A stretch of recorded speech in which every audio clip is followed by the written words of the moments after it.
Chapter 1, Qian Ming, Supreme Under Heaven. Wait for me to arrive before team fighting. I've got them locked down. Charge now. Hey, don't rush in alone, damn it. What are you charging at like an idiot? Holy shit, retreat. Stop pushing, damn it. As the city lights came on, the food stalls were as bustling and noisy as ever. The neon lights from the karaoke bar opposite shimmered, painting a dazzling world of colors. A few buddies and I were eating in a corner of the stall, playing games. Right now, everyone's faces were dark, and the atmosphere was dead silent. Smack! Li Tao suddenly slammed the table and glared at me in frustration. I'm not trying to pick on you, but how could you, as a support, dare to 1v5? Who gave you the courage, Liang Jingru? Probably Zhang Yongying gave him the courage. Hey, look at Qian Ming blushing. The guys immediately burst into laughter and started teasing me. My face flushed even redder, but I didn't argue back, secretly stealing glances at Zhang Yongying at the next table. She was wearing a snow-white dress, with that classic goddess face and an ethereal grace. Under the neon lights, she looked even more enchanting, and every smile or frown of hers tugged at my heartstrings. Summoning my courage, I raised my glass and deliberately spoke louder, staring eagerly at the group. Come on, let's all take a shot. The guys exchanged puzzled glances, their expressions turning peculiar. I'm usually completely abstinent when it comes to alcohol, so they must be wondering why I suddenly went so hard. Li Tao was the first to catch on, putting on an exaggerated I get it, bro face and loudly declaring, Qian Ming, I'm done, I really can't drink anymore. Have mercy on me. As he spoke, he winked conspicuously at the other guys while subtly tilting his chin toward Zhang Yongying. Spare your poor disciple, oh god of alcohol G. Brother Qian Ming, you're a real heavyweight drinker. I really can't handle anymore, ugh. The corner of my mouth twitched violently. These guys were really overacting, that smell was way too overpowering. Zhang Yongying heard the commotion and glanced over curiously with her beautiful eyes, seemingly surprised that someone as gentle and frail-looking as me could hold my liquor so well. I noticed her gaze but kept my expression neutral, saying calmly, is this all you've got? I haven't even started yet. Meanwhile, I secretly placed my hands under the table and defiantly raised a thumb. Time flew by, yet everyone's enthusiasm never waned. Looking at my good buddies before me, I felt a pang of sadness. 3 years of high school passed in the blink of an eye. After this farewell dinner, we'd all be scattering to the winds, and who knew when we'd meet again. With that thought, my spirits surged, and I downed bottle after bottle of beer, my face flushed red. This drink was a toast to brotherhood. We clinked glasses, and the farewell dinner drew to a close as people gradually dispersed, leaving behind tables littered with empty bottles and plates. Seeing Zhang Yongying get up to leave, my heart skipped a beat. Hurriedly bidding my brothers goodbye, I grabbed my backpack and followed her out. Tell me, do you think Qian Ming is planning to? A boy gazed thoughtfully at my hastily retreating figure. Most likely, Li Tao chuckled knowingly. I saw with my own eyes how this guy sneakily stuffed a rose into his bag. Whoosh! The group's faces all lit up with expressions of sudden understanding. I'd been secretly in love with Zhang Yongying for 3 years. Now that we're all going our separate ways, I had to give this unrequited love, and myself, some closure. Look, he left his unfinished beer bottle here. You're right, maybe we should bring it to him? Let's go, let's quietly follow them. He. Exchanging glances, their grins grew increasingly mischievous as they picked up the liquor bottles and stealthily trailed behind. The night grew deeper, most shops along the road already closed. Neon signs of various colors illuminated the sidewalks amidst the surrounding silence. My heart pounded wildly as I followed Zhang Yongying and her friends from a distance. My mind kept rehearsing the confession scene, carefully weighing every word. Not far away, Zhang Yongying and her girlfriends were chatting animatedly, their bell-like laughter drifting over occasionally, completely unaware that my support squad and I were trailing behind them. Seriously guys, when will Qian Ming make his move? I'm getting sleepy waiting. This guy dawdles too much. Should we just go intercept them for him? Nah, let's leave this for him to handle himself. While my friends and family were anxiously worrying about me, we arrived at an open square. The area was sparsely populated, with only a few streetlights casting a dreamlike haze, the entire space caught between light and shadow, a place of serene stillness. My heart tightened. With such open visibility, if she were to turn around even casually, I'd be instantly exposed. Being mistaken for some creepy stalker would be impossible to explain away. Gritting my teeth and fueled by liquid courage, I pulled the rose straight from my bag. It was a blue rose, specially selected from the best florist nearby, which symbolizes sincere love. Just as I mustered my courage, ready to launch into a dramatic confession, a group of people swarmed past me, escorting a guy who marched right up to Zhang Yongying and her friends. The young man was dressed in a crisp suit, his hair meticulously styled, holding a large bouquet of red roses in his hands. His entire demeanor was radiantly handsome, with an extraordinary aura. Gazing affectionately at Zhang Yongying, he said, Zhang Yongying, I've liked you for 3 years. From the moment I first saw you during military training, I was completely smitten. I knew then that I wasn't good enough for you, so over these 3 years, I've worked tirelessly to improve myself. Now, I believe I finally have the right to stand before you. These 99 roses represent my feelings. John Youngying, I want to tell you, I like you. Will you be my girlfriend? I froze for a moment. Why did this dialogue sound so familiar? Wasn't this my script? John Youngying stared at the young man, her face flushed with shyness, accepted the roses from his hands, and nodded slightly. The group of friends and family behind the guy erupted into thunderous cheers, swarming around the two of them, an overwhelmingly lively scene. I stood frozen in place, my mind racing with countless frustrated thoughts. I knew this guy too. He was famous in high school, a top-ranking student, the soccer team captain, and student council president. All these accolades adorned him like a halo. He was the bright moon, while I couldn't even be considered starlight at best. I was mere cosmic dust. Out of nowhere, a heroic rival had appeared, a tall, rich, handsome guy who stole away the Snow White. A wave of bitter, sour regret welled up in my chest. The lurking group of friends behind me had turned to stone. Li Tao glanced at his phone screen, where dazzling letters spelled out in radiant light, Chen Ming, #1 in the world. He said, should we go up there and beat that guy up? As he spoke, he silently deleted the font. Forget it, let's not cause trouble for Chen Ming.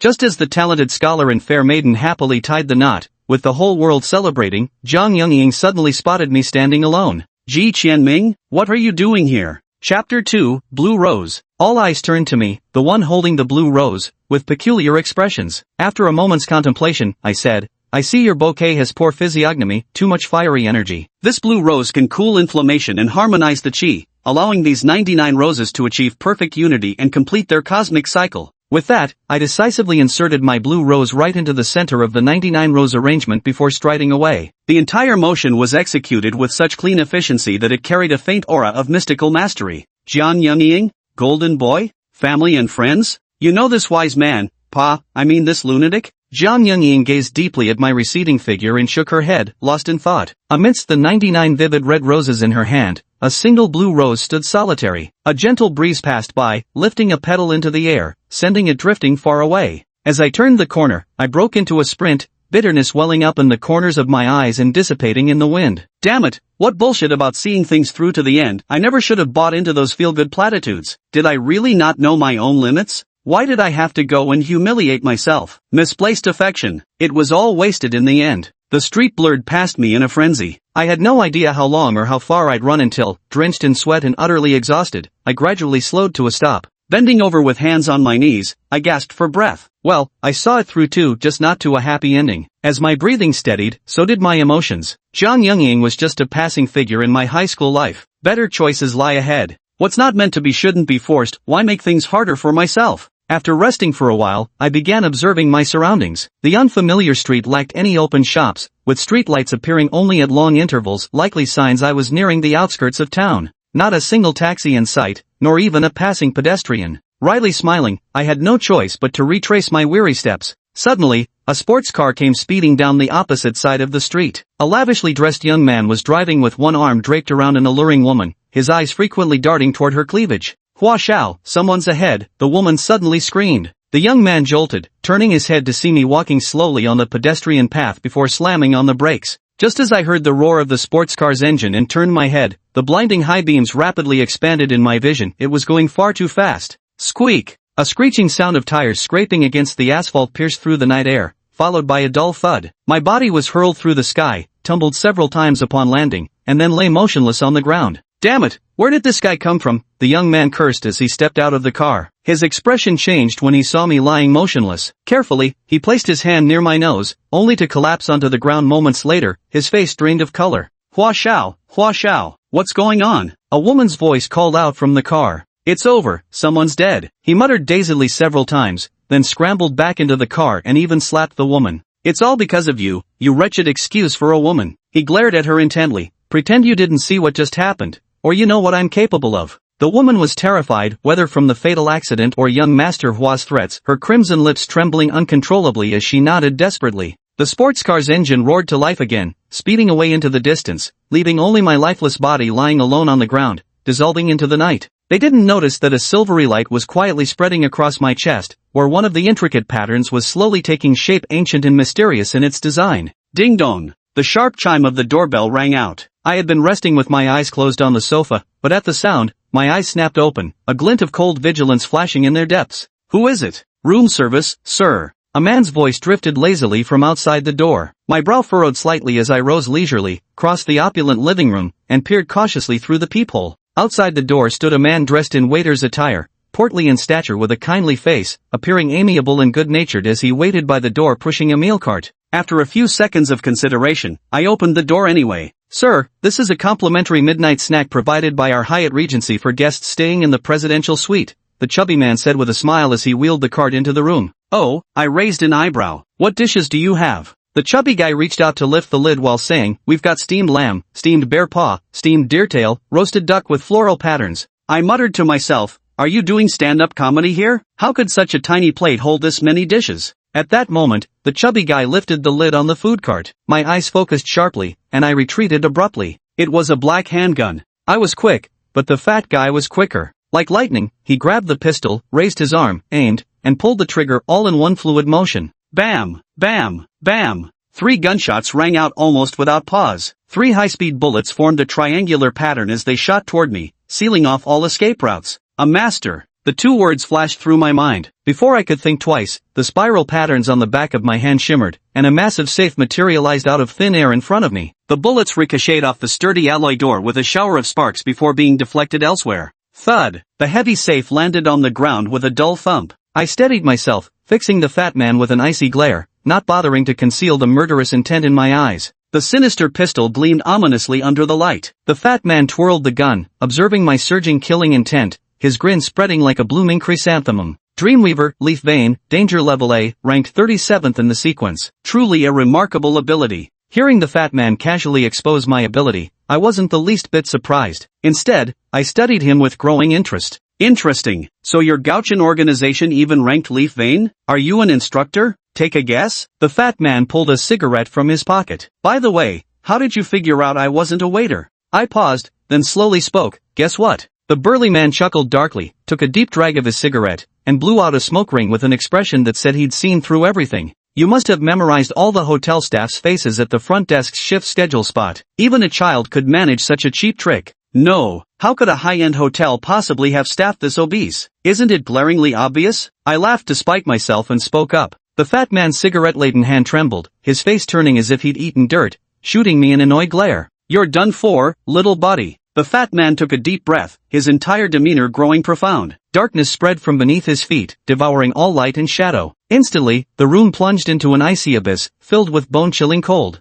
My face paled dramatically, as if I'd just seen a ghost. You're the underworld king. Chapter 3, Phantom Blossoms. I slowly opened my eyes, staring at the unfamiliar street, the bloodstained road, and the faint fish-belly white gradually spreading across the horizon. After dazing for several seconds, I suddenly stood up, frantically patting myself all over. My head's still here, no intestines spilling out, legs intact, and there. I unzipped my bag to check. Good, it was still there. Strange, wasn't I just hit by a car? Why don't I have a single wound anywhere on my body? Ha! Frowning, I lowered my gaze to my chest. A silver pattern lay quietly on my left pectoral, an intricate design formed from tiny rhombuses, almost hexagonal from afar, resembling a snowflake. What is this? What's going on? As I carefully examined the mysterious pattern, I suddenly felt the world spin around me, my entire being seemingly transported into another realm. It was a gray, misty space, boundless and endless, where rolling gray fog filled the surroundings, creating an overwhelming sense of oppression. I reached out and grasped at the mist. It seemed no different from ordinary fog. Lowering my head, I could see nothing but haze, yet I sensed something solid beneath my feet. Strange, where is this? I murmured, bending down as I spoke to try touching the ground with my hands.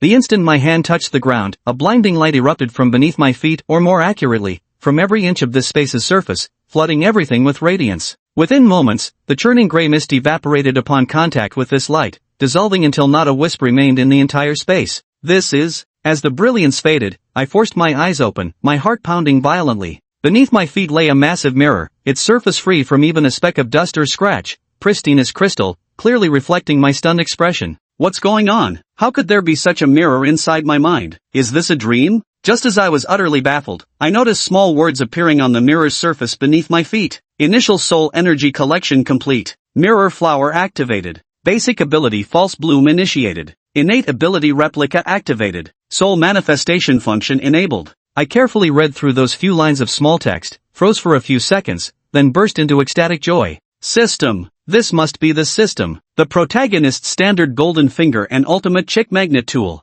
Mirror flower? This must be related to the mysterious pattern that suddenly appeared on my chest. The name sounds quite poetic, but where's the instruction manual? How exactly does this thing work? Care to explain? I tentatively ventured. 1 second, 2 seconds, 3 seconds. The imagined voice never came, and the words on the mirror surface remained unchanged. Undeterred, I continued conjuring up mysterious incantations one after another. Open the manual. Mirror, mirror on the wall, who's the fairest of them all? Hi, Siri. I stared eagerly at the mirror surface, still engraved with the same unchanging lines of small text, except, I seemed to have noticed something, frowned slightly, and tentatively touched the two characters nonflower with my finger. Instantly, a pop-up window appeared right beside my fingertip. Damn, so this is actually touchscreen? No wonder the font colors were different. This thing even has pop-up windows? Nonflower alters physical laws on surfaces with reflective properties. Level 1. Commentary, you can even watch, well, you know, on mirrors. Me, I think I understand the ability description,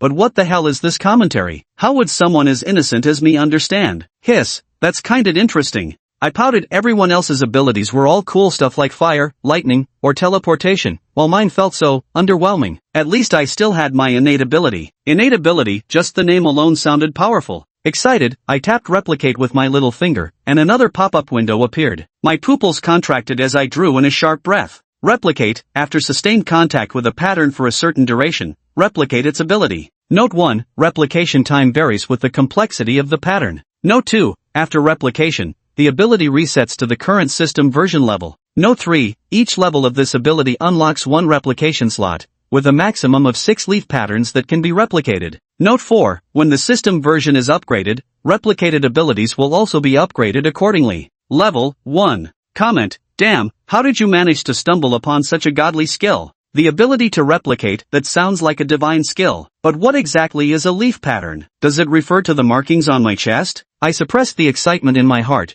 furrowing my brows tightly. And even if I encountered someone with a leaf pattern, how would I go about touching theirs? Would I have to kill them first? With what? By showing them movies in a mirror? Don't be ridiculous. I let out a long sigh. Here I have such an incredible divine skill, yet I can't even use it. It's like a breathtaking beauty willingly offering herself, only to find out I'm impotent. Frustrated, I clicked on Soul Chi Materialization, and another pop-up appeared. Soul Energy Collection. When a person's emotions fluctuate intensely, the 3 spiritual Hun souls and 7 corporeal Pa souls become unstable, causing human soul energy to leak out. Once collected, it can be used for system updates. Current progress, 0 of 1000. Commentary, shock, fear, ecstasy, and, damnable love. Soul energy? I pondered. I'd often heard elders say that humans possess 3 Hun souls and 7 Pa souls. When stimulated, these souls fluctuate intensely, and if the stimulus is too great, souls may leave the body. If not recalled in time, the consequences range from severe illness to death. I remember when I was a child, after being chased by a stray dog, I fell into a high fever that wouldn't break. None of the hospitals we visited could help, and as the whole family was spinning in circles with worry, my grandmother summoned a locally renowned shaman. The shamaness examined him and said the child's soul had been frightened away. She had the family prepare my personal clothing, then went to the scene of the accident to summon the spirit back. I had a dream where I was wandering in a pitch-black place when suddenly I heard someone call my name, and a beam of yellow light appeared. When I woke up, the high fever had subsided. The system can absorb the aura emitted by souls to perform version updates? So you're telling me I can grow stronger by scaring people, tricking them, or deceiving the emotions of naive girls? My teeth immediately began to ache from irritation. The first 2 issues were manageable, but this last one was downright absurd. Well, I'll just have to take it one step at a time. I shook my head, chuckled dryly, and slowly started walking home. Hey, have you guys seen the news? One of the floors at the Hyatt Tower exploded. I know about that, it was an electrical overload. Heh, it's not that simple. Li Tao lowered his voice. I have a friend who was renting a room on the floor below that night. He said he heard gunshots before the explosion. And he even saw a dark figure jump down from upstairs. That's the 38th floor we're talking about. Chapter 4, First Attempt at Flower Arrangement. I had just stepped into the rental apartment when I heard Li Tao whispering mysteriously with another roommate, his eyes wide as if he'd just heard some earth-shattering secret. Hey Chen Ming, where were you last night? We were both really worried about you, Li Tao asked as soon as he saw me return. This rented apartment was one Li Tao and I had leased specifically to prepare for the college entrance exams. We had one other roommate staying with us, called Wang Wenrui. I spent the whole night at an internet cafe. There was no way I could tell them the truth. Chen Ming, my train leaves at 2 p.m. today. Fatty Lee is also heading home this afternoon. When are you going back? Wang Wenrui adjusted his glasses and asked. I haven't packed my things yet. I need to stay a bit longer, I replied evasively. I've never told anyone that I'm an orphan, having grown up in an orphanage. This rented room is my only home. If I were forced to move out, I'd probably end up homeless after all. I can't just shamelessly return to live at the orphanage, can I? Even the rent for this place is half covered by government subsidies, with the other half coming from my part-time jobs. Sometimes I really envy Li Tao and Wang Wenrui. No matter what happens, they always have a home to return to. But as for me, I only have myself. Li Tao patted my shoulder and said solemnly, you should be careful living here alone. Things aren't safe lately, even superheroes are popping up now. Superheroes? I froze. Before, I would have just laughed it off as a joke, but after obtaining Mirror Bloom and learning about the mysterious Yi patterns, I understood that people with supernatural abilities truly existed in this world. Could the explosion at Kaiwei Plaza that Li Tao mentioned earlier really be connected to these Yi patterns? I thought about the ability I'd just acquired. Replica was completely unusable now, but Unbloom. Perhaps I could find an opportunity to test it out first, I pondered. Although I'd need someone to actually stand in front of a mirror. I gazed wistfully at my two busy roommates, neither of whom seemed inclined to go look in a mirror anytime soon, and couldn't help feeling dejected. Perhaps heaven heard my devout prayers, for the long-awaited opportunity finally arrived. At this moment, Li Tao stood before the bathroom mirror, narcissistically combing his hair while humming a tune, his whole body swaying to the rhythm, a truly eye-searing sight. My eyes lit up as I quietly activated my abilities. Whose lonely heart remains? Li Tao was still agonizing in front of the mirror. Should he go for a middle part today, a side part, or perhaps slick everything back? Suddenly, a woman in a white gown appeared behind him in the reflection, her long black hair covering her entire face, pale hands reaching toward Li Tao's neck. Ah! A pig-slaughtering scream came from the bathroom. Wang Wenrui heard the noise and hurried over, with me close behind. We saw Li Tao sitting flat on the ground, his face deathly pale, his trembling finger pointed at the mirror, his lips quivering uncontrollably. There's a ghost. The two of them followed his finger to look at the mirror, which clearly reflected their three images, along with the cheerful birdsong and fragrant flowers visible outside the window. But there wasn't the faintest shadow of a ghost to be seen. Wang Wenrui kicked Li Tao and cursed, "Damn you, Fatty Li, yelling nonsense. A ghost? Why didn't you yell zombie while you're at it?" Li Tao scrambled to his feet and scrutinized the mirror carefully, muttering to himself, "What the hell? Could it be I've stayed up too much lately?" I suppressed a laugh. Just then I noticed a line of small black characters appear on the mirror surface in my mind. Li Tao Soul Energy Collection +5. In the materialized Soul Energy pop-up window, the progress bar now showed 5/1000. So this is how soul energy is collected, I pondered thoughtfully, seeming to have grasped the trick. I patted Wang Wenrui's shoulder and said with a half-smile, "Come on, nothing's wrong." Just as the two of us stepped out of the restroom, blood-curdling screaming erupted again. Ah! Zombie! The Li Tao in the mirror had transformed into a pale-faced zombie with deep hollow eye sockets, dressed in Qing Dynasty official robes, hopping jerkily out of the mirror. Li Tao Soul Energy Collection +7. This scared Li Tao so badly that he scrambled out of the bathroom in a panic, muttering as he ran, "Avalokiteshvara Bodhisattva, drive away the evil spirits, bless me, bless me. I'll go to the temple and pray as soon as I get back." What kind of supernatural nonsense is this? Li Tao originally had a train ticket for 5 p.m., but he forcibly changed it to 2 p.m., insisting on leaving with Wang Wenrui. Before going, he solemnly grasped my hand and said seriously, "Shen Ming, you must be careful staying here alone. This house, it's haunted." The corner of my mouth twitched violently. "Oh, my good friend, you've suffered unjustly." In the afternoon, after seeing off Li Tao and Wang Wenrui, the entire house was left to me alone, perfect for testing my abilities. In fact, just that short morning had already filled my head with countless ideas. I pulled another small mirror from the drawer and tossed it into the air, the leaf pattern on my chest flickering faintly. I saw the mirror as if enchanted, steadily suspended in midair. My eyes instantly lit up. Indeed, altering physical laws also meant defying gravity. I wielded my power to twist the mirror's gravitational pull, making it float effortlessly. But now I'm still not very proficient. Like a baby just getting familiar with its own body, it requires a lot more practice. I concentrate, slowly controlling the mirror to move left and right, then up and down, before attempting to make it flip over in midair. But just as I turned over, the mirror suddenly shook violently, then wobbled unsteadily and crashed to the ground, shattering into countless tiny fragments. I shook my head and sighed softly, still a bit too impatient. Having reflective properties? I pondered for a few seconds before filling a basin with water. Activating my ability, the faint reflection on the water's surface gradually revealed a sultry beauty, a famous adult film actress from the island nation, striking an alluring pose with ample curves. My face flushed red, and I waved my hand to disperse the image. Since the water's surface counted as possessing reflective properties, Could I control the water itself? The thought flashed through my mind as I stared intently at the water, my expression contorted from exertion. Yet no matter how hard I tried, the water only rippled slightly, refusing to levitate like a mirror would. Then I proceeded to try the window, floor tiles, and TV screen one by one, finally deducing the pattern. Not all reflective surfaces could alter all physical laws. The strength of influence was correlated with the object's reflective capability. For instance, I could effortlessly move a mirror with my mind, but when applied to water, it only caused ripples. Floor tiles and TV screens remained completely unaffected. Moreover, the realism of the illusions diminished as reflectivity decreased. While I could perfectly manifest ghosts and zombies through a mirror, on a TV screen, I could barely outline their silhouettes. Sigh, this ability would be great for magic tricks, but it's practically useless in combat. How disappointing. Is this an inherent limitation of the power, or merely due to my lack of mastery? I couldn't help but wonder. Wait, my eyes lit up as I casually picked up a shard and ran outside. I placed a watermelon-sized rock on the ground, gripped the lens fragment tightly, and took a deep breath. A faint blue glimmer flashed across the broken edge of the lens. The tiny fragment exuded an aura of sharpness, like a peerless blade capable of splitting a hair, so keen that even a glance felt piercing. Slice! A sharp sound rang out as a deep gash appeared on the stone, sinking a full 5 centimeters into it. The cut was unnaturally smooth, utterly unlike what a mere mirror shard could produce. I hissed through my teeth. This sharpness enhancement was seriously impressive. Could I become the next Li Xiaolong with throwing knives? I could even adjust the lens's trajectory and strike unpredictably. Countless thoughts flashed through my mind, and I couldn't stop the corners of my lips from curling upward. Finally, I had a means of attack after all. It's quite difficult to scare someone to death with mirror illusions. It seemed I'd need to acquire more mirrors for this purpose. The dusk thickened, and the rush hour had passed. The streets were sparsely dotted with hurried pedestrians, all eager to return home to their families. The small town's traffic grew increasingly sparse, and the roads gradually emptied.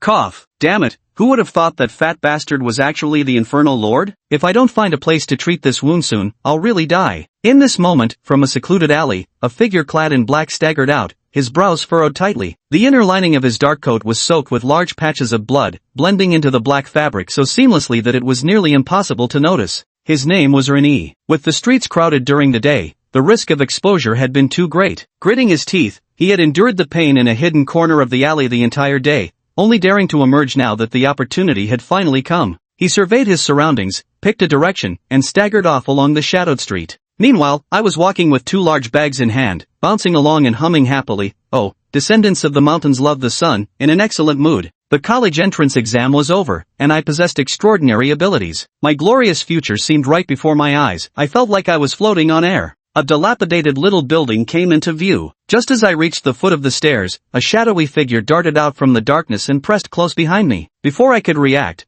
the cold barrel of a gun was shoved against the back of my head. Don't move. This is real steel. The low voice sounded by my ear, dripping with lethal intent. So fast, cold sweat instantly broke across my back. The black-clad man moved with terrifying speed, just a blur before my eyes, and I was subdued before I could even react. All my earlier complacency about having special abilities vanished instantly. My dreams of invincibility died unborn. The faint scent of blood wafting from behind me confirmed this man wouldn't hesitate to pull the trigger. Superpowers? With a gun barrel pressed against my neck, what good were powers now? I swallowed hard and spoke hoarsely. Hey man, I didn't bring any cash today. Can we scan a WeChat QR code instead? Renyi's prepared lines got stuck in his throat. He was probably thinking what the hell kind of robber scans QR codes, and judging by his demeanor, he clearly wasn't after my measly few dozen bucks. Cut the crap. Open the door and go inside. Don't do anything stupid, or else. His voice trailed off, and I felt the gun barrel pressed against the back of my head push harder, as if it were about to pierce straight through my neck.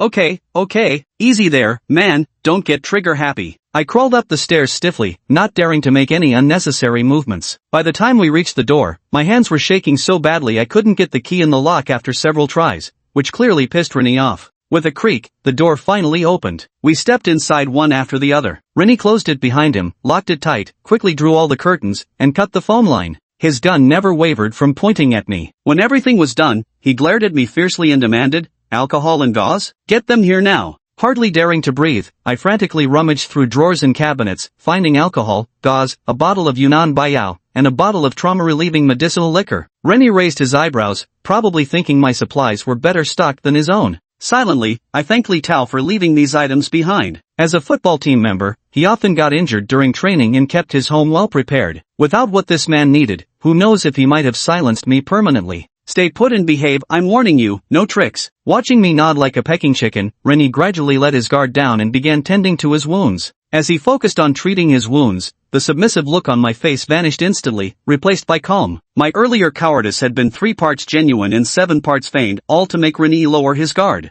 Though I may be cowardly, a weakling, I'm certainly not stupid. This man covered in blood waiting downstairs, armed with a gun, and the way he subdued me just now wasn't something an ordinary person could do. As for why he was beneath my apartment, I had a vague guess. Injured from fighting someone, he needed a place to recover far from downtown, inconspicuous, with weak security, no surveillance cameras, and preferably residents who were old, weak, sick, or disabled, easy for him to control. And this little rundown building I live in perfectly meets all these criteria. Most importantly, I just caught a glimpse of the pattern on this man's left hand, which bears an uncanny resemblance to the mirror flowers mark on my chest. If he were just an ordinary armed criminal, I could use my abilities to maneuver and find an opportunity to take him down. But after seeing the pattern on his hand, I immediately backed off, warning myself not to act rashly until I figured out the situation. What if this armed tough guy is some unknown superhuman? Charging in recklessly would just be serving myself up on a platter. So how do I confirm whether the mark on his hand is a leaf pattern or not? After a moment's thought, my eyes lit up. Hey, buddy, let me help you with that, I said with an ingratiating smile, quickly reaching out to touch Rennie's hand. I suddenly reached for the pattern on Rennie's hand, and he froze for a moment, a flash of murderous intent crossing his eyes. Just as my fingers grazed the pattern, his right leg shot out with blinding speed, landing a solid kick directly on my chest. I felt an immense force surge through my chest as my entire body was sent flying backward. With a loud thud, I crashed into the coffee table like a sandbag, tumbling several times across the floor before clutching my chest in agonized groans. Damn it, he hit so hard. My face turned deathly pale, beads of sweat the size of peas rolling down my forehead as I grimaced in genuine pain. This was no act. If that kick had been any stronger, it probably would have shattered my ribs. A flash of anger and killing intent crossed my eyes, but then I turned to Rennie with a pleading gaze and spoke in a pitiful tone. Sir, why did you kick me? I just wanted to help apply some medicine. Rennie wasn't faring well either. That forceful kick had reopened his barely closed wound, causing fresh blood to seep out. His face paled, yet his expression remained vicious. I warned you not to do anything unnecessary. As he spoke, he raised his arm, and a pistol materialized in his hand out of nowhere. His cold, unblinking eyes bore into me. My heart lurched. I distinctly remembered him placing the pistol on the table earlier. How had another one appeared so suddenly? My peripheral vision darted to the table, only to find the original pistol had vanished. Fortunately, I didn't act rashly. I secretly congratulated myself. The sudden appearance of that pistol proved this man must be an ability user. We stared at each other for several seconds. Rennie looked at me, trembling like a frightened rabbit, hesitated for a moment, then lowered his gun. In his eyes, I was just a disposable tool. Killing me if I disobeyed wouldn't matter. Having narrowly escaped death's door, cold sweat dripped down my back. Then my consciousness sank into the mirror in my mind, where several new lines of small text had appeared. Detected contact with the Yi pattern fantasy maker. Do you want to start replication? Yes, no. Replication progress, 0/120 seconds. Dreamweaver? I fell into thought. Judging by the name, this ability should be able to turn fantasies into reality. But why didn't he just conjure alcohol and gauze directly, instead of taking the risk of waiting at someone else's doorstep?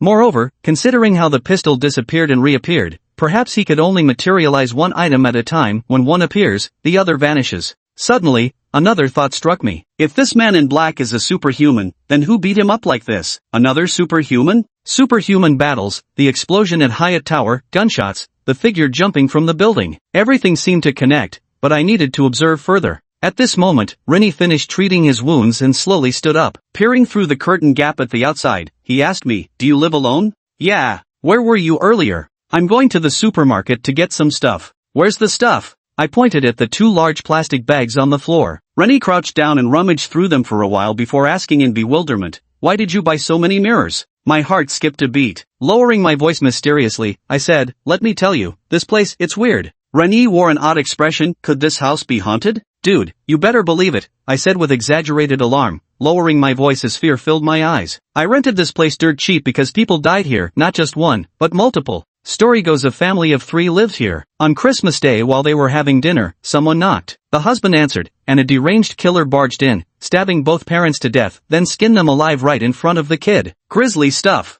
Just as the killer was about to skin the child, police stormed in and rescued her. The kid was too young to understand anything, just kept silent through all police questioning. But as they were leading her away, she suddenly started singing a nursery rhyme. Merry Christmas, Merry Christmas. Mom and Dad love their little darling most. Santa Claus comes bearing gifts.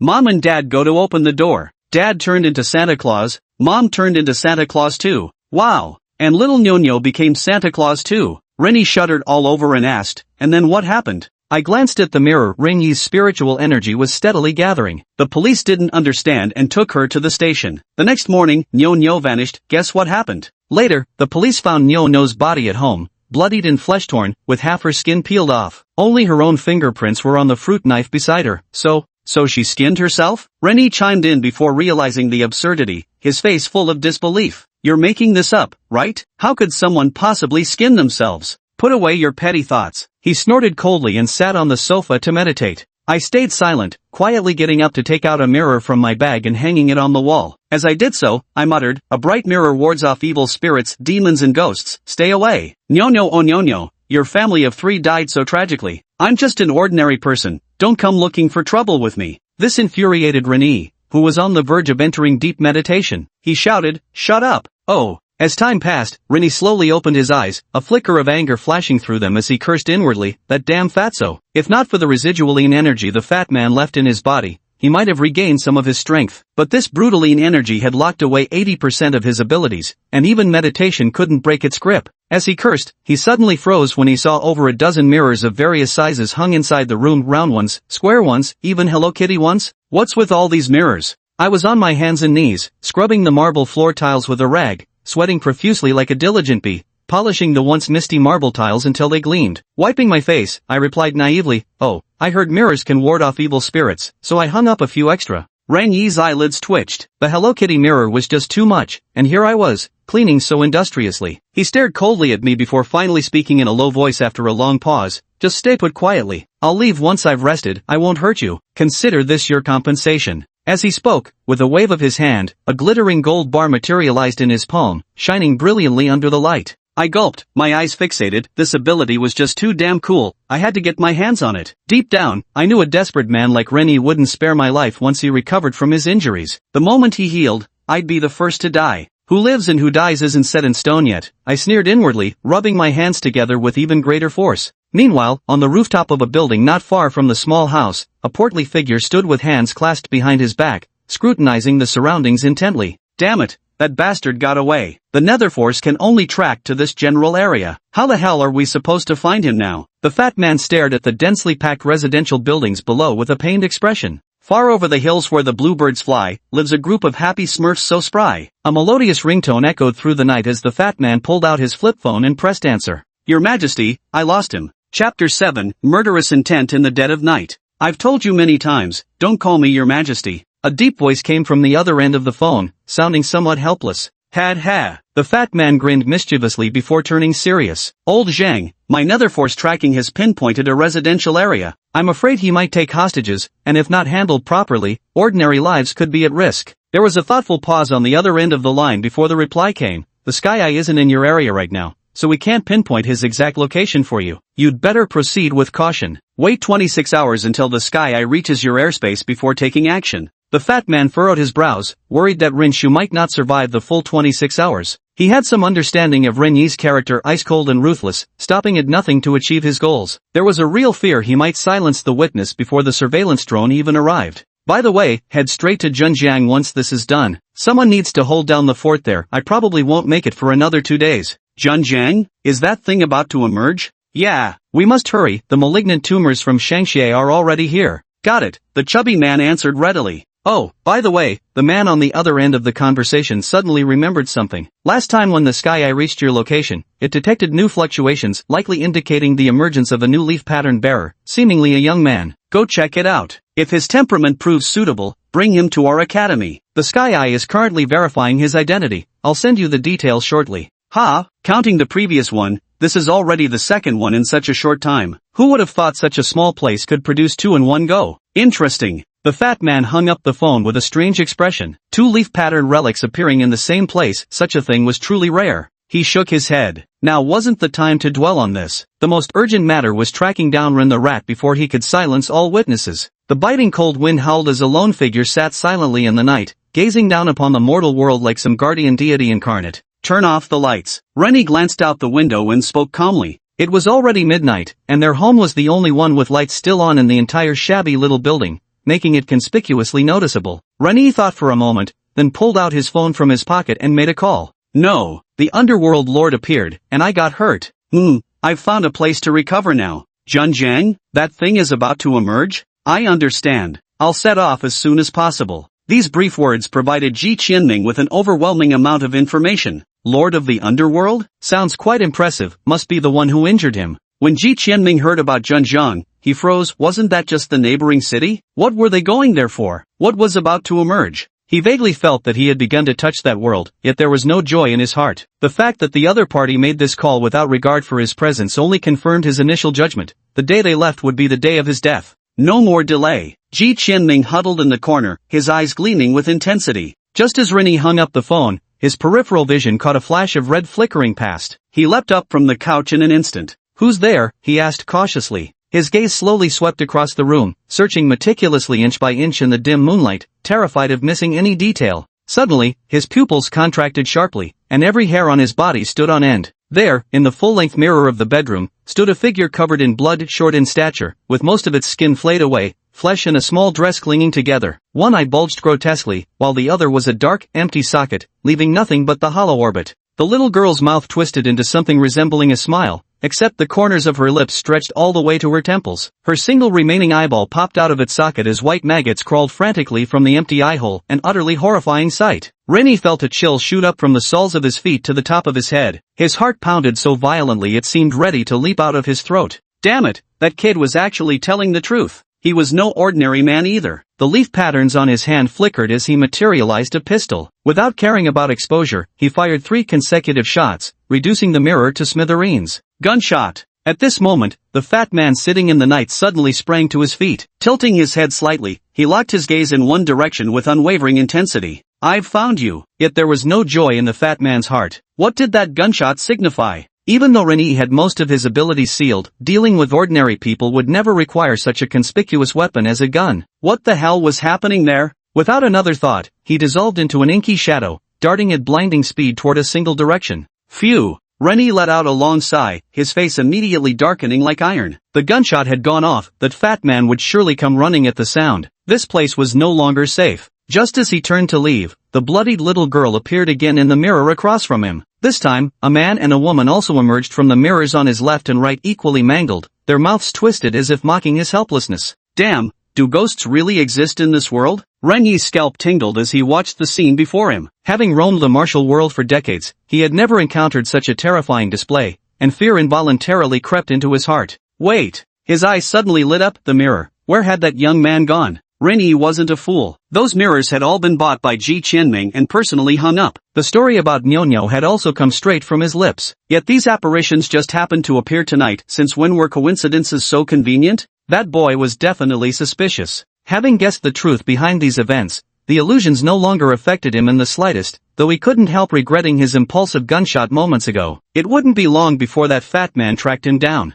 Damn it! His face twisted with fury. Just as he was about to search for Ji Qianming's figure, the entire house abruptly plunged into utter darkness. Before, at least the moonlight through the windows had illuminated the interior, but now not even a sliver of light remained. Ren Yi's heart clenched. This absolute darkness felt eerily similar to the underworld lord's domain. Could that damn fatso have arrived already? No, that's not right. He shook his head. If the underworld lord had come, he wouldn't be standing here unscathed. It must be that damned kid's doing. He wasn't mistaken. Moments ago, Ji Qianming had used his ability to alter the light transmittance of all the windows in the room, preventing any outside light from passing through. With no internal light sources present, this created an utterly pitch-black space within. Follow my left hand, right hand, a slow motion, right hand, left hand replay in slow motion. A booming song erupted inside the house, startling Rennie so badly he fired several shots toward the source of the sound. Oh, this song brings you joy. Have you fallen for me? The sound remained unaffected. The kid must have hidden the speakers in some room. Ren Yi's thoughts raced through his mind. At that very moment, a sharp object grazed across his abdomen. Chapter 8, The Demon's Right Arm.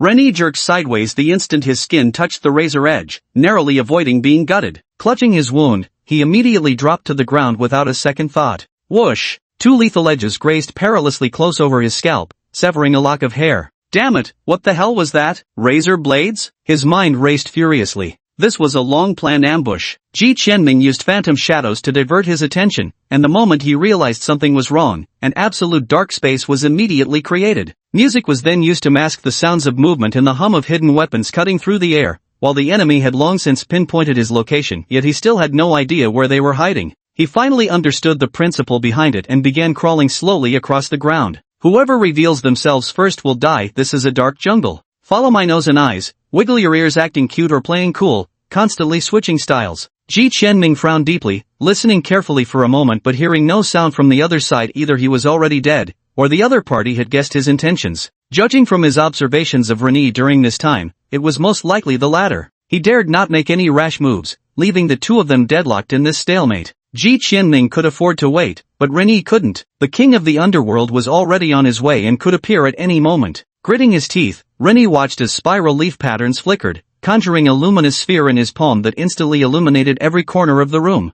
Without hesitation, he threw himself sideways as three glinting objects whistled past, embedding themselves deep into the wall where he'd just been standing. Finally he saw the weapon meant for his back, shattered shards of broken mirror. Sure enough, this guy's ability is related to mirrors. The bright light illuminated Ji Qianming hiding in the corner. Rennie reacted swiftly. While extinguishing the light in his left hand, his right hand materialized a submachine gun, aiming at Ji Qianming's position and opening fire. Rat-a-tat-tat. Ji Qianming's pupils constricted sharply as he scrambled away in desperation. Orange muzzle flashes spat continuously in the darkness, bullets swarming like bees. One bullet narrowly grazed past his ear. Fortunately, he was fast enough, and the light went out early, allowing him to barely dodge. Damn it, you've got a submachine gun? That's cheating. No way, if this keeps up I'll be turned into Swiss cheese. Ji Qianming gritted his teeth and hurled a handful of mirror shards. Amitabha Buddha, please let this hit. He silently prayed. The gunfire abruptly ceased as Rennie felt a sharp pain shoot through his thigh. Clenching his teeth, he yanked out the glass shard,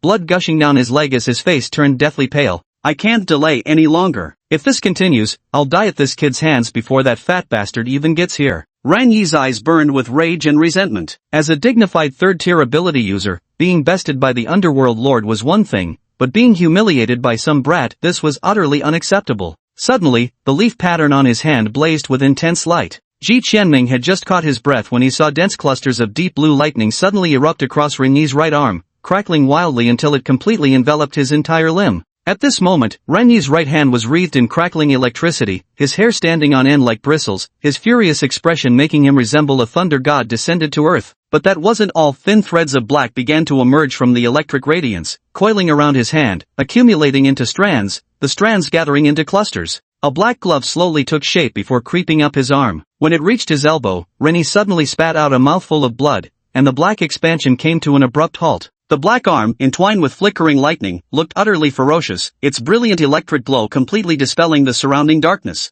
Rennie slowly turned his head, his face gaunt and utterly devoid of color, yet a cruel smile curled at the corners of his lips. Only 1/10 complete, but more than enough to deal with you. Ji Qianming was utterly stunned. This wasn't just cheating, it was outright inhuman. Most importantly, despite its terrifying appearance, that damn arm looked undeniably cool. Rennie was about to make his move when Ji Qianming unexpectedly pulled out a pair of sunglasses from nowhere and snapped his fingers. Whoosh! In an instant, the mirrors, windows, and floor tiles erupted with blinding light as if 100 high-powered flashlights had been turned on simultaneously, bathing the entire room in a golden glare. Ahak! Rennie felt like his corneas had been pierced. His eyes, having adjusted to the darkness after staying in it for so long, were suddenly assaulted by such intense brightness. The excruciating pain made him clamp his hands tightly over his eyes. This was one of Ji Qianming's hidden trump cards. Aside from assassination, the previous dark space had also been laying the groundwork for this move. Ji Qianming had once tried triggering a mirror's blinding flash himself, an experience so unforgettable it might as well have been staring into a miniature sun.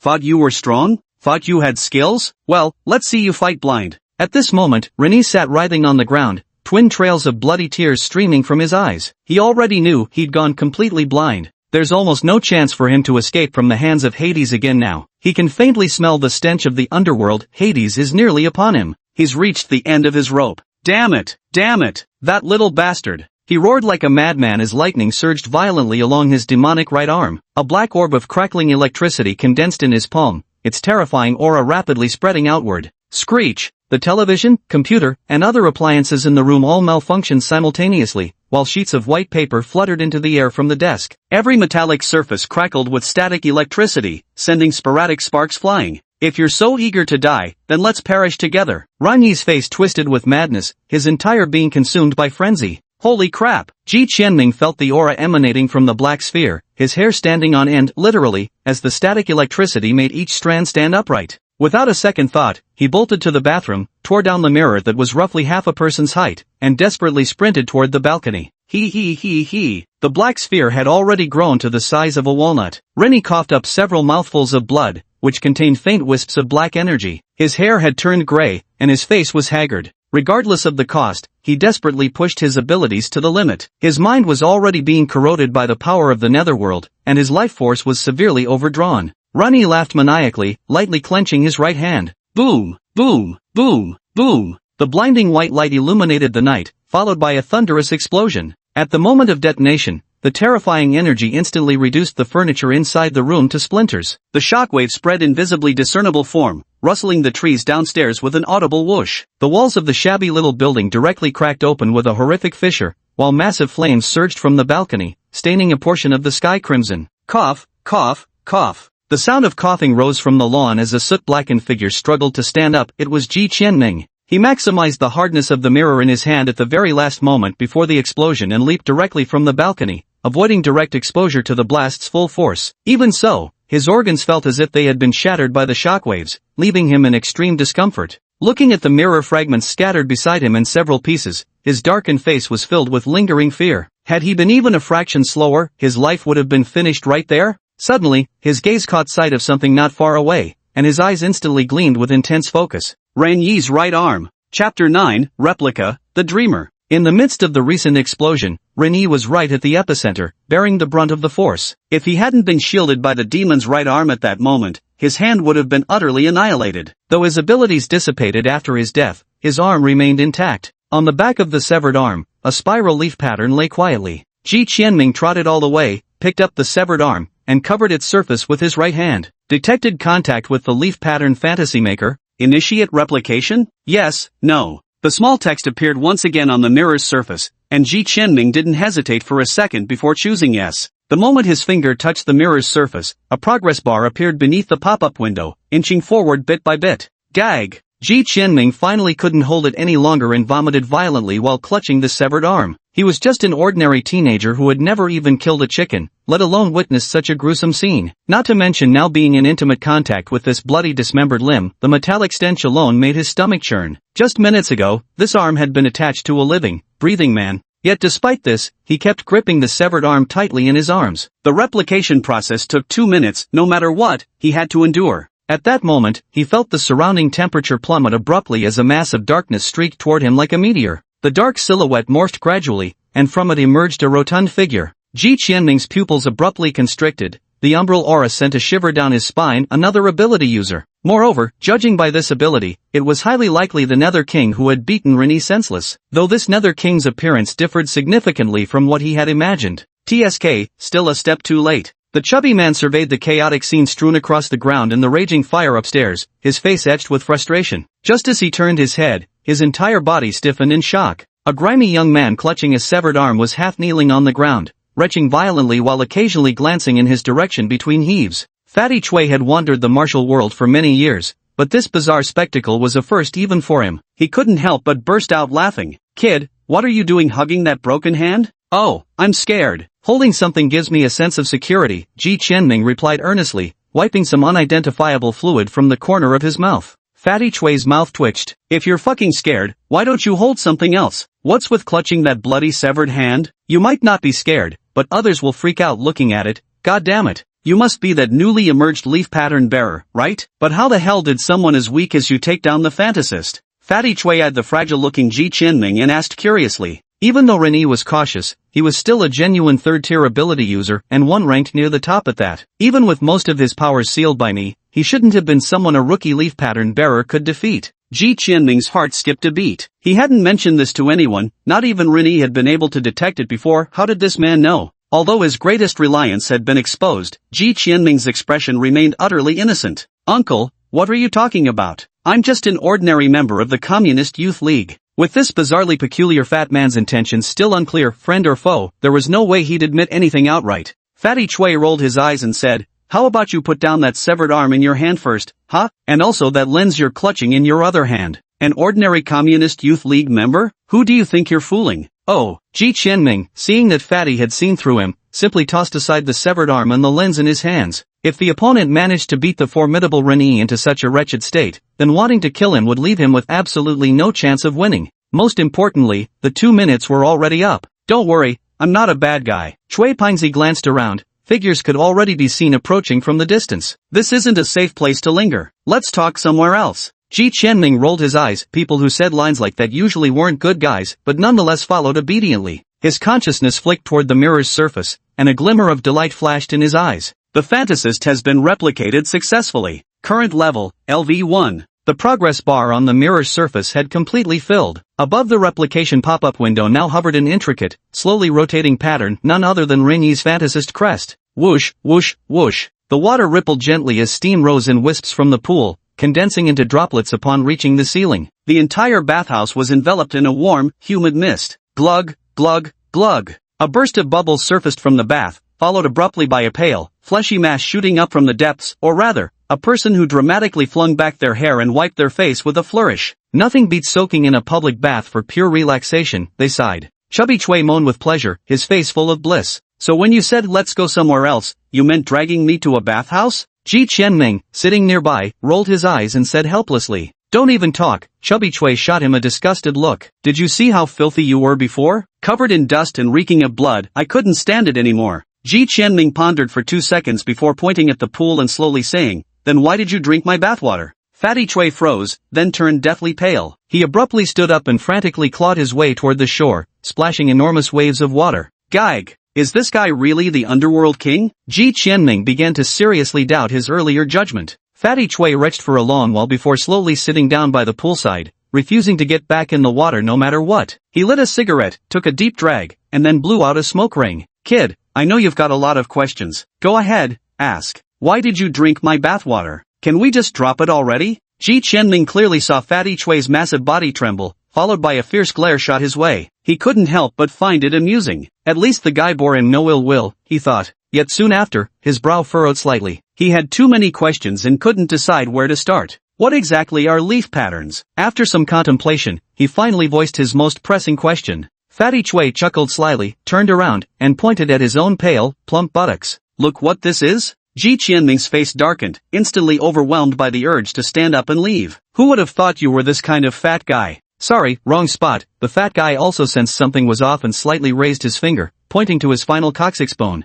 There was a black, crescent-shaped pattern there. "It's the same as the one on your chest. This is a leaf crest." The chubby man turned around. "There will be a dedicated class at school to teach you the details, but I can give you a brief explanation now. Each leaf crest represents a unique ability. From ancient times to the present, we have recorded 361 leaf crests in our archives. They are classified according to their danger levels: C, low risk; B, moderate risk; A, high risk; and S, extreme risk. Ji Qianming nodded thoughtfully before asking again, "Since each leaf crest is unique, does that mean when its bearer dies, the leaf crest disappears forever?" "No." Fatty Chui shook his head. "Within 1 to 24 hours after the host's death, the leaf crest will vanish on its own. After a period of recovery, it searches for its next host. This interval isn't fixed. It could be a year, or even 1,000 years. Chapter 10, Gaochen Academy. Ji Qianming suddenly felt like he had overlooked something. After a daze of several seconds, he sensed that something wasn't right. "No, what do you mean by you'll learn when you get to university? My college entrance exam scores haven't even been released yet, and since when do universities teach this stuff?" Ji Qianming raised an eyebrow, sensing something amiss, as an ominous premonition crept into his heart. The fat man gave him a knowing smirk, his amiable expression sending a chill down Ji Qianming's spine. Ji Qianming, age 18, abandoned at the orphanage gates in 1999 and raised there. Mediocre grades, previously worked part-time at a factory. No criminal record. Single for 18 years straight. Fatty Chui shot Ji Qianming a sympathetic look before grinning like a buffoon. "Still a virgin too, ha ha ha." Ji Qianming startled. They'd thoroughly investigated his entire background. But how did they find out so quickly about the leaf pattern I just acquired 2 days ago? Ji Qianming. Chui Pingzi stood up, staring straight at Ji Qianming as he enunciated each word deliberately. "I officially inform you that you've been admitted to Gaochen Academy. The admission letter will arrive in the next couple of days. Oh, to everyone's surprise, Ji Qianming only gave it a brief consideration before accepting the offer. Now that he possessed such extraordinary abilities, could he really settle for just getting into an ordinary university through conventional exams, finding a job anyone could do, and spending his entire life scraping by on a meager salary? Everyone has their rebellious fantasies, and Ji Qianming is no exception. As a young man, ever since truly possessing Mirror Flower, he's been brimming with restless energy, yearning to become a different version of himself. After 18 years of dormancy, he's grown thoroughly weary of it. Moreover, judging from this fat guy, the organization behind him doesn't seem malicious. It's immensely powerful too, likely with many diverse superpowered individuals, right? Xinqing Academy, not a bad name. The corners of his lips curled slightly upward. What would have happened if I had refused just now? Ji Qianming asked curiously.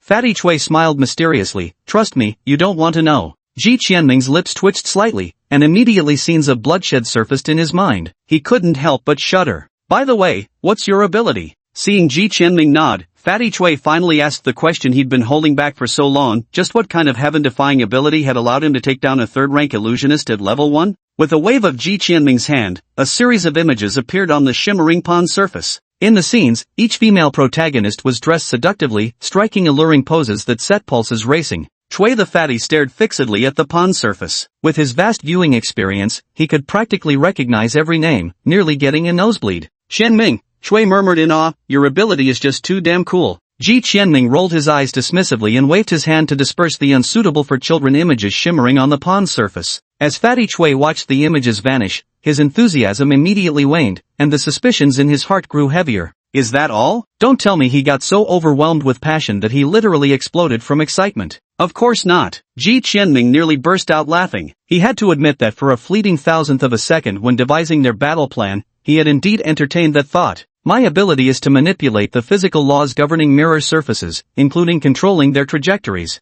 Ji Qianming only revealed the power of Fei Hua, saying nothing about replica. That was his ultimate trump card. Fatty Chui nodded thoughtfully, yet still wore a deeply furrowed brow, unable to comprehend how this ability could possibly defeat Fantasist. He shook his head. Since he couldn't figure it out, he stopped trying. Rising to his feet, he walked toward the door. We should go, we're running late. Where to? Junjian. Snap. A flash of lightning tore through the dark clouds, leaving behind a vicious streak as torrential rain poured down, enveloping the entire city of Changzhou in a deluge. Over 20 kilometers from downtown Changzhou, by the lakeside, an opulent manor stood quietly in the rain. Damn it, when will this rain ever stop? It's really getting on my nerves. In the security booth at the estate gate, a middle-aged guard cursed as he watched the heavy rain outside. Take it easy, Laoli. Another burly guard lit a cigarette and casually crossed his legs. We've got such a cushy job, just watching over someone's doorstep all day without lifting a finger, and they pay us 10 grand a month. What's there to complain about? Laoli chuckled. You're right. Those rich bosses sure are generous. What's even worth guarding out here in the middle of nowhere? Did you see those young ladies who just went in? Why, weren't they a sight for sore eyes? As he spoke, a lewd glint flickered intermittently in his eyes, revealing unspoken thoughts. Humph. A woman of that caliber is beyond your league. Just stick to guarding the door quietly. The burly man snorted coldly when suddenly his brows furrowed slightly as he narrowed his eyes toward the security booth's exterior. Amid the torrential downpour stood a figure clad in a black raincoat, motionless while staring intently at the security booth. Oldly, what's with that guy? Go out and take a look quickly. Come on, old Zhao. Maybe he just wants to see what a rich man's house looks like. No need to make a fuss. Oldly curled his lips dismissively. Bullshit, old Zhao swore. Who the hell comes to the middle of nowhere just to look at a house? With that, he picked up his baton, grabbed an umbrella, and walked out. The rain was heavy, the wind even stronger. A single umbrella was no match for it. Within moments, his clothes were soaked through. Wiping his face, he shouted loudly, "What are you up to?" Only as he got closer did he realize that beneath the black raincoat was actually a young lad. The young man was exceedingly handsome, though his expression at this moment was as cold as ice, his beautiful eyes devoid of any emotion as they stared at old Zhao. I'm going in. Kid, this is private property. No entry. If you don't leave now, I'll beat you up. Seeing that the intruder was just a youth, old Zhao let his guard down considerably as he snarled threateningly. Annoying. The young man frowned slightly and strode straight toward the iron gate, completely ignoring old Zhao standing nearby. Old Zhao's temper flared instantly. You little brat. Thinks you've got face, eh? Fine, it's not like anyone's around to see me teach you a lesson out here in these wild mountains, he thought. Malice surged through him as he pressed the button on his stun baton. ZZZZZZT. Crackling electricity surged along the batten with a piercing screech as old Zhao swung it ruthlessly straight toward the youth's body. At that instant, a golden light erupted from the boy's left eye. The menacing electric batten abruptly froze in midair, halted just 1 centimeter above the youth's head, unable to advance another fraction. Old Zhao froze momentarily before gritting his teeth and straining with all his might, his face flushing crimson with exertion, yet the batten remained immovable, impossible to bring down. The youth slowly turned his head, tilting it slightly to look at old Zhao, who finally caught a clear glimpse of that golden radiance's true form. Within the boy's left pupil, a golden rune was actually flickering. Hell's bells, hell's bells. Old Zhao felt a chill rising from the soles of his feet straight to the crown of his head. Just who the hell is this kid? As the youth raised his right hand, an immense force suddenly wrenched the stunned batten from old Zhao's grip. The weapon tore free from his arm and hovered motionless in the rain. The rain poured down on the stunned batten, sparks flying all around. Suddenly, the batten was thrust hard into old Zhao's body. A surge of powerful electric current instantly coursed through his entire body, causing him to convulse uncontrollably. He let out a series of agonized screams, his face turning deathly pale before his eyes rolled back as he lost consciousness. Old Li in the guard booth witnessed the entire scene. Grabbing another stun batten, he prepared to rush in and save old Zhao. At that moment, the youth in the rain glanced at him, fingers twitching slightly. Bang! The security booth's door slammed shut with a bang, followed by the distinct click of the latch being firmly locked. A monster, a monster. Old Li's eyes bulged wide, his whole body shaking violently before he rolled his eyes back and passed out cold. The youth turned and strode straight toward the massive iron fence gate. With a creaking sound, the 3-meter-tall iron gate twisted and deformed as if squeezed by an invisible giant hand, forming a gap wide enough for a single person to pass through. The golden light in the youth's eyes slowly faded, his face beneath the black raincoat remained expressionless as rainwater dripped from the coat onto the ground. Drip, drip, drip. Like a black phantom in the rain, he stepped forward toward the manor. Chapter 11, Guardian. No. Hey, don't spoil the fun. The youth stood at the bedroom door as depraved noises kept drifting out from within, fueling the fury burning in his chest. You beasts! Every last one of you deserves to die. Bang! With a thunderous crash, the massive door toppled straight down, sending up a cloud of dust. The room was lavishly decorated, with an enormous round bed occupying most of the space. Various bizarre objects filled the remaining corners, and the walls were adorned with pictures of women in all manner of suggestive poses. The woman sprawled across the giant round bed let out a startled shriek and burrowed under the covers. Who the hell dares? The young man was thoroughly frightened, his face turning deathly pale as he viciously shouted. Standing quietly at the entrance was a youth clad in a black raincoat. His left eye shimmered with golden light as residual raindrops pattered from his coat onto the expensive floorboards. The boy gazed at him with an expression one might reserve for a corpse. Security! Where are the guards? Stop yelling, they won't be coming, the youth replied flatly. Who do you think you are? Do you know who I am? Do you know who my uncle is? The young man, seeing that the security guards still hadn't arrived, gradually lost his arrogant demeanor. Whoosh! A sharp dagger flew from the boy's hand and stopped right in front of the young man's face, just a hair's breadth closer would have pierced his eyeball. The young man was utterly terrified. A foul stench suddenly rose from the bed, making the women huddled under the blankets turn pale with disgust. Do you remember Lu Feng? The boy glared at the young man with undisguised murderous intent in his eyes. I honestly don't know, the young man stammered in a trembling voice, utterly unprepared to face such an overwhelming situation. The boy furrowed his brows and thought for a moment. What's your name? He asked. Song to the clouds. You lied to me. Brother, I really am called Xiang Yunj, I swear. If you don't believe me, you can check my ID. The corner of the youth's mouth twitched slightly before settling back into an icy expression. What's your relation to Xiang Lengfeng? He asked. He's my uncle, the young man replied with a baffled expression. Why was this stranger suddenly asking about his uncle? Oh, the youth spoke casually, my mistake. Wrong person. Xiang Yunj? Bloody hell, you scared the piss out of me and that's all you got? Xiang Yunj's expression looked as if he'd swallowed a fly, utterly disgusting. The youth stretched out his arm, and the dagger hovering before Xiang Yunj's eyes flew back by itself. At last, Xiang Yunj's pounding heart settled down. Even if you're not him, you still deserve to die. Every last one of you Xiang family members deserves to die. The icy voice rang out again. Enough already. Ha, are you playing with me? At this moment, Xiang Yunj truly wanted to rush over and beat him up, but it remained just a thought. However, the young man paused. I promised someone I wouldn't kill indiscriminately anymore. Then he shook the rain off his coat and turned to leave, casting a cold glance at Xiang Yunj before departing, sending a chill down his spine. Phew, he's finally gone. Xiang Yunj let out a sigh of relief. Oh, right. The boy suddenly reappeared in the doorway. Do you know where Xiang Lengfeng has gone? I heard he's on a business trip to Zhenjiang. Xiang Yunj didn't dare play any tricks and answered honestly. Oh, got it. The figure flickered and was truly gone this time. The black raincoat stepped back into the curtain of rain and vanished without a trace. Trash Gauchin, your intel is completely unreliable. A faint string of curses seemed to drift through the rain. Attention all passengers, the train is about to depart. The next station is Zhenjiang Station. The elegant voice echoed through the carriage as the train slowly started moving, heading toward the next station. By one of the train windows sat a chubby man and a young boy. Chubby Chui was dressed in casual wear with his seat reclined all the way down, comfortably sprawled out and snoring lightly in his deep slumber. The boy wore a gray hoodie and was engrossed in reading a magazine. He would have looked every bit the artsy young intellectual had the magazine not been held upside down. Ji Qianming's mind wasn't on the magazine at all at this moment. His consciousness was meticulously studying the changes occurring on the mirror's surface in his thoughts. Replication skill. The fantasist materializes imagined things in the real world. Note 1, whether materialization is possible will be determined by the abilities level. Note 2, whether materialization succeeds will be determined by how deeply the host is impressed with the specific target. Note 3, if the judgment fails, the object most deeply impressed upon the host will be materialized instead. Level 1. Comment, what are you waiting for? Go ahead and start daydreaming. Ji Qianming carefully pondered over the skill description, lightly furrowing his brow. The prerequisites for using this ability seemed quite stringent. Cannot manifest objects that exceed one's skill level, nor manifest unfamiliar objects. However, what's manifested here doesn't necessarily have to exist in reality. Earlier, what Rennie manifested, the ball of light and the demonic right arm, didn't seem to belong to this world. Does that mean that once the level is high enough, one can manifest imagined objects? Ji Qianming felt his blood surge with excitement at the thought of that cool demonic right arm. Such an awesome ability. But the changes to the mirror weren't limited to this. A few additional lines of text appeared in the Soul Chi materialization pop-up window. Rennie +5, Rennie +7, Rennie +6.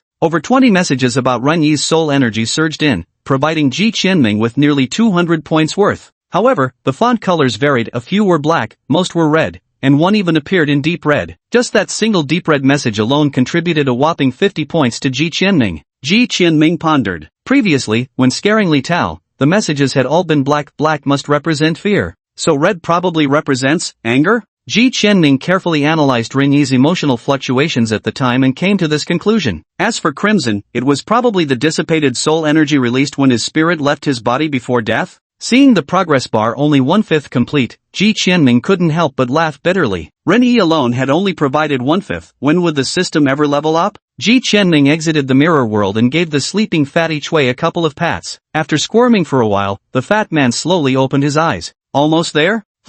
Fatty Chui yawned as he gazed out the window, then suddenly seemed to recall something. All right, your admission letter has already arrived in Zhenjiang. You'll need to pick it up yourself. Ji Qianming nodded. He had a vague sense that something significant was about to happen during this trip to Zhenjiang, not just for them, but also for the organization behind Rennie, who seemed to be heading to Zhenjiang in search of something. What on earth is about to emerge? Zhenjiang, could there really be something hidden here after all? If he couldn't figure it out, he decided not to dwell on it. After all, he was still a small fry now. When the sky falls, the tall ones hold it up. Why should he worry? By the way, what exactly does your school do? Train students to become chivalrous heroes? Ji Qianming suddenly realized he knew nothing about the academy he was about to enter and couldn't help asking. It's not your school, it's ours. Fatty Chui rolled his eyes. The purpose of Gauchin Academy is protection. What is there to protect? Peace? You could say that, but it's not what you think. Our purpose isn't to eliminate some evil superhumans, but to fend off an invasion, or rather, a horde of things.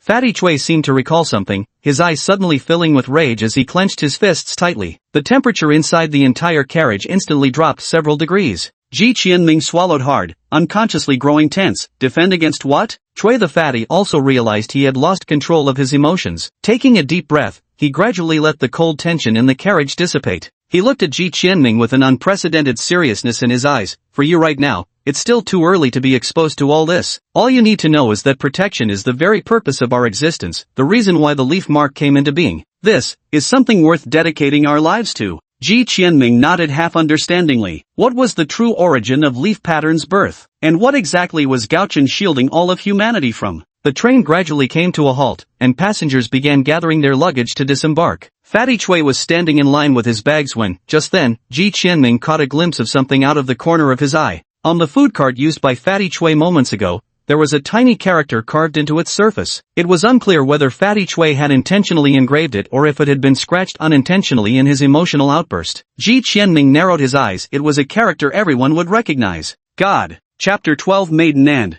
Zhenjiang Station has arrived. Passengers wishing to alight, please exit promptly. Once we get to the hotel, you'll stay there by yourself. I've got a mission to attend to, Fatty Chui said while dragging his luggage, adding, if there's any emergency, call this number. If it doesn't go through, come find me at Jinshan. Oh, and the address where you can collect your admission notice is also written here. But recently, this city hasn't been very peaceful, so try not to go out much in the coming days. As he spoke, he handed Ji Qianming a room key along with a slip of paper. Ji Qianming was taken aback and asked, you're not staying at the hotel? Fatty Chui shook his head and smiled bitterly. The situation here is quite tough, and there's too much for me to handle. Looks like I won't be able to go back anytime soon. The two walked to the exit of the high-speed rail station when Fatty Chui suddenly stopped in his tracks. He glanced at his watch as if waiting for something. That little brat is never on time. He snorted under his breath, muttering quietly. The two waited at the crowded high-speed train station for over 10 minutes when the hum of an engine grew louder and nearer from the distance. A red Ferrari sports car, like a crimson lightning bolt, sped toward them, kicking up clouds of dust and noise. Loud music blared from the open-top car, audacious to the extreme. In the New Year's month, it's the New Year Screech! The red sports car carved out a graceful arc before the station entrance, screeching to a precise halt right in front of the stunned Ji Qianming. A blonde woman stepped out of the sports car, her tall figure gorgeously accentuated by the form-fitting leather outfit that traced stunning curves. Behind her sunglasses, her delicate and charming face exuded the unmistakable aura of a Korean celebrity. The combination of a luxury car and a stunning beauty seized the attention of nearly everyone at the high-speed train station, with audible gulps rising sporadically from the enthralled crowd. Sorry I'm late, Director Chui, the blonde said, flashing a mischievous smile at Chui the fatty, sending nearby men's hearts aflutter. Never mind, I've gotten used to it, Chui replied with a resigned chuckle, waving his hand dismissively. Who is this? The blonde beauty noticed Ji Qianming standing there in shock and asked curiously. This is Ji Qianming, a prospective freshman. Fatty Chui grinned and patted Ji Qianming on the shoulder. Qianming, this is your senior, Park Jimin. Ji Qianming paused. Park Jimin? Korean? Hello, senior. Ji Qianming bowed politely and replied. Freshman? Park Jimin froze for a second before taking off her sunglasses, her charming eyes narrowing into crescent moons as she thoroughly examined Ji Qianming. After a long moment, she broke into a sweet smile, extending her right hand as she said, Welcome to Gaochen, Junior Qianming. If anyone at school gives you trouble, just mention my name, though there aren't many people at our school to begin with. Ji Qianming's face flushed as he stiffly reached out his hand. A soft, delicate touch greeted him, sending a tingling warmth through his fingers. This was his first time holding a girl's hand, and in front of everyone, no less. Any claim that he wasn't flustered would be a lie. Alright Jimin, stop teasing him. We've got business to attend to, Chubby Choi said with a grin, noticing Ji Qianming's awkward predicament. Park Jimin nodded, and the two of them got into the car. Ji Qianming froze for a second. Wait a minute, this sports car only has 2 seats. A vague sense of foreboding crept over him. Hey, there's no room for me, Ji Qianming protested urgently. Chubby Choi raised an eyebrow and smirked mischievously. Who said you were coming with us? You've got the address, take the bus yourself. Ji Qianming. Park Jimin burst into laughter at his bewildered and helpless expression, waving her hand dismissively at him. Moments later, the roar of the sports car's engine sounded again, kicking up a cloud of dust as it sped away. Watching the receding taillights, Ji Qianming stood frozen in complete disarray under the howling wind. What dire situation! What unrest! I think you're just trying to ditch me and enjoy yourself. Ha! Ji Qianming cursed silently in his mind. Fine, let's take the bus then. He raised the room key and glanced at it, the black and gold cardboard crystal engraved characters in the center. Fuxalai Hotel, room 2101. This junior is really interesting. It's been ages since I last saw a freshman. Inside the sports car, Park Jimin's lips curled into a faint smile as the convertible roof sealed shut, and the once deafening music faded into silence. This kid's got potential, chuckled Chubby Choi. What's the situation? Park Jimin's expression turned grave. Not good. Intel suggests the Shangxia Society has dispatched over 200 thugs this time, some armed along with 3 core members. Plus, the puppeteer is already en route. Humph, cowards who skulk in shadows, muttered Chubby Choi, his brow furrowing into a stern frown. A couple days ago our people had a run-in with them, and Yuni even got injured. Park Jimin's eyes flashed with anger. These bastards, the gods are nearly fully invading, and they're still here stirring up shit. But since I came to pick you up so conspicuously this time, they definitely know you've arrived. They'll have to rein in their actions a bit. Now that I'm here, no matter how much they rein it in, it won't matter. This time, I'll make sure none of them leave alive. Choi the fatty spoke coldly, radiating overwhelming confidence. He tilted his head to glance out the window, a glint of killing intent flashing in his eyes.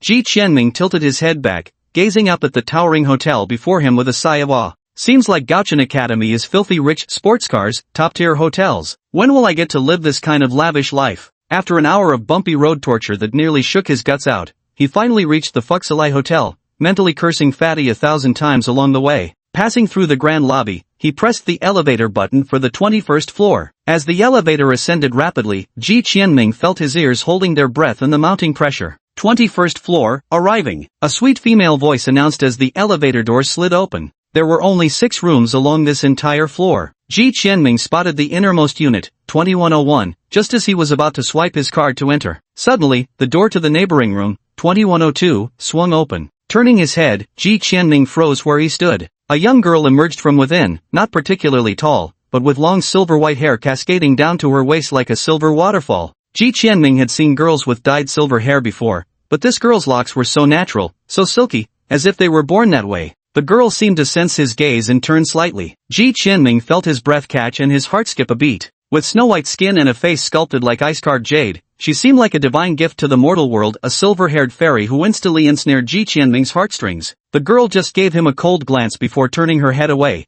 and immediately another figure emerged from the room. She was a young woman of noble and aloof demeanor, her exquisite features seemingly untouched by the passage of time, yet she exuded an unconscious aura of authority. Yes, intimidation. Ji Qianming pondered for a long time before finding the right word to describe that feeling, as if an emperor were gazing down upon mortal beings, evoking an involuntary tremor within. Oh, she also noticed Ji Qianming standing nearby, her beautiful eyes flickering with a hint of curiosity. Chapter 13, Zhang Fan. Under the beautiful woman's gaze, Ji Qianming felt his hair stand on end. He hurriedly averted his eyes, pulled out his key card, and swiped it against the door. With a click of the door, Ji Qianming's figure disappeared behind it. Master, is there something wrong with that person? The young girl, noticing the beautiful woman's pensive expression, asked in a voice as melodious as a heavenly chorus. The beautiful woman shook her head, cast one lingering glance at the door, then turned and left. Meanwhile, inside the room, Ji Qianming watched through the peephole as the two departed, his anxious heart finally settling. He exhaled a long breath, muttering to himself how bizarre today had been. Now at last, he had time to take in his surroundings, surveying the room, and his eyes instantly brightened. Wow, this is actually the presidential suite? The luxurious living room featured a neatly arranged set of European-style furniture, while a wine cabinet displayed rows of pricey red wines, each bottle tagged with 4-digit prices. There was a private cinema, an oversized bathtub, and even an Xbox gaming console. Do all Gaochen employees get such lavish accommodations during business trips? Standing before the floor-to-ceiling window that framed half of Zhenjiang in its panorama, he couldn't help but feel growing admiration for Gaochen Academy.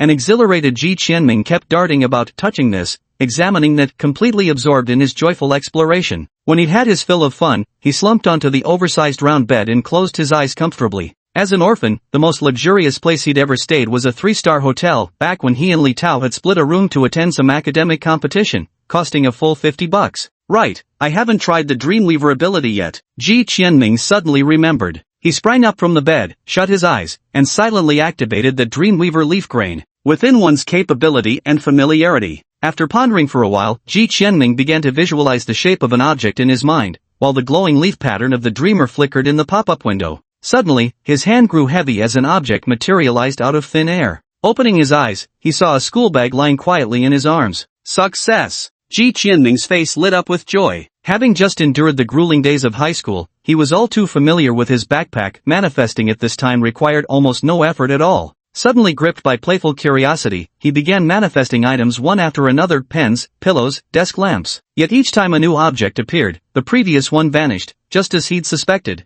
Could I manifest the demon's right arm now? The thought suddenly struck Ji Qianming and lingered stubbornly in his mind. Though he knew it was unlikely, he couldn't resist trying. Then he closed his eyes and began meticulously sketching the image of the demon's right arm in his mind. A moment later, he opened his eyes again and froze in shock. Just as he had guessed, the demon's right arm had not materialized, but what did appear was something he had never expected. It was a familiar, long-lost blue rose. Ji Qianming sat quietly on the bed, gazing at the rose before him like a statue. Was this rose really the most profound impression in his subconscious? A trace of bitterness welled up in his heart as past events surfaced before his eyes. Though it had happened merely 2 days ago, it now felt like a lifetime away. Yet it was only a fleeting trace. He knew clearly that from the moment he chose to leave with Fatty Chui, there was no returning to ordinary life. After all, they belonged to different worlds. What was there to grieve over? He shook his head, pushing these distracting thoughts to the back of his mind, and pulled out a slip of paper from his pocket. On the front was a phone number, and on the back was an address. Number 43, 7th Lane, Zongza Road. Ji Qianming quickly packed up a few things and prepared to open the door and leave.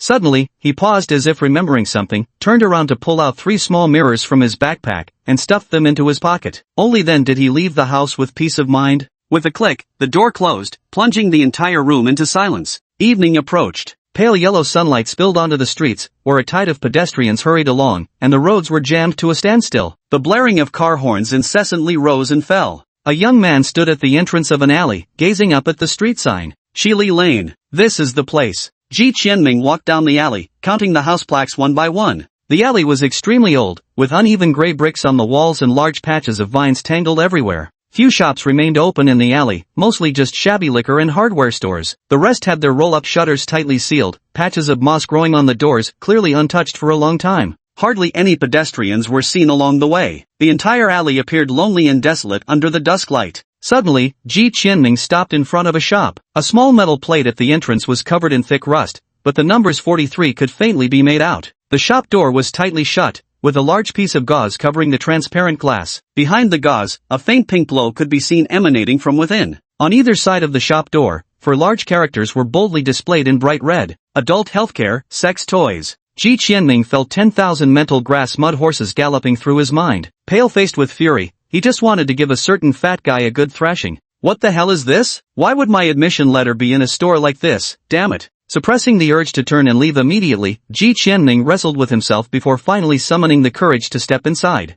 Ding-ling-ling. As the bell on the door jingled, Ji Qianming was hit by a peculiar odor, and then he finally laid eyes on the true face of the shop. Under pink lighting, a small counter stood at the center of the store, flanked by 2 rusted metal shelves piled high with various unspeakable products. Ji Qianming's eyelids twitched. This was indeed just an ordinary adult store. Just as Ji Qianming turned to leave, an elderly man in a white tank top, waving a palm leaf fan, emerged from the small gate. Hey, young man, what would you like to buy? We've got everything you could want, guaranteed to satisfy. The old man's voice boomed with vigor, laced with a hint of mischief. Ji Qianming's face instantly turned crimson, and he stammered, "No, I'm not here to buy anything. I came to pick up my admission letter." He really wanted to slap himself right now. Who would believe he came to this kind of place to pick up an admission letter? Oh, the old man raised an eyebrow, scrutinizing Ji Qianming carefully for a moment before pulling out 2 packages from beneath the counter. What's your name? Ji Qianming answered honestly. Here, this is your admission letter, the old man said, putting on his reading glasses. After examining it briefly, he handed over one of the packages.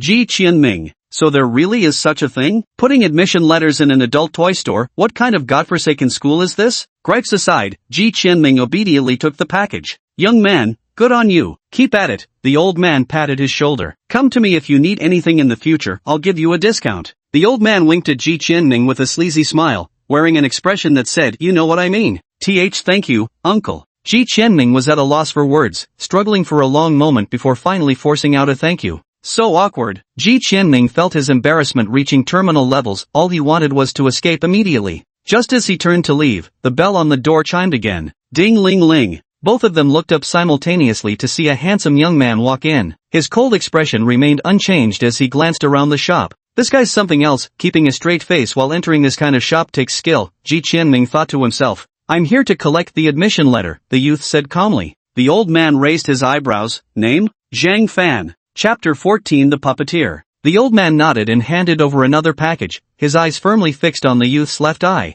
Such extraordinary talent, truly extraordinary, the old man murmured to himself. Ji Qianming looked at the youth before him, a thought flashing through his mind. Is he also a freshman at Gaochen? Zhang Fan took the package, checked it briefly, then turned and pushed the door open to leave without another word. Damn, so icy. Ji Qianming felt this Zhang Fan gave off the aura of millennial-old glacial frost, utterly unapproachable. He hesitated for a moment, then followed after her. Hey, are you also a freshman at Gaochen? Ji Qianming caught up to Zhang Fan and asked curiously. Zhang Fan glanced at him and nodded. Then we must be classmates. Ji Qianming enthusiastically extended his right hand. I'm Ji Qianming. Zhang Fan furrowed his brows slightly, hesitated for a moment, then finally shook Ji Qianming's hand and spoke curtly, Zhang Fan. With that, he turned and continued walking forward without looking back. Zhang Fan, just the name alone sounds fierce, Ji Qianming thought to himself. You're a freshman at Gauchen too, so you must have a Yi mark as well? How much do you know about Gauchen? I don't know. Where do you live?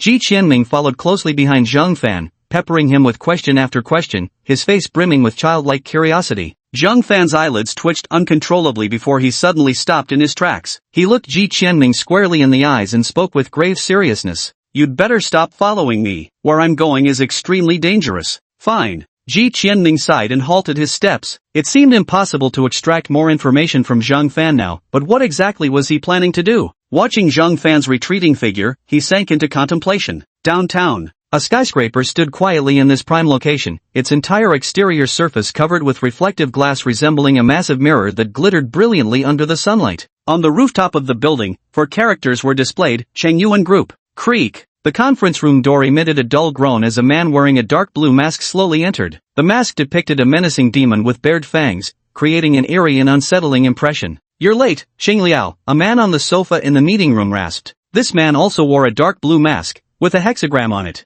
Xing Liao retorted impatiently, it's just a lousy strategy meeting with 3 people. What's the big deal about being late? A soft chuckle came from near the window. A woman with a rose-patterned mask walked seductively up to Xing Liao, her body twisting like a water snake as she rubbed her hand against his chest, utterly mesmerizing. Oh my, Sorcerer-san, why must you speak that way about our adorable newcomer? Look at those toned muscles, this sister can barely contain herself. Xing Liao suddenly reached out and gripped the woman's arm fiercely, snarling, Flower Ghost, if you ever lay your filthy hands on me again, I'll chop them off. Oh, try it and see. Flower Ghost's voice gradually turned icy, radiating murderous intent. Enough. The sorcerer on the sofa slowly rose to his feet, his hoarse voice resonating through the entire meeting room. Shang Xia didn't summon you here to quarrel. Begin the strategy meeting at once, the envoy will arrive shortly. The Azure Fang demon and the Blossom Spectre simultaneously snorted coldly, withdrawing their killing intent as they each took a seat. The sorcerer unfurled a map across the table, circling a location with red ink.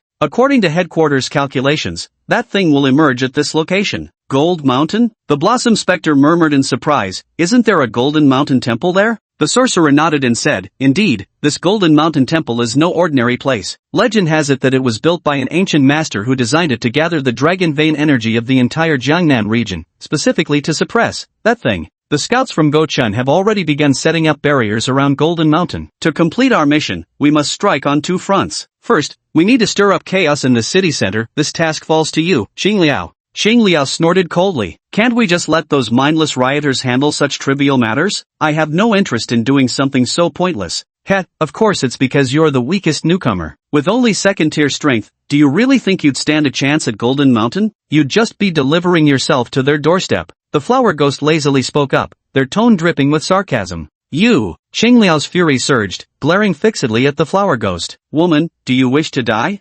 Bang! The occultist suddenly slammed a palm onto the table, the deafening sound reverberating through the empty conference room. Whoever stirs trouble again will get the hell out. His icy gaze swept over the 2 of them as he enunciated each word through clenched teeth. Onward. The sorcerer cleared his throat. I'll head to Golden Mountain. Hua Gue, you take a faction of the thugs and hold this position. Within Cheng Yuan Heavy Industries lies the key to completing our mission. You must guard it at all costs. Alright, I got it. Hua Gue cooed playfully. Xing Liao furrowed his brow tightly, pondered for a moment, then spoke. I heard the underworld monarch has arrived this time. With just us, can we really stop him? Before the sorcerer could speak, a husky voice came from the doorway of the conference room. Lord of the underworld, leave him to me. All 3 turned their gazes in unison to see a man wearing a white weeping mask standing at the entrance. An invisible aura pressed down on them, stifling their breath. A name flashed simultaneously through all their minds. The puppeteer. Ji Qianming strolled down the nighttime street, clutching a Chinese-style pancake in his hand. It wasn't that he particularly liked these pancakes. When he'd followed Fatty Chui out, he hadn't brought much money with him. Before leaving, Chui had only left behind a hotel keycard and a note. After rummaging through his backpack, Xianming had only managed to scrounge up 7 yuan, barely enough for this single pancake. Damn that Fatty Chui, bringing someone along without taking responsibility? Xianming privately grumbled. For some reason, he suddenly felt like he'd been sweet-talked into eloping with that smooth-talking fatso. Just as his thoughts began drifting wildly, several motorcycles flashed past him like lightning, their wheels kicking up a spray of water that landed perfectly on his pancake. Ji Qianming blinked his eyes, unable to process what had just happened for a moment. What the hell? Half a second later, Ji Qianming felt a surge of rage rising from his heart. My fucking 7 yuan last remaining money pancake, you guys just ruined it? If that fatty doesn't come back for days, I'll starve to death. Have you no humanity, huh?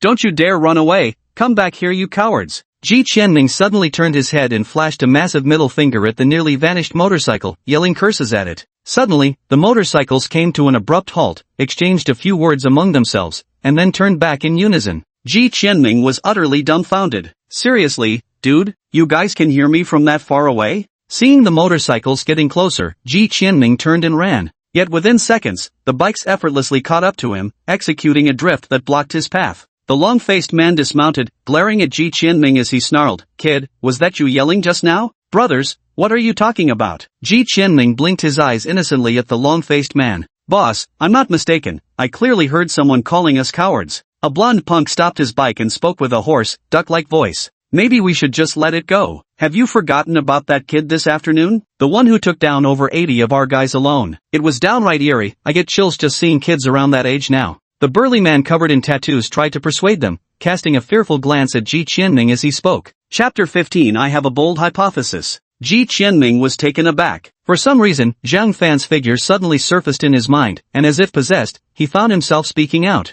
"Big bro, let me take a wild guess, was that young man extraordinarily handsome, ice-cold in demeanor, and spoke in a way that makes you want to punch him?" All three of them turned to look at him in unison, their faces filled with shock. The tattooed brute trembled all over. "See, I told you, this kid is definitely no ordinary guy. What's your relationship with that young man?" the long-faced man asked cautiously. "Oh, he's my boss." Seeing everyone's expressions change dramatically at his words, Ji Qianming puffed out his chest and declared with full confidence. The three men collectively gasped in shock, exchanging glances among themselves. The yellow-haired man swiftly pulled a walkie-talkie from his pocket and desperately roared in his raspy voice. "We've found the boy's accomplice. Repeat, we've found the boy's accomplice. We're on Guanqian Street, opposite China Mobile. Brothers, get over here now." "Copy that. We're currently chasing the boy near Pagoda Mountain Park, dispatching a team to your location immediately. Backup is on the way." "Repeat, backup is on the way." Ji Qianming? His entire face twitched uncontrollably, he never imagined the situation would escalate to this extreme.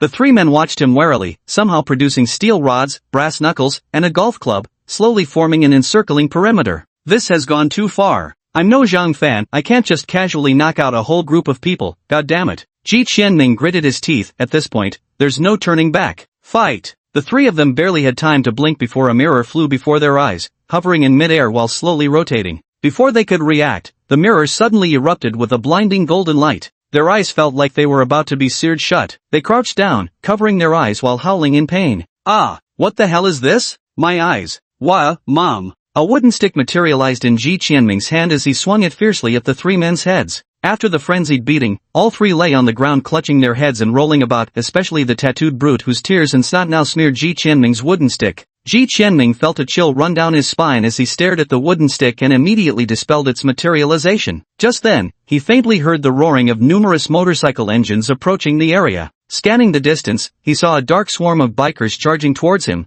brandishing all sorts of weapons with menacing looks. Ji Qianming's hair stood on end. He hurriedly mounted a motorcycle and sped off towards Pagoda Hill. "Now's the time to rely on my fearless leader Zhang Fan." In Ji Qianming's mind, the image of Zhang Fan, whom he'd only met once, grew larger than life. Boom! Ji Qianming twisted the motorcycle's accelerator tighter and tighter. His speed was now on par with that of an ordinary car, yet the gang of bikers behind him still clung close, their numbers even growing. Thankfully, this was the outskirts of the city, otherwise, traffic police would have been hot on their heels long ago. Damn it, why hadn't he heard about Zhenjiang having so many bikers before? He cursed inwardly. Suddenly, Ji Qianming's pupils constricted. Ahead at the crossroads, several more motorcycles came roaring in from the side, clearly aiming to cut him off. The leaf pattern on Ji Qianming's chest faintly shimmered as a mirror emerged from his pocket, facing directly toward the intercepting motorcycles and erupting with a blinding golden light. "Ah, I can't see anything. What the hell is that thing? It's so damn bright." A string of curses rang out, immediately followed by the screeching of brakes. Several motorcycles, failing to stop in time, toppled over with their riders thrown off. Ji Qianming's eyes lit up as the other two mirrors in his pocket slowly rose,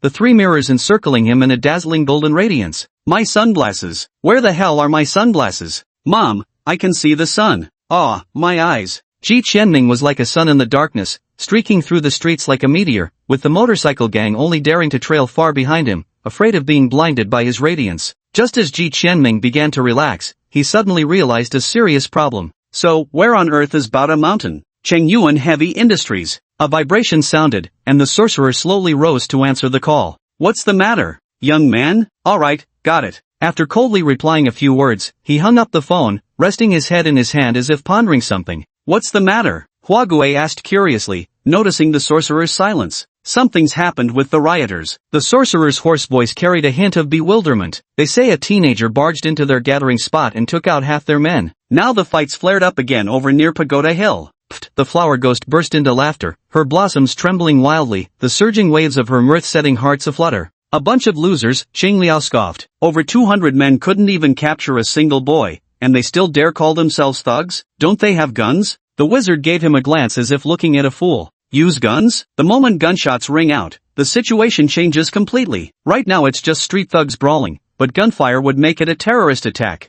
The warlock pondered for a moment before continuing. Before the plan begins, we absolutely cannot invite unnecessary trouble. Qing Liao, go to Pagoda Mountain and bring back that young man. Remember, don't make too much commotion. Qing Liao's face darkened, anger faintly flashing in his eyes. Sending me to deal with some kid, are you all looking down on me? Just wait until I reach the 3rd tier, I'll slaughter you all with my own hands. His fists clenched as he snorted coldly, striding aggressively toward the door. What distinguishing features does that boy have? Suddenly, a deep voice spoke up from across the conference table. The puppeteer leaned against the window, moonlight spilling over his ghastly white weeping face mask, creating an eerie and unsettling sight. The sorcerer pondered briefly before answering. I heard golden light streams from that boy's left eye. He must be a crest wielder too, though his exact abilities remain unknown. Why didn't you remind Blue Fong earlier? Flower Demon asked with a smirk playing about his lips. The cold mask on the sorcerer's face glinted with a frosty light as he spoke indifferently. Too much sharpness in newcomers isn't necessarily a good thing. Golden light in the left eye? The puppeteer suddenly thought of something. Turning to gaze out the window, the corner of his lips curved slightly beneath the mask. Could it be him?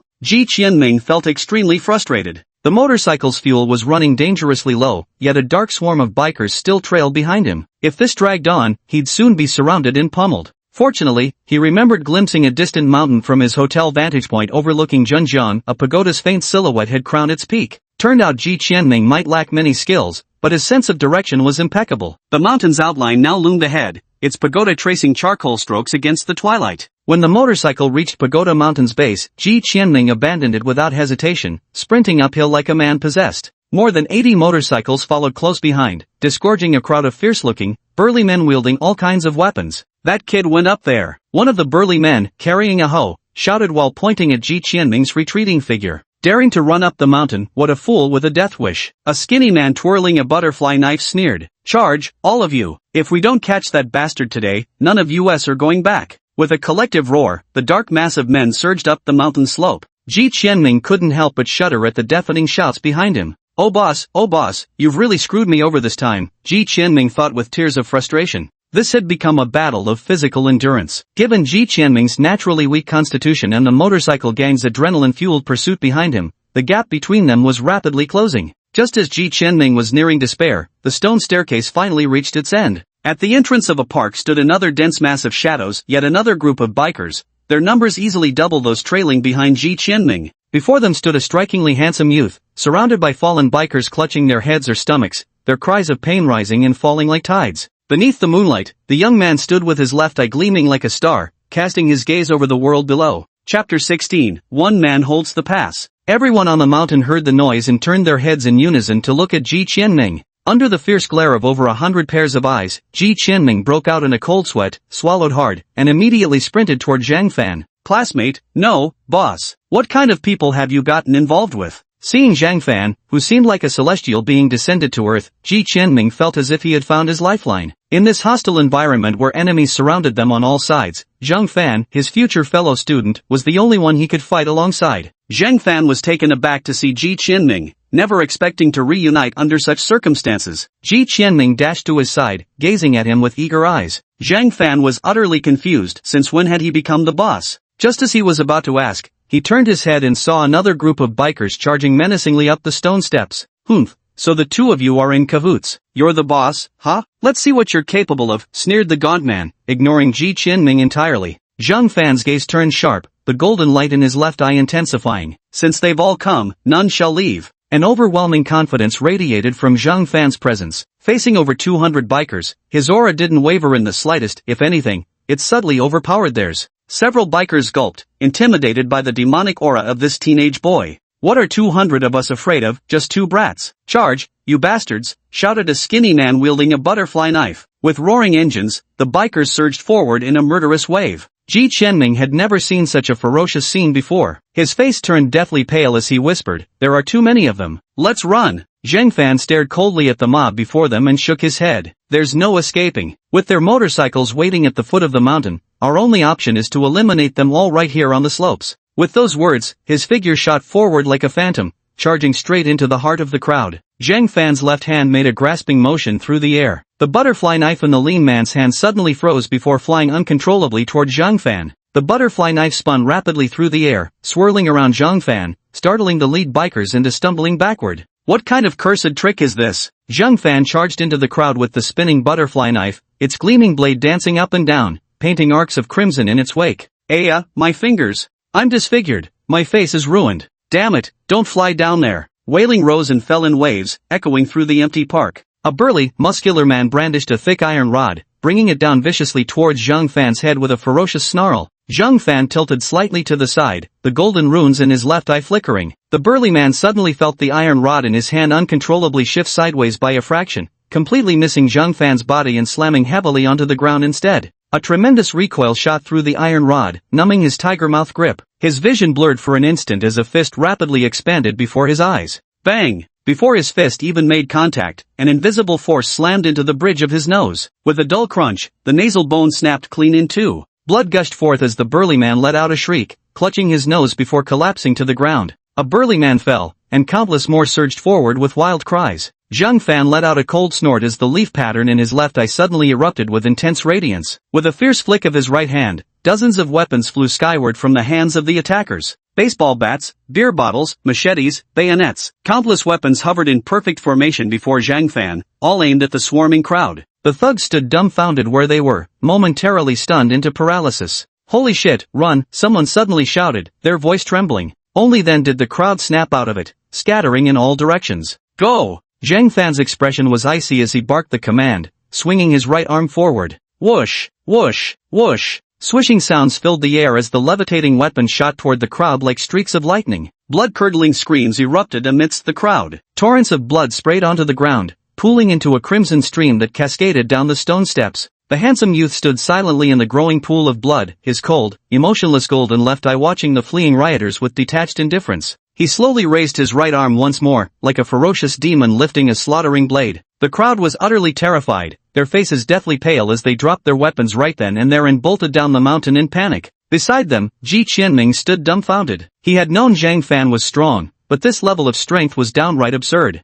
Under the moonlight, that invincible figure engraved itself deeply into his heart. Too cool, just way too cool. Now that was a real boss. His own Mirror Flower was no match for him, not even close. But he firmly believed in Mirror Flower's potential. With the system by his side, he would surely surpass him in the future. Seeing that almost everyone had fled, Zhang Fan's golden glow in his left eye faded as he slowly walked towards Ji Qianming. So strong. Ji Qianming stared at the fallen riders and gulped nervously. Was this the average level of a prospective student at Gaochen Academy? Compared to this, his temporary ability to control mirrors seemed utterly pathetic. However, he knew very well in his heart that with Mirror Flower's ability, he would start weak but grow increasingly formidable later on. Given how powerful Zhang Fan was, maybe he should try copying his ability next time? Just as Ji Qianming was contemplating this, Zhang Fan staggered and nearly collapsed to the ground. Under the moonlight, Ji Qianming could now clearly see Zhang Fan's pale face and utterly exhausted demeanor. "Boss, what's wrong with you?" Ji Qianming exclaimed in shock, quickly reaching out to support Zhang Fan.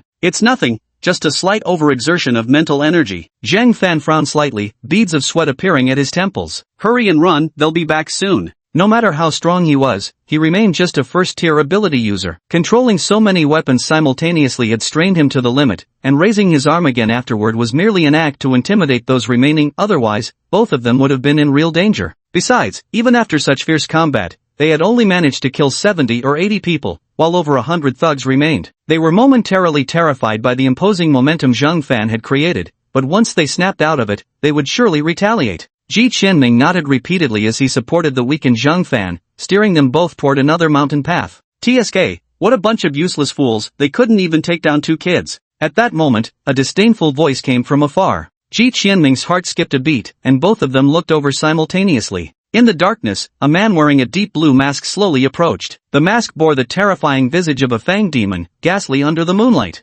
Zhenjiang, unnamed alley. It was late at night, with most shops in the alley tightly shuttered, while the sporadic streetlights flickered dimly. A tempting aroma drifted from the depths of the alley, revealing a small noodle shop still open at the far end. The modest space could barely fit 3 or 4 tables, its walls peeling in large patches, the furnishings decidedly worn. Slurp. At one of the small tables, a middle-aged man was noisily devouring his noodles, steam rising in wispy spirals from the broth, the rich scent of the dish filling the air. Ah, so satisfying. The middle-aged man put down the bowl he'd licked clean, his face filled with contentment. Though Zhenjiang may be a small place, these pot-lid noodles are truly unrivaled. The middle-aged man wore a beige trench coat with messy hair and stubble around his mouth, looking like an unkempt, greasy uncle. Across from him sat a bespectacled young man in a fitted suit, looking every bit the refined scholar. Pushing up his glasses, the young man spoke with some exasperation. Your Majesty, is it really appropriate for us to be sneaking off so blatantly like this? Chapter 17 The Blue Demon Under the Moon. The middle-aged man clicked his tongue and chuckled, with that damn fatty overseeing things, why would I need to worry? That's true. The teacher may seem unreliable on a daily basis, but when it really counts, he's actually very dependable. The bespectacled man nodded and suddenly remembered something. He pulled out 2 documents from his briefcase. Your Majesty, here are the records of those 2 new students. Please take a look. The middle-aged man waved his hand dismissively and chuckled. You chatterbox, after following me for so long, don't you know I dread dealing with tedious paperwork? Just read me the key points.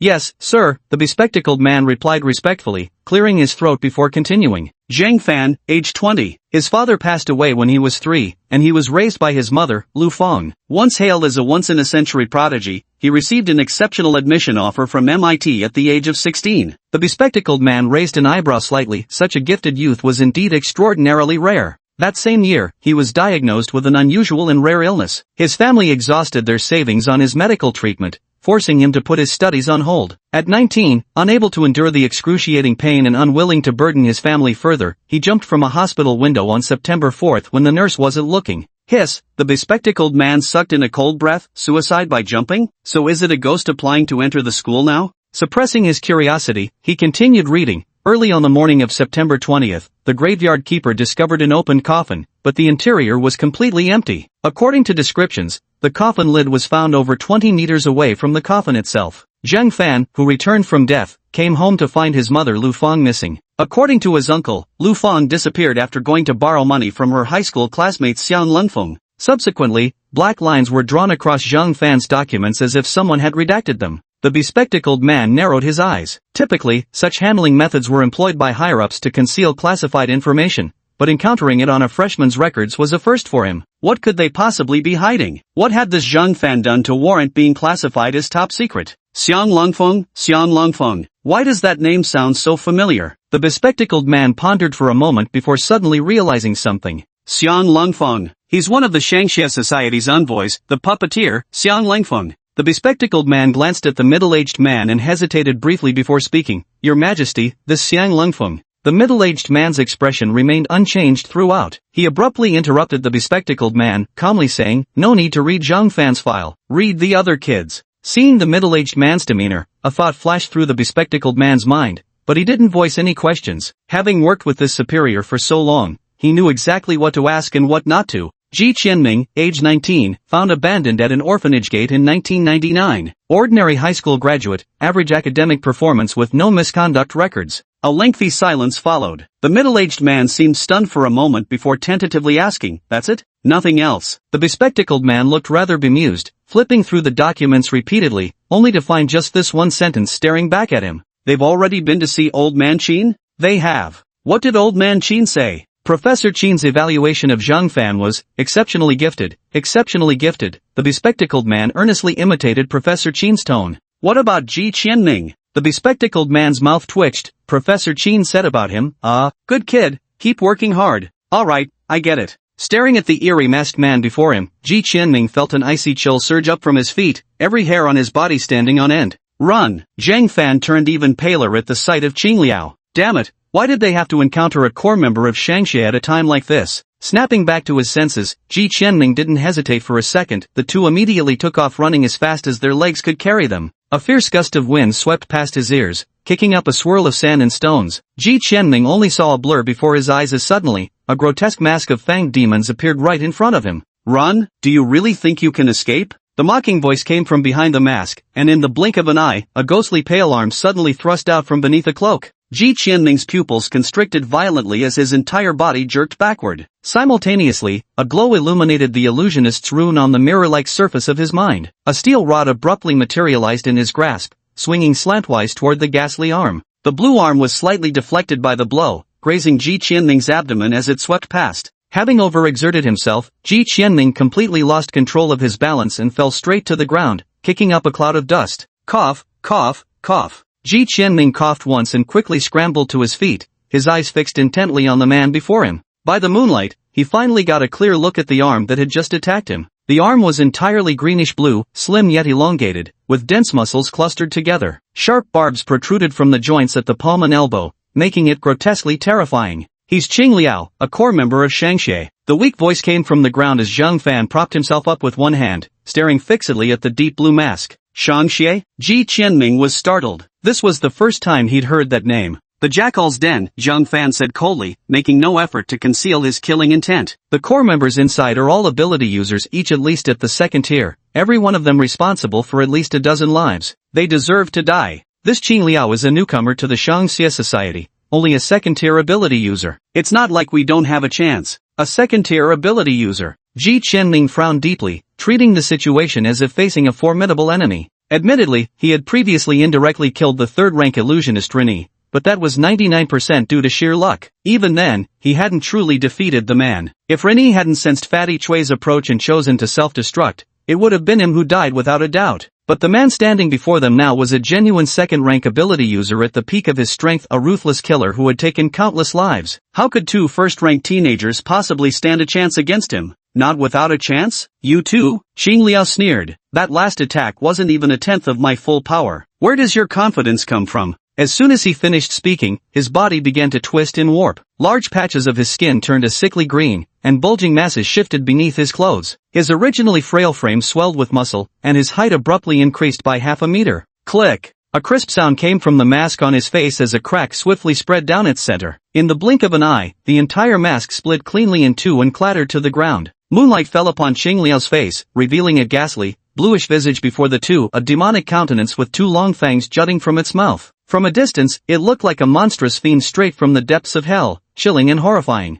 Hiss! Ji Qianming gasped sharply. He never could have imagined that a living person would transform right before his eyes into a blue-skinned, fanged fiend. Even Zhang Fan beside him furrowed his brows slightly, not out of fear at Qing Liao's monstrous transformation, but because his calculations had just revealed a further dip in their odds of victory. Qing Liao's strength was even greater than he had anticipated. "Now, do you still think you have a chance?" Qing Liao revealed a cruel smile on his blood-stained mouth, the corners stretching all the way to his ears, sending a chill down Ji Qianming's spine. With a powerful stomp of his thick right leg, Qing Liao shot forward like a sharp sword, his momentum unmatched. Zhang Fan snorted coldly, his fingers twitching slightly as a sharp steel pipe sprang from the ground, darting straight toward Qing Liao's face. Qing Liao glanced at the incoming pipe with a trace of disdain in his eyes, his charging figure not slowing in the slightest. The steel pipe rapidly closed in on the green-fanged beast. Just as its tip was about to pierce the forehead, a metallic clang rang out. Clink! The pointed end of the steel pipe seemed to have slammed against a rock-hard surface, incapable of advancing even a millimeter before being sent flying backward entirely.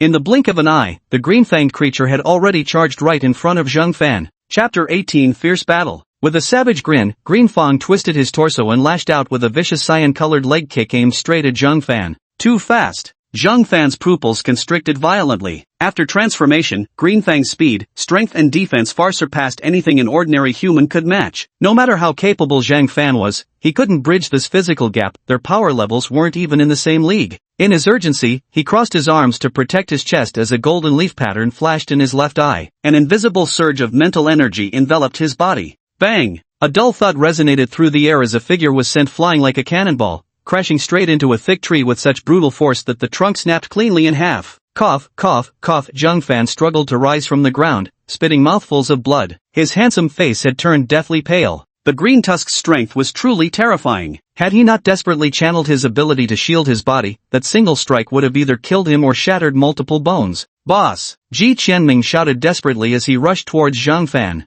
Kid, in such a hurry to die? Qingliao's eyes flashed with murderous intent as he saw Ji Qianming charging, his aura thick with killing intent. Ji Qianming remained extraordinarily calm at this moment, his mind racing. With a swift pat to his pocket with his right hand, a mirror shot skyward. A crisp shattering sound rang out as the mirror automatically fractured into 7 pieces mid-air, their sharp edges glinting with cold light. The leaf-patterned silver pendant on his chest shimmered, and 7 fragmented pieces shot swiftly toward the direction of Qingliao. Ji Qianming was no longer the same person he'd been when he first obtained non-flower. After his battle with the fantasist and countless rounds of practice, his mastery over his abilities had vastly improved. Qingliao stood rooted to the spot, coldly watching the flying debris approach without the slightest intention of dodging. With just a few broken pieces, you think you can hurt me? Ji Qianming's heart leaped with joy. This green fiend was being utterly careless. The shards, enhanced to razor sharpness, were far beyond what ordinary blades could match. Whoosh, whoosh, whoosh. 5 fragments sliced through the air with ease, piercing his emerald green skin and sinking a full 2 centimeters deep.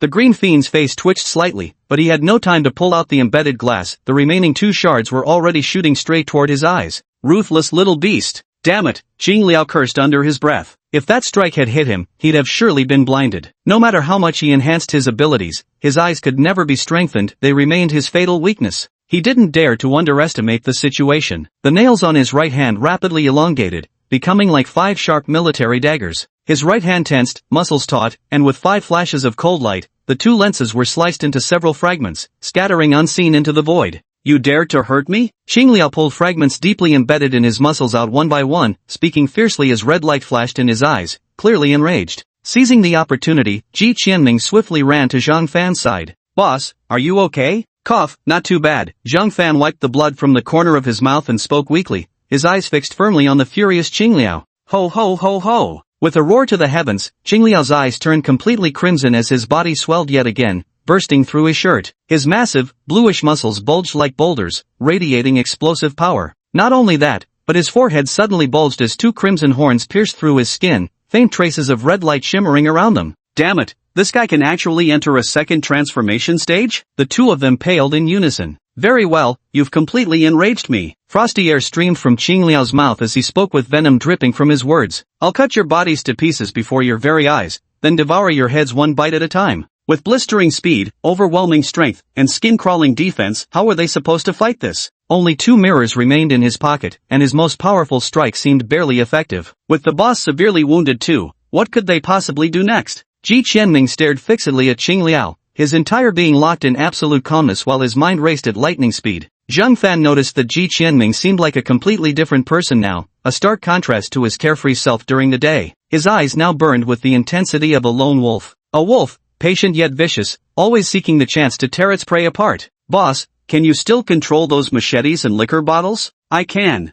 Alright, I have a plan. Ji Qianming leaned close to Zhang Fan's ear, muttering something inaudible. Zhang Fan frowned slightly and said, that's too risky. Without risk, we stand no chance at all, Ji Qianming replied calmly, his gaze fixed on the distant Greenfang. For some reason, Greenfang's heart skipped a beat when he saw Ji Qianming's indifferent expression. This kid actually made me feel threatened? This wasn't the first time Qingliao had experienced such a situation. After transforming, he seemed to develop a beast-like intuition, remarkably sharp in sensing danger. This instinctive warning had saved his life more than once. He hesitated, should he trust his gut and turn away? Just then, Ji Qianming suddenly charged toward him at full speed, flipping him off while running. Close behind Ji were machetes, shattered liquor bottles, and butterfly knives. A surge of inexplicable rage boiled up inside Qingliao. Already in a furious and highly agitated state, this provocation made him cast aside all caution. Do these 2 brats really pose a threat to me? With a furious roar, he stomped hard on the ground, leaving behind an afterimage as he charged toward Ji Qianming like a bullet. He's even faster than before. Ji Qianming thought to himself. Beneath his clothes, the leaf patterns on his chest flickered. The nearby weapons faintly glowed blue as he enhanced them all with razor-sharp reinforcement. The reason Zhang Fan was assigned to control the machete, shattered bottle, and butterfly knife was because they all possessed reflective properties, and previous tests had proven that weapons enhanced with sharpness could indeed harm the azure fangs. In truth, he could manipulate these objects himself, but for one, their reflective qualities weren't particularly strong, making them difficult to control with precision, and for another, what he was about to attempt was dangerously perilous, requiring not a single moment of distraction.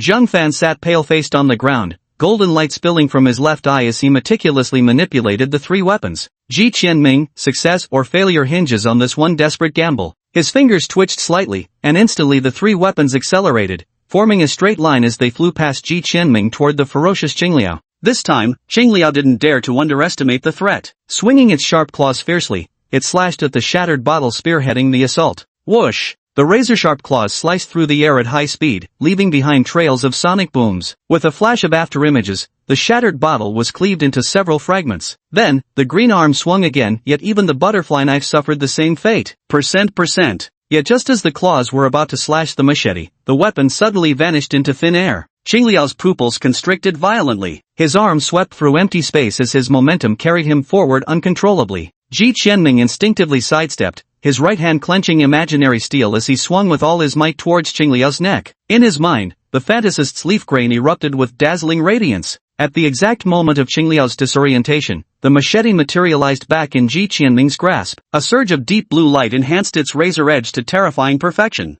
At the same time, Zhang Fan's right hand gave a fierce tug through empty space, the golden runes in his eyes blazing intensely. An identical machete shot out from the darkness behind Qingliao at terrifying speed, likewise dripping with blue light. Despite appearing complex, the entire sequence took less than half a second. Both machetes simultaneously slashed toward Qingliao's neck. Schlick! With just a faint sound, a hideous head was sent flying high before rolling onto the ground with a thud, its eyes wide as brass bells. Death had come without closure. Perhaps even in death, he never grasped how these eerie events had unfolded. The mechanics were quite simple. During their whispered exchange, Ji Qianming had already materialized an identical cleaver under his control. By precisely timing its disappearance and reappearance, he caught his opponent completely off guard. Meanwhile, Zhang Fan maneuvered the other cleaver stealthily behind Qingliao, lying in wait for the perfect moment to strike the fatal blow. However, the entire plan's crucial point lay in Ji Qianming's need to perfectly control the timing without the slightest error. Otherwise, in the blink of an eye, he would have been sliced to pieces by the Qingliao.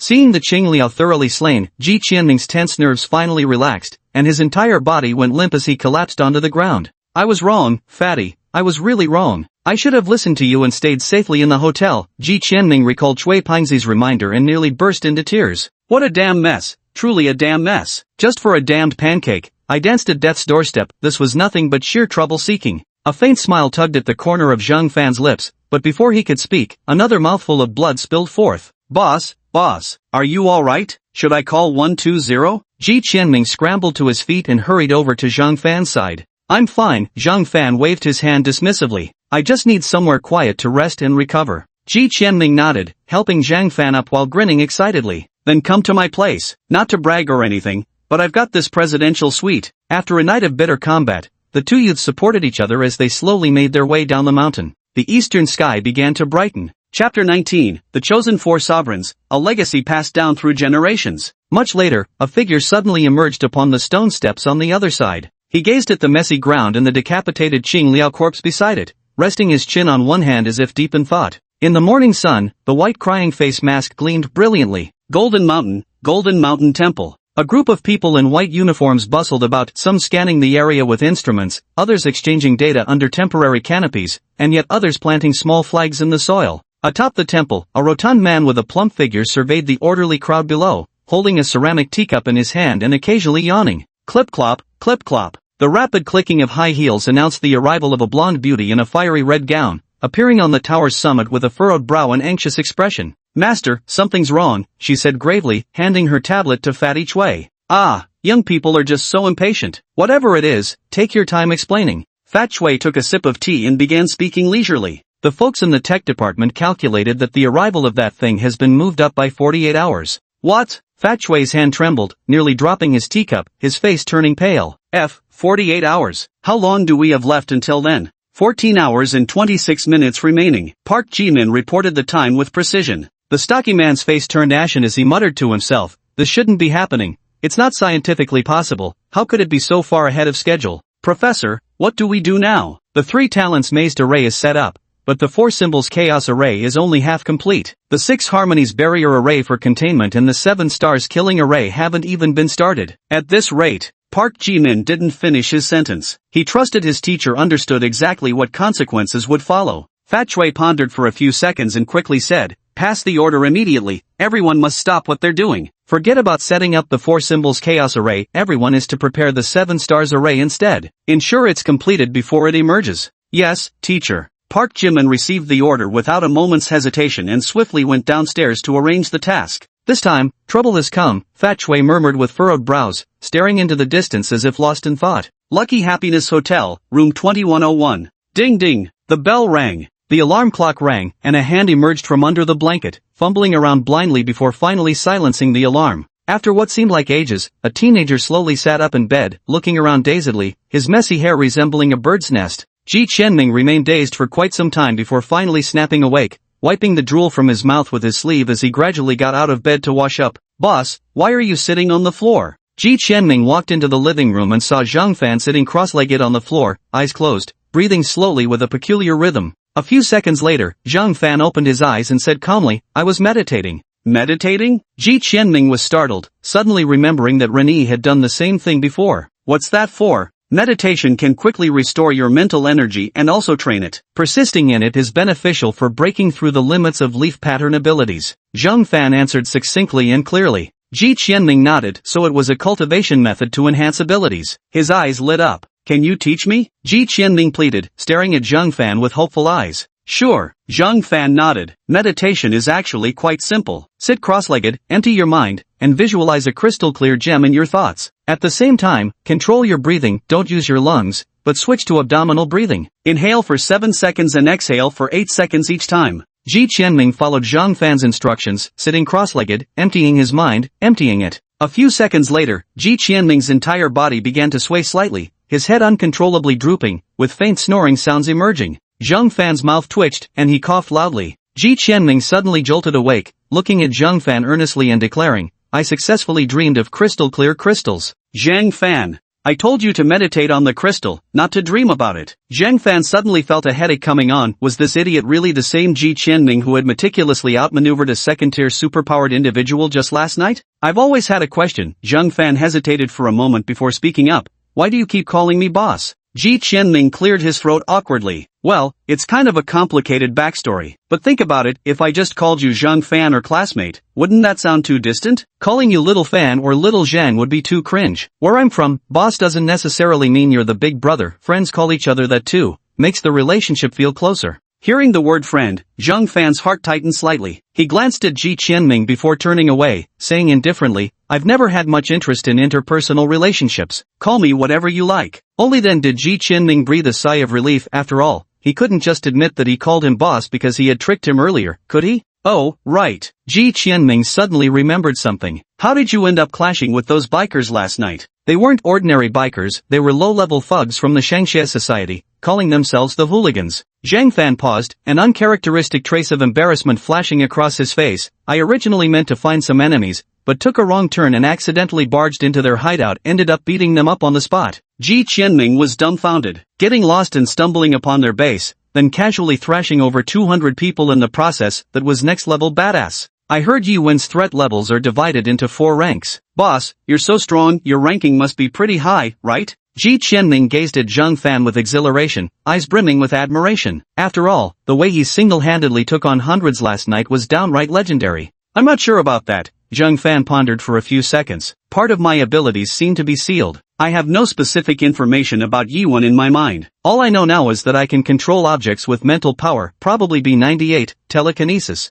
B grade, moderately dangerous. No way, such a strong ability is only B grade? Ji Qianming found it hard to believe. If this was only B grade, what would an extremely dangerous S grade look like? And what do they mean by first stage and second stage? Ji Qianming blinked curiously, like an inquisitive child. It wasn't his fault, really. The information Shui Pengzi had given him was too scarce, leaving him completely ignorant about the world of Yu, and even the most basic cultivation methods like meditation hadn't been mentioned. The thought of Fatty Chui swaggering off in a fancy car with a beauty left Ji Qianming seething with anger, and he had no idea how the guy was doing now. That refers to the mastery level over the leaf pattern. The higher your mastery level, the more power you can wield. For instance, our current development of the leaf pattern is at 1%, second rank ability users are at 5%, third rank at 15%, fourth rank at 30%, and fifth rank at 60%. After waiting a good while and seeing that Zhang Fan had no intention of continuing, Ji Qianming asked in confusion, and then, is there no sixth rank? The sixth rank only exists theoretically, representing 100% mastery over the leaf pattern. It also means complete assimilation with the leaf pattern, transcending the human level altogether. So that's how it is, Ji Qianming noted to himself. But right now, he had only unlocked 1% of Mirror Blossom's potential? What would the complete form of Mirror Blossom even look like? He couldn't help but start imagining.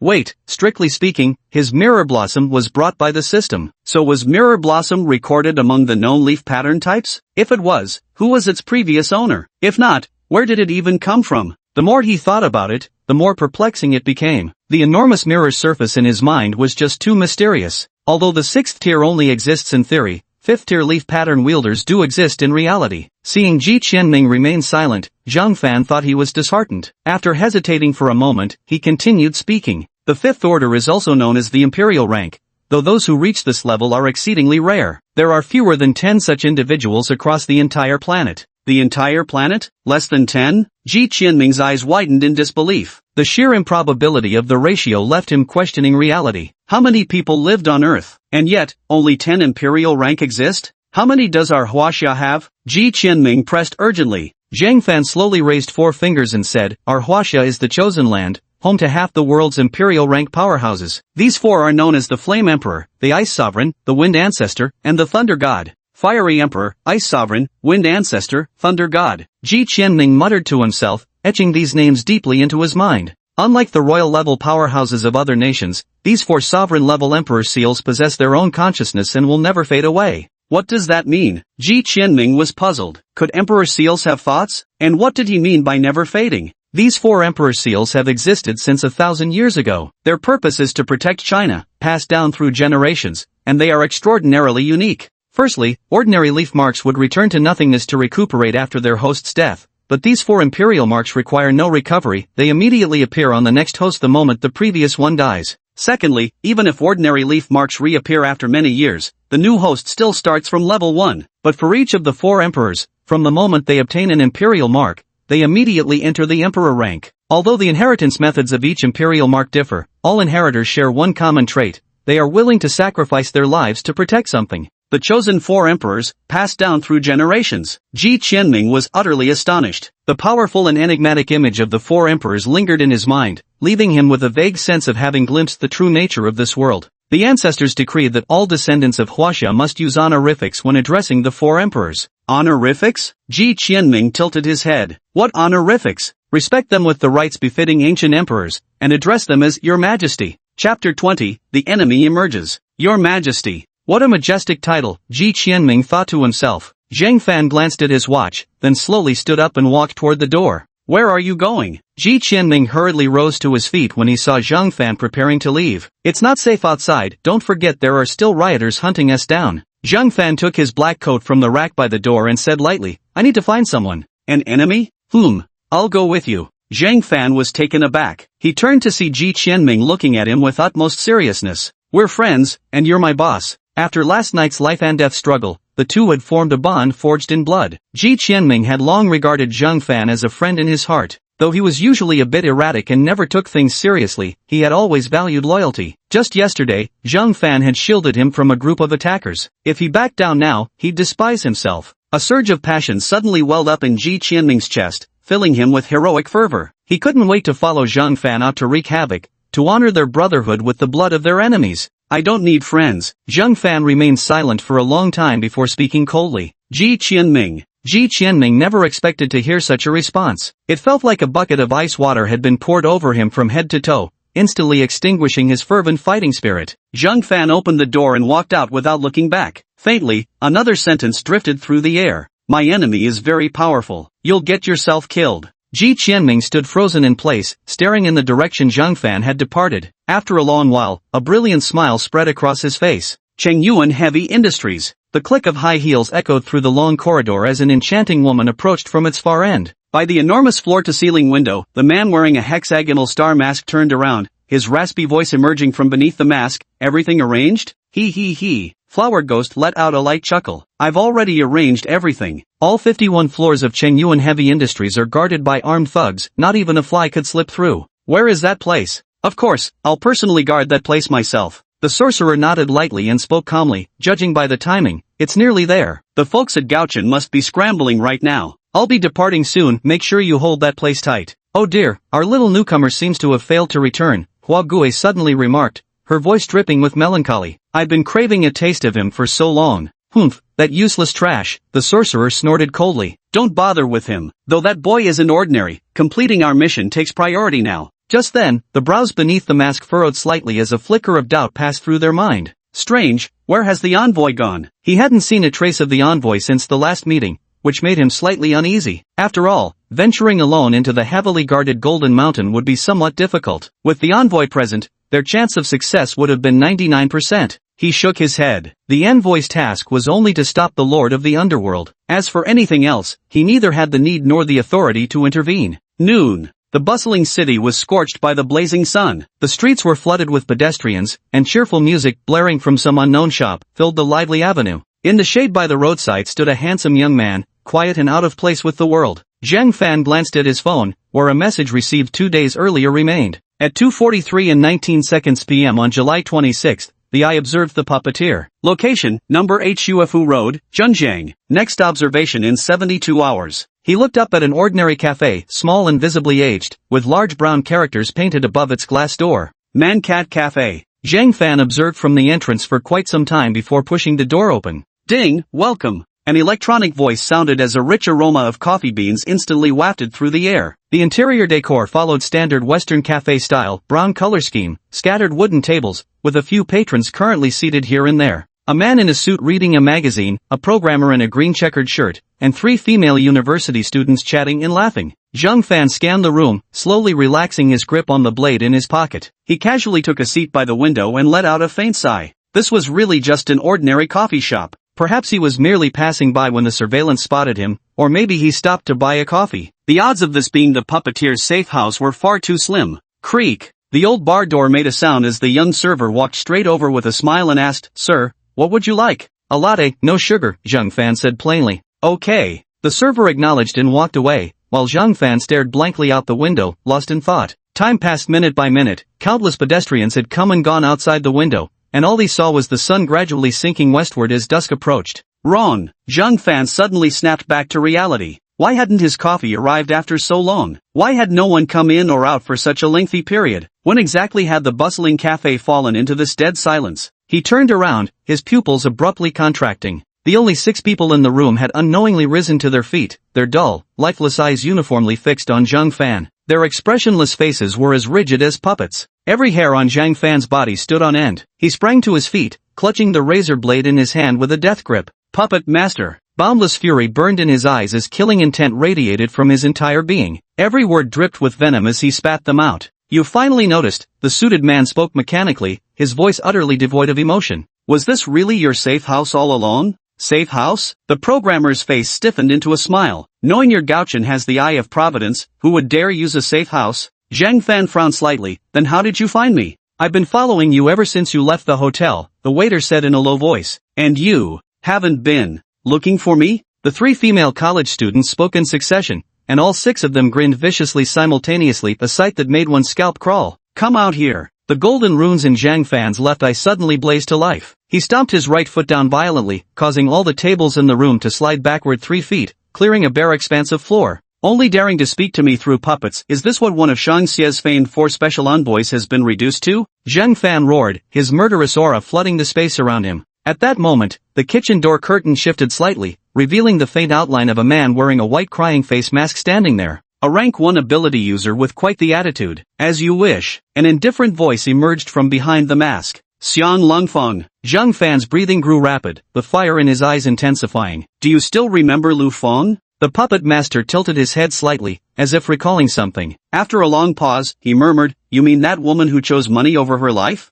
Say that again if you dare." Zhang Fan gritted his teeth, glaring fiercely at the puppeteer, the golden light in his left eye blazing like a scorching sun. The tables and chairs in the room suddenly began to tremble slightly, while the porcelain cups, forks, and coffee beans displayed on the countertop floated into the air as if manipulated by an invisible hand, stirring everything in the cafe. "What did you do to her? Oh, what's your relationship with her? Could you be the precious son she's risking her life to save?" The puppeteer didn't answer but spoke with keen interest instead. Zhang Fan didn't respond, just stared at him with deathly intensity. "Terribly sorry," the puppeteer said flatly with a shrug. "She's dead. I killed her." Chapter 21. That's it? Boom! A thunderbolt roared in Zhang Fan's mind, sending involuntary tremors through his entire body. He had mentally prepared himself for this answer. When the Gauchian representative first delivered the news, though consumed by rage and despair, a sliver of desperate hope still lingered in his heart. What if they were mistaken? But hearing the puppet master verbalize this truth with his own ears shattered his sanity completely. Mother! His mind couldn't help but recall the time when he lay on the hospital bed, tormented by illness to the point of wishing for death. It was his mother who gently stroked his head and lulled him to sleep. When doctors once suggested abandoning treatment, it was his mother who firmly refused and scrambled everywhere to raise money for his cure. Xiao Fan, Mom will definitely gather the money to cure you. The memory surfaced of his mother with graying temples sitting by his bedside, speaking to him gently. Mother! 2 streams of hot tears flowed from Zhang Fan's eyes as boundless power surged from his left pupil. The golden leaf pattern spun wildly within, faintly intertwined with threads of black that formed a miniature array, absorbing the overwhelming majority of the energy. Bang! A soft cracking sound emanated from Zhang Fan's body, as if something had shattered. A formidable spiritual force began radiating from his form. Behind the puppeteer's mask, his pupils contracted briefly before regaining composure. He spoke in calm, measured tones. Breaking through to the second rank means nothing, the gap between us is beyond your comprehension. Die! Zhang Fan roared, his eyes bloodshot with fury, fists clenched tightly. He could feel that his breakthrough to the second level had significantly enhanced his control over the leaf patterns. Without hesitation, he channeled all his mental energy to command everything in the room. His right fist swung forward violently, coffee cups, glass, knives, chairs, tables, even the massive coffee machine all shot toward the puppeteer in an overwhelming, crushing wave. The puppeteer took a step back as a massive silver figure materialized out of thin air before him. The colossal form nearly filled the entire cafe, its entire body gleaming with a metallic sheen. A single ferocious red eye glowed ominously on its head. It was a giant ape crafted entirely out of metal. Puppet number 6, One-Eyed Kong, the puppeteer drawled. Stand down. Your attacks can't even breach its defenses. With a barely perceptible flick of his fingers, as if pulling invisible strings, the silver ape's single eye flashed crimson. Its powerful right arm swung upward, smashing every weapon mid-air into fragments. Thump, thump, thump. The steel giant jaws of King Kong gaped wide as if roaring silently, its 2 arms continuously pounding its chest, emitting piercing metallic vibrations. Zhang Fan's face turned ashen. He had already exerted his full strength, yet the one-eyed King Kong had effortlessly neutralized his attack. And this was only number 6. Could there possibly be number 5, number 4, or even number 1? This farce is over. The puppet master waved his hand, dispersing the imposing one-eyed King Kong. I have important matters to attend to, no time to play with you. Zhang Fan's eyes lit up as the one-eyed King Kong disappeared. Covering his entire body with his mental energy, he charged fiercely toward the puppeteer. 5 meters, 3 meters, 1 meter. The distance between the two rapidly narrowed. In a swift motion, Zhang Fan flipped his palm, revealing a gleaming blade that shimmered with a cold light, then thrust forward like lightning. Sigh. A soft sigh echoed by Zhang Fan's ear, and suddenly, his entire body froze midair. Zhang Fan felt every muscle in his body slip beyond his control, as if invisible threads were pulling at each bone, firmly gripping his entire frame. At this moment, the blade in his hand was a hair's breadth away from the white mask, yet it couldn't advance an inch. Zhang Fan's pupils abruptly contracted, his eyes brimming with disbelief. I've told you the gap between us is too vast, why won't you believe it? The helpless voice came from beneath the mask as the puppeteer slowly extended 2 fingers. Zhang Fan's body moved uncontrollably, twisting like a toy before suddenly standing at attention like a soldier awaiting inspection. A profound sense of powerlessness surged through Zhang Fan's heart. How could such a terrifying enemy ever be defeated? Don't worry, your ability is quite interesting, I won't kill you. The puppeteer glanced at Zhang Fan and leisurely walked toward the door. However, your coming days will probably be worse than death. Zhang Fan's body followed along with smooth movements, naturally trailing behind the puppeteer, his face still adorned with a radiant smile. Damn it! He can even control facial expressions. Zhang Fan strained with all his might to struggle, but it was like an ant trying to shake a tree, utterly futile. An unprecedented sense of despair enveloped his mind. Whoosh! Just then, the coffee shop's enormous window suddenly erupted with a blinding golden light. The puppeteer's eyes were stung, and he instinctively covered them with one hand. Nearby, Zhang Fan was in the same predicament, except he couldn't shield his eyes, he couldn't even close them. Ding, welcome, an electronic voice suddenly chimed. Without a second thought, the puppeteer swung his right arm, summoning the one-eyed King Kong to appear before the two of them once again. Ding ding ding. The clang of metal meeting metal rang out as several shards of mirror embedded themselves deep into the one-eyed King Kong's hand. Through the gaps between his fingers, the puppeteer faintly made out the silhouette of a young man. 7 miniature suns hovered behind the youth as he emerged from the light. Boss, I'm here to save you. Zhang Fan was still dazzled by the blinding golden radiance moments earlier, his vision filled with nothing but white. The voice made his entire body jolt. What are you doing here? Run, now! The golden light behind him gradually faded as Ji Qianming's figure emerged before the two of them. His expression was ice-cold as he swept a fleeting glance over them like an emperor surveying ordinary mortals, radiating an aura of lofty superiority. So satisfying. The moment when the protagonist steps up at the critical juncture is just so satisfying. Though Ji Qianming appears aloof on the surface, inside he's absolutely thrilled. Wait, is the boss crying or laughing? Ji Qianming's gaze swept over Zhang Fan, and he couldn't help but freeze in surprise. At this moment, Zhang Fan's face still wore a brilliant smile. His already handsome features radiated boundless sunshine, the kind that could effortlessly charm hordes of young girls if he stepped outside. Yet two clear teardrops silently traced the corners of his eyes, an expression neither fully weeping nor smiling, caught between laughter and sorrow. The boss was moved to tears by me. Ji Qianming suddenly realized that the boss was such a tender-hearted person deep down. Who are you? The puppeteer was intimidated by Ji Qianming's aura and asked warily. You're killer. Ji Qianming activated his Oscar-winning performance mode, speaking coldly as he gazed at the puppeteer like he was looking at an ant. Whoosh! The one-eyed King Kong beside him launched an attack without warning, its massive hand swiping fiercely at Ji Qianming with a howling gust of wind. Just as Ji Qianming was about to say something, he was suddenly slammed violently into the wall, collapsing limply on the ground. Puppeteer! Is that it? The puppeteer was speechless. He had thought some formidable opponent had arrived, yet the guy was taken down in a single move. Ji Qianming! Zhang Fan's heart leaped as he shouted loudly. At this moment, Ji Qianming struggled to rise from the ground, his face bruised as he shakily pointed at the puppet master. You, sneaky attack! Shameless! The puppet master couldn't be bothered to engage, dispersing the one-eyed Vajra with a slight twitch of his fingers. Since you're here, you might as well go with this kid. Suddenly, Ji Qianming's entire body jerked upright as if manipulated by invisible strings, his eyes filled with disbelief. What kind of ability is this? To directly control someone's body? Was the boss being controlled too? He recalled the other person's demeanor when they first met and immediately understood, but why had he been grinning foolishly? Ji Qianming pondered. Soon enough, the puppeteer answered his question. Moments later, the two youths followed behind the puppeteer with silly grins on their faces, swaggering away. Chapter 22, Uni. Chengyuan Heavy Industries, 51st floor. The flower demon leaned her head against one hand, idly lounging in a chair. Behind her stood a massive metal door. The metal door stood 4 meters tall and 7 meters wide, cast entirely in a dull gray hue, forged from some unknown alloy. Thick iron chains coiled around it in layers, as though restraining some unspeakable force, while faint wisps of chilling air seeped out from behind its imposing frame. What the hell is inside this thing? Hua Gue shuddered and muttered under his breath. According to the warlock, the object behind this door was personally escorted by headquarters a month ago, even he wasn't sure exactly what it was. The special envoy in charge of the delivery had expressly forbidden anyone from opening it. Whatever lay beyond this door was the key to the mission,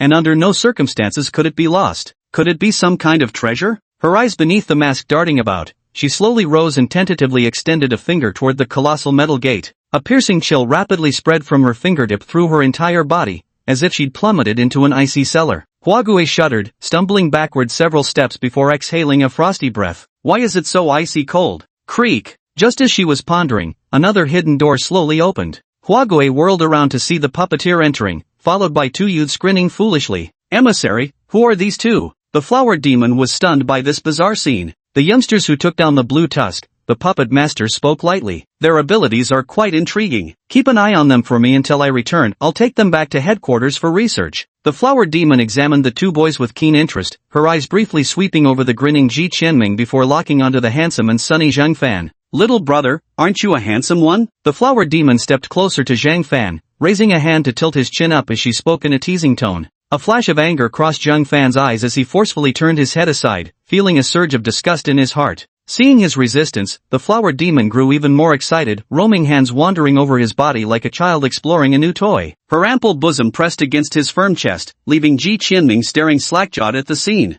What terrible karma! Do I really have so little presence? Even my boss is resisting this much. If you've got the guts, come at me instead. Enough! They're valuable test subjects, not something a mere flower demon like you can handle. The puppeteer scoffed, his voice frosty. The flower ghost's movement stalled, then she snorted coldly and reluctantly withdrew her hand from Zhang Fan's face. Understood, envoy. She pulled out a walkie-talkie from her waist, pressed a button, and drawled, send 2 men up to the 50th floor. Before long, 2 fully armed thugs appeared before the iron gate. Clad in thick bulletproof vests, their pitch-black helmets equipped with state-of-the-art night vision goggles, the submachine guns in their hands gleamed with a chilling light. Go, take these two kids away and lock them up. Postguards, these are personally requested by the envoy, the flower ghost said with a mocking tone, stressing the words the envoy heavily. She quietly glanced at the puppeteer, only to see him standing there motionless, his white crying face mask revealing nothing of his expression beneath. Acknowledged. The two armed thugs responded, fastening a heavy metal block onto Zhang Fan and Ji Qianming's hands. Their wrists slid into the contraption, mechanisms whirring as it clamped shut seamlessly, locking them in airtight restraint. With submachine guns pressed against the boys' backs, the puppeteer gave a slight wave of his hand. Both youths suddenly felt their bodies lighten, the controlling force vanished instantly, restoring their bodily autonomy. No tricks, or else, came the puppeteer's icy warning. Zhang Fan shook his head at Ji Qianming, who was about to burst into curses but swallowed his words with visible effort, his face turning ashen. Two armed thugs escorted them out through the door. Zhang Fan turned around expressionlessly, casting a deep, inscrutable gaze at puppeteer before looking away, lost in thought. Watching the two being taken away, puppeteer spoke up. The timing seems about right, I should be on my way now. Huague, you'd better tread carefully on your own. Without so much as a glance at Huague, puppeteer turned on his heel and left, tossing back a few indifferent words over his shoulder. The flower demon watched the retreating figure of the puppeteer, snorted coldly, and obediently returned to sit on the chair. Hey, what do you guys think is going on? Why would they suddenly close the scenic area like this? Exactly. I came all the way from Yangzhou, only to be denied even a glimpse of the mountain. Even the military's here, could there be terrorists inside or something? Outside the Jinshan scenic area, a group of tourists was chattering away. The once bustling tourist attraction had been completely sealed off, with military personnel guarding all roads within a 10-kilometer radius centered around Jinshan Temple, barring anyone from entering. The entire zone had become an absolute military restricted area. Under such tight security, a figure abruptly rose eerily from the ground. A man wearing a hexagram mask emerged from the dense forest at the mountain's base, coldly observing the station troops in the distance. He had somehow bypassed the stringent defenses effortlessly, slipping into the forbidden zone with ease. The sorcerer bent down and used a fallen twig to draw an intricate pattern on the ground, composed of perfectly symmetrical geometric shapes reminiscent of certain alchemical arrays passed down in the West. Clasping his hands together, the sorcerer suddenly pressed one palm onto the array. Fine strands of yellow electricity crackled from the alchemical design, twisting and dancing continuously. As a blinding flash of light swept past, the sorcerer's figure vanished without a trace. Above the golden mountain, figures clad in white uniforms were bustling about, planting small flags in an arcane pattern along the mountainside, some in the ground, others wedged between rocks, and a few even driven directly into tree trunks. Inside a tent atop the peak, a young man with his arm in a cast paced restlessly, his face twisted in frustration. Suddenly, the tent flap was flung open as a chubby man stepped inside with a grin, followed closely by Park Jimin. Professor! The young man's eyes lit up at the sight of the portly figure, his voice tinged with excitement. Yun-Yi, how's your injury? Fatty Chui noticed the cast on Yun-Yi's hand, a flicker of anger flashing in his eyes before his expression returned to normal as he spoke. The excitement in Yun-Yi's eyes faded, replaced by frustration, and he lowered his head slightly. It's just a regular fracture, nothing serious. It's just, I won't be able to fight for the next couple of days. As he spoke, a wry smile appeared on his face. Fatty Chui nodded, patting him on the shoulder, his admiration clearly visible in his eyes. You've got some skills, kid. You actually fought the mage to a draw, even though he's just a third-tier practitioner, but among third tiers, he's practically top tier. Professor, don't hype me up. That was no draw, he didn't even get a scratch. Yun-Yi looked up, his smile uglier than a grimace. Junior Yun-Yi, your abilities were never suited for combat. Holding your own like that is already impressive. Park Jimin chimed in from the side with an encouraging smile. A blush flashed across Yun-Yi's face as he turned to Jimin. The dullness in his eyes rekindled into sparkle, and he nodded firmly. Yun-Yi, I know this request is excessive, but the situation is extremely critical now, we need your power. The chubby man put away his smile and spoke solemnly. You don't need to feel burdened either. You have the right to refuse, and you don't have to answer me right away. Teacher, Yun-Yi suddenly spoke up, his eyes filled with determination. I am a student of Gaochen, and Gaochen students are no cowards. Just tell me what needs to be done, I'm not afraid of anything. Chui the chubby man shuddered, silent for a long moment before speaking again. Yun-Yi, this time, the awakening of that thing has suddenly moved ahead of schedule. The four symbols chaos array wasn't prepared in time. If we let it emerge just like that, it'll cause panic in society. We need your power to create a heavy fog. The chubby man spread his arms, gesturing a wide circle. A fog covering a 10-kilometer radius around Golden Mountain. It doesn't need to blanket every inch, just connect into a ring, like a barrel, to prevent the outside from seeing what's happening inside the fog. Yun-Yi pondered for a few seconds before nodding emphatically. I understand, I'll definitely do it well. Fatty Chui didn't say anything, just gave Uni another heavy pat on the shoulder and looked at him with profound meaning in his eyes. Good lad. With that, the two turned and left the tent. Fatty Chui turned his head to glance at the solitary tent, speaking coldly. That sorcerer must die. Don't worry, teacher. Park Ji-min's pretty face twisted with murderous intent. Whoever dares hurt my junior, I'll hunt them to the ends of the earth. Chapter 23, The Valkyrie. On the mountainside, a sorcerer wearing a hexagram mask suddenly emerged from underground, staggering and nearly falling to the ground. Beneath the mask, the sorcerer's face was pale with fury. He frowned as he gazed toward the mountaintop, lost in thought. So this is Gauchen's 3 talents labyrinth formation? The 9 formations of Gauchen indeed live up to their reputation, he muttered to himself. He had just employed earth evasion in an attempt to reach the mountaintop directly, only to plunge headfirst into this 3 talents labyrinth formation. Trapped for a full hour before finding his way out, he had circled back to his starting point. He pondered for a long while, a flash of determination passing through his eyes. If stealthy infiltration wasn't possible, then he'd just have to force his way up. He pulled out jars filled with what appeared to be blood from various creatures from his pocket, dipped his fingers in them, then bent down to meticulously draw an alchemical array on the ground. The drawing of this alchemical array took a full 5 minutes and drained an enormous amount of his mental energy. As he completed the final stroke, the sorcerer swayed slightly, barely managing to keep himself from collapsing to the ground. On the ground lay a massive red pattern, silent yet imposing, with a radius of nearly 2 meters. The intricacy of its lines was beyond comprehension, exuding an overwhelming aura of bloodlust. A mere glance could unsettle one's mind, as if the sinister crimson design had seeped from the depths of hell, chilling to the bone. After resting for a while, the sorcerer slowly rose to his feet. After carefully inspecting the setup, he placed the index finger of his right hand to his lips and bit down fiercely. Blood immediately trickled from his fingertip. Clasping his hands together, the sorcerer pressed both palms forcefully onto the alchemical array. Screech! A bolt of lightning split the clear sky, striking straight at the center of the formation. In an instant, blinding arcs of electricity surged forth, revealing a dark red blood gate silently suspended in the air. From behind it emanated endless screams and wails, enough to make one's hair stand on end.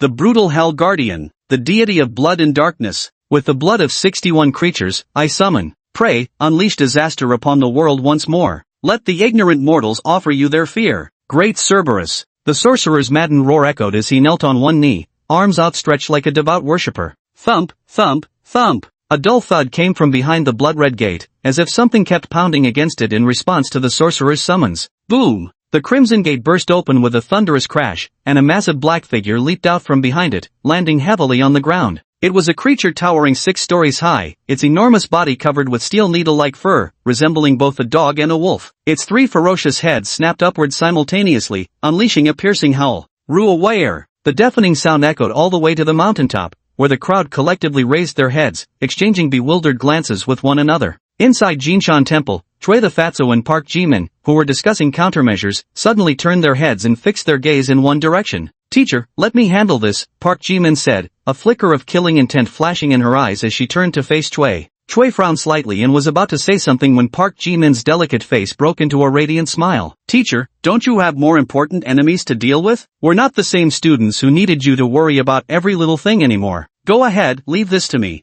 Chui hesitated, his mouth opening and closing several times, before finally sighing and saying earnestly, be careful in everything you do. Park Ji-min flashed a mischievous grin as she unexpectedly produced a silver briefcase from seemingly nowhere. Pressing a button on its handle, the crisp sound of mechanical gears whirred to life within the case. Snap! Like a transformer springing into action, the briefcase rapidly reshaped itself. Within 2 seconds, a gleaming silver spear stood firmly in her grasp, 5 feet of polished shaft crowned by a diamond-shaped spearhead, beneath which a tuft of scarlet tassels danced in the wind while the razor-sharp tip glinted coldly. Master, I'm off! With a dashing smile, Park Ji-min shot downhill like lightning unbound. Fatty Chui remained rooted in place, watching her figure recede into the distance. A faint smile of quiet pride tugged at the corners of his mouth. Hillside. A massive dark shadow leaped into the air, blotting out the sky, before landing heavily in the forest. Moving straight forward like an arrow, it snapped dense trees at their waists and raised great clouds of dust in its wake. The wizard stood steadily atop the hellhound's back,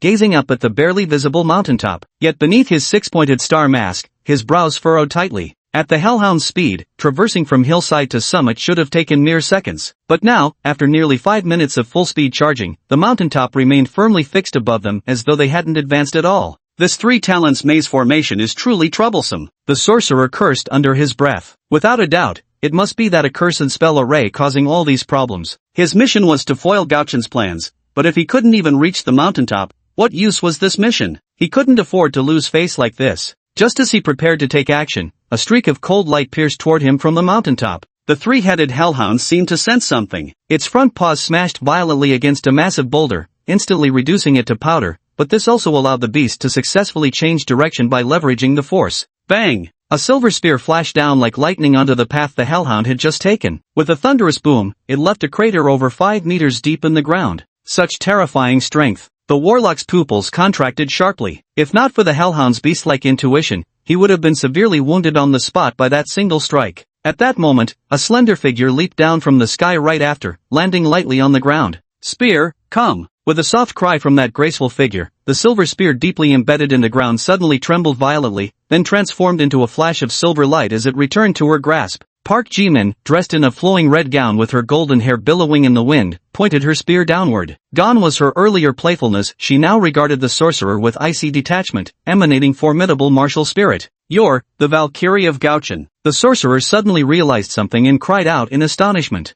Poof! Park Ji-min snorted coldly, swirling her spear to form a flower-like arc, its frost-glinting tip pointing straight at the sorcerer. Was it you who hurt my junior? She asked coolly, making no attempt to hide the murderous intent in her eyes. The sorcerer paused, then sneered, Ah, you mean that weather-controlling brat? TSK, not much in terms of strength, but quite the bag of tricks. Rage instantly flared in Park Ji-min's eyes as overwhelming killing intent surged skyward. The tattoo on the exposed skin of her back, revealed by the slit in her long skirt, began to glow brilliantly. A colossal martial deity figure flickered faintly behind Park Ji-min, as an overwhelming pressure enveloped the entire area. The spellcaster felt his legs weaken, nearly buckling beneath him. Threat level A14, Martial Soul. The spellcaster desperately steadied himself, gritting his teeth as he roared through sheer effort. Park Ji-min's long hair billowed without wind, crimson light faintly spilling from her eyes. Her aura reached its zenith, transforming her into an invincible Valkyrie. Not so powerful, are you? Then let me test your true strength. With those words, Park Ji-min's right foot stomped violently on the ground, instantly creating large fissures across the surface as his entire body shot forward like an arrow released from its bow,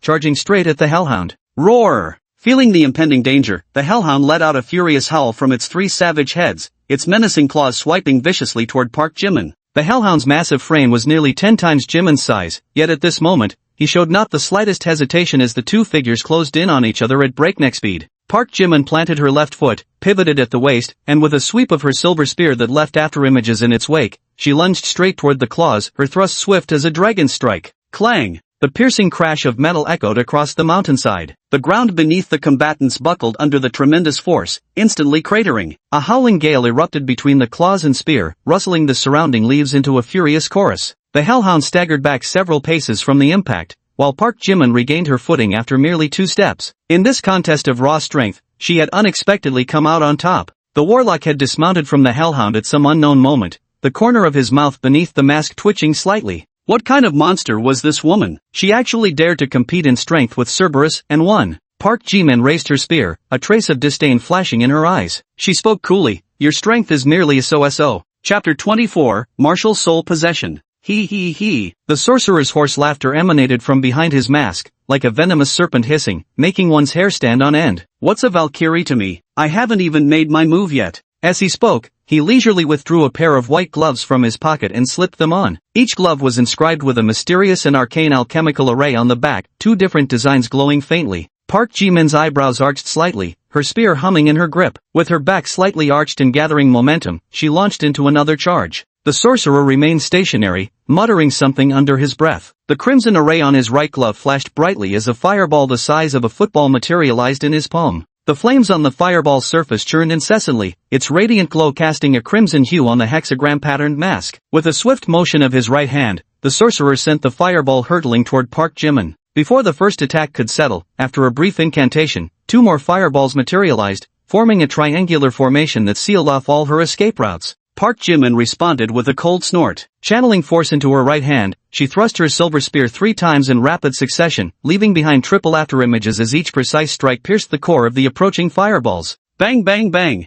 3 soft pops echoed as all the fireballs dissipated into streaks of falling light, drifting downward like dying embers. Amidst the flowing light, the elegant Valkyrie didn't hesitate for a moment, thrusting her spear straight toward the sorcerer's heart. The sorcerer's pupils suddenly contracted, and without a second thought, he slapped his left hand against the ground, his entire body swiftly submerged into the earth. Her strike missing, Park Ji-min stopped in her tracks, slightly furrowing her brows as she muttered in confusion, "Earth evasion?" Just then, the sorcerer's figure reappeared 5 meters away, a cruel smirk curling his lips as he casually snapped his fingers. Thud! A massive crimson alchemy circle materialized beneath Park Ji-min's feet, terrifying undulations pulsing within its pattern. A flicker of astonishment flashed through her beautiful eyes. In the blink of an eye, a red light erupted, blinding flames instantly swallowed her silhouette, followed immediately by a rapid series of explosions. Boom! Boom! Boom! A mushroom cloud rose slowly from the mountainside, drawing startled gazes from everyone atop the peak. At the summit of Golden Mountain Temple, the fat man's pupils constricted. Just as he poised to charge downhill, an emotionless voice spoke beside him.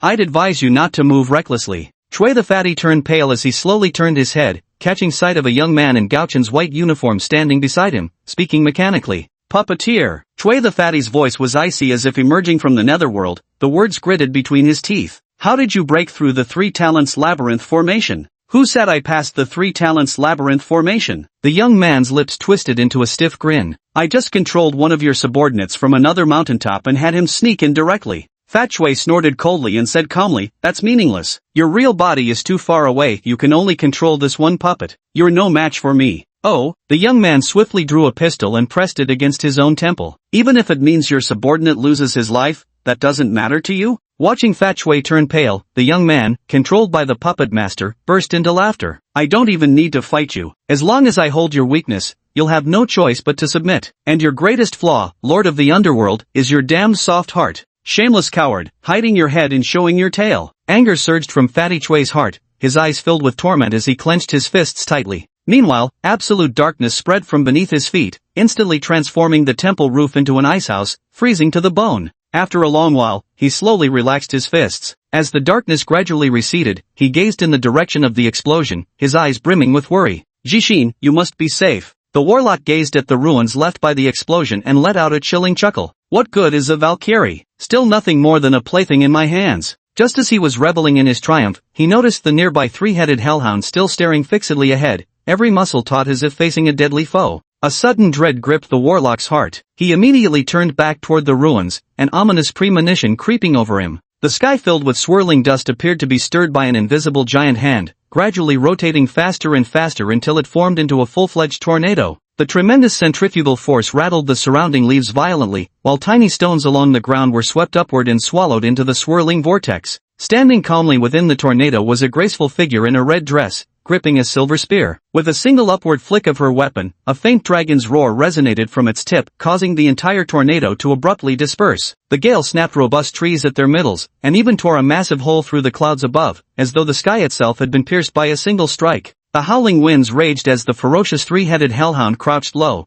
its deadly claws digging deep into the earth while it snarled relentlessly at the approaching threat. The sorcerer was blown back several steps, his fingers swiftly drawing a rune in midair before he finally steadied himself. "What kind of monster is this woman?" His face turned ashen as he silently cursed. The fierce wind scattered, tearing large portions of her red dress away to reveal snow-white skin, but Park Ji-min paid no mind. She simply stared coldly at the man and beast before her. "Is this all the so-called strongest among third-tier ability users can do?" She shook her head slightly, a hint of mockery curling at the corner of her lips. "Fine then, I'll show you what true supremacy looks like." The leaf patterns behind her erupted with radiant light as her aura surged exponentially. That divine warrior statue slowly materialized behind her once more, but unlike before, this incarnation appeared far more solid, its oppressive might now utterly terrifying. Manifest, martial soul possession. Her right hand grounded the spear while the left formed an esoteric seal, with a slight bow toward the divine statue behind her. A streak of white light shot from the warrior idol into Park Ji-min's body. Instantly, her entire presence underwent a staggering transformation. An overwhelming power surged from her body, a dreadful pressure engulfing the entire area. Her expression was solemn, and her imperious gaze, as if surveying the world beneath her, sent shivers down the sorcerer's spine. She merely stood there quietly, yet her presence bore down on him until he couldn't raise his head. The sorcerer's mind swiftly retrieved information about this high-risk death mark. Danger level A14, martial spirit, capable of communicating with deceased powerhouses. If one gains their approval, they may obtain martial spirit protection, allowing access to their most proficient techniques or even direct spirit possession. However, activating this ability requires extremely stringent conditions. First, this powerful individual must have killed countless people during their lifetime, with their blood essence lingering in one place for years without dispersing, before communication can be established. Secondly, gaining recognition is an inherently vague concept, often a matter of life and death. If one fails, the host will be utterly annihilated, body and soul. The woman must be in a berserk state now, the mystic thought to himself, but what kind of existence could possess such terrifying power? May I ask for your name? The mystic barely lifted his head and shouted. The figure in red remained expressionless. Raising his spear, a deep male voice came from his lips.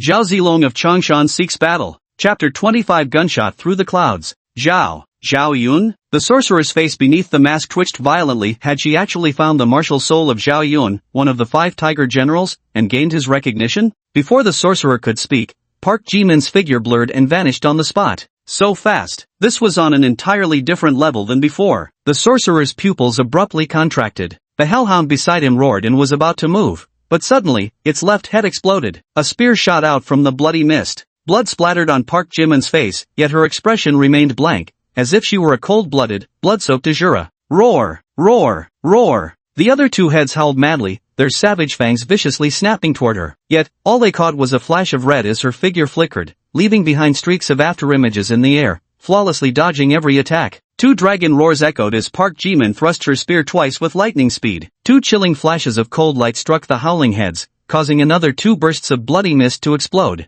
The headless Cerberus collapsed limply, blood gushing out like a fountain. Soon after, its entire body dissolved into wisps of black mist that dissipated into the sky. 3 strikes. She had actually obliterated his ultimate trump card with just 3 spear thrusts. The warlock trembled uncontrollably, overwhelmed by a deep sense of helplessness welling up from within. How could he possibly fight against such a terrifying opponent? Park Jimin expressionlessly flicked her blood-soaked spear through the air, sending droplets flying onto the mage's hexagonal star mask, as if she had merely crushed an insignificant insect. The mage shuddered violently, abruptly biting through his own tongue. Beneath his feet, a massive alchemical array instantly materialized as his body suddenly sank, vanishing straight into the earth. Terrified out of his wits, he didn't hesitate to expend his life force to instantly activate a long-distance earth escape spell. He vowed silently to never provoke this woman again. The mission? To hell with it. With such a god of slaughter present, what mission could possibly matter anymore? The ground was rapidly receding behind him. Just as he secretly rejoiced at having escaped with his life, a familiar silver spear pierced through his chest. What? His face was filled with shock and disbelief as he strained to look back. There, stretching over 20 meters behind him, was a terrifying spear mark that seemed to have struck the ground at some unknown moment, as if someone had thrust a spear straight through the earth to pierce his chest with pinpoint accuracy. Muffled groans of pain escaped his lips as one hand clutched desperately at his chest, where a black alchemical seal pulsed ominously. As a core member of the Shangxie sect who had wandered the martial world for decades, he had long used his abilities to modify his body, cultivating 2 hearts within himself. This spear thrust alone couldn't kill him. The sorcerer gritted his teeth, a flicker of hope igniting in his heart as he endured the excruciating pain and attempted to pull the long spear out. Suddenly, his movements froze. Without warning, a crimson-skirted figure had appeared beside him. A delicate, jade-like hand gripped the spear shaft, its owner staring coldly at him. Thud! The spear was yanked from his body in one swift motion. The sorcerer's face contorted grotesquely from the agony, but before he could even scream, a terrifying surge of energy erupted from Park Jimin's body. She gripped her long spear tightly, terrifying energy radiating from her body as violent gusts swirled from its tip. With a sudden, fierce thrust, she drove the spear forward. Boom! A blinding white light erupted from the depths of the earth, the spear's brilliance piercing through the ground and shooting straight into the sky. Seconds later, a massive hole burst open in the thick clouds, revealing dazzling sunlight. With this single thrust, she had literally pierced a hole through the heavens. Within that spear's radiance, the warlock had been utterly annihilated, not even ashes remained. He was dead beyond dead. Park Jimin watched as the sorcerer vanished completely under the barrage of spear strikes before speaking slowly, "It's over. Don't call me for enemies of this level next time, handle them yourself." As she spoke, the terrifying aura around her suddenly dissipated. Park Jimin's legs gave out, and she collapsed to the ground, panting heavily with a pale face. Pouting, she mumbled in a pitifully meek whisper, got it, won't happen again." From atop Jinshan Temple, the pudgy figure who witnessed this shocking scene couldn't suppress the grin spreading across his face, then burst into loud laughter. "Puppeteer, oh puppeteer, see that? I didn't even have to lift a finger. That shot was truly earth-shattering, worthy of being my student. Oomph, another useless trash." The controlled young man snorted coldly, slowly lowering the gun in his hand as a mocking grin spread across his face. "But don't celebrate too soon. I never expected that waste to complete the mission anyway. He was just a decoy to draw attention. My goal has already been accomplished. Fatty Chui's laughter abruptly ceased, his expression instantly turning grave. What have you done? Care to guess? The young man grinned brightly before suddenly shuddering and collapsing onto the ground with a thud. Damn it! The fat man cursed silently. The puppet master had already released his control over the puppets, which meant his objective had truly been accomplished. Suddenly, the temple beneath his feet began to shake violently. Chengyuan Heavy Industries. Two fully armed thugs were pointing guns at two teenagers, forcing them into a cramped storage room. Get inside. A thug viciously kicked Ji Qianming, sending him stumbling forward before he faceplanted onto the ground. You! Ji Qianming was about to curse when a loud bang abruptly cut him off. The heavy metal door had already slammed shut behind him. Boss, they bullied me, Ji Qianming whined pitifully while staring at Zhang Fan with puppy dog eyes. Zhang Fan remained silent, standing up to carefully survey the storage room instead. The storage room wasn't large, with several rusty shelves occupying 2/3 of the space, leaving only a narrow area barely enough for two people to lie sideways. Thick dust coated the floor, and massive cobwebs hung above their heads. Clearly, this place hadn't been used in years. Seeing Zhang Fan remain silent, Ji Qianming tried to pull his hands free from the metal block, yet, some unknown mechanism clamped them tightly, making it impossible to break free no matter how hard he struggled. In that case, he had no choice but to rely on that. He secretly activated the fantasy artist leaf pattern within the pop-up window, envisioning the shape of a chainsaw in his mind. But when he opened his eyes, there was nothing around him. How could this be? Ji Qianming froze. Even if the manifestation failed, there should at least be a flower, right? It's useless. Zhang Fan slightly furrowed his brows and said, this is a specially crafted spirit sealing lock, capable of blocking your mental flow. Leaf Vein's ability simply can't be used. Ji Qianming's face immediately fell. Without access to his powers, how could he possibly escape? After investigating his surroundings, Zhang Fan sat cross-legged, closed his eyes, and began to meditate. Boss, aren't you worried at all? Seeing Zhang Fan so composed, Ji Qianming couldn't help but ask, what are you panicking about? That weepy-faced man wants to capture us for experiments. Ji Qianming's mind conjured up all sorts of cruel human experiments, making him shiver all over. Gaochun's people will come to save us. Chapter 26, The Escape Plan. Ji Qianming was almost in tears. Boss, it seems they've all gone to Gold Mountain waiting for something to emerge. Who would know we got captured? Tianyan, Heavenly Eye, Zhang Fan calmly replied. Tianyan? What's that? Tianyan is a specially designed satellite by Go Chen, specifically used to monitor the energy fluctuations of leaf vein abilities, thereby locating leaf vein ability users. Ji Qianming suddenly realized, no wonder Fatty Chui had found out about his supernatural abilities so easily back then. It was all thanks to the Sky Eye's observation. Can the Sky Eye see us right now? Does that mean Go Chen has already sent someone to rescue us? Ji Qianming sprang to his feet, unable to contain his excitement. The Sky Eye's observation range covers the entire Earth, completing one full cycle every 72 hours on average. Zhang Fan's words instantly doused Ji Qianming's hopes. It won't be over Zhenjiang again for another 20 hours. Ji Qianming slumped to the ground in despair. 20 hours? By then, he'd probably already be dissected.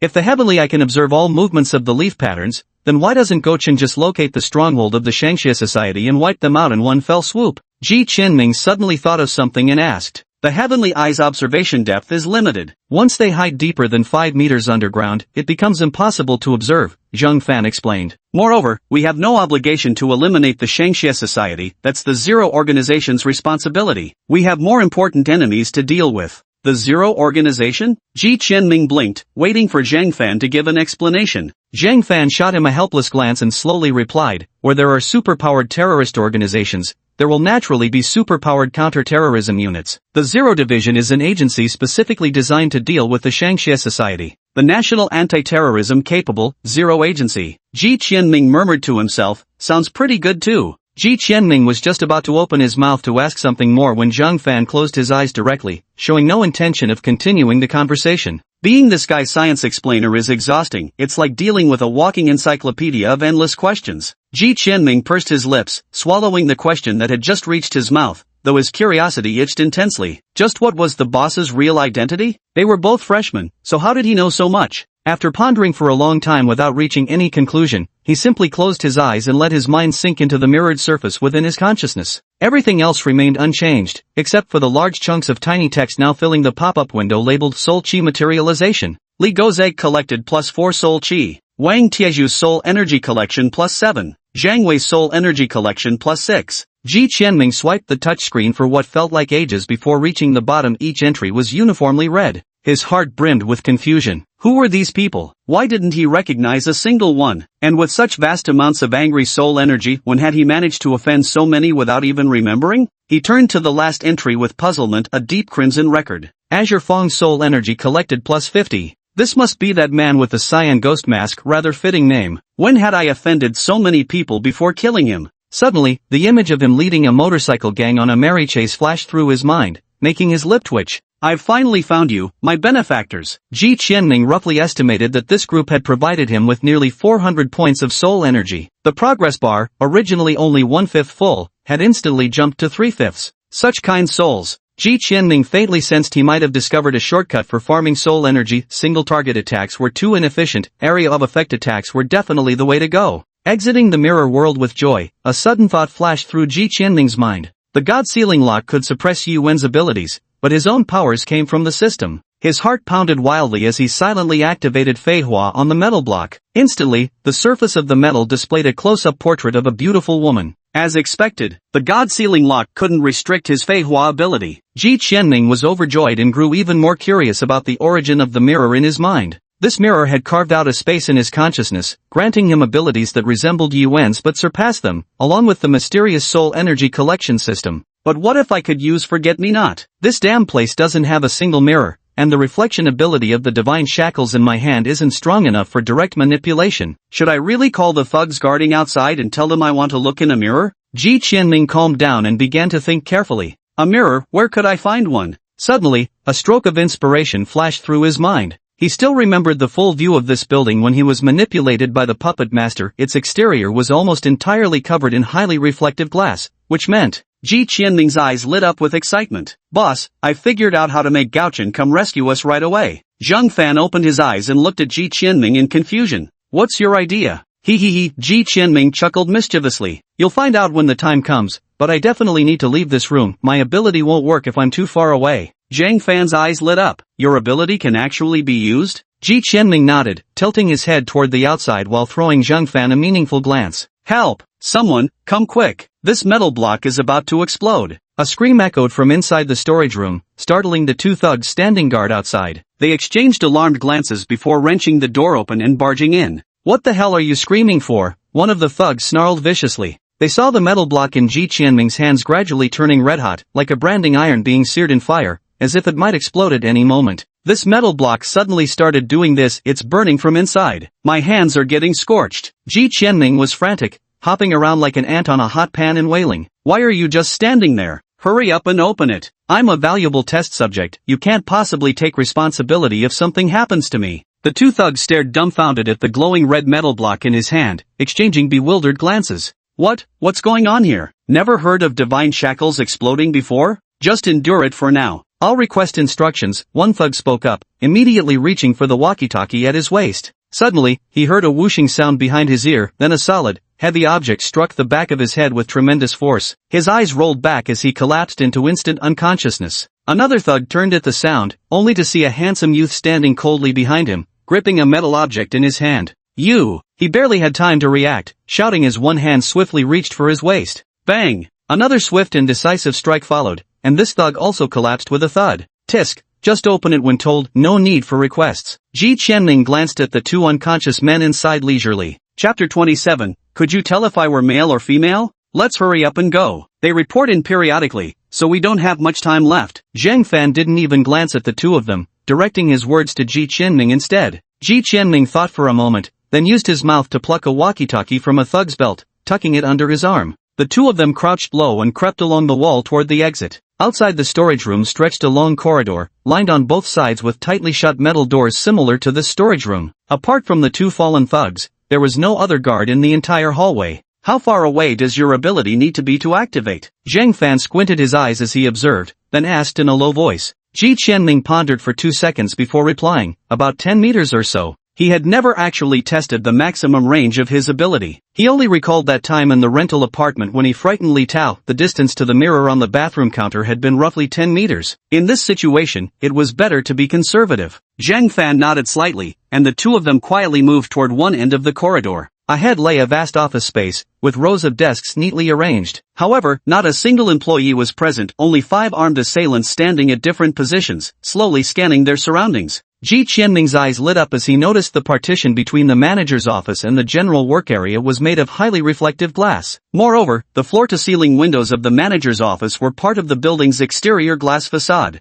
Ji Qianming nudged Zhang Fan and signaled with his eyes toward the manager's office. Zhang Fan frowned slightly, lost in thought. Now that we know the destination, how do we get past these 5 thugs in front of us? I'll be the bait. You seized the chance to slip past. We're Shanxia's test subjects, they won't dare harm me. After a long silence, Zhang Fan spoke softly. Ji Qianming shook his head and crouched low, retreating toward the corridor they'd come from. Seeing him backtrack, Zhang Fan suppressed his confusion and followed. They stopped before a narrow wooden door. Ji Qianming pressed the metal object in his hand downward forcefully against the handle. Creak! With a soft sound, the small wooden door slowly opened, releasing an indescribable odor into the air. It was a cramped space, cluttered with mops, brooms, and toilet plungers, cleaning tools strewn about haphazardly. A janitor's closet? Zhang Fan froze. Why come here? To hide? If the rioters realized they'd escaped, they'd undoubtedly send people to search every nook and cranny. Such an obvious spot would never conceal them. He was just about to say something when Ji Qianming pulled him inside and whispered, "Boss, I'll use this walkie-talkie to report our escape and make all the thugs on this floor search in the opposite direction. Then we just have to wait here for them to leave, and we can get close to the manager's office."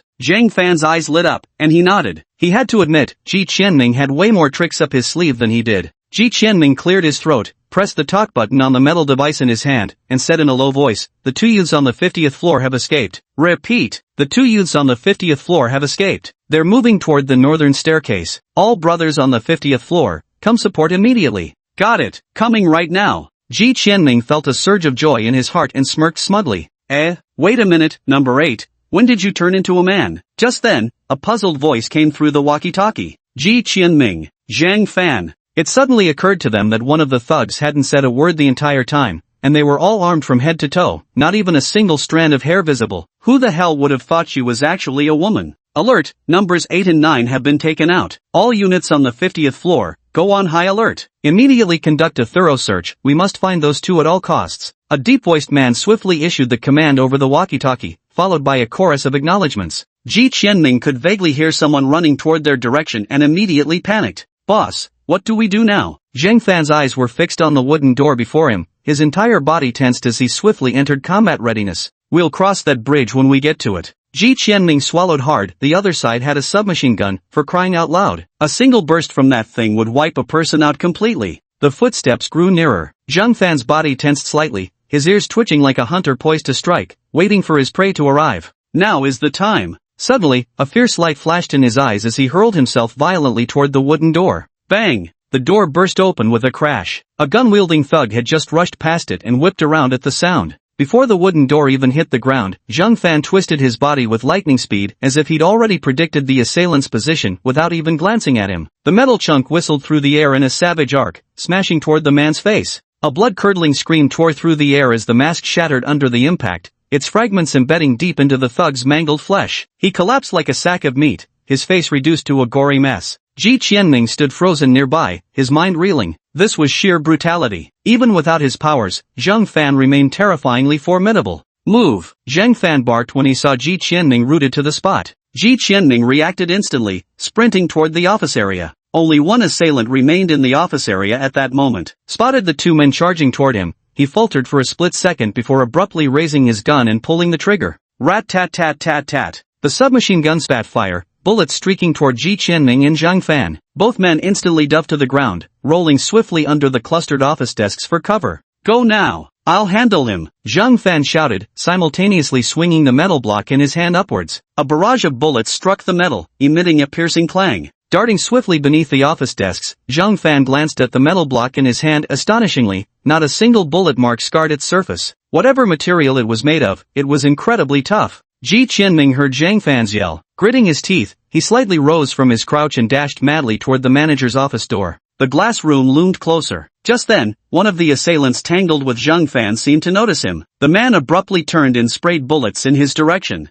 Get down! Zhang Fan's voice reached Ji Qianming's ears, and without thinking, he threw himself to the ground like lightning. A hail of bullets narrowly grazed his scalp, sending a cold sweat down his spine. The thug was about to fire again when Zhang Fan suddenly flipped up from under the desk, pushing off with his feet and launching himself straight at the assailant. The aiming thug was knocked to the ground by the impact, and the two immediately began grappling. Zhang Fan pinned him down, lifting the metal block in his hand and relentlessly hammering until the man's face was a bloody pulp. At that moment, Ji Qianming finally dashed into the glass room. Chapter 28, Gao Chen to the rescue. The leaf pattern on Ji Qianming's chest flickered as he swiftly activated Not a Flower. "Boss, get in here now," Ji Qianming urgently shouted at Zhang Fan. After neutralizing the assailant, Zhang Fan vaulted over office desks like a parkour expert, darting into the manager's office in just a few swift movements. Ji Qianming closed the door and activated his ability, causing both their figures to vanish swiftly from the glass room. Just then, several armed thugs burst into the office area, glancing around fiercely. "Strange, I definitely heard gunshots here. How come there's not a single soul in sight?"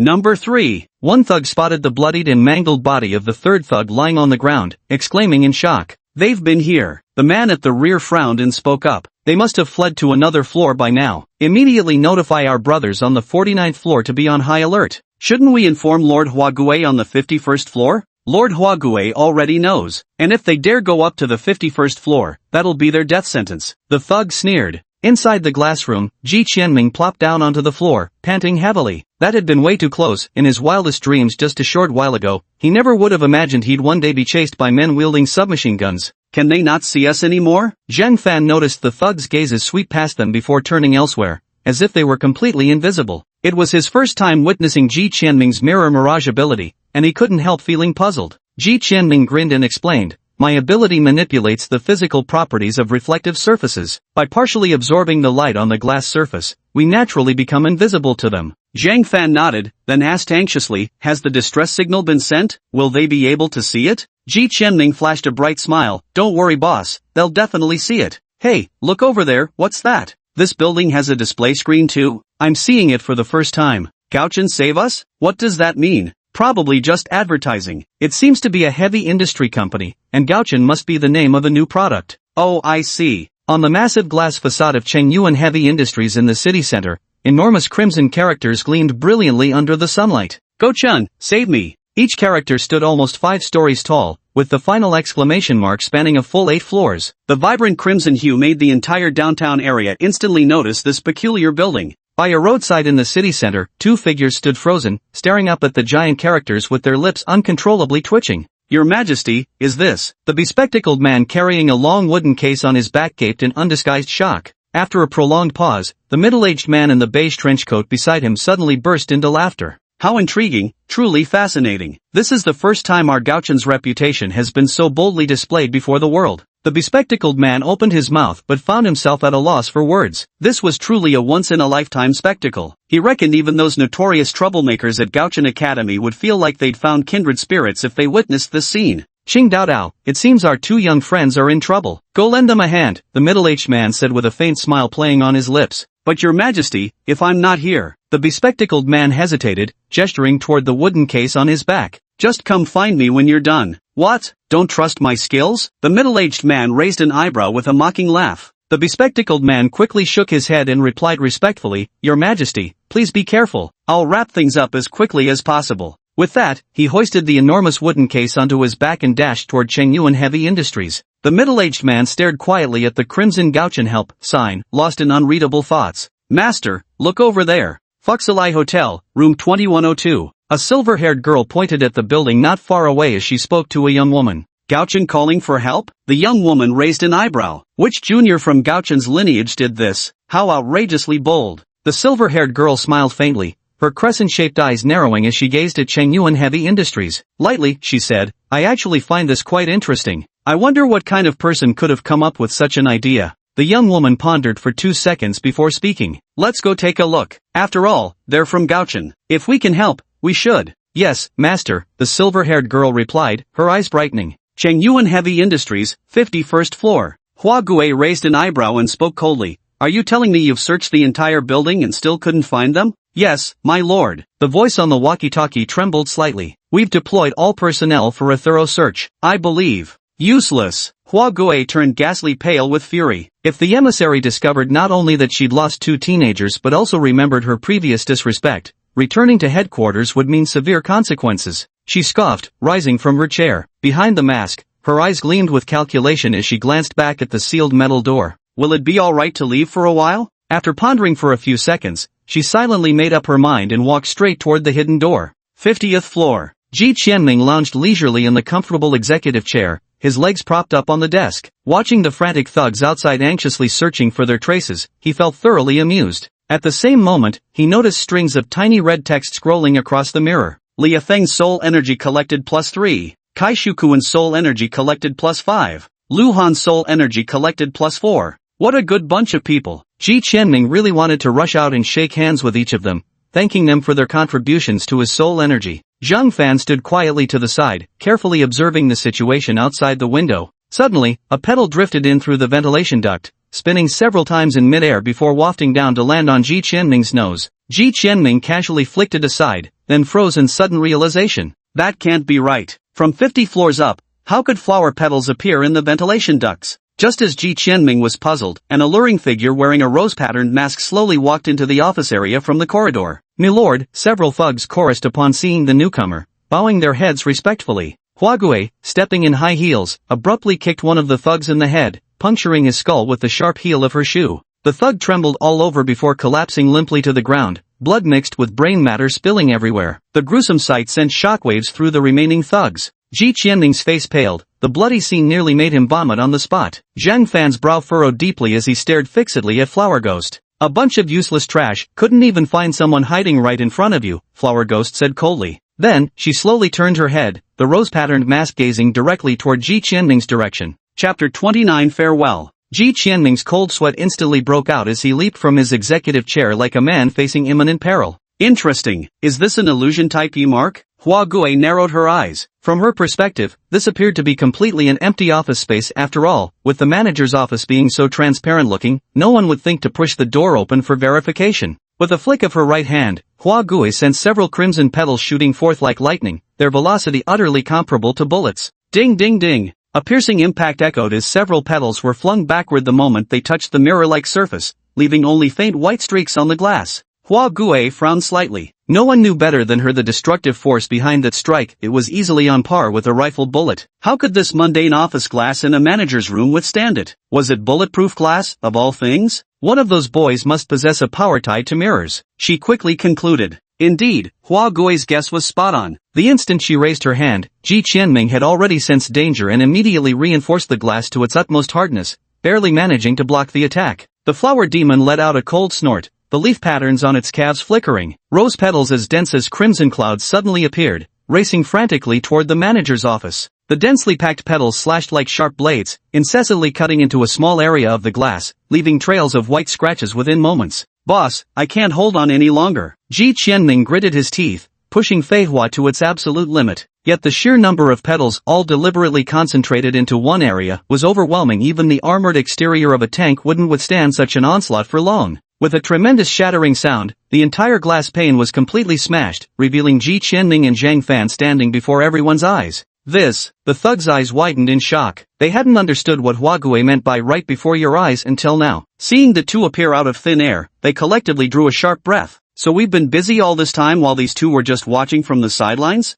The thugs raised their guns in unison, aiming squarely at the two youths, ready to turn them into sieves at Hua Gui's command. "Don't act rashly, this woman is a Tier 3 ability user." Zhang Fan spoke calmly as he saw Ji Qianming starting to manipulate the mirror fragments. Ji Qianming's hand trembled. A Tier 3 ability user? That meant she was on the same level as Ren. Against a Tier 2 user, he might have stood a chance, but against Tier 3 he'd be completely at their mercy. Maybe outright surrender would give him a shot at survival? After all, even a severely injured Ren had possessed the power to kill him back then. How much more dangerous would a fully powered Tier 3 be? Dear sister, there's obviously been some misunderstanding here. We were just, playing hide-and-seek with the brothers, Ji Qianming forced out an awkward laugh that looked more painful than tears. The flowered demon gazed coldly at him, though inwardly she was thoroughly astonished. She had initially assumed the duo must have used some special method to lift the forbidden god shackles to wield their powers. Now it appeared both shackles remained intact on their wrists, meaning one of them possessed immunity to the forbidden god shackles? No wonder the emissary insisted on taking them back for study. Under these circumstances, these two youngsters truly couldn't be allowed to die. But crippling them, surely that would be acceptable? Don't be scared, little brother. Big sister was just joking with you, Flower Ghost said with a light chuckle, her voice carrying a trace of frostiness. Want to play a rock-paper-scissors game with me? Ji Qianming's eyes lit up. Games were what he excelled at most. Great. How do we play? Do you think I can kill you with just one punch? What the hell kind of rock-paper-scissors game is this? Is that even how you play? Ji Qianming's smile froze on his face, unsure whether to laugh or cry. Oh, I bet you can't. A cool female voice drifted over languidly. Hua Gui was taken aback. She looked around, but apart from these men, she was the only woman in the room. Where had that female voice come from? Bang! A thunderous crash came from outside the window, followed by the sound of shattering glass. Every exterior window in the office area exploded simultaneously, letting in a howling gale from the high altitude that sent everyone in the room staggering. Amidst the howling wind, a young woman stepped in through the window, her white trenchcoat flapping fiercely in the gale, long hair swirling wildly. An invisible aura of pressure suddenly enveloped the entire space. Close behind, a silver-haired girl followed her inside. Her obsidian black eyes scanned the room curiously, as if searching for something. Ha! Ji Qianming froze. Weren't these the two mysterious women who lived next door to him? He remembered vividly how the young woman had pinned him down with just a few intimidating glances, leaving him breathless. Were they both ability users? Members of Gaochen? Ji Qianming's eyes instantly lit up, and he hurriedly waved at the two. Senior, are you from Gaochen? Are you here to save us? Hearing the voice, the two turned their heads. A hint of surprise flickered in the young woman's eyes before the corners of her lips curled slightly as she spoke calmly. We are not from Gaochen. Ji Qianming's spirits instantly deflated, yet the second half of her sentence immediately reignited his excitement. But we are indeed here to rescue you. The silver-haired girl scrutinized Ji Qianming carefully, her beautiful eyes blinking, as though pondering something unknown. Just who are you people? Hua Gui stared intently at the young woman, her posture wary as if facing a formidable enemy. She could sense an overpowering pressure emanating from the other party. And this was the 50th floor. How did these two women simply walk in through the window, suspended in midair? Her gaze swept to the window, her brows furrowing slightly. Outside the window, on one side, an incomprehensible, faint blue object had appeared out of nowhere, floating steadily in the air. Is that an ice cube? Before she could figure it out, the young woman turned her head and glanced at her dismissively. The flower demon's body instantly trembled uncontrollably. An invisible terror rapidly spread through her. Compared to this woman, her mental strength was like a blade of grass in a tornado. That single glance alone was enough to make her completely break down. With your level, you dare ask who I am? The young woman spoke coldly, her domineering aura radiating intensely. Ji Qianming and Zhang Fan were both stunned. This young woman had actually subdued the flower demon with just a glare? Who on earth was she? Zhang Fan suddenly trembled, staring blankly at the young woman as a thought flashed through his mind. Master, let me handle it, the silver-haired girl volunteered. The young woman pondered for a moment before withdrawing her gaze and speaking. Very well. Her skills are passable. This will be good practice for you. The flower demon only felt her body go light, barely managing to stay standing as waves of cold sweat drenched her back, her ragged breathing relentless. The silver-haired maiden slowly stepped before her, her gaze devoid of any emotion. Make your move. Chapter 30, The Sword Strikes the Flower Demon. A wave of intense humiliation surged through Hua Gui's heart. Never since obtaining the leaf mark had she been defeated with just a glance, yet she knew deep down that woman was someone she couldn't possibly contend with. She accepted her defeat. But you, what gives you, a little brat who hasn't even grown all her feathers, the right to challenge me? An inexplicable flame blazed fiercely in her heart as Hua Gui glared at the silver-haired girl before her, the leaf mark on her calf flickering with light. A cloud composed of crimson rose petals materialized once more, sweeping toward the silver-haired girl like a raging storm. Look out! Ji Qianming shouted. He knew better than anyone the lethal power of these blossom clouds. They could slice through armor in an instant. A direct hit would reduce a person to mincemeat immediately. The young woman arched an eyebrow, glancing sideways at the panicked Ji Qianming with a hint of amusement flashing in her eyes. Hearing this, the silver-haired girl paused mid-motion. A white light flashed from her collarbone as she stomped her right foot, causing a massive ice pillar to erupt from the ground and freeze nearly half of the crimson cloud solid. Indeed, it's related to ice. Beneath the floral demon mask, her brows furrowed tightly. Ice-based abilities were her natural enemy. This battle demanded her utmost effort. The remaining crimson clouds instantly split into 3 streams, transforming into 3 red blades that thrust toward the silver-haired girl from different angles. The strikes were extraordinarily tricky, sealing off all her escape routes in an instant. Not a trace of panic showed on the silver-haired girl's delicate face. She extended her right hand and drew a snow-white longsword from the void, giving it a light swing.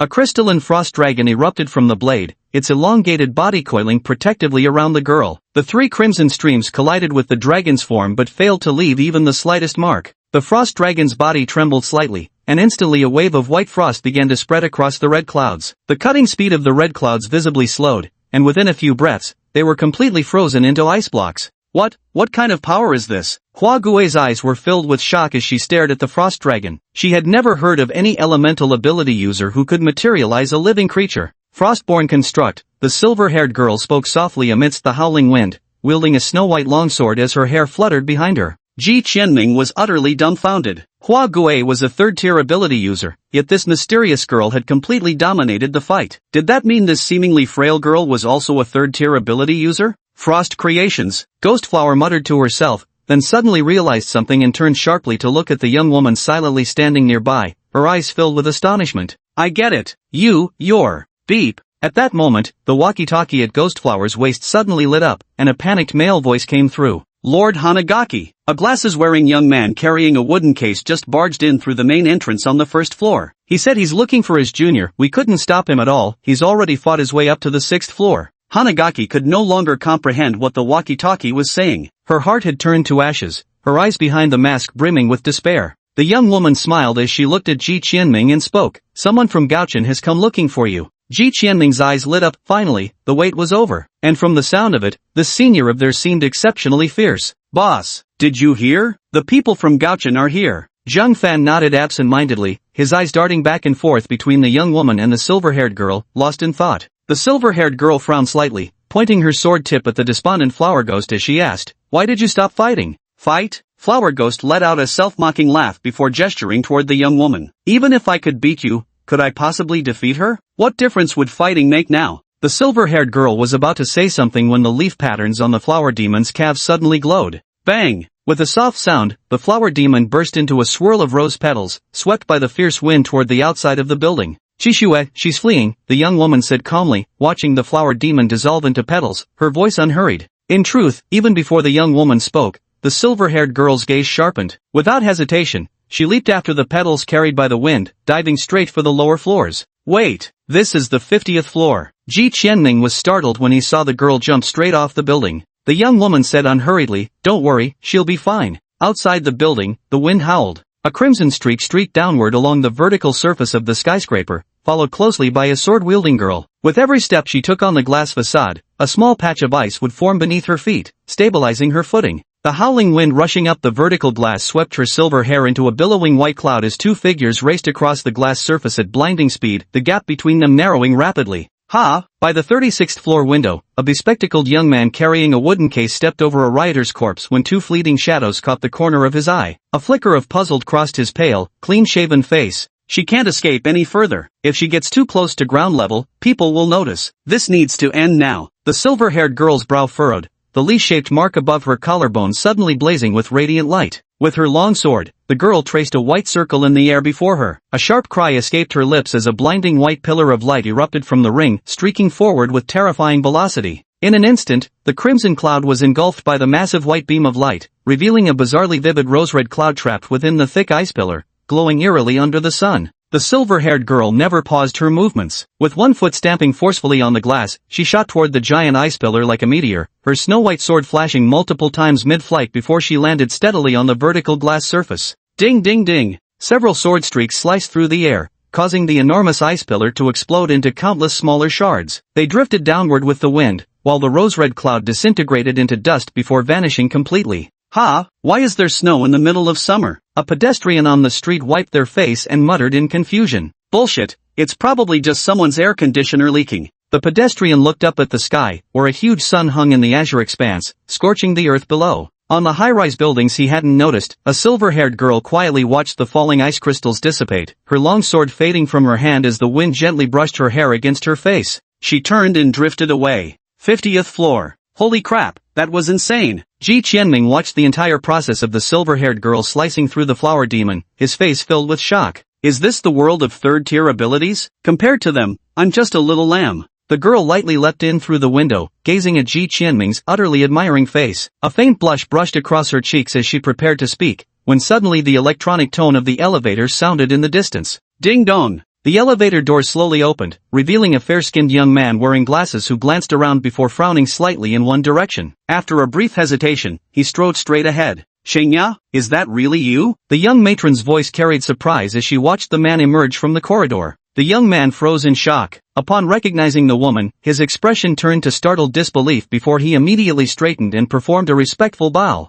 Greetings from Xingya, Secretary of Gaochen. I pay my respects to the Ice Emperor and the heir of the Ice Emperor. Chapter 31, The Zero Organization. The Ice Emperor? This young woman was actually the Ice Emperor Zhang Fan had mentioned? Ji Qianming had already lost count of how many times he'd been shocked today, yet he still stared at the white-clad woman in utter astonishment. No wonder. Just a glance from her back then had made me suffocate under that overwhelming pressure. Is this what it means to be one of China's 4 emperors? Zhang Fan, however, showed no surprise at all. He'd long since guessed the identities of the duo before him. You're here, so Zhang Jingyan must have come too? The young woman's beautiful eyes flickered as she asked. His Majesty the Flame Emperor has already headed for the Golden Mountain. I must set off immediately to reach His Majesty's side before that thing emerges. Xingya glanced at the time and replied. As soon as the words were spoken, the entire building began to tremble. An earthquake? Ji Qianming was stunned. The Zhenjiang area wasn't near any tectonic plate boundaries. There shouldn't be any earthquakes here, right? Xingya's expression changed, and the young woman said with a light laugh, It seems you won't make it in time. Your Majesty the Ice Emperor, this subordinate has urgent matters to attend to and must take my leave first. Xingya said anxiously, bowing quickly. Just as he was about to leave, he suddenly seemed to remember something and turned to Ji Qianming and Zhang Fan. Junior brothers, I must go now. You can find us at Golden Mountain. All the members of Gaochen are gathered there. With that, his figure blurred into an afterimage as he vanished from sight. The earthquake grew increasingly violent. Ji Qianming staggered, nearly falling to the ground when a pale white hand steadied him firmly. Raising his head, Ji Qianming saw the silver-haired girl smiling at him as she softly spoke. My name is Zhao Qishui. What's yours? I'm Ji Qianming. Golden Mountain. Chui the fatty stood on the ground, his face ashen as he watched the violently shaking Golden Mountain Temple. Professor, Park Jimin ran up to Chui, carrying a metal briefcase, panting slightly. Is that thing about to emerge? Chui nodded and was about to speak when a strange beast's roar erupted from beneath the Golden Mountain. Ha ha ha ha ha ha. Quickly pass the order, have all non-combat personnel evacuate immediately. Fatty Chui calmly issued the command, his eyes filling with wisps of darkness as an invisible pressure radiated from his body. Yes, Park Jimin acknowledged hastily before turning to organize the evacuation. The tremors in the ground intensified dramatically. Centered around Jinshan Temple, the entire city of Zhenjiang was experiencing its most severe earthquake in a century. The piercing sound of air raid sirens echoed across the city's sky. Damn it, was that an earthquake? This is my first earthquake ever. I'm so excited. Everyone evacuate the buildings immediately and crouch in open spaces. Stay calm. Hey, did any of you hear some kind of roaring sound? In the city, the police department, following orders from higher authorities, was systematically organizing the evacuation of residents and calming public sentiment. In an instant, half of Zhenjiang's transportation system was paralyzed, particularly in residential areas near Jinshan. Nearly half of the city's police force had been deployed to this location. Move faster, all of you. The orders from above are absolute. Everyone in this area must be evacuated within the hour. Amidst the sea of dark-clad people, a middle-aged man in a police uniform roared hoarsely, his face flushed from prolonged shouting, his voice already gravelly. A buzzing sound came from the sky. The middle-aged man squinted upward and saw 3 armed helicopters roaring past, immediately furrowing his brows. Damn it, what's going on? Is this a sign that a large armed force is about to attack? He muttered to himself. For this operation, he had only received orders to evacuate civilians. As for what was truly happening, that was the nation's highest-level classified information. Look, armed helicopters, someone in the crowd suddenly shouted. The entire mass of people instantly erupted into chaos, with fear and unease spreading rapidly. Are we going to war? What on earth is happening? We have the right to know. That's right, you must give us a clear explanation. Watching the once orderly evacuation dissolve into chaos, with signs of potential unrest emerging, the middle-aged man's veins bulged with urgency as he prepared to speak. Suddenly, a hand gently rested on his shoulder. Don't worry, leave this to me. The soothing voice from behind made his agitation and anxiety melt away, replaced by an overwhelming sense of peace. He turned to look and saw a young man dressed in white robes standing quietly beside him, wearing a kindly smile. Who are you? The middle-aged man asked hesitantly. The young man in the white robe pulled out a credential from his pocket. Upon seeing it, the middle-aged man's expression changed, and he respectfully saluted. So it's Major General, my apologies. His mind was filled with astonishment. Since when had there been such a young Major General? What was a Major General doing in this small city? And what exactly was the Zero Agency? How had he never heard of it before? At any rate, the seal couldn't be fake. Perhaps this was some kind of state secret, he thought to himself. The young man removed his white gloves and gave a gentle clap. The clamoring crowd instantly quieted down, turning their attention uniformly toward him. There's no need to panic, everyone. Due to tectonic plate activity, the Earth's crust in this area of Zhenjiang will experience short-term seismic movements, which will soon pass. Concerned for everyone's safety, the government has arranged for 3 armed helicopters to patrol nearby. As long as you follow evacuation instructions, I guarantee neither your lives nor your property will suffer any harm. The young man spoke gently, his voice carrying an intangible power that dispelled all the negative emotions among the crowd, bringing them an inexplicable sense of reassurance. After hearing this, everyone showed expressions of understanding and followed the police in orderly evacuation. The middle-aged man let out a long sigh. Just as he was about to say something to the young Major General, he noticed the latter's furrowed brow and worried expression as he stared in the direction where the helicopter had disappeared. Do you really think Gaochen can subdue that thing? It's an ancient beast of legend. On the armed helicopter, a middle-aged man with a full beard put down his binoculars, looking somewhat uneasy. If even Gaochen can't handle it, then going up there would just be throwing ourselves into the fire, chimed in a 7 or 8-year-old girl, pulling the lollipop from her mouth and speaking with remarkable nonchalance. Don't forget, our mission this time is to prevent that thing from harming civilians. If it escapes, how to subdue it isn't our concern. See that? Even a little girl is more level-headed than you. Where did all those years of yours go? Ha ha ha. A woman with a long ponytail laughed boisterously. The bearded man shot her a glare before raising his binoculars once again to continue his observation. Golden Mountain. A violent tremor shook the entire temple, causing the golden light within to grow increasingly dim, like a candle flame in a fierce wind that could be extinguished at any moment. Fat Shui nervously watched the temple, swallowing hard. Suddenly, with a final flicker, the golden light vanished completely. The trembling earth suddenly fell silent, and then a giant hand violently burst forth from the mountaintop, crushing the temple to pieces with a single palm strike. Chapter 32, Zhu Yan. Immediately after, a colossal figure, neither ape nor lion, slowly emerged from the earth, sending massive chunks of rock and soil tumbling down the mountainside, instantly cloaking everything in swirling dust. The beast tilted its head back, its chest swelling slightly before it roared with gaping, crimson jaws. Roar roar roar roar roar. A massive sonic wave centered around it rapidly expanded outwards, instantly collapsing several small hills and flattening large swaths of forest under its force. Cover your ears, Park Jimin shouted at the staff behind her while clamping her hands tightly over her own ears. Even so, the shockwaves left them dizzy and disoriented, and they were already at least 5 kilometers from the epicenter. From the helicopter, the trio watched the visible shockwave expanding rapidly. The little girl snorted and flung her lollipop out of the helicopter with all her might, creating an enormous invisible barrier that shielded them from the impact. This barrier stretched a full 6 or 7 miles long, shielding the residential area of Zhenjiang near Gold Mountain behind it. The terrifying sound waves crashed against the barrier and were firmly blocked. Truly impressive, Xian. You effortlessly blocked that horrible sound wave. The bearded man gave the little girl an enthusiastic thumbs up. Xian smugly puffed out her cheeks. Now they knew how capable she was? Wait, look at that up there. The ponytailed woman suddenly thrust her finger toward the sky. Above the sky, the clouds seemed to be guided by some mysterious will, churning violently and gradually contracting toward the center, ultimately condensing into a circular ring. The massive ring of clouds began to slowly descend, drawing closer and closer to the ground. Inside the armed helicopter, the 3 men stared in shock at this miraculous cloud descent, their jaws hanging open wide enough to swallow an egg each. What kind of power is this? The bearded man rubbed his eyes, trying to confirm he wasn't seeing things. The clouds just formed themselves into a ring? What's the purpose of this? The clouds in the sky began to descend steadily, directly engulfing them like an iron barrel about to cover the ground. They want to block outside observers, exclaimed Xian suddenly, as if realizing something. On another mountain peak, Yuni tightly shut his eyes, intently controlling the swirling mist, the glowing leaf patterns on his back radiating brilliantly. In his mind, Fatty Chui's instructions surfaced once more. Create a dense fog, like a barrel sealing off Gold Mountain from the outside world. Cloud descent. Yuni frowned deeply, softly exclaiming as his hands formed a mysterious seal before his chest. A massive ring of clouds descended perfectly upon the ground, transforming into a misty wall encircling Golden Mountain. No matter how the wind blew, this wall of mist refused to budge, as if pressed firmly in place by an invisible giant hand. Yunyi's legs gave way, and he collapsed to his knees. A mouthful of blood spilled forth, his face drained of all color. Teacher, I did it, he whispered, the corners of his blood-streaked lips curling into a faint smile. Fatty Chui stood with his hands behind his back at the feet of the colossal beast, surrounded by ruins. Watching the miraculous formation of the misty wall, a satisfied smile spread across his face. The giant beast seemed to sense something and lowered its head, only to find a fat man in black grinning foolishly at its feet. Its enormous right palm suddenly shot upward and then slammed down with tremendous force, instantly fracturing the ground and sending up clouds of dust. When it lifted its palm again, a crater measuring 6 to 7 meters deep lay embedded in the earth, but it was completely empty.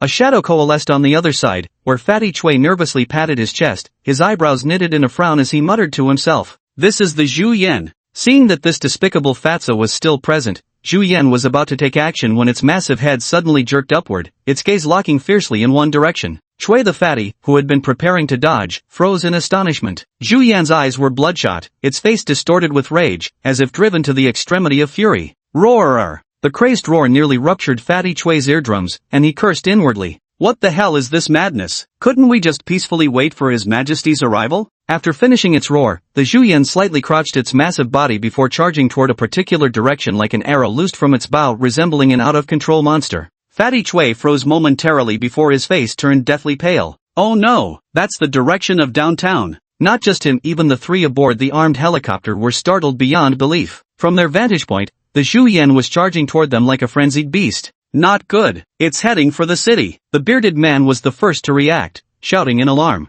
Xian turned pale with fear at the Zhu Yan's ferocious charge and asked timidly, what should we do? There's no way we can stop it. The city? The city? What on earth is in the city that drives Zhu Yan into such a frenzy? The woman with a long ponytail frowned deeply, her mind racing. If Zhu Yan were to break into the city, how many lives would be lost? Look at what's behind it. The two followed the woman's pointing hand and saw a wave of darkness tightly trailing behind Zhu Yan. By any means necessary, we can't let it break into the city. Fatty Chui grabbed his walkie-talkie and roared, activate the 7 stars demon-slaying array now. Got it. Park Jimin whipped out an array disc, her hands instantly forming a series of seals so fast they left afterimages. 7 stars demon-slaying array, activate. Above Golden Mountain, a massive blue ritual array suddenly materialized. 7 blinding points of light rose gradually from the formation, unleashing terrifying waves of energy that spilled out wildly. The 7 luminous points slowly connected into the shape of the Big Dipper. A sapphire sword of starlight manifested at the mountain's summit, its tip unerringly aimed at the charging Zhu Yan. The blade trembled slightly, as though poised to strike at any moment. Fast! Park Jimin bit his tongue, spraying a mouthful of blood onto the formation disc.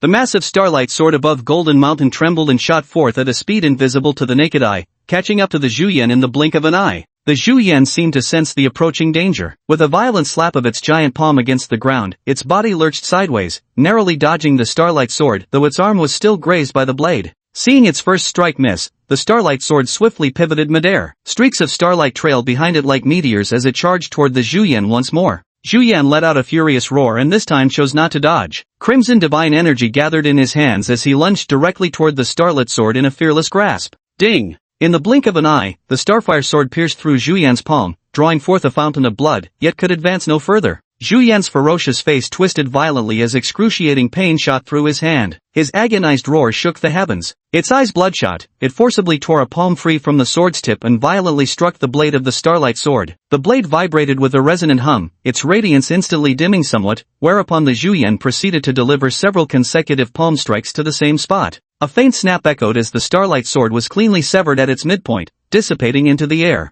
Chapter 33, Nether Lord vs. Zhu Yan. Park Jimin violently coughed up a mouthful of blood, her face deathly pale as she stared at the Zhu Yan's figure in shock. It actually broke the 7-star demon-slaying array. In the darkness of night, Chui the Fat's expression turned solemn as the shadows in his eyes rapidly spread. If the 7-star demon-slaying array fails, then let me be your match. His corpulent frame suddenly erupted with astonishing combat intent, and pure darkness centered around him instantly engulfed the world. It's getting dark, Xian exclaimed in alarm. The night had swallowed even the armed helicopters, and an intense chilling aura sent shivers through all 3 passengers aboard. It's not nightfall, this is the nether domain of the Dark Lord Gauchin. The ponytailed woman pointed to the other 2 helicopters. Haven't you noticed? Within this domain, our rotors can't even turn. The blades of all 3 helicopters appeared frozen in time, hovering motionlessly in midair. Not just the rotors, the entire aircraft seemed embedded in the darkness, utterly still. Witnessing this eerie scene, the remaining 2 couldn't help but gasp in shock. In this domain, everything is controlled by its ruler, the Nether Lord. With just a thought from him, we'd be obliterated, the ponytailed woman continued. So this is the S-13 danger level Nether realm? Truly terrifying. The bearded man shuddered. Within the Nether realm, Zhu Yan cautiously surveyed his surroundings, his crimson eyes flickering incessantly as if searching for something. Suddenly, a massive black flame axe appeared above its head. This gigantic axe measured a full 10 meters in length, and the dark flames burning upon it exuded an intense, bone-chilling aura. Zhu Yan swiftly raised its right arm, crimson divine power instantly coalescing into a long staff, which firmly intercepted the descending axe. The fat man wielding the black flame axe raised his eyebrows, and black spikes erupted from the ground, thrusting mercilessly toward Zhu Yan's skull. With a furious roar, Zhu Yan summoned all its strength to parry the 10-meter-long black flame axe aside, then rolled sideways to evade the lethal strike. Humph! Fatty Chui snorted coldly, pressing his palms together before fiercely slamming them against the ground. Wandering souls in the Yellow Springs, I summon you in the name of the Lord of the Underworld. I promise you reincarnation after this battle. Rise, spirits! As soon as Fat Chui finished speaking, pale hands frantically clawed their way out of the ground, followed by an endless stream of summoned restless spirits. They converged into a ghastly white beast, neither fully human nor fully animal, a skeletal monstrosity born of the dead.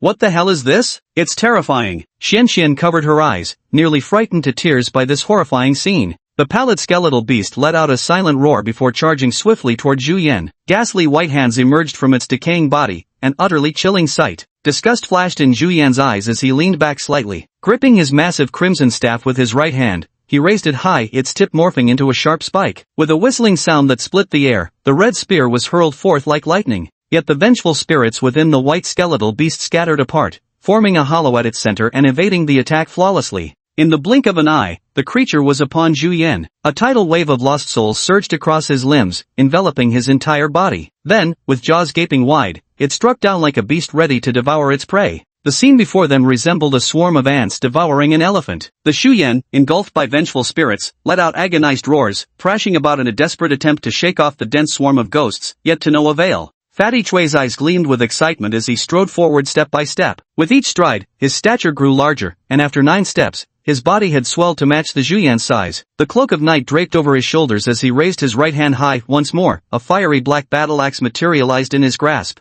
At this moment, he resembled nothing less than a dark war god. So powerful! What is this? The bearded man exclaimed in awe, staring at the majestic figure of Fatty Chui. That was the complete form of the Nether Lord, so overwhelmingly terrifying. Truly worthy of being a top-tier 4th-stage powerhouse, the quasi-emperor Nether Lord. Chui the Fat raised his black flame battle axe high, but just then, an anomaly suddenly occurred. The scarlet ape, bitten by vengeful spirits, flashed a mocking glint in its eyes. With a fierce stomp of its right foot, the tide of wraiths clinging to it was shaken off entirely, yet not a single wound remained on its body. This scarlet ape actually used deception. The thought flashed through Chui the Fat's mind like lightning, sending a chill that enveloped his entire body. Zhu Yan? Ji Qianming widened his eyes in disbelief. Isn't that one of the savage beasts from the classic of mountains and seas? It actually exists? And it's been sealed beneath Gold Mountain? The young married woman nodded towards the direction of Gold Mountain. Correct. In fact, many legendary savage beasts exist. This Zhu Yan is considered one of the 4 great savage beasts. The Western Mountain Classic records, 400 li further west, where the mountain is rich in white jade above and red copper below. There dwells a beast whose form resembles an ape,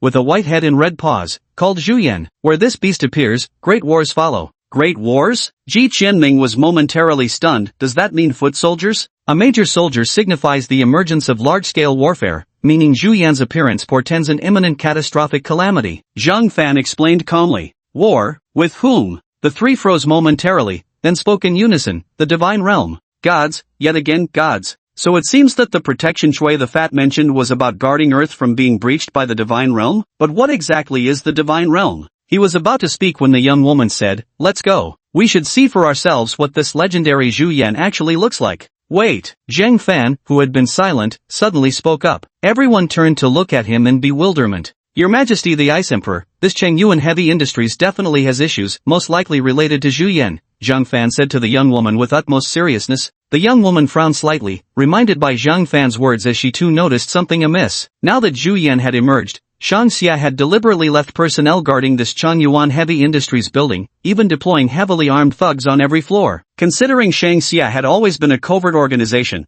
what could possibly necessitate such an overt show of force now? You mean, that strange door upstairs? Ji Qianming's eyes lit up. Exactly, what ordinary company would install such an enormous metal door on the top floor, let alone station a 3rd-tier expert to guard it? Take me to see that peculiar door, the young woman said after a brief contemplation. No detail related to Zhu Yan could be overlooked, or it might lead to catastrophic consequences for mankind. With a swipe of her hand over the spirit sealing locks on Ji Qianming and Zhang Fan's wrists, The metal blocks instantly froze into ice before shattering effortlessly under the slightest pressure from their hands. Zhang Fan led the three of them up to the 51st floor, where they found a study. He rummaged through the bottom shelf of the bookcase and pulled out an electronic combination lock. "Boss, I remember this lock had a password with over 20 digits. Don't tell me you memorized all of it?" Ji Qianming recalled the scene when the puppeteer had unlocked it, his fingers flying like lightning across the keypad. He hadn't even been able to see the sequence clearly, let alone remember it. Zhang Fan didn't answer. After a moment of silent recollection, he swiftly entered the password. After a flurry of dazzling maneuvers, a faint click echoed, and a hidden secret door slowly swung open. Chapter 34 Severed Tail. The group stepped through the concealed door into a vast space. At its far end stood an enormous metal gate, densely secured with numerous heavy locks as though sealing away demons from the underworld, a sight that prickled one's scalp with dread. Hiss, it's actually quite cool in here. Ji Qianming felt a chilling current emanating from the metal door. When the puppeteer had brought him here last time, he hadn't noticed, but now he suddenly experienced the sensation of walking into an air-conditioned room. The young matron uttered a surprised sound and approached the metal gate, examining it closely with keen interest. Ji Qianming didn't dare make a sound as he quietly crept to Zhao Qishua's side and whispered, "Qishue, is His Majesty the Ice Emperor your master?" Zhao Qishua's beautiful eyes gazed at the furtive Ji Qianming, finding his behavior rather amusing. She nodded silently. "Yes, it is. Then doesn't that mean you're the next Ice Emperor?" Ji Qianming's eyes widened in astonishment. He simply couldn't reconcile the porcelain doll-like girl before him with the image of China's guardian Ice Emperor. Pressing her lips together, Zhao Qishua leaned close to Ji Qianming's ear and murmured, "Theoretically, yes, but I hope that day never comes." Ji Qianming felt the warm breath against his ear and caught a faint whiff of the girl's fragrance, his cheeks flushing slightly as he pretended to remain calm and asked, "Why? Shouldn't the four emperors be quite prestigious?" The inheritance methods of the four imperial patterns are all different. The Ice Emperor's inheritance is passed down by the current Ice Emperor selecting a successor, forming a master-disciple relationship, and then planting a leaflet pattern on the disciple's body. This leaflet pattern grows as the disciple's spiritual power increases, but it can never exceed the fourth tier. Unless the current Ice Emperor dies, only then can the disciple inherit the complete imperial pattern and become the true Ice Emperor. "You mean," Ji Qianming widened his eyes, "only if your master dies can you become the Ice Emperor?" Zhao Qishua's face was full of bitterness as she nodded. "That's right. In truth, the succession of all four sovereigns carries such cruelty. That's why I'd rather never become the Frost Sovereign in this lifetime." Ji Qianming was momentarily at a loss for words. Becoming a sovereign meant the death of one's master, a cruelty beyond measure. The young woman nearby arched an eyebrow, a faint smile playing at the corner of her lips, then extended a finger to press against the metal door. In an instant, frost spread from her fingertip, covering the entire metal door in the blink of an eye. She gave the door a light tap with her knuckle. Boom! With a deafening boom, the massive metal door instantly turned into icy fragments and collapsed. Ji Qianming gasped one finger to shatter the door. Was this the power of a four emperors level fighter? The crowd turned to look behind where the door had been. A 3-meter-tall cube of ice stood silently on the ground. Through the hazy surface, they could just make out a thick red rope frozen deep within, still stained with a trace of blood. "What is this?" Ji Qianming stepped forward, shuddering as a bone-chilling cold radiated from the ice. He pressed his eyes close to the ice block and finally realized it wasn't a rope at all. It was covered in red fur, as thick as the trunk of an ancient 1,000-year-old tree. One end was pointed with a barb, while the other side had a smooth, flat cross-section. This was where the blood had seeped out. "That's the severed tail of a Zhuyan," the young woman said after a long moment of contemplation, enunciating each word clearly. "A Zhuyan's severed tail?"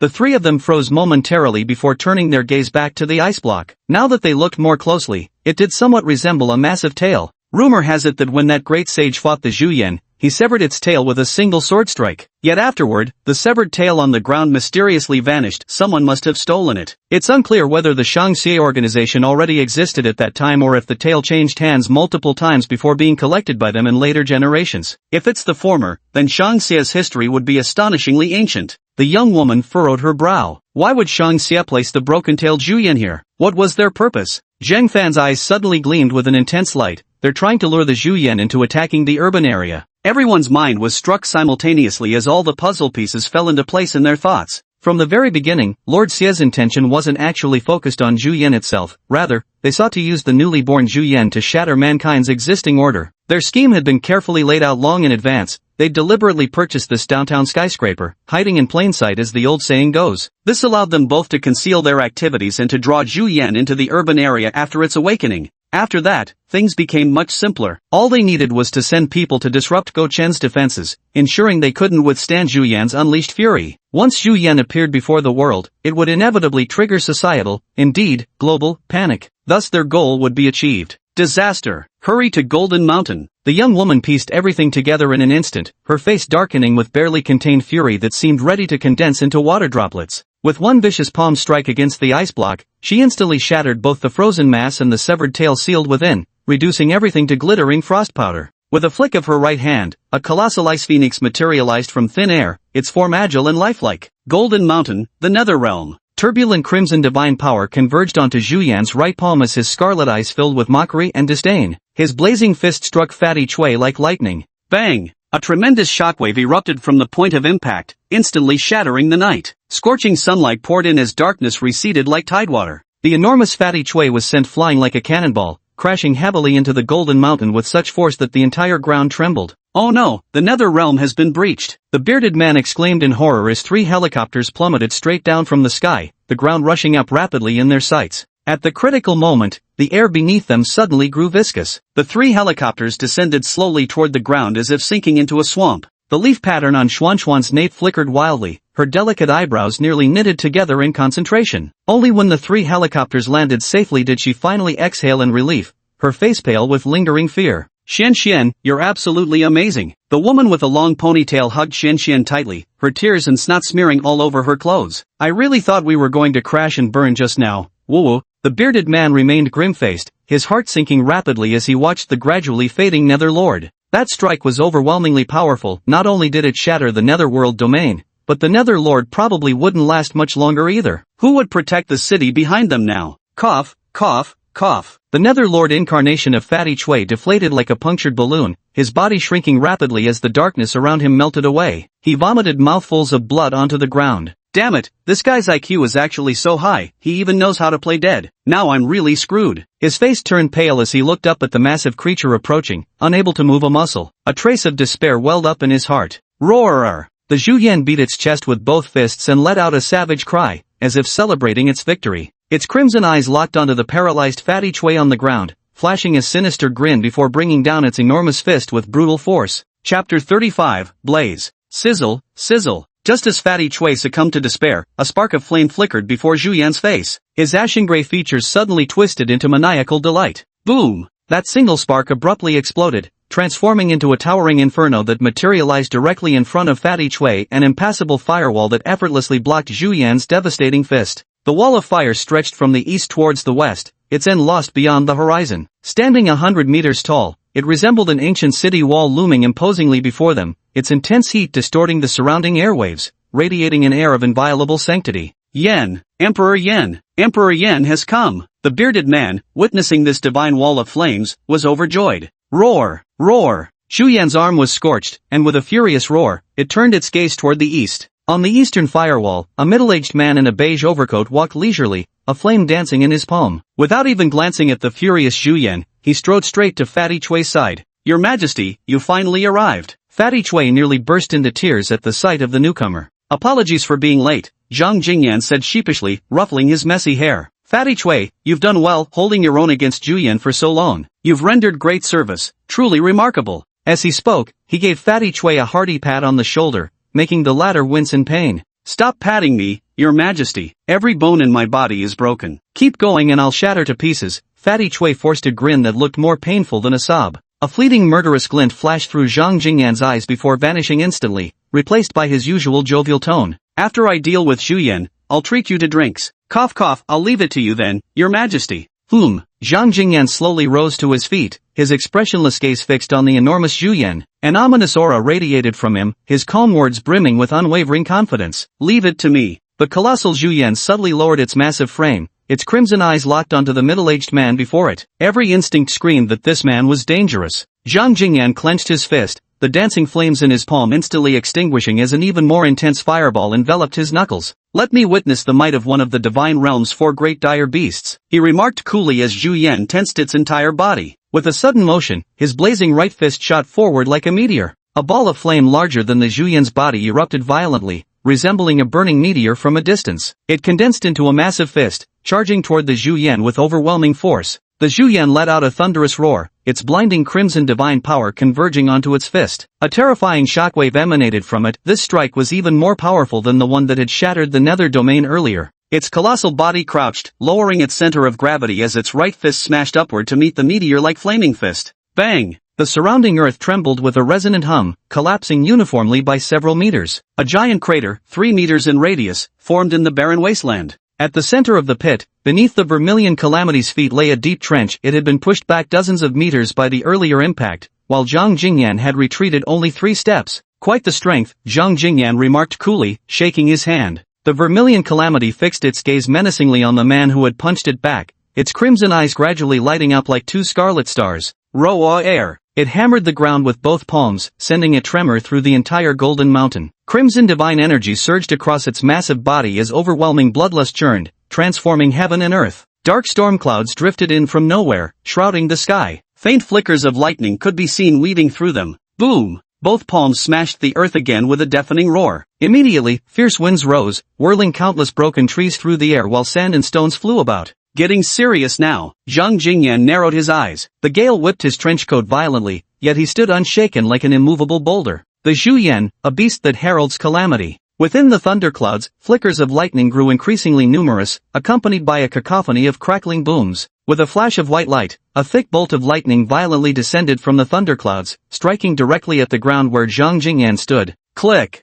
The lightning split the earth, carving out a deep crater, yet Zhang Jingyan's figure had already vanished, leaving behind only faint drifting sparks in its wake. Just as Zhu Yan was searching all around for traces of him, a flash of firelight appeared out of thin air above its head. Out of it leaped Zhang Jingyan in his beige trench coat, his expression calm. Palms raised like knives, Zhang Jingyan summoned a blinding flame sword in his hand and slashed down fiercely onto Zhu Yan's head, drawing a crimson ring of light in its wake. Zhu Yan suddenly lifted its head, erupting with crimson divine power as its monstrous fangs snapped viciously toward the flame sword. Clang! The sound of metal clashing against metal rang out as the massive fangs clamped down hard on the flame sword. A faint smile curled at the corner of Zhang Jingyan's lips. Suddenly, the flame sword in his hand erupted with a blinding blaze before violently exploding. Boom! Boom! Boom! A colossal fireball detonated in the sky, its terrifying shockwave blasting a massive hole through the thunderclouds. The vermilion beast's monstrous maw was now smeared with blood as it let out an agonized roar. Zhang Jingyan emerged once more from the flames, 2 fiery arms bursting from his back. With crossed hands clenched together, they transformed into a crimson hammer, which he swung with full force toward the already wounded face of the vermilion beast. With a furious howl, the vermilion beast abruptly thrust forward its razor-sharp claws, whipping up a tempestuous gale as it slashed straight toward the descending flame hammer. 5 sharp wind blades instantly shattered the flame hammer and, carrying their momentum, sliced through a small hill, cleanly cutting it in half. The mountaintop slid down along the incision, kicking up massive clouds of dust. This. The bearded man gulped. Just the aftermath had flattened an entire hillside. The battle before them had completely surpassed his imagination. Even the fights of deities couldn't compare to this, could they? Maybe we should retreat further to watch? Accept. Seconded. Xian and the woman with the long ponytail were also terrified. The trio immediately turned and sprinted away, desperate to escape the aftershocks before they could be blown to pieces. Zhang Jingyan raised an eyebrow and let out a cold snort. In an instant, his entire body transformed into a streak of fiery light, charging swiftly toward Zhu Yan. Zhu Yan lunged forward to meet the blaze. Crimson divine power coalesced into a massive totem, as colossal as Chengyuan Heavy Industries itself. Carved with countless blood-red veins, the totem radiated an overwhelming aura of baleful energy. The totem whipped up a fierce gale as it crashed violently toward the streak of fire. The flames in the air suddenly swerved, evading the earth-shattering strike, and the totem smashed directly onto the ground. A thunderous boom erupted as an abyss-like fissure madly spread from the point of impact, expanding uniformly like a spider's web. Wherever it reached, mountains collapsed and rivers diverted, altering the entire region's terrain. At that moment, a spark flickered, and another massive surge of fire swept in from Zhu Yan's side, slamming the beast to the ground. Struggling to rise, Zhu Yan shook its head fiercely, its fur still smoldering with threads of flame as it glared fixedly at the hovering Zhang Jingyan. Your Majesty, the Book of Seals has arrived. A voice called from afar as Zhang Jingyan turned to look. Qingya was stepping on roaring winds, clutching a wooden box in his arms, his expression urgent. Chapter 36, Sudden Mutation. Qingya opened the wooden box in his hands and took out a black scroll, awaiting Zhang Jingyan's orders. However, Zhang Jingyan merely glanced at him before turning back to continue his fierce battle with the Zhuyan. Terrifying explosions echoed through the air, mingled with the creature's furious roars.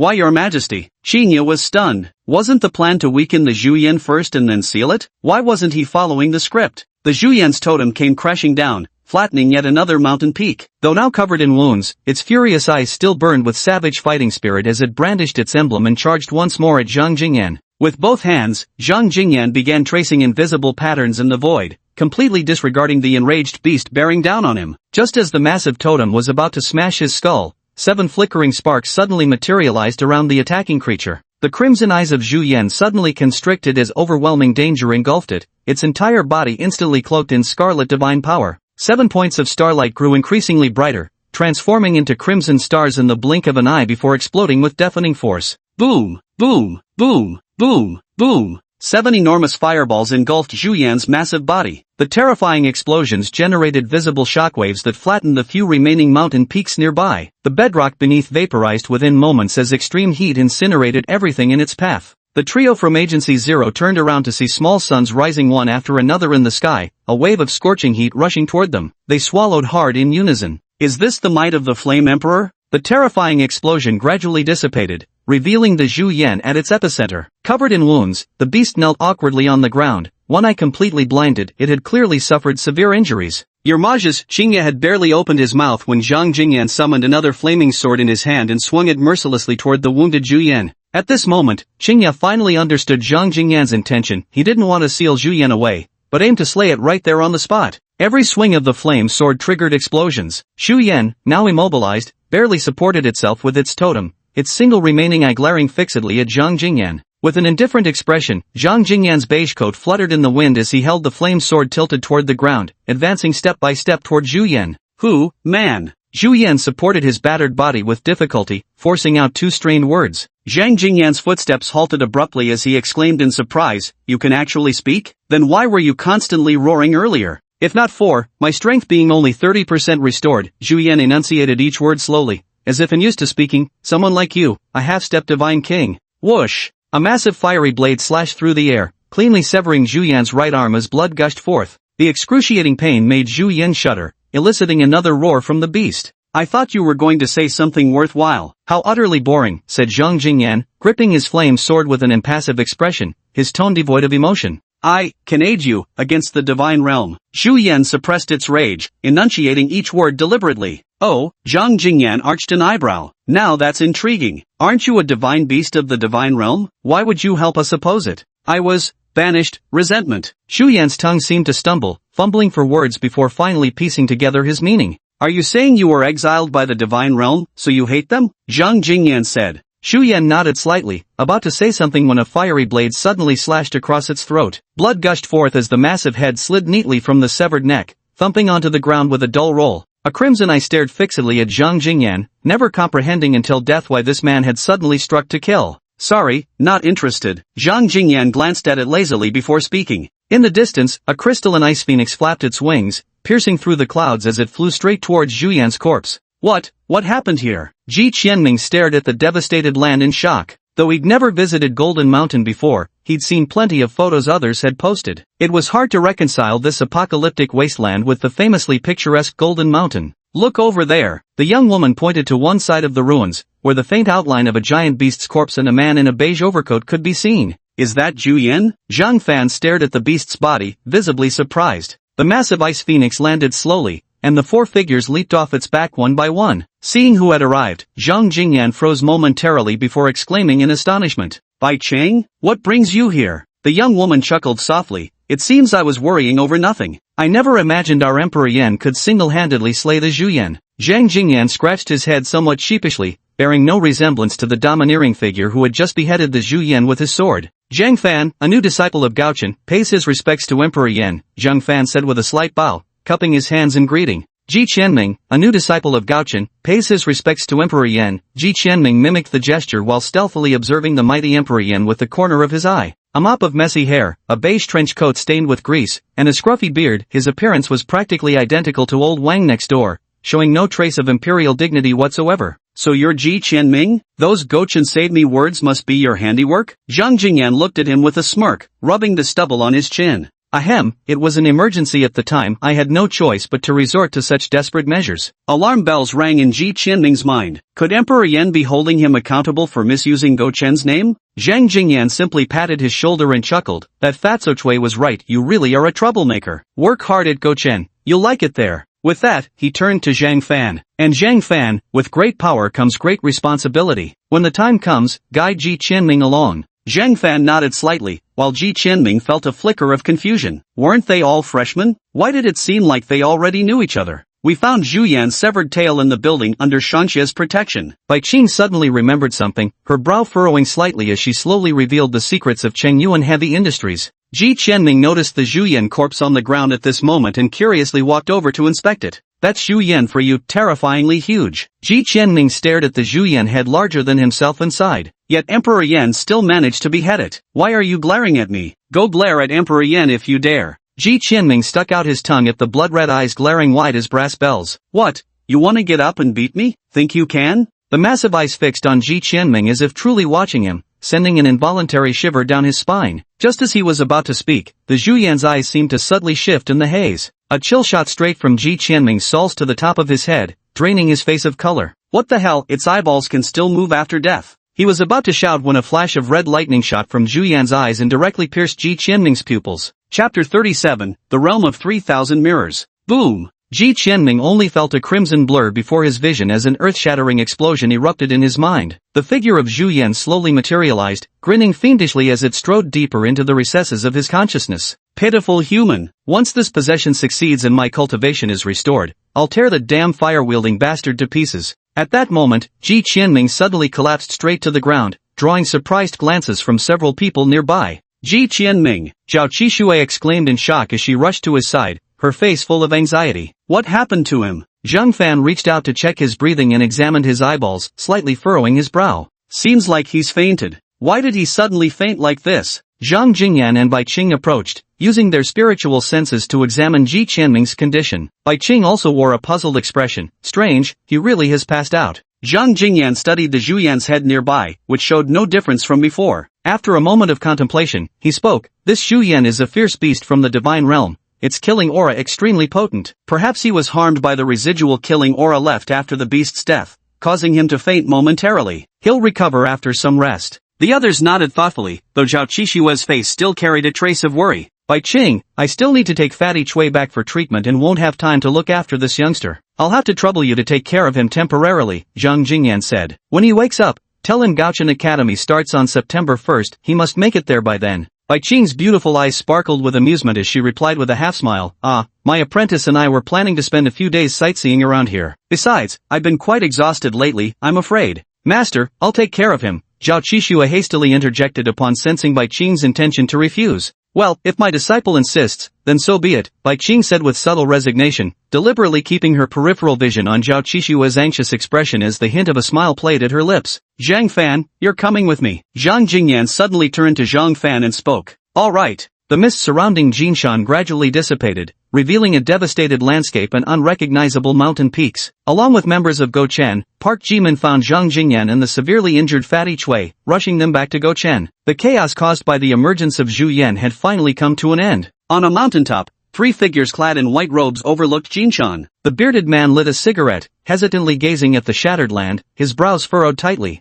Sigh, how are we supposed to explain this to the public when everything's been destroyed like this? Xian somehow pulled out a lollipop from somewhere and popped it into her mouth with a loud smack. Her eyes suddenly lit up, and she scrambled to her feet from the ground, waving frantically in one direction. Brother Lanqin, over here. The group turned to look and saw a young man also dressed in white robes walking slowly from the distance. Spotting the excited Xian, he broke into a smile. It was the same Major General who had been calming the crowd outside the battlefield earlier. TSK. Women really are such visual creatures. Why is Xian so taken with that brat Lanqin? The bearded man muttered under his breath, curling his lip unhappily. The long-haired woman rolled her eyes and retorted sarcastically, have you ever seen a little girl who likes greasy middle-aged men? The burly man. Ji Qianming now seemed like a mere spectator, forced to watch helplessly as the ferocious Zhu Yan violently invaded the deepest recesses of his consciousness. Every time he tried to resist, Zhu Yan needed only a single glance to completely shatter his spiritual defenses. Damn it, how did it come to this? If this goes on, am I really going to get possessed by it? Ji Qianming cursed inwardly, images flashing through his mind of his body being taken over by Zhu Yan,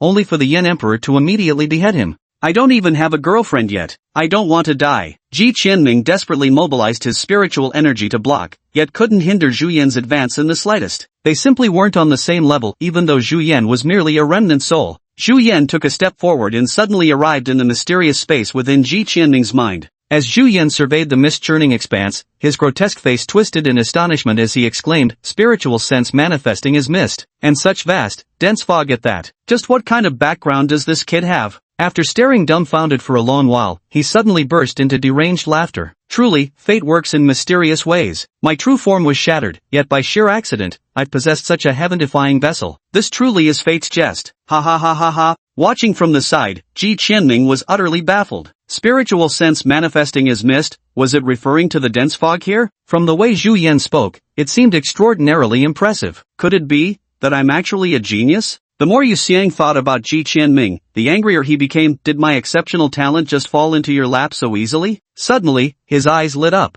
Mirror! I still have that mysterious mirror system. Could that mysterious mirror, which bestowed upon him mirror blossoms, granting him the power of replication and the ability to manifest spiritual energy, resolve his current predicament? A glimmer of hope ignited in Ji Qianming's heart. If it's exposed, then let it be exposed. What's the use of hiding this mirror after someone's already been possessed? With a hardened heart, Ji Qianming pressed his right hand firmly against the mirror beneath his feet. Mirror, mirror, show your might. Suddenly, a blinding radiance erupted beneath Zhu Yan's feet, causing the thick fog pervading the space to churn violently. Squinting, Zhu Yan looked downward. There, upon the mirror's surface beneath its feet, several lines of crimson text abruptly appeared. Unauthorized lifeform intrusion detected. Judgment, malice detected. Activating 3000 mirror realm. In that instant, 6 white chains suddenly erupted from the mirror's surface, lightning fast as they bound Zhu Yan securely. Zhu Yan's heart pounded violently. What kind of technique was this? A divine weapon? He'd never heard of anyone capable of concealing divine arms within their spiritual consciousness space. Crimson divine energy surged from Zhu Yan's body, yet the moment this power touched the chains, it was instantly absorbed, utterly unable to take form. Roaring in fury, every inch of its body strained violently, yet the chains remained immovable. A ripple spread across the mirror-like surface beneath its feet,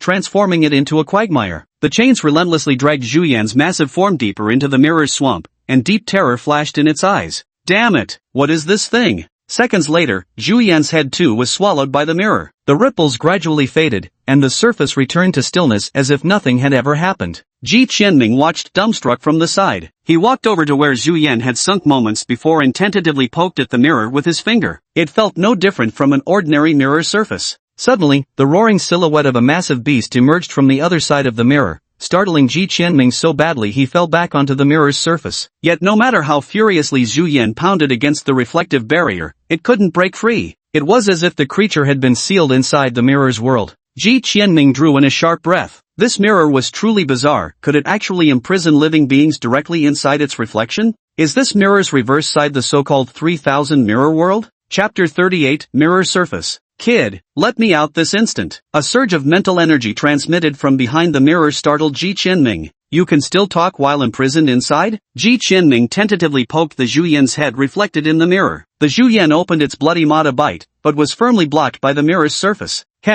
Interesting. Ji Qianming plopped down on the mirror surface, leisurely watching Zhu Yan's furious tantrum as if observing a tiger jumping through fiery hoops at the zoo. Kid, let me out and I promise I won't possess your body. I'll even give you a great opportunity. Seeing that threats didn't work, Zhu Yan switched to temptation. Oh, Ji Qianming raised an eyebrow, feigning interest. What kind of opportunities? Tell me about them. Like the treasures left behind by Taoist Emperor Xian, the inherited teachings from the ancient sacred land of Yaoqi, and my personal millennium-old collection. Any one of these secrets could shake the world. They'll all be yours if you just let me out. Noticing Ji Qianming's interest, Zhu Yan forced a friendly expression while speaking with coaxing persuasion. Ji Qianming blinked in confusion and asked doubtfully, what heavenly emperor Daoxian? I've never heard of such a person. And the heavenly pool, wasn't it already overturned by the Monkey King? Now it was Zhu Yan's turn to be stunned. Who was this Monkey King that could overturn the heavenly pool? Something wasn't right here. Wasn't the heavenly pool destroyed by the ancient heavenly emperors? You've never heard the story of the Monkey King? Seeing Zhu Yan's blank expression, Ji Qianming enthusiastically began to educate it, The story starts in the Tang Dynasty. There was a monk named Xuanzang, and Zhu Yan ended up listening to Ji Qianming narrate Journey to the West for over half an hour before realizing something was wrong. This didn't seem like the Divine Realm's history at all? Wait, I'm talking about the Jade Pool in the Divine Realm. What are you referring to? The Jade Pool of the Queen Mother of the West? Ji Qianming's eyes widened as he answered matter-of-factly. Zhu Yan. Ji Qianming's heart tightened. This Zhu Yan wasn't a creature from Earth? Could it be that most of the ferocious beasts recorded in the classic of mountains and seas originated from the Divine Realm? And what kind of being was that Divine Emperor Daoxian in the Divine Realm hierarchy? You just mentioned Daoxian, the Divine Emperor? Why does that sound like the leader of some cult? Is his treasure really that valuable? Ji Qianming asked with puzzlement. Humph, typical of ignorant earthlings. Zhu Yan glanced at him disdainfully, then patiently explained. Daoxian, the Divine Emperor, was a supreme ruler of the Divine Realm. With just a flick of his hand, he could shatter your puny Earth into pieces. Now tell me, do you think his legacy isn't precious? If he's that powerful, why doesn't he just destroy Earth himself? Because of the boundary wall between worlds, of course. Entities above divine generals can't enter this universe. Zhu Yan suddenly stopped mid-sentence as if realizing something, then broke into a cold chuckle. Thinking of using me to extract information about the Divine Realm? Ha, you humans aren't exactly in a comfortable position right now, are you? Ji Qianming's intentions were seen through, and his expression changed faster than flipping a page. He slowly rose to his feet and casually remarked, I don't know about the state of humans, but I do know your situation is quite dire. What a joke. Just a moment ago, you were trying to possess my body, and now you expect me to release you? If I weren't trying to gather information about the Divine Realm, I wouldn't even give you the time of day. With a roll of his eyes at Zhu Yan, Ji Qianming turned on his heel and strode out of the mirror dimension without a backward glance. The golden light of dusk streamed through the window, filling the room with a faint, delicate fragrance. Ji Qianming slowly opened his eyes to find himself lying on a pristine bed in an extravagant and oddly familiar setting. A silver-haired girl dozed in a chair beside him, her body swaying slightly. This is Fuxilai Hotel, the Imperial Frost Sovereign's suite? After a brief contemplation, Ji Qianming realized where he was. Turning his gaze to the drowsing Zhao Qishue, he noticed her long eyelashes fluttering faintly with each breath. Beneath the amber glow of twilight, her silver hair emitted a soft golden radiance, creating an indescribable beauty. Ji Qianming swallowed nervously and was about to get out of bed when Zhao Qishue slowly opened her eyes. Where are you going? The soft voice made Ji Qianming shudder. I need to use the bathroom, Ji Qianming stammered. Are you feeling better now? Zhao Qishue blinked, carefully examining Ji Qianming before emitting a soft sound of surprise. How did you get a red diamond on your forehead? She stood up and placed her delicate palm against Ji Qianming's brow, gently rubbing it. A crimson diamond seemed to be etched between Ji Qianming's eyebrows like a tattoo, refusing to fade no matter how much it was rubbed. It definitely wasn't there before he fainted, but it does look rather striking. As her silver hair brushed against Ji Qianming's face, wafts of her fragrance drifted toward him. The girl's face was now almost pressed against his forehead, and through her slightly drooping collar, Ji Qianming could faintly glimpse a hint of cleavage. His face instantly turned crimson, his gaze involuntarily darting toward a certain spot. Just as he was about to say something, Zhao Qishue abruptly stood up. You must be hungry after being unconscious for so long? I remember there's instant noodles in the kitchen, I'll go cook some. Seeing Zhao Qishue rise, Ji Qianming hastily averted his eyes and asked casually, how long was I out? Nearly 20 hours, Zhao Qishue's voice carried from the kitchen, followed by the clattering sound of kitchenware. Where did His Majesty the Ice Emperor go? Ji Qianming suddenly thought of something and frantically glanced around, his eyes shifty with mischief. The teacher went out to buy some things. Ji Qianming let out a sigh of relief. If the Ice Emperor had witnessed what he just did, he'd probably end up shattered into uniformly fine pieces. Not long after, Zhao Qishue emerged from the kitchen wearing an apron, holding a steaming bowl of instant noodles, which she handed to Ji Qianming with a smile. Eat it while it's hot. Ji Qianming stared blankly at the instant noodles before him, a sudden surge of bitterness welling up in his heart. As an orphan, this was the first time in his life someone had specifically made a meal for him with their own hands, even if it was just a cup of instant noodles. The dim golden sunlight streamed into the room. Behind the steaming cup of noodles was the anticipating gaze of a young girl. This scene before him was something he wouldn't even dare imagine in his dreams. In this unfamiliar city, with a girl he had only met twice, he experienced the feeling of home for the very first time.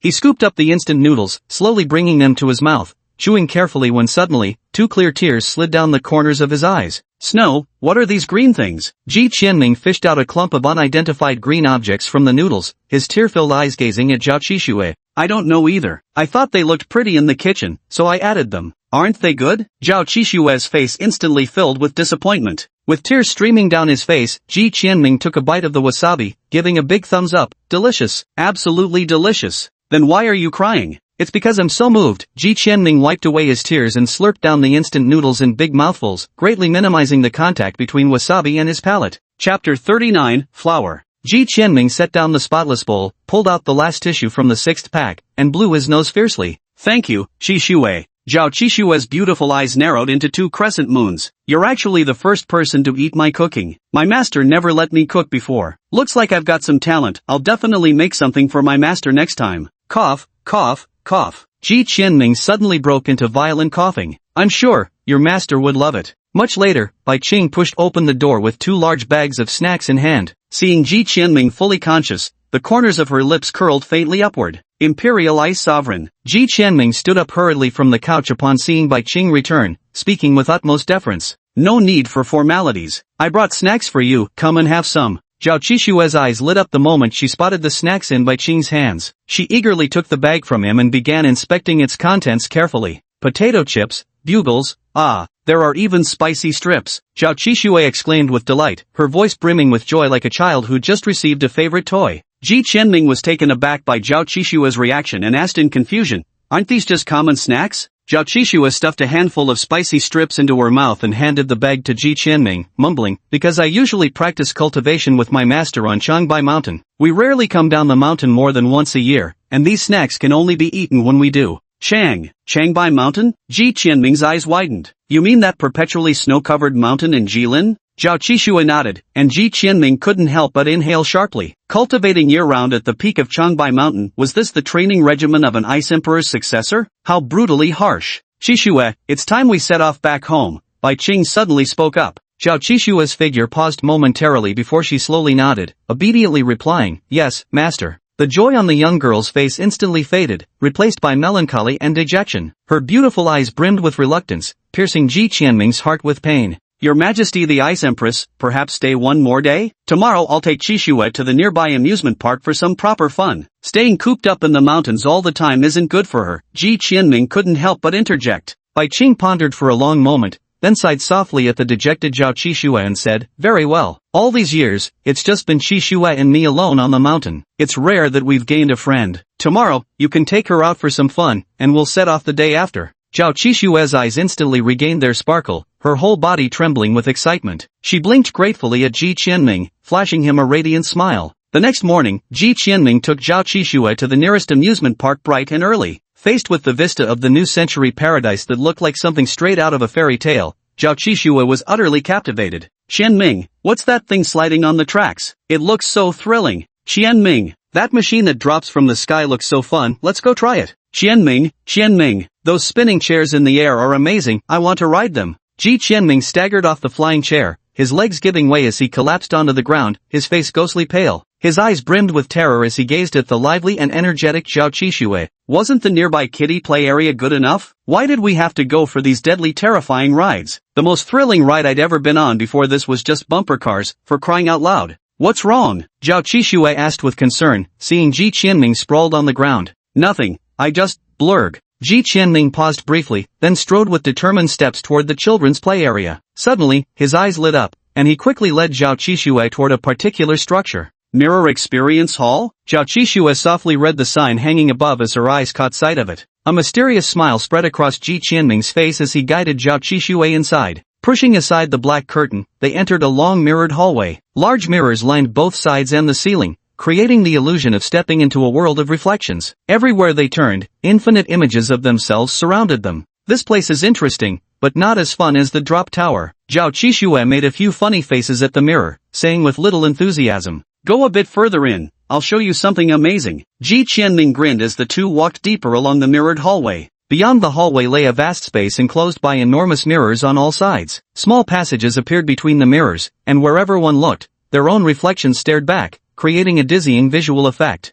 A mirror maze? Zhao Qishue spotted the sign nearby, feeling dazed by the dazzling reflections surrounding her. Ji Qianming turned around, a faint smile playing at the corners of his mouth as he snapped his fingers. Whoosh! The entire space suddenly plunged into darkness, startling Zhao Qishue. What's happening? Ji Qianming, where are you? As soon as her voice faded, specks of blue light drifted past her, and a beam of sunlight fell before her feet. There, seemingly out of nowhere, appeared a single blue rose, gently swaying, sacred and beautiful beyond words. Zhao Qishue uttered in surprise, just about to bend down and pick the blue rose when another sunbeam streamed down. Then more and more followed, until the entire space grew brighter and brighter. A sea of blue roses had already appeared around the two of them, densely packed, stretching all the way to the horizon, extending for countless miles. Above their heads, a few strands of white clouds drifted leisurely, while a gentle breeze seemed to sweep through the floral expanse, stirring waves of blue. Tiny petals soared with the wind, swirling around Zhao Qishue like ethereal blue spirits. Zhao Qishue stared vacantly at the dreamlike scene before her. Almost her entire childhood had been spent amidst the endless white snow. Rarely had she even seen a single flower, let alone this vast expanse of blue blossoms now stretching before her.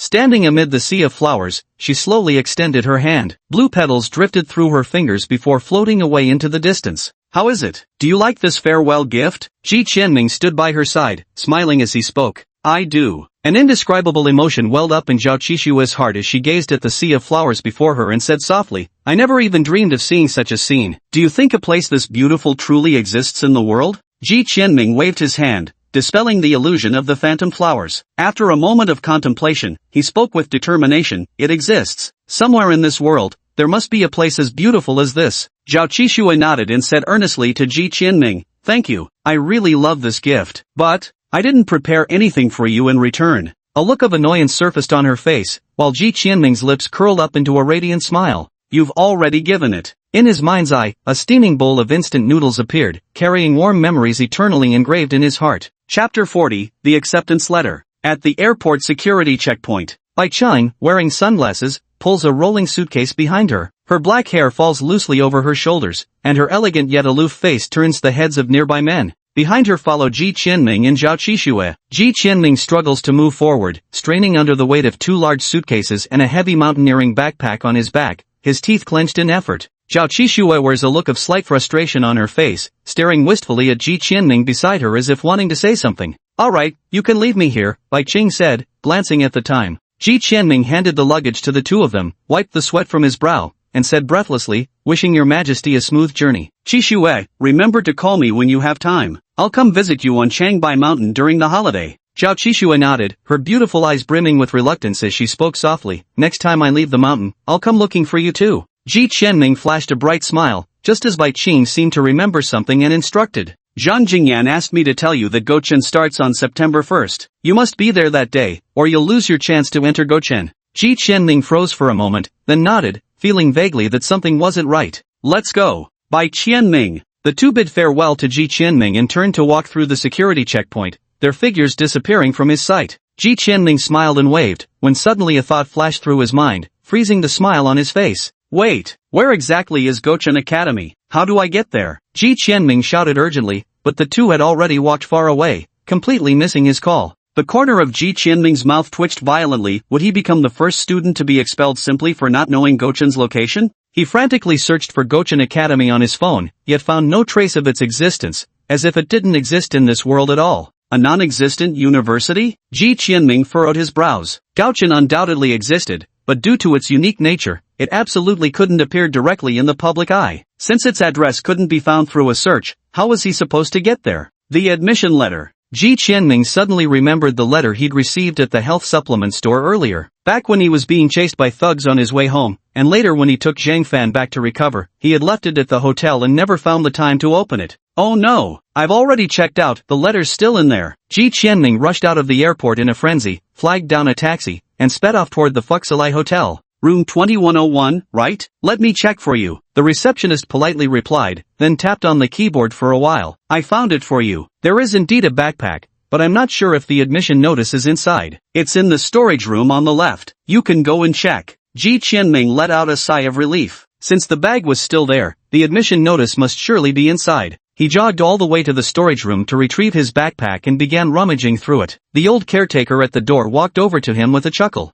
"Young man, which school's admission notice is it?" "Oh, Gauchen Academy. TSK, never heard of it. Must be some second-rate college, right?" Ji Qianming's eyes lit up as he pulled out the admission letter, hesitated for a while, then said, "Not any ranking, it's a special school." The old man was taken aback and spoke earnestly, "Young man, you shouldn't just rush into these diploma mills. I've heard some shady universities cheat students under the pretense of special education, charging exorbitant tuition fees too." Ji Qianming suddenly froze in his tracks. Right, he'd forgotten to ask about tuition fees. he suddenly felt a toothache coming on. Why did the old man's words make so much sense? No official website, no known address, no information about curriculum, no idea about tuition costs. He wouldn't actually get scammed into some diploma mill, would he? It was noon, and the scorching sun baked the streets, its glare making passers-by squint as they hurried along. On one side of the street, a teenager sat on the stone steps with a backpack, carefully holding and opening an admission letter in his hands. Dear Ji Qianming, it is both my honor and misfortune to inform you that you have been admitted to Gaochen Academy. For 1,000 years, Gaochen has sheltered mankind. As a student of Gaochen Academy, you will become a guardian of humanity. You must abandon everything you currently possess, your identity, status, family, and friends. From this day forward, you shall become a phantom of this world. All that you do for humanity shall remain forever unremembered by the people. All your merits will be engraved upon the memorial stele, though only a handful will remember your name. Perhaps centuries later this history will be revealed to the world, but by then you may already have departed this life. You may still choose to withdraw now. If so, tear up this notice, destroy the spirit key, and swear never to use the leaf mark for personal gain or to harm society. The enrollment portal of Gaochen Academy opens only once every 2 years, exclusively on September 1st for that single day. If you wish to fight for humanity's protection, you must activate the spirit key with your consciousness on that day. It will open Gaochen's gates for you. P.S. Before opening Gaochen's gates, sever all lingering attachments to the mortal world. Principal, Zhang Jingyan. Ji Qianming silently finished reading the letter, staring blankly at the bustling street. The contents of this letter exceeded his expectations. It felt less like an admission notice and more like a threat. To abandon everything he had and fight desperately for humanity without anyone even knowing, was this the kind of foolishness anyone would actually do? But he had nothing left to lose. He had no harmonious family, no true friends to confide in, no one who cared whether he lived or died. Even if he starved to death on the street today, the police would simply dispose of him as a homeless person. Not even a soul would be there to mourn his passing. He was like a fallen leaf lingering in the human world. Once the wind blew past, no trace of him would remain. So what was the meaning of his existence? This wasn't the first time Ji Qianming had pondered this question. Over the years, he had struggled to survive alone, constantly asking himself why he continued living in this world. For 19 years, he had failed to find an answer. But now, that answer seemed to be within his grasp. To protect humanity, that answer sounded good to Ji Qianming. He pulled open his collar and looked at the silver leaf pattern lying quietly on his chest. Is this why you chose me too? Ji Qianming stuffed the letter back into the casing and pulled out a black key. Its shape was oddly archaic, long, large, and pitch black all over, with a faint chill emanating through his grip. So this is the spirit key? Chapter 41 The Haunted House. Ji Qianming examined the spirit key in his hand carefully, muttering to himself, how does this thing open Gaochen's gate? How do you use it? Do I just stick it in the door and shout open sesame for Gaochen to appear before me? He solemnly put away the admission notice and the spirit key. After all, there was still a month and a half until the start of school, and no amount of research would yield anything now. Ji Qianming slowly stood up when suddenly he realized a problem. How was he going to survive for the next month and a half? The hotel had been checked out by someone from Gaochen's side, leaving him without a single penny to his name. There was no way he could return to that rundown little building. So where was he supposed to go now? Is there any college-bound student out there worse off than me? Ji Qianming muttered with a bitter laugh as he trudged along the street. No matter what, he needed to find a place to stay first. After wandering for who knows how long, a small poster suddenly caught Ji Qianming's eye, and his face instantly lit up. A month and a half passed in the blink of an eye. Time seemed to slip by like a dragged progress bar, and before he knew it, it was already the end of August. The scorching heat of summer was gradually fading away, as throngs of students hurried from their homes to school, embarking on a fulfilling and exciting new semester. At this time, the foot traffic at New Century Amusement Park had dwindled significantly, yet a long queue still stretched in front of a haunted house. Hello, everyone, I'm Xiaoyu, the adventurer. Today, we've come to this wildly popular haunted house, which has skyrocketed to fame over the past month and is hailed as the scariest haunted house in Zhenjiang. So, is it all hype or truly deserving of its reputation? Xiaoyu is here with 2 heavyweight guests to bring you a live broadcast of the entire experience. Amid the long queue stood a stylishly dressed young girl, addressing her phone screen as she introduced her companions beside her.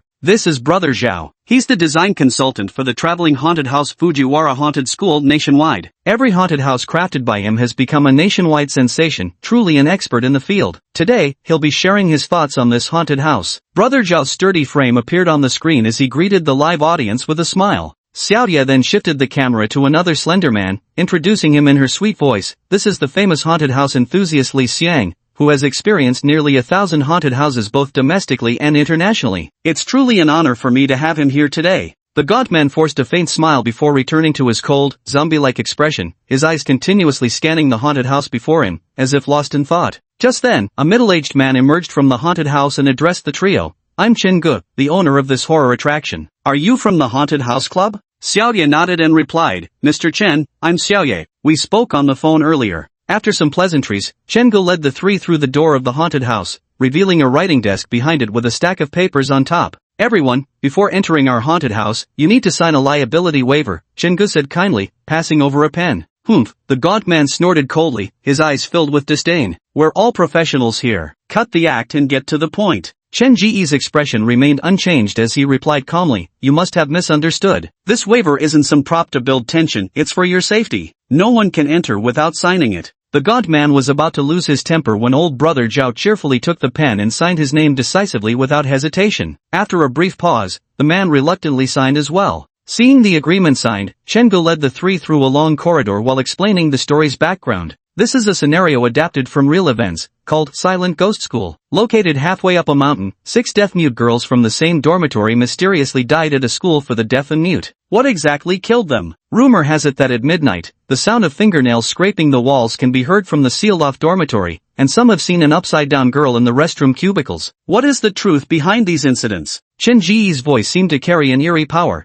and the three behind him immediately felt the temperature drop sharply. Xiaoyu fished out a small notebook from her pocket, scribbling away incessantly. Story background setting, 8 out of 10, Chen Gu glanced at it and then averted his gaze. "One more thing to remind you all." As the group reached the end of the corridor, Chen Gu suddenly spoke up. "If you encounter extremely dangerous situations inside the haunted house, be sure to shout at the surveillance cameras. If there are no cameras around, find a place to hide first. I'll come in to rescue you after 20 minutes. Xiaoye's eyelids twitched. What did encountering an extremely dangerous situation even mean? Weren't we just here to visit a haunted house? "Everyone, let's proceed." Chen Gu pushed open the heavy iron door, revealing a pitch-black space behind it. A wave of cold air rushed out, making all three of them shiver involuntarily. "Just putting on airs." The gaunt man shot a glance at Chen Gu before stepping through the iron gate first. Xiaoye and brother Zhao exchanged looks and followed closely behind. "BRR, so cold. Did they crank the AC up to maximum here?" Xiaoye rubbed her hands together, her phone strapped to her chest for live streaming,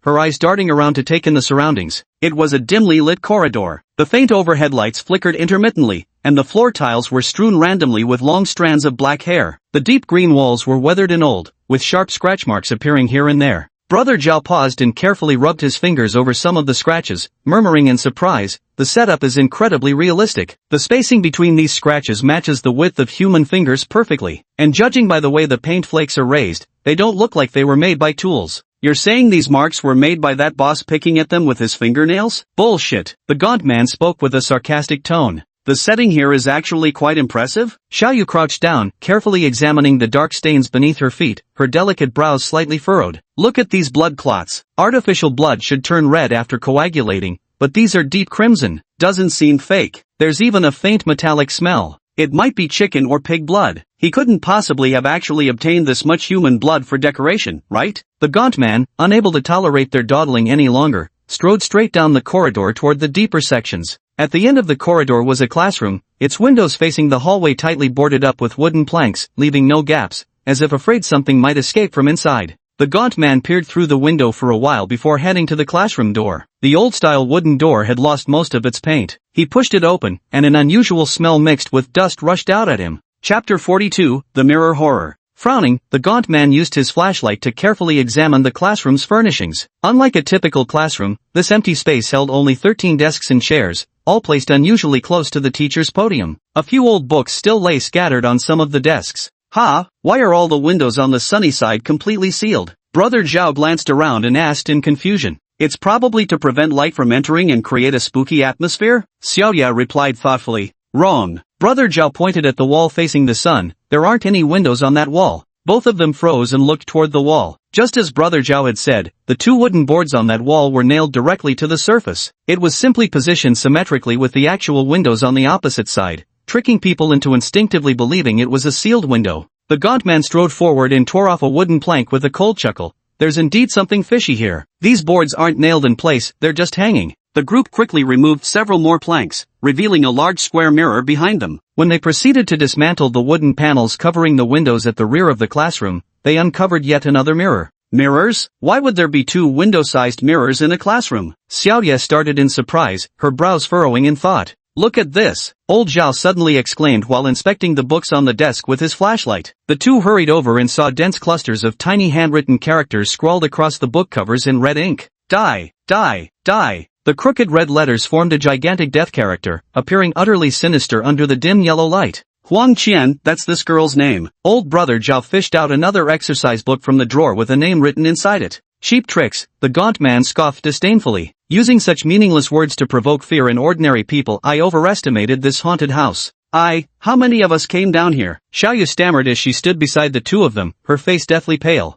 3, why do you ask? Old brother Zhao paused, confused. Xiaoyu slowly raised her arm, trembling as she pointed at the mirror facing them, and whispered, then, why are there 4 people in the mirror? The two of them turned to look at the mirror in unison. 1, 2, 3, 4? From the mirror's reflection, besides the 3 of them huddled together, one could faintly see the figure of a girl in a school uniform with twin ponytails quietly standing beside them. The 3 suddenly felt a chill rising from the soles of their feet straight to the tops of their heads. The gaunt man whipped his head around, but there was nothing beside them. When he turned back to look at the mirror, the twin-tailed girl had already vanished without a trace. Did you guys see that? Brother Zhao gulped and asked in a hushed voice.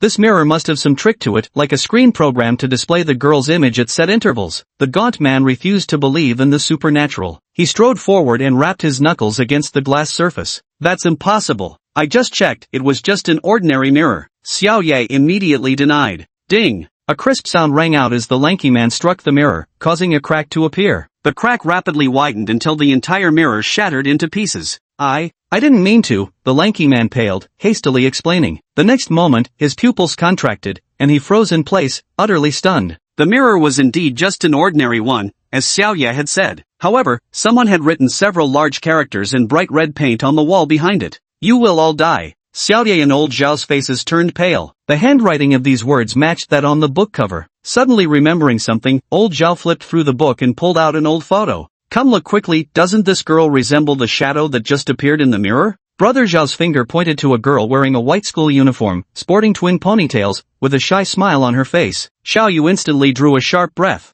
It's her. It must be her. Why did her reflection appear in that mirror? Was it really just a trick set up by the haunted house owner? Xiaoyu muttered in confusion, pulling out her notebook from her pocket and jotting down another line. Scare factor, 9 out of 10. I don't know, but I think there's something creepy about this classroom. Let's check somewhere else. Brother Zhao didn't want to stay in this room for another second and immediately headed toward the next location. Xiaoyu hurried after him, leaving only the gaunt man standing amidst the shattered mirror pieces, his bloodshot eyes wide as he frantically clawed at his hair. What method did he use to create something like this? By the time he regained his senses, the other two had vanished. The dimly lit classroom now held only him. A faint chill crept up his back, and as the gaunt man stiffly turned his head, a bolt of lightning seemed to strike through his mind. The mirror that had just been shattered into pieces was now perfectly intact on the wall, with not even a tiny fragment of broken glass beneath their feet. The gaunt man's horrified gaze was fixed on the flawless mirror. Inside it, a pale-faced girl with twin ponytails had placed a hand on his shoulder. Slowly, her mouth curved upwards into a smile,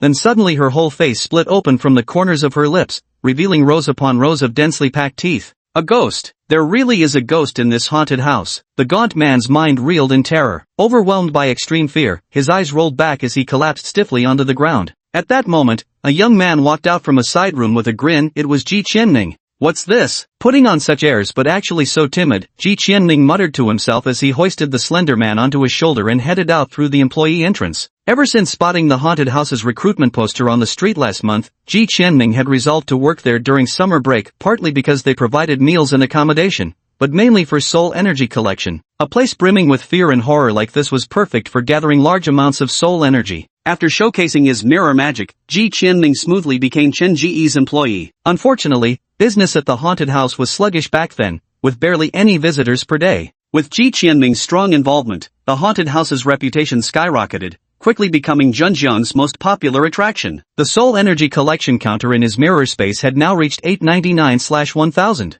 Brother Chen, this guy's been scared unconscious, Ji Qianning called out when he saw Chen Gu sitting in the surveillance room. Chen Gu wore a wry smile on his face as he instructed someone to carry the skinny man away on a stretcher, saying, "You should go a little easier, kid. How many does that make this week?" Ji Qianning scratched his head sheepishly and turned to go back to the haunted house, but Chen Gu stopped him. Chapter 43, The Cubicle. You don't need to go in. Both of them have already fainted from fright. I'll just have someone carry them out. Ji Qianming froze. Already fainted? But I haven't even started scaring them yet. 5 minutes earlier. Brother Zhao, slow down, wait for me. Xiaoya jogged to catch up with Brother Zhao, her eyes darting nervously around. Do you think this place is actually haunted? Brother Zhao shook his head and said, there are no such things as ghosts in this world. As they spoke, the two arrived at the entrance of the women's restroom. The place looked long abandoned, with thick cobwebs covering the sinks. The restroom had no lights, just darkness. Bloodstained toilet paper was strewn across the floor, some even clinging to the ceiling. The haunted house owner mentioned the restroom in the briefing earlier. There should be clues in here, Xiaoyu murmured after a brief pause. Brother Zhao looked a bit strange and said awkwardly, Xiaoyu, it wouldn't be appropriate for me to go into the women's restroom. How about leaving this to you?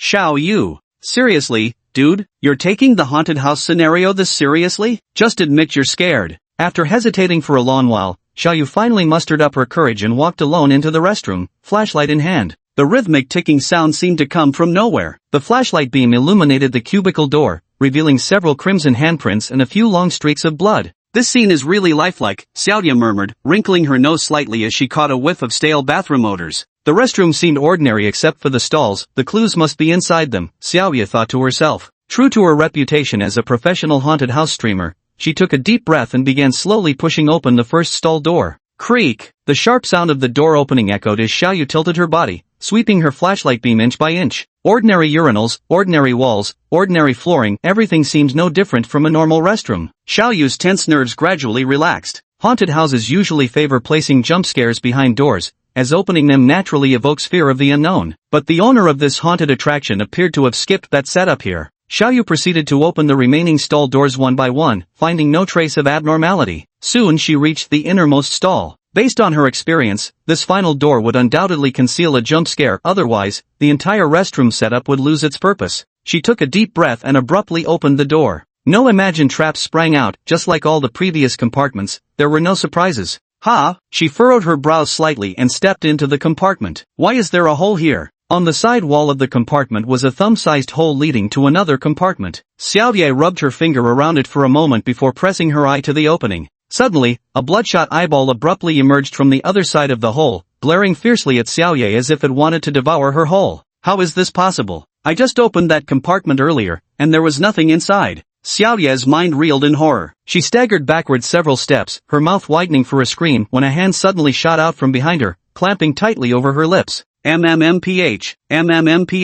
Xiaoye struggled desperately. Her eyes flickered upward just in time to see the inverted corpse of a woman dangling directly above her head. The hollow eyes stared down as pale, deathly hands squeezed her mouth shut. Creak! The door of the neighboring stall slowly opened. Xiaoyu's legs kicked wildly as she tried to break free from the control of the upside-down female corpse. Just then, a familiar voice came from outside the toilet. Xiaoyu, how's it going in there? Did you find the clue? Why aren't you saying anything? I know you're mad at me. I'll go in first for the next scene, okay? It looks like a dormitory up ahead. Let's go check it out together. Xiaoya's figure froze as an unprecedented terror gripped her heart. If I'm right here, then who just went out? And who's keeping Brother Zhao company right now? Her eyes rolled back as she fainted straight away. Old Zhao glanced sideways at Xiaoyu beside him, feeling slightly puzzled. When did she become so much fairer? But he didn't give it much thought and headed straight into the final scene, the sealed girls' dormitory. 2 crossed seals were stuck to the dormitory door. Without hesitation, old Zhao tore them off and pushed the door open.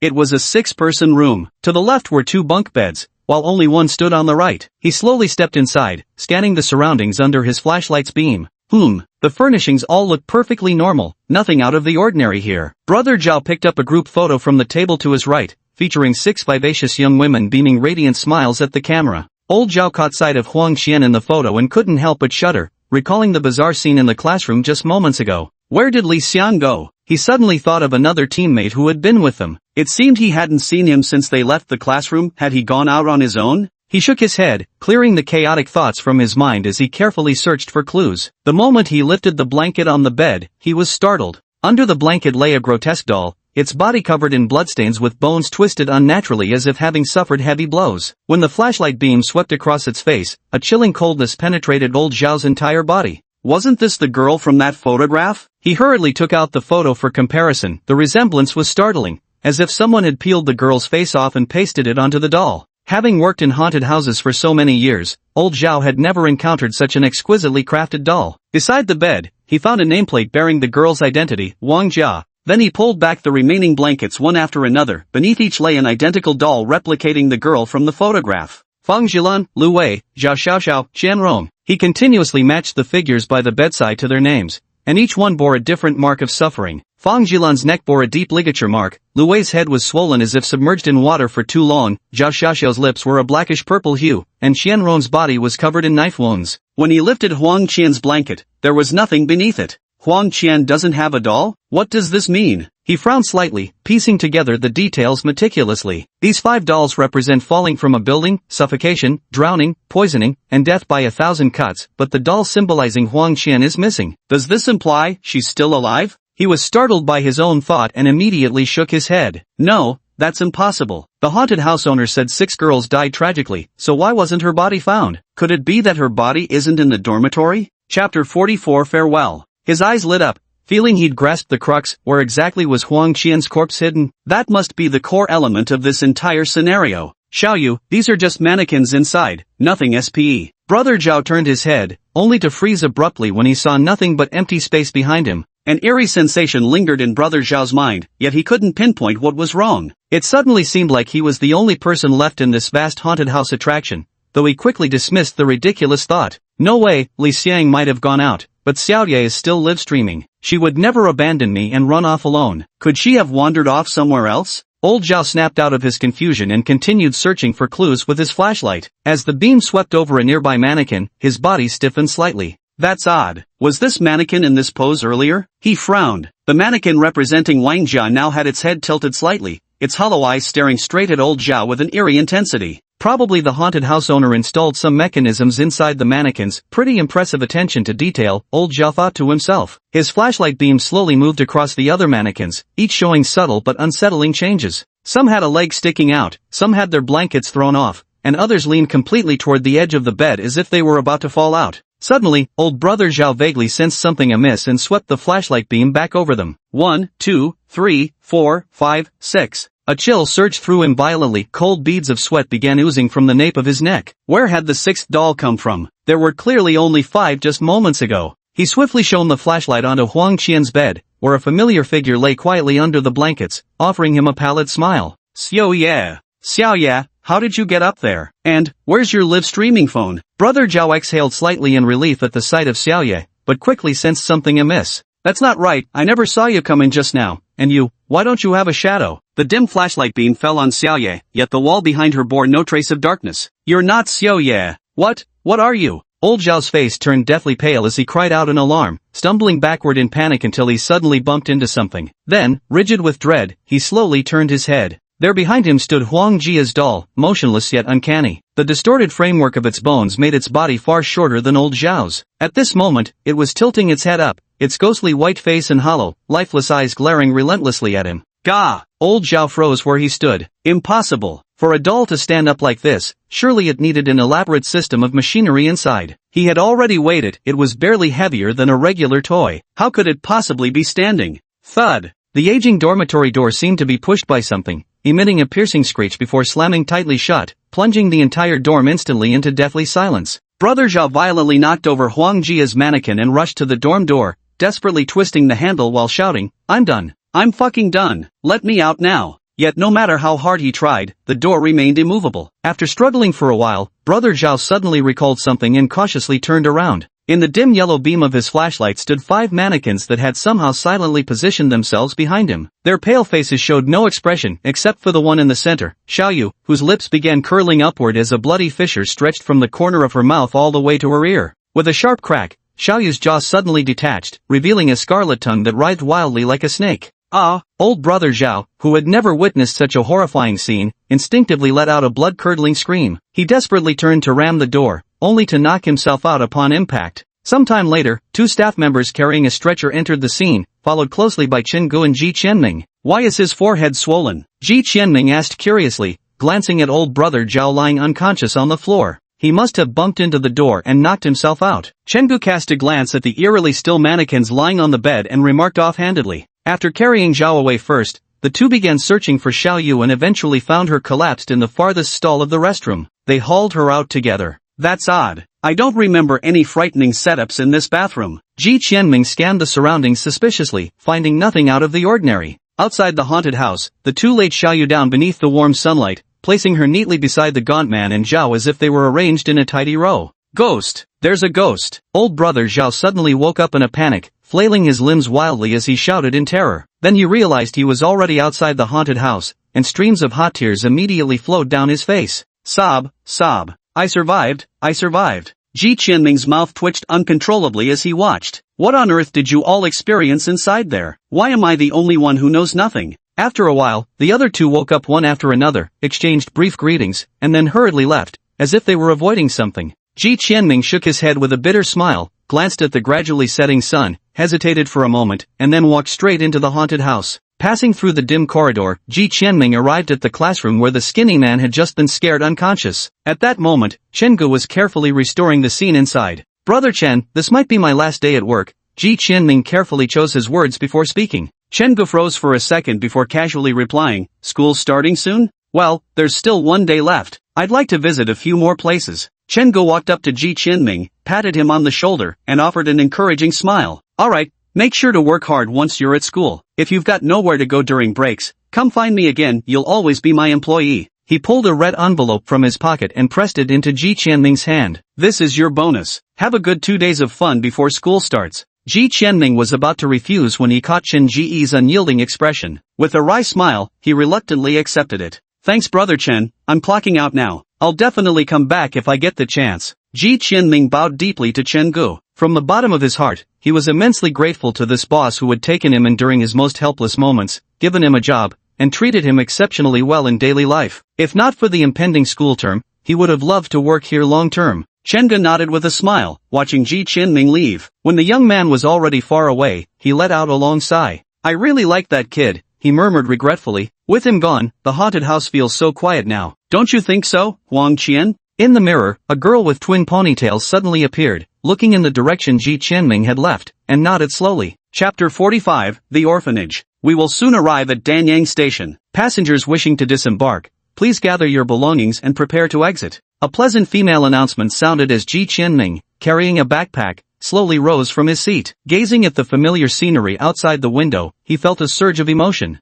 Unknowingly, 2 months had already passed since he left. Now, standing in his hometown again, he felt as though a whole lifetime had gone by. Before opening the gates of Gaochen, sever all attachments to the mortal world. Ji Qianming softly recited the last line of his admission letter. Truth be told, there wasn't much left for him to feel attached to, but he had still decided to make this trip back to his hometown, to see the places where he'd once lived. After exiting the train station, he immediately flagged down a pedicab. It wasn't that he couldn't afford better, not only had he earned a decent wage from working for a month and a half, but Chen Gu had even given him a generous 2,000 yuan red packet just before he left. Nevertheless, the frugal habits ingrained in him since childhood prevailed. The bumpy electric tricycle ride brought into view a squat, dilapidated building, its rusted iron gate, moss-covered walls, and even the faded characters above the entrance barely discernible. Changshan Orphanage. Taking in the familiar sight, Ji Qianming's mind flooded with fragments of childhood memories. Jumping off the tricycle, he adjusted his backpack and strode briskly toward the orphanage entrance. Crossing the rugged little playground, he reached the doorway of the low building. Faint laughter and playful shouts of children drifted intermittently to his ears. Little Qianming, a surprised voice called from one side of the corridor. Ji Qianming turned his head to look, his face lighting up with a brilliant smile. Auntie Li. Auntie Li quickly stepped forward and gave Ji Qianming a big hug, then carefully studied him. Little Qianming has grown up. You're much stronger than when you were young. Auntie Li still looks as young as ever, Ji Qianming said with a chuckle, though his heart ached as he spoke. In his memory, Auntie Li had always had jet black hair, but now it was streaked with gray, and the wrinkles on her face were painfully evident. You're such a sweet talker. What brings you back today? Aunt Li covered her mouth with a chuckle and asked. I'm in university now. Came back specially to visit. Aunt Li froze for a moment, then her face instantly blossomed with joy. Clapping her hands, she exclaimed, Wonderful! Our orphanage has produced another university student. Hurry, go see the director, he'll be over the moon when he hears this news. With that, she led Ji Qianming toward the director's office, practically floating with excitement. The dean's office was a cramped little room, the nameplate at the door already illegible. Aunt Li knocked on the door. Come in, an aged voice called from inside, and Aunt Li quickly stepped through. Dean, look who's here. Ji Qianming entered somewhat sheepishly from outside. Behind the worn-out desk sat a 60-something man wearing gold-rimmed glasses, holding a newspaper in his hands. His face was crisscrossed with deep wrinkles and age spots. Upon seeing Ji Qianming, he squinted and studied him carefully for a moment. "Is this little Qianming?" the headmaster tentatively asked.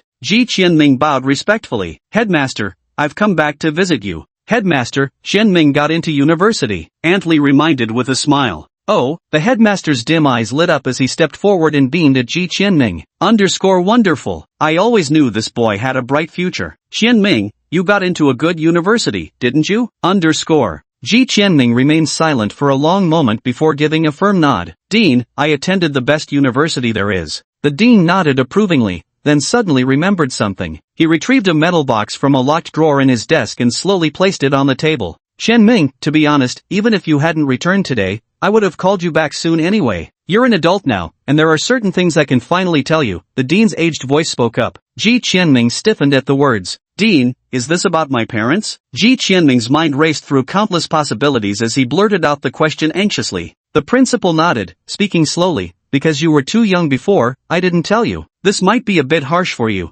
Ji Qianming's heart raced wildly. Parents, such unfamiliar words to him. What kind of people were they? Why had they abandoned him, still in swaddling clothes, at the orphanage, leaving him to live a miserable life without a father or mother? There was a time when he hated his parents with every fiber of his being. No matter the reason, if they had brought him into this world, why hadn't they been willing to take responsibility for him? As he grew older and matured, this hatred gradually faded, and he came to regard them as mere strangers. Yet hearing the principal mention them again, he couldn't suppress the turmoil in his heart. It was an evening in 1999. I was resting in my office when I suddenly heard a baby's cry. Following the sound, I walked to the orphanage gate and saw a strangely dressed man holding a baby and knocking on the door. Weird clothing? Yes, he was wearing something I'd never seen before, like a robe embroidered with mysterious patterns along the edges. Most importantly, his entire body was covered in blood. Ji Qianming felt his heart skip a beat. Just what kind of person was his father? Was that blood his own or someone else's? He vaguely sensed his father's identity couldn't be ordinary. "Later he entrusted you to me, told me your name was Ji Qianming, and made me promise to raise you well. He also left something for you." With that, he pushed the metal box on the table forward. Ji Qianming swallowed hard and slowly opened it. Inside was a jade pendant, unusually large in size, engraved with a pattern Ji Qianming had never seen before. It resembled twin yin-yang fish, yet appeared far more enigmatic and mystical than that. Ji Qianming cautiously held the jade pendant in his hand, feeling a cool, icy sensation that brought an inexplicable sense of tranquility. Back then, he also gave me a night pearl as child support, but over all these years I never brought myself to sell it. Now I'll give it to you along with everything else. The dean produced an exquisite red box from somewhere. Inside lay a luminous pearl, its shimmering glow spilling forth like scattered stars. One glance was enough to know it was no ordinary treasure. Ji Qianming was about to decline, but the director spoke first. "Don't refuse. Though I'm old, I know this night pearl is priceless. The cost of raising you all these years can't compare to its value. Just promise you'll visit us old folks more often when you make something of yourself in the future." The dean's aged face cracked into a smile as he forcibly pressed the luminous pearl into Ji Qianming's hand. Ji Qianming could only accept it with a wry smile. "He also asked me to bring you a message." "What was it?" "I'm sorry." Chapter 46. Who are you? Ji Qianming fell silent, his heart filled with mixed emotions. It seemed there was more to the story of his parents abandoning him, leaving his origins even more shrouded in mystery. Leaving aside everything else, just the night luminous pearl left as child support alone was priceless. Yet no matter how valuable these belongings might be, nothing struck him harder than those three simple words: "I'm sorry." What exactly did you go through? Even after leaving the orphanage, his mind remained unsettled. He kept guessing about what might have happened back then, yet couldn't find any leads. He hung the jade pendant close to his chest with a red string and tucked the night luminous pearl against his body. Suddenly, he felt as if he'd struck it rich overnight. How much is this night pearl really worth? Hundreds of thousands? Millions? Ji Qianming suddenly became intensely curious about the pearl's value, secretly resolving to have it appraised by an expert someday. Selling it was out of the question, but perhaps it could lead to some clues about his parents. Seeing it was getting late, he randomly checked into a nearby hotel for the night. The next day, September 1st, Ji Qianming shouldered his backpack and headed to his final destination, number 3 high school. The school hadn't started classes yet, leaving the campus quiet and empty. As Ji Qianming slowly walked around the grounds, fragments of his past struggles began surfacing in his mind. "Qianming, want to eat at the second-floor cafeteria tonight? Hey Qianming, where are you planning to apply after graduation? Look, Jiang Yingying seems to be staring at you." We're about to graduate, aren't you going to confess to Jiang Yunying? Ji Qianming suddenly recalled Li Tao's carefree words, and that graceful figure once again took shape in his mind. I'm leaving soon, might never see her again in this lifetime. Ji Qianming shook his head with a bitter smile before suddenly freezing in place. There, standing in front of the academic building dressed in pure school uniform, Jiang Yunying was striking various poses. Across from her stood a female student pressing the shutter of her camera repeatedly. No sooner had he said they'd never meet again than she appears immediately? The corner of Ji Qianming's mouth twitched violently. Does this count as his wish coming true? Jiang Yunying seemed to have spotted Ji Qianming in the distance as well. She trembled slightly, a surprised and delighted smile blooming on her petite face. Qianming, what are you doing here? Jiang Yunying trotted over and spoke cheerfully. Well, school's about to start, so I thought I'd come back for a visit. Ji Qianming scratched his head and replied with a smile. What about you? Why are you here? Jiang Yunying gestured to the girl beside her and said, my best friend and I plan to take a set of photos at our high school before the semester begins. We just started shooting when I spotted you. Ji Qianming showed an expression of sudden understanding and then, as if remembering something, spoke up. I remember you applied to Shanghai University of Finance and Economics, right? How did it go? Did you get accepted? I got in. Jiang Yunying's face lit up with a brilliant smile. What about you? Is the school you're going to far away? Far, very far. Ji Qianming thought for a moment before replying. The two then fell into a brief silence, unsure of what to say next, until Ji Qianming broke the awkward stillness between them. You go ahead and take pictures first. I'll go check inside the classroom. Alright, let's take one together after you come out? Alright. Ji Qianming turned and walked toward the school building. Jiang Yunying stood motionless, gazing vacantly at his retreating figure. Yunying, what's on your mind? Let's keep taking photos? The girl holding the camera walked over and patted her shoulder. Ji Qianming climbed 4 flights of stairs. The once seemingly endless hallway now felt like it reached its end in just a few steps. Looking down from the 4th floor, he could still see the familiar playground and cafeteria. He wandered around the classroom and found his seat to sit down. The seat was still the same, but the feeling was already different. Still too desolate after all, Ji Qianming muttered with a self-deprecating smile while rising to his feet. Casting a sweeping glance around, his gaze eventually settled on a seat not too far away. In his memory, the girl he was once infatuated with used to sit right in this spot, occasionally gazing up at the sky outside the window before turning back with a smile. Sever all attachments. Ji Qianming murmured softly, standing quietly for a long while, as if pondering something deeply. In a flash of light, a blue rose abruptly materialized in his hand. Gently, he placed the blue blossom on the table, where it cast a pale blue halo under the warm sunlight. At that very moment, Jiang Yunying, who'd been distracted downstairs, suddenly felt her heart skip a beat. After hesitating briefly, she sprinted upstairs without another thought. Yunying, where are you going? I'll be right back. The voice trailed off down the hallway, leaving the female companion standing alone in bewilderment as the wind tousled her hair. In the classroom, Ji Qianming took a deep breath and pulled out the black spirit key from his pocket. Time to set off, he murmured to himself, channeling his psychic energy onto the spirit key while silently reciting the incantation Gaochen, open the gate. Suddenly, thin strands of blue electricity began crackling across the ebony key, growing increasingly dense. An arcane pulsation emanated from the artifact, making Ji Qianming raise his eyebrows in astonishment. Holy crap, it actually works like this? A blue light shot out from the tip of the spirit key as a gate formed entirely of thunder gradually took shape within the radiant glow. The portal itself was pitch black, with thick bolts of lightning ceaselessly dancing across its surface, as if containing terrifying power. At its center was a small keyhole. This gate is straight out of a fantasy novel? Ji Qianming's jaw dropped so wide you could fit an egg in it. He pinched his thigh hard to confirm this wasn't some hallucination. Tentatively, he inserted the key into the keyhole while maintaining a safe distance from the gate, terrified that one of those lightning bolts might suddenly strike him. The black spirit key gently slid into the keyhole, turning slowly with a soft motion.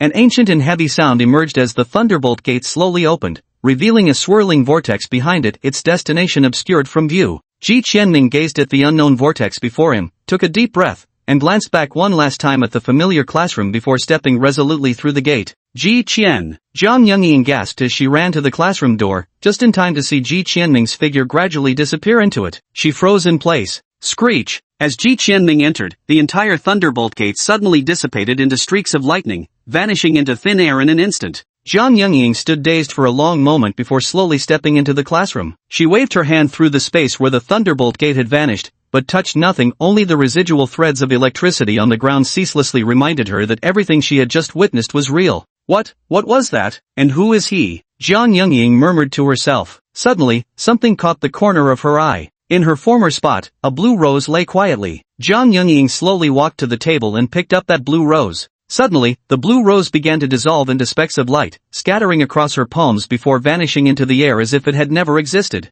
Jiang Yungying stood frozen in place silently for a long moment before finally speaking in a soft voice. Ji Qianming, just who are you? Chapter 47, Welcome to Gaochen Academy. Ji Qianming stepped through the vortex, feeling the world spin violently around him. Faintly, he thought he heard someone calling his name before his entire body suddenly slammed onto hard ground. Ouch, that hurts. Ji Qianming rubbed his sore bottom, his lips twitching slightly. The moment he opened his eyes, he froze in pure disbelief. He saw such a close sky for the first time. Raising his head, the azure expanse stretched above him like a vast dome, covering his head. Not a single cloud dotted the sky, only pure, unblemished blue. He slowly stood up, only to find himself on a bluish-gray stone slab, with a simple ancient black gate behind him. The gate was hollow, consisting only of a frame, strikingly similar to the outline of the thunder gate he had just opened with the spirit key, except it was many times larger. Did I come from here? Ji Qianming skeptically reached his hand toward the center of the stone gate, finding nothing. He walked to the edge of the stone slab and looked down, gasping audibly.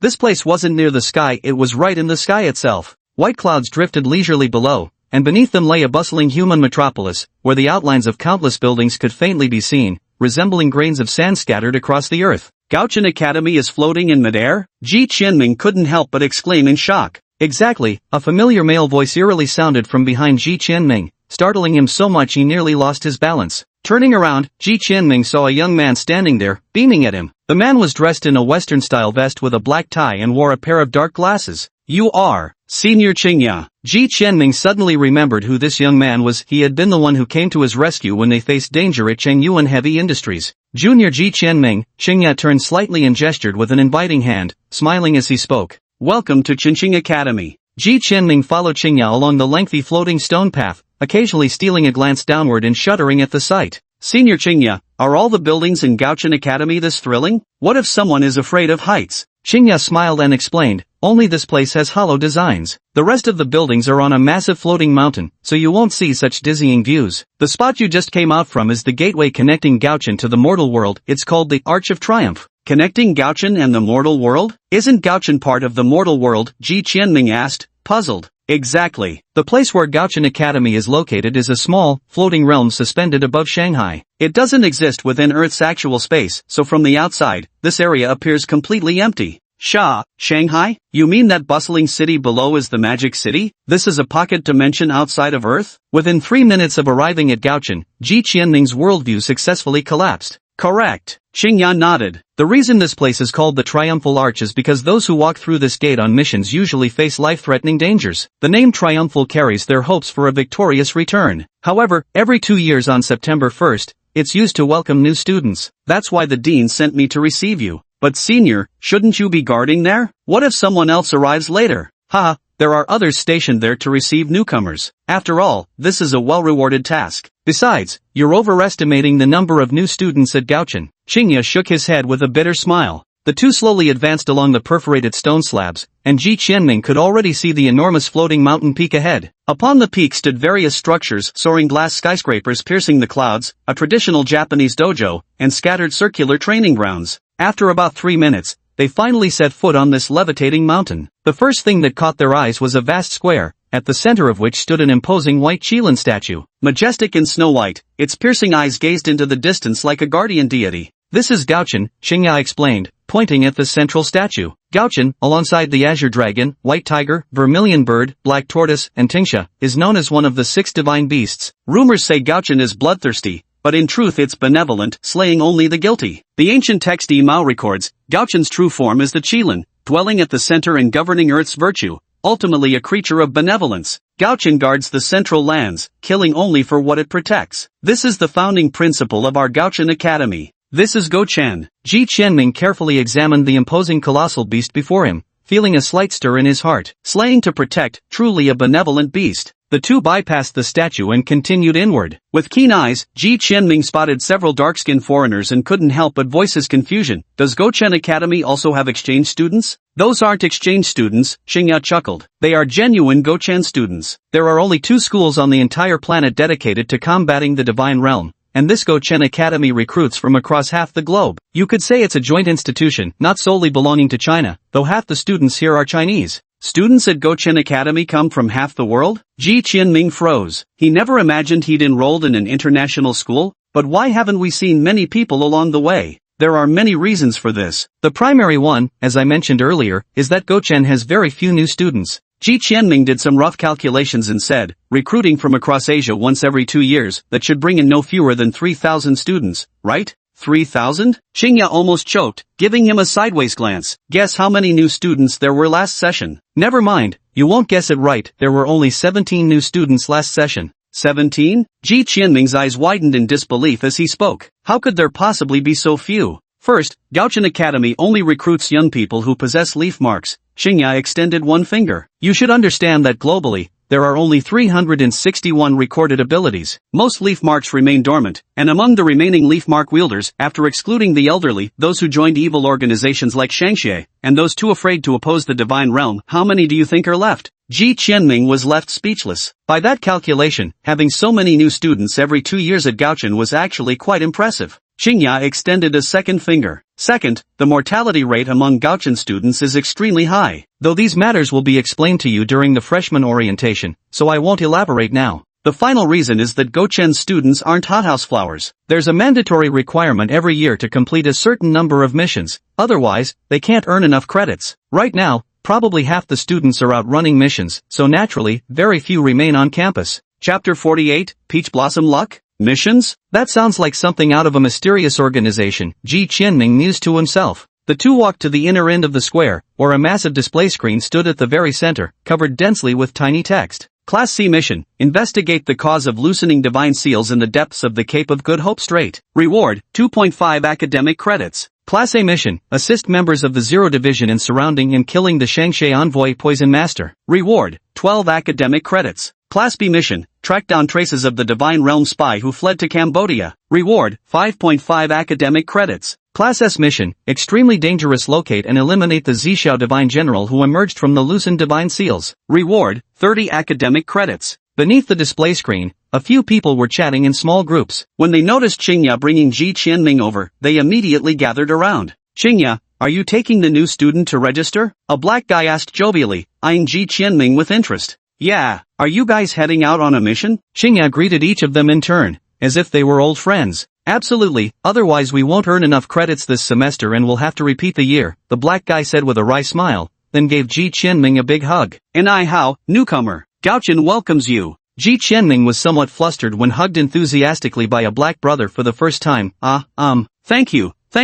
The people around immediately burst into laughter. Little bro, just speak Chinese, we brothers all understand, said a guy who looked Arabic with a grin, leaving Ji Qianming completely bewildered. Wait, bro, where on earth did you learn this Chinese? After bidding farewell to the group, Ji Qianming couldn't wait to ask, Senior Xingya, why does everyone speak Chinese? Xingya raised an eyebrow and said matter-of-factly, this is China, of course they have to speak Chinese. Ji Qianming scratched his head, sensing something was off but couldn't quite place what it was. As they walked, Xingya explained the layout of Gaochen to Ji Qianming when a desolate building came into view, bearing 5 large characters, New Student Reception Center. Entering the building, they spotted 2 figures already standing by the reception counter. Junior brother Yunyi. Xingya greeted the white-robed young man with a smile. Senior brother Xingya. Yunyi's eyes lit up. Why are you doing freshman reception duty too? You shouldn't need academic credits anymore, right? The two embraced briefly before Xingya replied with a pained smile. Her Majesty has disappeared again recently. With nothing to do at the academy, I took on some minor tasks to pass the time. How wonderful to be the royal secretary, getting to stay by Her Majesty's side so often. Yunyi's expression turned envious before he turned to Ji Qianming. Junior, I'm Yunyi from the 3rd year. How are you finding Gaochen Academy so far? This is way more impressive than I imagined. Ji Qianming said with a smile. To be honest, he had tried to picture what Gaochen Academy would look like, but no matter how hard he racked his brains, reality surpassed his wildest imagination. At that moment, a girl following Yunyi walked over carrying a document bag. She was a Russian girl, long golden hair cascading over her shoulders, fair flawless skin, strikingly defined facial features, and an extremely voluptuous figure that made Ji Qianming's eyes practically pop out of his head. Having lived his whole life in a small town, Ji Qianming had never encountered such a stunningly beautiful Caucasian woman before. His gaze kept involuntarily drifting to certain areas as he secretly marveled in astonishment. So this is the legendary strength of the fighting nation? Dominant in every aspect that counts. This is Natalia, she'll be our classmate from now on. Yun-Yi cheerfully introduced Natalia to Ji Qianming, giving him a sly wink. Little buddy, it's not that your senior didn't give you a chance. Such a beauty can't be left to those old dark horses. Hello, I'm Natalia. Natalia extended her hand confidently, her exotic features breaking into a radiant smile. Ji Qianming swallowed hard as he grasped the delicate, pale hand. Hello, my name is Ji Qianming.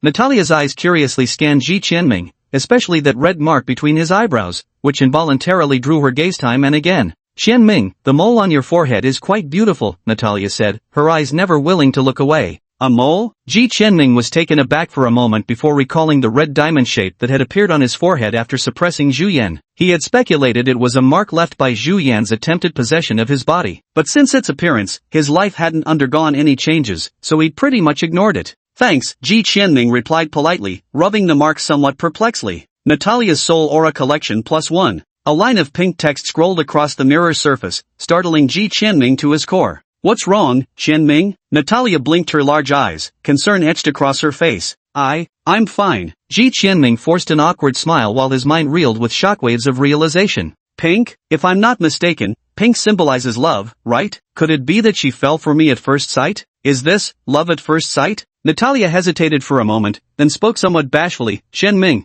I heard the Chinese food at this cafeteria is delicious, but there are many dishes whose names I don't know. Would you take me there together? Ji Qianming? Yun-Yi and Xingye stood by with shocked expressions, their mouths agape enough to swallow an egg whole. No way? I swear I just casually played matchmaker. Did Natalia just ask him out? Do Russian beauties all have a thing for pure-hearted boys like Ji Qianming? Yun-Yi kept sizing up Ji Qianming with a suspicious look on his face. This actually worked. It was Ji Qianming's first time being asked out by a girl, let alone by a top-tier beauty like Natalia, causing his heart to pound wildly. Natalia beamed with joy and handed him a note. Here's my WeChat, don't forget to message me. Watching Yun-Yi and Natalia leave, Xingye gave Ji Qianming a peculiar look and remarked leisurely, who would have thought you'd be such a ladies' man? Ji Qianming immediately broke into a sweat. Was he? How come he didn't know? The two proceeded to the freshman check-in counter, where Ji Qianming handed over his documents to complete the enrollment process. The attendant similarly handed him a document pouch. Your dorm is in room 304-1. The room key is inside, along with your ID, a specially issued smartphone, and bank card. Ji Qianming was taken aback. Since when did they start giving out phones? Gaochen students are often out on missions, and Gaochen itself is located in a small world where regular phone signals can't reach. Plus, this phone has many special features. You can explore them yourself later, Xingye said with a smile, seemingly noticing his confusion. Then you don't have to pay tuition? Ji Qianming suddenly thought of something. Chapter 49, The Forest of Stone Tablets. Tuition? Xingye was taken aback, looking seriously at Ji Qianming. You might have some misunderstandings about Gaochen. Unlike ordinary schools, Gaochen aims to cultivate talents who can protect the earth. Do you know how high our annual mortality rate is? Everyone here is a hero guarding the earth. How could we charge tuition? On the contrary, we provide student stipends every year. Stipends? Ji Qianming's eyes lit up, rubbing his hands excitedly. How much? Xingye's lips curled slightly as he raised a finger. 1 million per year. US dollars. Ji Qianming felt his heart skip a beat as he stammered out, $1 million?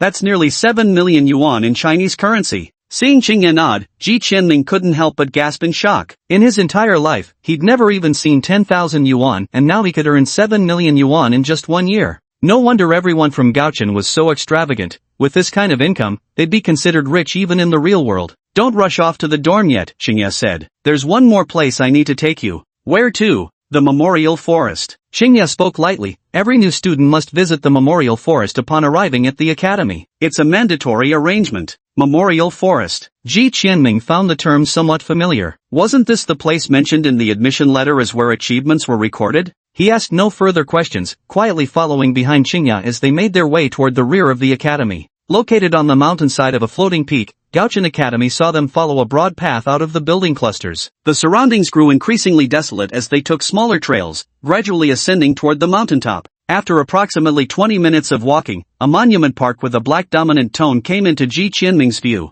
The entire mountaintop was barren, devoid of any vegetation or greenery. Only rows of black stone tablets stood there, densely packed like a dark forest. Standing before this forest of memorial stones, Ji Qianming immediately felt a wave of desolation and bleakness wash over him. His mood seemed to be stained by this vast expanse of black, growing increasingly somber. He slowly approached one black memorial tablet, gently placing his palm against its surface. A chill surged through his heart. In 1867, the 40th Frost Emperor Li Ran single-handedly intercepted 6 divine generals emerging from the Divine Realm seal at Changbai Mountain. After slaying 4 in succession, he fell heroically in battle. Ji Qianming murmured the words aloud, his spirit slightly shaken. Though he didn't know exactly what rank these divine generals held, the recent S-class mission had shown him each one was extraordinarily dangerous. Changbai Mountain. Wasn't that where Zhao Qishuo cultivated? Why had successive Frost Emperors all remained there? Could it be connected to the Divine Realm's seal? His gaze dropped to the lower portion of the stone tablet, which primarily recorded Li Ran's accomplishments along with memorial messages from his comrades. He turned his head and continued walking inside. In 1936, the 43rd generation Thunder God King Wang Xinggang and the 42nd generation Wind Ancestor Qin Zhou jointly blocked the Floating Mound God King in the Bermuda Triangle, dying heroically in battle. In 1957, Gaochen Zhang Chengfeng was encircled by divine forces and died heroically in battle. In 1973, Gaochen Zhang Jianguo was beheaded by divine attendants while covering his teammates' retreat, dying heroically in battle. In the year 2000, Gochen Xiaoyingjun took advantage of the weakened Divine Realm seal and single-handedly broke into the Divine Realm. He successfully abducted the third concubine of the Suhai Divine General, leaking a vast amount of Divine Realm intelligence to the outside world. After being discovered by the Suhai Divine General, he died a heroic death in battle. Ji Qianming froze, feeling there was something strange mixed into the narrative. He shook his head, convinced it must have been a trick of his eyes. His gaze swept across the mountaintop covered with countless black stone tablets, each one commemorating someone who had died a heroic death in battle, not a single person having passed away from natural causes. So this is Go Chen's final resting place. Ji Qianming stood transfixed before the forest of black tablets, lost in thought. Perhaps one day, this place too will bear a memorial stone of its own, just like all the others here, engraved with the words "fell in valiant combat." Regrets? He didn't know. But he knew that some things must be done by someone. Leaving behind a memorial marked "fell in valiant combat" here was far better than dying in obscurity. Wasn't this precisely why he had chosen to come to Gaochen in the first place? If one day his own memorial stone were to appear here, what would be written upon it? Would it be a divine attendant, a divine general, or perhaps even a divine king who slew him? Though it might be quite something if he could manage to seduce one of the divine king's concubines before then. A faint smile curled at the corners of his lips. From the moment he stepped into Gaochen, a thread of fear had lingered in his heart. What did his future hold? Would he truly perish at the hands of the divine realm? Now, that sliver of fear had completely vanished, for this forest of stone tablets had clearly revealed the answer to him. This was his destined place. This must be what Gaochen sought to show every newcomer. Only by facing fear could one better prepare to meet it. Ji Qianming turned around and strode out of the forest of steels. A certain shackle in his heart had loosened, leaving his mind clear and his spirit refreshed. Figured it out? Xingye noticed Ji Qianming walking out of the steel forest with a smile. His entire demeanor subtly changed, and couldn't help curling his lips slightly upward. Yes, figured it out. Ji Qianming nodded with a smile. Not bad. Xingye's eyes were full of admiration. When I first came here, I nearly pissed myself in fear. You handled it much better than I did. Ji Qianming scratched his head sheepishly and said, I'm all alone in this world, there's nothing for me to fear. Xingye patted him on the shoulder and replied, the moment you joined Gaochen, you stopped being alone. Well, all the procedures are done now. You can look around the academy yourself. I'll be going now. Oh, one more thing. Xingye seemed to remember something. There's a freshman assembly tomorrow at 8 a.m. in the auditorium. Don't forget to attend. After seeing Xingye off, without giving it much thought, Ji Qianming headed straight for the dormitory. After all, it was where he would soon be living. His heart brimmed with curiosity. 10 minutes later, Ji Qianming stood dumbstruck before a cluster of luxurious villas, his face a portrait of shock. This is a dormitory building? Individual villas stood proudly on the lush lawn, each a 3-story refined residence complete with private gardens. Ji Qianming had seen similar properties in advertisements before, every single one priced at over 10 million yuan.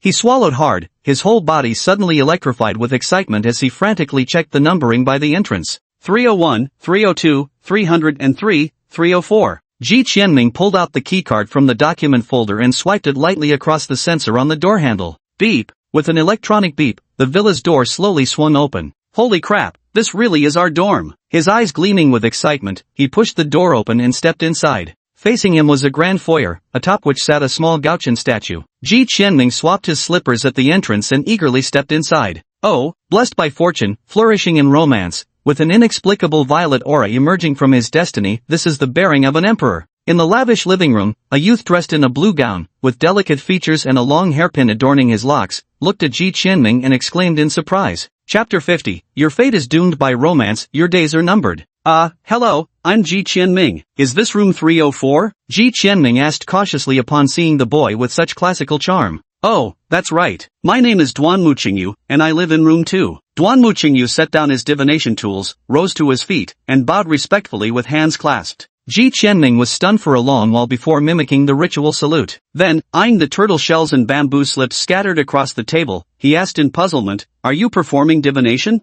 "Heh, I'm just killing time here by myself out of boredom." Duan Muqingyu smiled, tidying up the scattered items on the table. After hesitating briefly, he tentatively asked, "Ahem, if I may be so bold, have you been unusually popular with the opposite sex lately?" He immediately waved his hand and earnestly explained, "I'm not prying into your personal affairs, it's just that this divination reading is truly peculiar, so I couldn't help asking." Ji Qianming pondered for a long moment before slowly responding, "Come to think of it, it has been rather excessive. I used to be completely invisible to women, but recently some girls actually. Still, how did you notice this?" Duan Muqingyu smiled wryly as he explained, "Having arrived early, I passed the time by using qi observation to read the fortune energies of the other 2 rooms, which allowed me to deduce your personalities." Qi observation? Ji Qianming's eyes widened. Wasn't this feudal superstition? Interesting, I can see wisps of purple qi rising faintly from room 1, indicating that its occupant possesses imperial aura. But strangely, a surge of red qi actually overshadows the purple qi, and what's more, it's gradually increasing.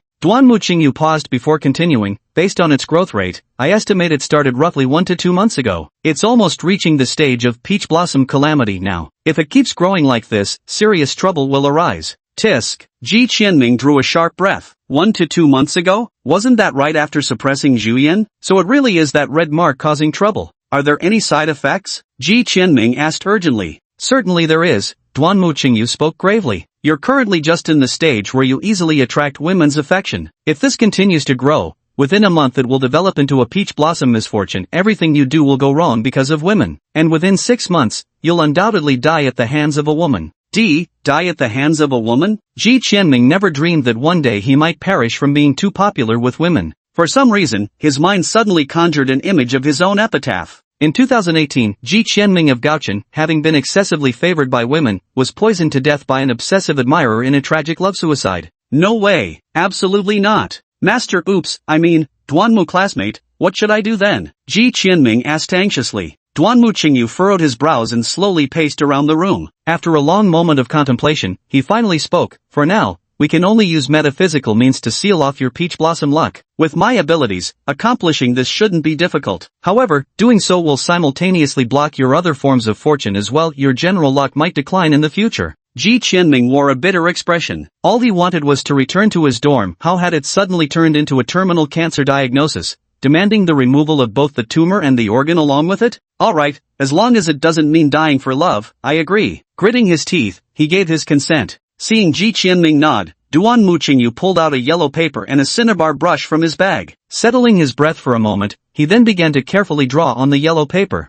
Standing beside him, Ji Qianming dared not even breathe heavily, afraid of disturbing Master Duan Mu as he inscribed the talisman. He watched as Duan Muqingyu worked with solemn concentration, his breathing steady and prolonged. Faintly visible beneath his wrist was a glowing blue leaf pattern shimmering with light. About 3 minutes later, Duan Muqingyu set down his brush and exhaled a long, deep breath. Before him, the yellow paper covered in chaotic lines faintly emitted a blue glow, looking profoundly mysterious. It's done. Duan Muqingyu folded the yellow paper, tucked it into a small brocade pouch, and handed it to Ji Qianming. You must keep this pouch with you at all times. It can only partially suppress the leaking of your fortune energy, some will still slip through. For now, it's fine, but if you haven't found a solution to your peach blossom luck within a year, even this won't be able to protect you. Ji Qianming took the pouch, secured it close to his body, and sincerely thanked Duan Muqingyu. Duan Muqingyu waved his hand with a smile. We're all classmates here, no need to be so formal. Oh yes, Ji Qianming suddenly thought of something and asked, did you also observe the chi from room 3? What kind of person is he? For this yet-to-appear roommate, Ji Qianming felt a trace of curiosity. Judging from the chi, she should be female, and not from China, quite straightforward in character, Duan Muqingyu replied. A girl, and not Chinese? Ji Qianming was instantly excited. He hadn't expected the dormitory here to be co-ed. Did this count as living together with a girl? Duan Muqingyu noticed Ji Qianming's thoughts and reminded him with a smile, don't celebrate too soon. This is just the temporary dormitory grouping. The rooms will be reassigned in a couple of days when combat teams are formed. Ji Qianming was taken aback and looked at Duan Muqingyu in confusion. What do you mean? All students of Gochen must form combat teams of 3 starting from their freshman year. Once confirmed, the teams cannot be changed unless there is a death among members. The dormitories will be rearranged after the 3-person teams are formed. The purpose is to cultivate tacit understanding among members starting from daily life, so the current dormitory allocations are temporary. Duan Muqingyu explained patiently. I see. Ji Qianming suddenly understood. Form a 3-person team? The first image that popped into Ji Qianming's mind was Big Brother Zhang Fan. No need to ask, he absolutely had to cling tightly to this powerful ally. Just then, the villa's door slowly creaked open again. The two of them turned toward the entrance in unison, eagerly anticipating the arrival of the exotic beauty. Hey, baby! A short, stocky woman with dark skin emerged from the hallway dragging a suitcase. Spotting the two of them, her eyes lit up excitedly as she waved her chubby little hands enthusiastically, greeting them in a raspy voice that sounded like a duck's quack. Ji Qianming, Duan Muqingyu. In this moment, Ji Qianming fully appreciated the humane aspects of independently forming groups to rearrange dorm assignments, his heart beginning to sing praises of this wise and great school. Babies, I'm Nadia from Africa. I love Huaxia, I love you all. Ji Qianming and Duan Muqingyu exchanged glances, dozens of unspoken messages passing between them in that momentary connection. Ji Qianming, so this is the exotic beauty you were talking about? Duan Muqingyu, swear to heaven, I only said it was a bold foreign woman. I never mentioned anything about an exotic beauty, okay? Ji Qianming, you go entertain her. Duan Muqingyu, you go yourself. You just took my talisman, now it's payback time. Hello there, Nadia, I'm Ji Qianming, and this is Duan Muqingyu. He told me he absolutely adores beautiful women from Africa. Ji Qianming forced himself to stand up and introduced awkwardly. Duan Muqingyu's face immediately turned ashen. Chapter 51, The Date. Oh Qingyu baby, thank you. Nadia winked seductively at Duan Muqingyu, sending him shuddering. After getting acquainted for a while, Ji Qianming found that Nadia's personality was indeed quite pleasant. Though she resembled a small tank in appearance, she radiated positive energy and was extremely lively. Suddenly remembering something, Ji Qianming pulled out the note Natasha had given him earlier from his pocket, hesitating. If Natasha's earlier friendliness toward Ji Qianming had been due to the Zhuyan mark, now that his romantic prospects were sealed, should he still go to the dinner? After pondering for a long while, Ji Qianming still added her as a friend. After all, they would be comrades fighting together even if romance wasn't the goal, simply sharing a meal seemed perfectly normal, right? Almost the moment Ji Qianming sent the invitation, Natalia accepted the friend request, and the two immediately started chatting. After a while, Ji Qianming slowly stood up and said apologetically to the other two, sorry, someone invited me to dinner. We'll chat more tonight.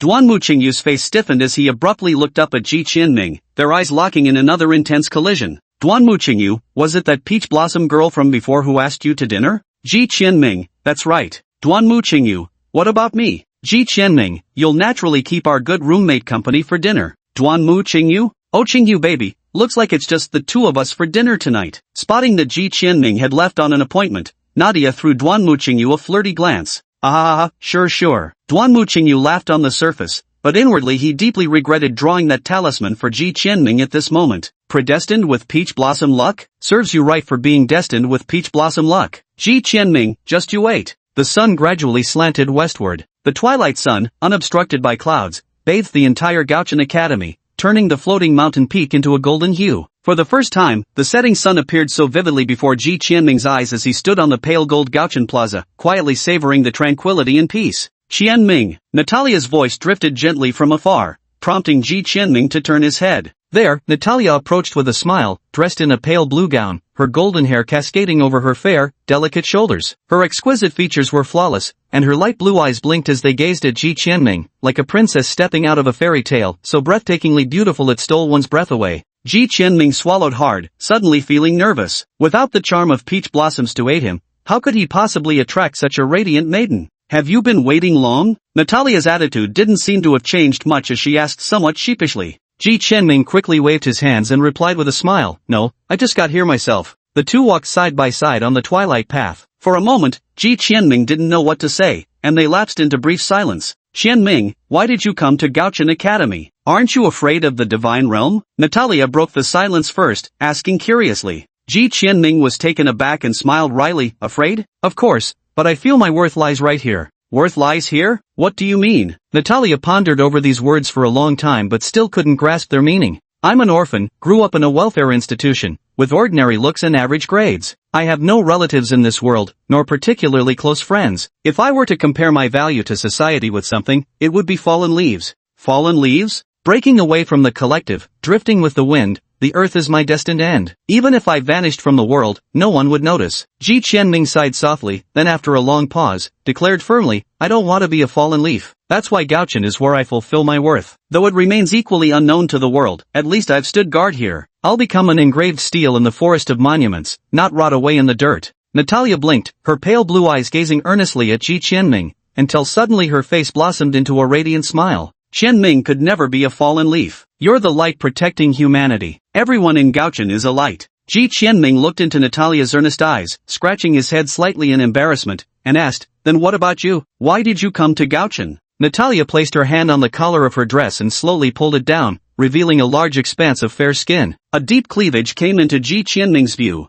Ji Qianming's face instantly turned red. More than half of the snowy white jade rabbit was now exposed, and at that moment, a blue leaf pattern appeared on her left chest. It gave me strength. Those with power should protect those without. That's why I came. Under the dusklight, a faint blush crossed Natalia's cheeks before she spoke earnestly. Such a white leaf pattern. No, such a large leaf pattern. Damn it.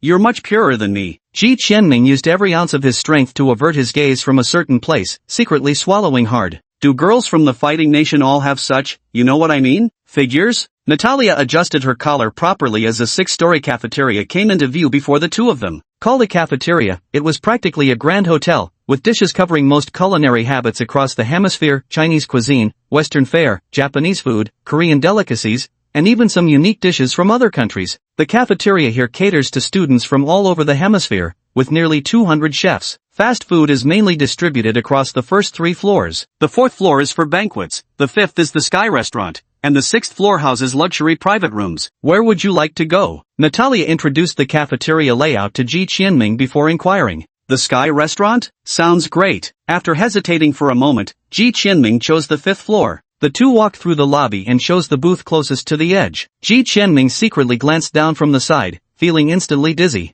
Qianming, you order the Chinese dishes. Natalia handed the menu to Ji Qianming, quietly resting her arms on the table as her sparkling eyes remained fixed on him without blinking. Ahem, let's get some Peking duck, Yanqing Lake herring crab, and braised pig's feet. After briefly scanning the menu, Ji Qianming initially stiffened in shock, but then remembered he was someone earning 7 million a year now, and boldly started ordering. Most of these were dishes he'd only heard of but never actually tasted. This time he could finally satisfy his culinary curiosity. Natalia, can I ask you something? Do you think I seem different now compared to this afternoon? After hesitating a moment, Ji Qianming finally posed the question, since he'd now returned to his usual state of being utterly unattractive to the opposite sex. Maybe a little. Natalia tilted her head thoughtfully. This afternoon there was something oddly compelling about you, but it's gone now. Though I actually prefer the Qianming of right now, kind and genuine. Chapter 52 The Opening Ceremony. Ahem. Ji Qianming immediately started coughing, his face slightly flushed. After all, it was the first time a girl had confessed her feelings to him so directly, and he couldn't help feeling a little proud. See, I don't need the Zhuyan mark to charm girls, okay? Dish after dish of various delicacies were brought out, and Natalia beside him widened her eyes in astonishment as she stared at the colorful array of exquisite food on the table. Qianming, are all these edible? Natalia's eyes sparkled with excitement. Of course, they're all edible. With that, Ji Qianming picked up a piece of tender roasted duck, placed it on a thin pancake, dabbed some sauce, added a few garnishes, and handed it to Natalia. Ah, this is so delicious. Natalia took her first bite, and an unprecedented explosion of flavors burst on her taste buds. Her whole body trembled as she exclaimed in delight. Then she proceeded to devour the delicacies on the table like a whirlwind, leaving Ji Qianming both amused and exasperated. Slow down, I'm not competing with you. No, spit out the crab shell. That's not edible. Ha, where are the leftover bones from the pig trotters you ate? Where'd the bones go? As night deepened, the two emerged from the cafeteria rubbing their round bellies, Natalia letting out an undignified belch. I never imagined Chinese food could be so delicious. Thank you, Qianming. I had a wonderful time today. Natalia's eyes curved into crescent moons as she smiled at Ji Qianming. It's my first time tasting such amazing dishes too. Burp. Ji Qianming nodded with satisfaction, thinking the 2,000 yuan was definitely well spent. I should head back now. Let's eat together again next time. Bye. As she spoke, Natalia rose on tiptoe and planted a light kiss on Ji Qianming's cheek. Under the moonlight, a faint blush appeared on her face. Without waiting for his response, she turned and dashed away without looking back. Standing there with his face flushed crimson and heart pounding wildly, Ji Qianming saw several pink characters flicker across the mirror-like surface in his mind. Natalia Soul Energy Collection +3, Natalia Soul Energy Collection +4, Natalia Soul Energy Collection +5. Could she actually be in love with me? This thought suddenly flashed through Ji Qianming's mind. Had Duanmu Qingyu's seal failed? Had it never managed to contain his irresistible charm at all? Filled with bewilderment, he slowly made his way back to his dormitory. The next day, the three roommates from dorm 304 arrived at the auditorium early, and Ji Qianming once again got a taste of what it meant to be extravagantly wealthy. The spacious auditorium, capable of accommodating hundreds, had only a sparse few seated in the first row, while the podium was laden with various advanced presentation equipment. A 10-meter-long banner displayed bold characters. Gaochen Academy 2018 New Student Opening Ceremony. Ji Qianming glanced through the crowd, noticing most were of East Asian descent, followed by black and then white individuals. Qianming. Natalia spotted Ji Qianming and waved cheerfully, gesturing to the seat she'd reserved at her right. Everyone watched as Natalia took the initiative to invite someone to sit beside her, turning their heads in unison to stare at Ji Qianming with eyes filled with curiosity, indifference, and murderous intent. That's right, Duanmu Qingyu widened his eyes as he watched Ji Qianming take the seat next to the beautiful white woman, barely concealing the murderous intent in his gaze. Is this it? You just sit next to a beauty and leave me behind again?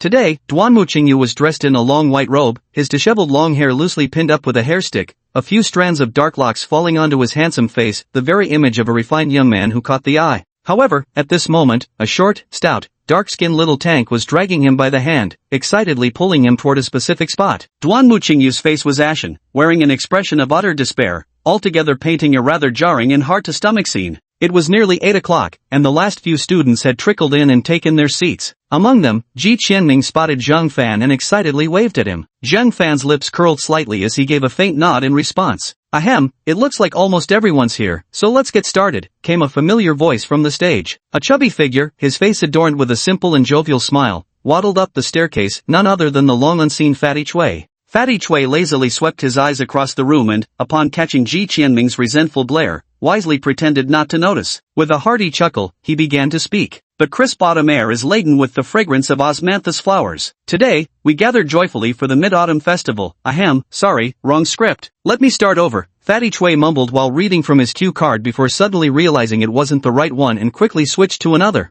The audience. Ahem. Freshmen of the class of 2018, on behalf of Gaochen College's faculty and student body, I welcome you all. This opening ceremony was originally supposed to be presided over by the principal himself. However, due to some developments in North America, the principal is currently away from the school. Therefore, the ceremony will now be hosted by me, your Dean of Academics. Ji Qianming raised an eyebrow. This guy was actually the Dean of Teaching at Gaochen? Though with that greasy face and short, portly figure, he certainly fit the stereotypical image of a school administrator. Gaochen Academy was founded 1,000 years ago by a sage. At that time, the celestial realm had just begun overlapping with Earth. The gods ordered an invasion of our primitive, ignorant world. At the critical moment, 5 sages descended to the mortal plane. With their overwhelming power, they halted the celestial invasion and sealed the passageway. The foremost of the 5, the Sage of Light, carved out a pocket dimension in the sky. He summoned floating mountains from thin air, establishing the academy atop their peaks and naming it Gaochen. He then recruited people with special abilities from across the land to educate the masses. For 1,000 years,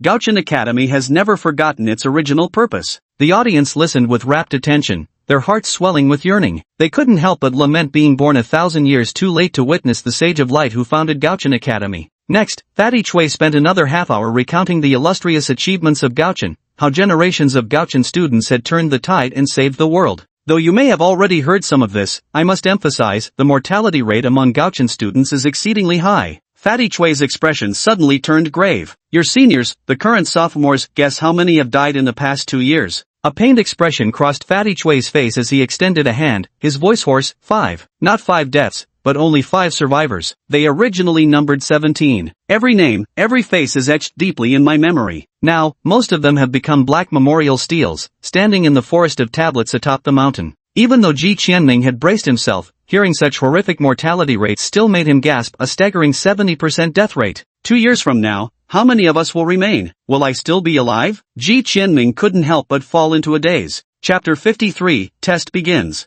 I'm not saying this to discourage you, but to instill a sense of urgency, you must treasure your lives during the coming missions. Since you've come here, none of you are cowards. Each one of you is humanity's treasure, you must never disregard your own lives. Chui Pingzi practically roared these words, his eyes already bloodshot. Alright, this year's opening ceremony ends here. Dismissed. Chui Pingzi seemed to have exhausted all his energy at once as he spoke wearily. Classes officially begin tomorrow. This afternoon, there's an entrance combat assessment related to future group assignments, you must take it seriously. The assembled crowd, still weighed down by the oppressive atmosphere, departed the auditorium in silence. Boss! Ji Qianming rushed out of the auditorium and headed straight toward Zhang Fan. Zhang Fan stopped in his tracks as he saw Ji Qianming hurrying over, a faint smile curling at the corners of his mouth. Qianming, long time no see, he said. From being chased by motorcycle gangsters to fighting alongside the Green Ghost, and from risking their lives against the puppeteer to the escape battle at Chengyuan Heavy Industries, the two had already gone through life and death situations multiple times, forging a profound friendship. Zhang Fan's attitude toward Ji Qianming was now entirely different. Boss, where have you been these past 2 months? Ji Qianming asked curiously. I've been staying here all along. Ji Qianming was stunned. Zhang Fan had been living in Gaochen for over a month and a half, what had he been doing here? Oh, without asking further, a glint flashed in Ji Qianming's eyes. Boss, I heard we're all forming 3-person combat teams. Want to pair up with me? Alright, Zhang Fan agreed without hesitation. But I heard there are restrictions on group formations. It's not entirely up to personal preference since it seems related to the combat assessment this afternoon. Does that mean they might not be able to form a team? Ji Qianming frowned slightly, wondering what exactly afternoon's combat assessment would entail. What were the team formation rules? Let's discuss it after the afternoon session then, Ji Qianming said with a wry smile. Upon returning to the dorm and under Duan Muqingyu's mix of threats and coaxing, Ji Qianming had no choice but to tag along as the awkward third wheel when the trio went to the cafeteria for lunch. Ji Qianming still remembered Duan Muqingyu's murderous glare, as if refusal would mean being smothered in bed by midnight. Yet with his companionship, he noticed Duan Muqingyu's back straighten visibly with renewed confidence. She just takes it out on the ground. Why does she always roll her eyes at herself? After enjoying a pleasant lunch, the afternoon soon arrived. All freshmen of the 18th class, I am your examiner for this practical test, Chen Che. In front of the dense forest on the side of Hanging Mountain, a middle-aged man with a crew cut stood with a cold expression, as if everyone present owed him $1 million.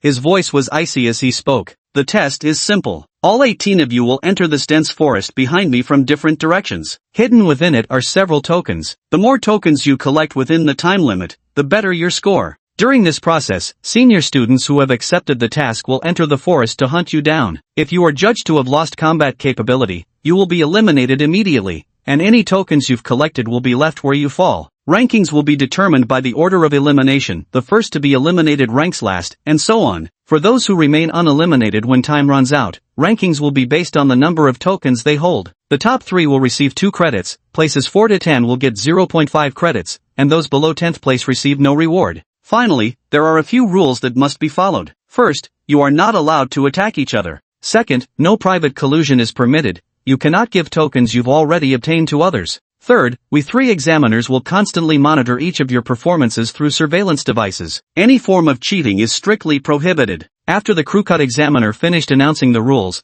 the candidates all started rolling up their sleeves and preparing eagerly. Battle Royale, ha, Ji Qianming murmured. The rules weren't complicated, but the difficulty was considerable. First, the jungle's range was vast, with everyone entering from different directions. During the initial period, encountering others would be rare, and even if one did meet someone, forming a team of 5 or more within the allotted time would be quite challenging. Second, the senior students would likely all be at least second tier in strength. The chances of winning solo or slim team battles held the key to victory. That meant the opening phase would be the most dangerous time of all. If it were someone like their overpowered leader, who defied all norms, being alone wouldn't be an issue. Even if they couldn't win, escaping would be no problem. Of course, that was assuming none of the senior students encountered were similarly monstrous in ability. Overall, this test depends half on strength and half on luck. Next, you'll proceed to these designated locations in order of student ID numbers. When you see the red flare go up, the test officially begins. The crew-cut examiner took out a map and passed it around for everyone to see. This doesn't look good. Ji Qianming frowned slightly. His student ID was far from the boss's number. Whether they could regroup would depend entirely on fate. After what felt like forever, everyone had taken their positions. Ji Qianming glanced around, but aside from trees, there was nothing but more trees. Moreover, these trees were incredibly ancient, each one immensely thick, with dense foliage blocking out the sunlight, leaving the entire forest dimly lit and reminding Ji Qianming of the primeval forests he'd seen on television. Bang! A flare shot up, bursting into a massive red firework in the sky, strikingly conspicuous. It's begun. Ji Qianming took a deep breath and, relying on his memory, picked a direction before breaking into a run. Beyond the dense forest, a group of laughing and frolicking young people spotted the red signal. Exchanging glances, they grinned with mischievous intent. After waiting 2 years, it's finally our turn to hunt others. Damn, I still remember being the first one eliminated by Qingya back then. This time, I'll be the first to knock out these rookies. Heh, maybe go easy on them. After all, they're still our juniors. Several people turned their heads at the sound, only to see Yun Yi in white robes smiling as he spoke, looking like a gentle and refined scholar. Yun Yi, we're doing this for their own good, to give them some motivation. Otherwise, when they encounter those beasts from the divine realm in the future, they won't show any mercy, said a burly Mongolian man, patting him on the shoulder with profound sincerity. You're right. Yun Yi pondered for a few seconds before nodding slowly. Junior classmates, don't blame this senior for being ruthless. He leisurely raised his head as massive dark clouds instantly shrouded the vast forest. At this moment, Ji Qianming was struggling to make his way through the forest. The uneven ground, littered with branches and vines, combined with the dim light, made progress extremely difficult. The sky was perfectly clear. Why is it suddenly darkening? The light grew increasingly dim as he abruptly looked up at the sky and muttered suspiciously. Chapter 54, let me show you a trick. He shook his head. This wasn't what he should be focusing on right now. Sweeping his peripheral vision, his figure suddenly came to a halt. There, on a branch beside him, hung a dull golden token, suspended a full 4 meters above the ground. Expecting me to climb up and get it? Ji Qianming raised an eyebrow, a faint smile playing at the corner of his lips, while the illusionist leaf pattern on the mirror surface in his mind shimmered. A long bamboo pole suddenly materialized in his hand. With a gentle flick of the pole, the dull golden token fell down. Ji Qianming hurried over to pick up the token, blowing off the dust to reveal the engraved characters. Go Chen. First token acquired. A glint of joy flashed through Ji Qianming's eyes as he prepared to continue forward, when suddenly a scream faintly echoed from directly ahead. That fast? Ji Qianming shuddered. Though the sound wasn't particularly close, he decisively bolted in the opposite direction. After some scrambling through the undergrowth, Ji Qianming found another token hidden in the grass. Stuffing it into his pocket with glee, he was about to set off again when a voice drifted leisurely from behind him. Found any yet? Only 2. Ji Qianming froze, then whipped his head around to see a burly black man grinning as he emerged from behind a tree. The man's gleaming white teeth reminded Ji of a certain toothpaste brand. Ji Qianming's mind raced. He was certain this man hadn't been among his 18 classmates earlier. He was here to hunt them down. Locking eyes with his pursuer, Ji took a deep breath before suddenly turning and sprinting away at full speed. The black pursuer froze in place, momentarily stunned by Ji Qianming's sudden dash. Wasn't he just gearing up for a fight? And now he's bolting without hesitation?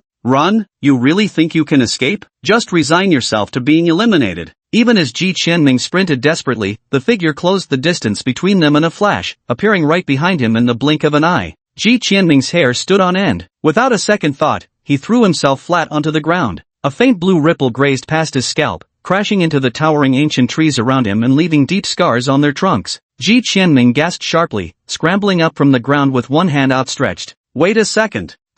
Something you want to say? Let me perform a talent show for you, just let me go. Show me what talent you've got first. If it's good enough, I'll let you leave. The black pursuer revealed an intrigued expression. This was the first time he'd encountered something so amusing. Ji Qianming flipped his hand, and a half-body-length mirror materialized out of thin air in his palm, making the pursuer raise an eyebrow in surprise. A manifestation-type ability. Interesting. Let me put on a little show for you. Ji Qianming cradled the mirror in his hands, activating not a flower. Suddenly, the mirror's surface projected intensely arousing scenes that immediately made the black pursuer's eyes bulge. The female lead in the mirror wore shockingly revealing outfits, merely a few strips of cloth hiding her most private areas, leaving large expanses of pale, enticing skin exposed to stir endless fantasies. She flashed the black pursuer a sweet smile and a seductive glance, then slowly began sliding her fingers downward, appearing poised to remove the last scraps of covering. The black pursuer swallowed hard, not even blinking his eyes. Suddenly, the mirror's surface erupted with a dazzling golden light, bursting forth like a miniature sun amidst the dark forest, madly emitting blinding rays.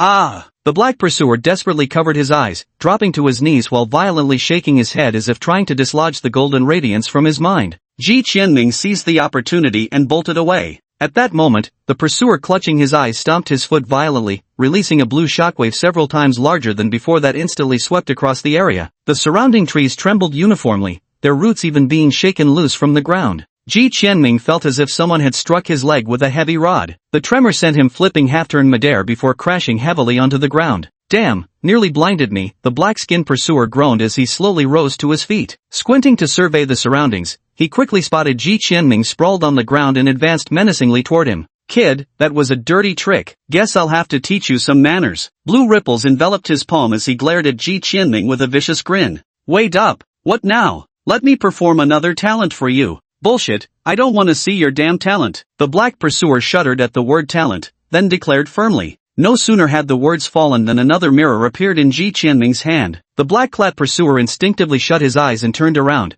but after waiting for a long moment, the anticipated golden light still hadn't appeared. He cautiously turned his head back, only to find Ji Qianming already running far away. A surge of rage instantly boiled up in his heart. Playing games with me? Ha! He crouched slightly, a blue ripple flashing beneath his feet. Like a bolt of blue lightning, he sprang behind Ji Qianming in the blink of an eye and threw a punch. Ji Qianming, sensing danger, kicked off with his right foot, twisting his body midair like a magician conjuring a large mirror in front of his chest. A blue flash streaked across its surface. Clang! A dull thud echoed as a tremendous force transmitted through the mirror directly into Ji Qianming's body. He flew backward like a kite with its string cut, crashing into the tree trunk behind him. TSK.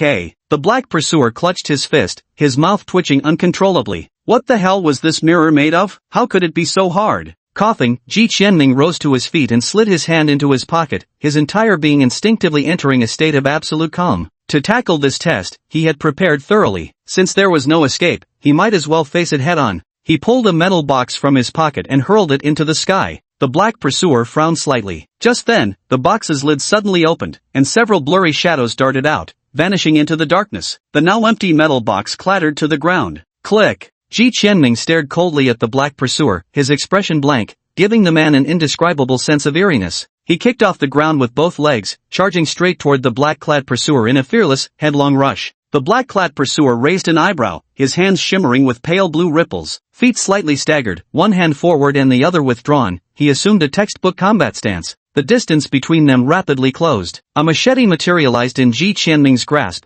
flickering with scattered blue light as it tore toward the pursuer's flank. The black-clad pursuer sidestepped with ease, avoiding the vicious slash. Transforming his palm into a blade, he delivered a straight chop toward Ji Qianming's neck. At that very moment, Ji Qianming suddenly lowered his head, and a sharp mirror spike, nearly identical in color to the surroundings, shot out from his collar, darting swiftly toward the face of the black pursuer. Chapter 55, Mind Invasion. The black pursuer's pupils constricted abruptly as his outstretched palm immediately snatched at the mirror spike. With a sudden burst of blue ripples from his palm, the spike was instantly shattered into dust. But that wasn't all. Another pair of mirror spikes hidden in the tree trunks on either side suddenly shot out, one aimed for the back of the neck, the other for the throat. The surface of the mirror spikes constantly shifted colors to match the surrounding environment, making them nearly invisible in this dense forest. The black pursuer only felt a sudden chill surge through his body before his eyes sharply focused, and he roared with urgency. With him at the center, a terrifying shockwave rapidly expanded, sending the two mirror spikes flying through the air along with Ji Qianming. Ji Qianming felt as if a massive hammer had struck his chest, sending a violent tremble through his internal organs. His body was flung several meters before crashing heavily to the ground. His face suddenly flushed, and he spat out a mouthful of blood. Even so, his unerringly calm eyes remained fixed on the black pursuer. For some reason, as their gazes locked, the pursuer felt an inexplicable chill creep into his heart. The black pursuer warily scanned his surroundings, terrified that a mirror spike might fly out from any corner and claim his old life. The kid's gaze clearly showed no intention of holding back. Wait, where's the machete in his hand? The thought flashed through his mind like lightning, and without hesitation, he leaped sideways. A gleaming machete came hurtling down from above, grazing his hair as it embedded itself deep into the earth. Cold sweat dripped from the tip of his nose as the entire process finally became clear to him. This guy actually deduced his own weakness from the previous two shockwaves, that large-scale shockwaves could only be emitted horizontally. From the start, the hidden mirror spikes were merely tools to distract him. While he focused on dealing with the spikes emerging from his collar,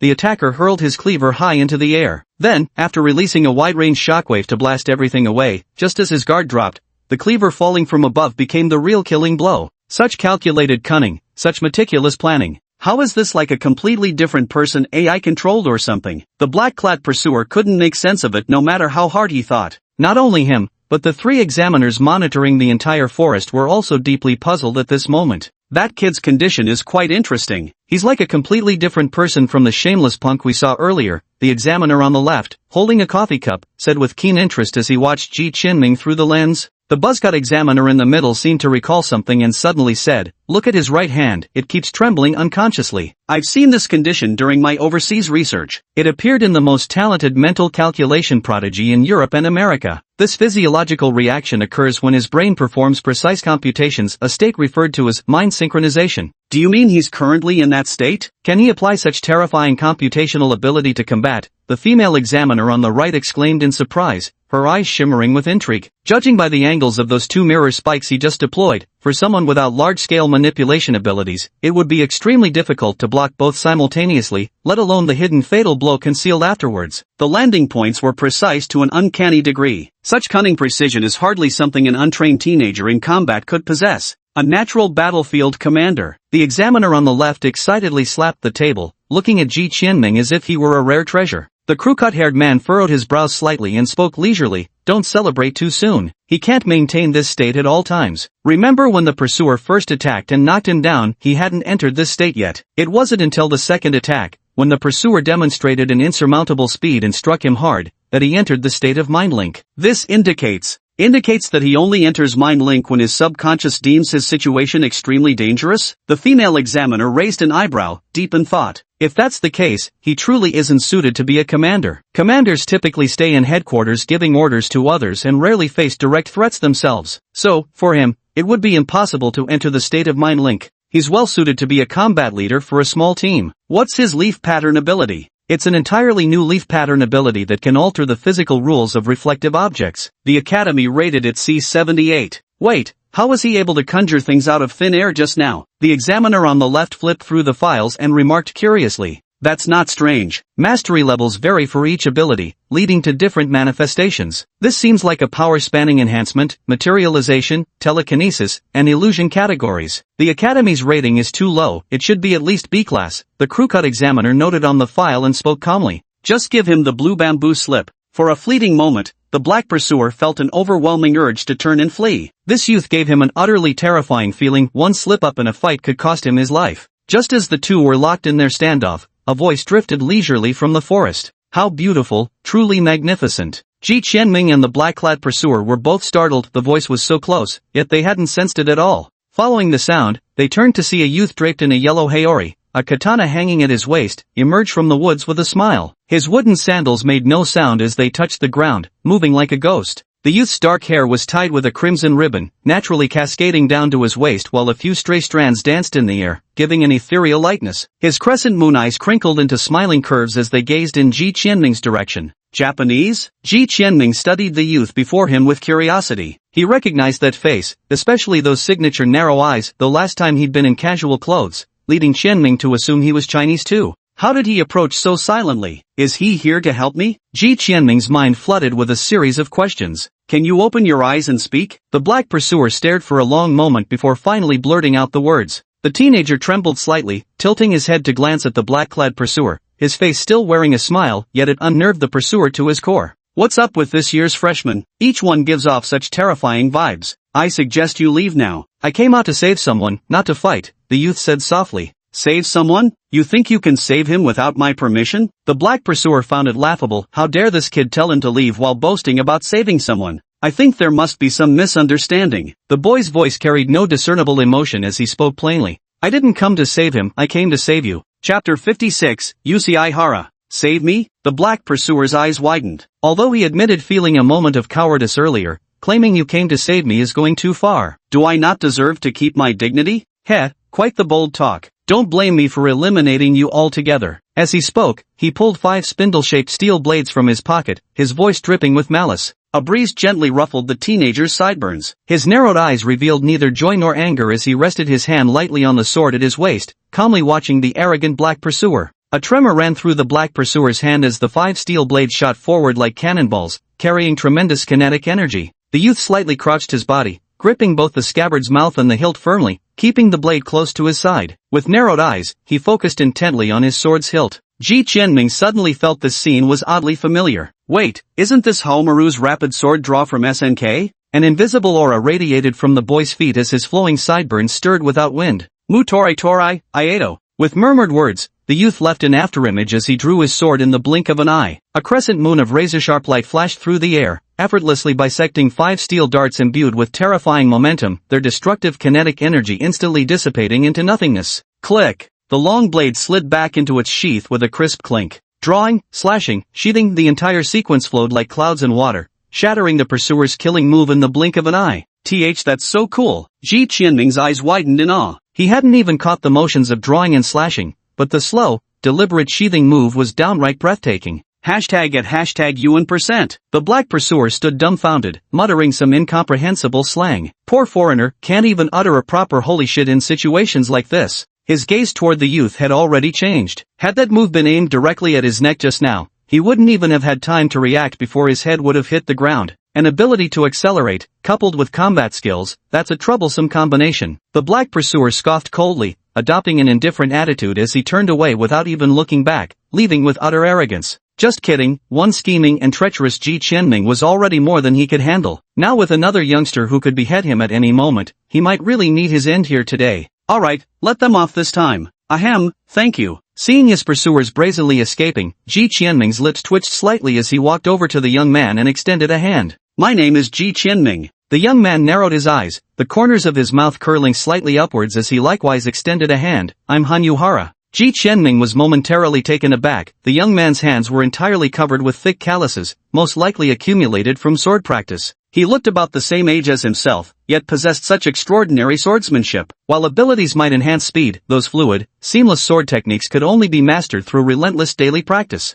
After shaking hands, Hanabara tucked both hands into his wide sleeves with a smile and asked, Sunmei-kun, how many tokens do you have? Ji Qianming pulled out 2 tokens from his pocket with a wry smile. I only managed to get 2. Sunmei-kun needs to work harder then. Hanabara drew out a string of tokens from his sleeve, easily 8 or 9 by the look of it, that jingled with a cheerful clinking sound. A profound sense of defeat welled up in Ji Qianming's heart. It's not that I couldn't get 1, it's just that I only ran into 2 along the way. Suddenly, Duanmuqing's words surfaced in his mind again. Along with your romantic prospects, your own luck has been sealed. From now on, you might have really bad fortune. Well, is this the world of an ultimate non-lucky? Qianming-kun, let's walk together from now on. We'll split any tokens we find along the way, Hanabara proposed. Ji Qianming immediately raised both his hands and feet in agreement. Yusukar Harahara's combat prowess was exceptionally terrifying, likely on par with their boss, making him another sturdy support to rely on. Moreover, he might just have the power to turn around Ji Qianming's abysmal luck streak. Sure enough, barely a few steps later, the two stumbled upon a token. After some polite back and forth, Ji Qianming ended up taking it. Qianming-kun, look, there's another one over there. Ha, I think I just stepped on a token.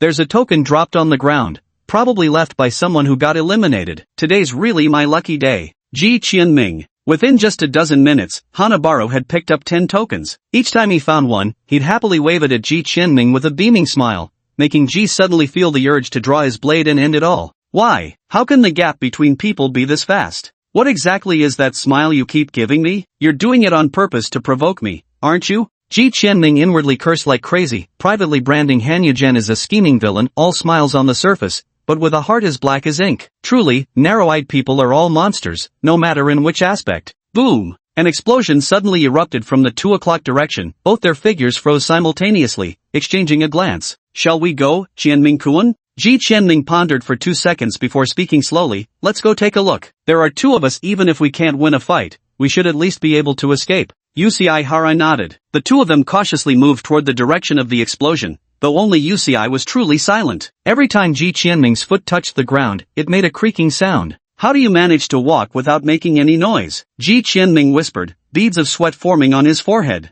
It's simple, just practice more, Uchi replied nonchalantly. The sound of battle drew closer to the 2. Unlike Ji Qianming's silent struggle with the black-clad pursuer, the fighting here was extremely fierce, ironically making it the perfect cover for Ji Qianming's footsteps. Peering from behind the tree, they saw a cleared vacuum zone in the woods ahead. A purple-robed pursuer stood calmly on one side, while opposite him were a battle-ready bald youth and a timid-looking girl. Both were classmates from the same year, and judging by their appearances, they were Chinese. The bald youth's clothes were in tatters, his body covered in wounds. With a fierce roar, he charged at the purple-robed pursuer in a burst of aggression. The purple-clad pursuer rolled his eyes with an unmistakable look of reluctance. With a flick of his finger, a stone wall abruptly rose from the earth before the bald youth. Don't you think it's about time you took a break? Charging around like your life depends on it, you're shouting so much my ears are ringing, the purple-robed man complained, rubbing his ears before exhaling loudly. The bald youth didn't even pause his momentum. Clenching his right fist, he drove it mercilessly toward the rocky barrier. Boom! The moment his knuckles made contact, fiery light erupted from his fist. A violent explosion tore through the stone wall, blasting out a massive crater. He shook his hand haughtily, raised his head high, and declared loudly, I**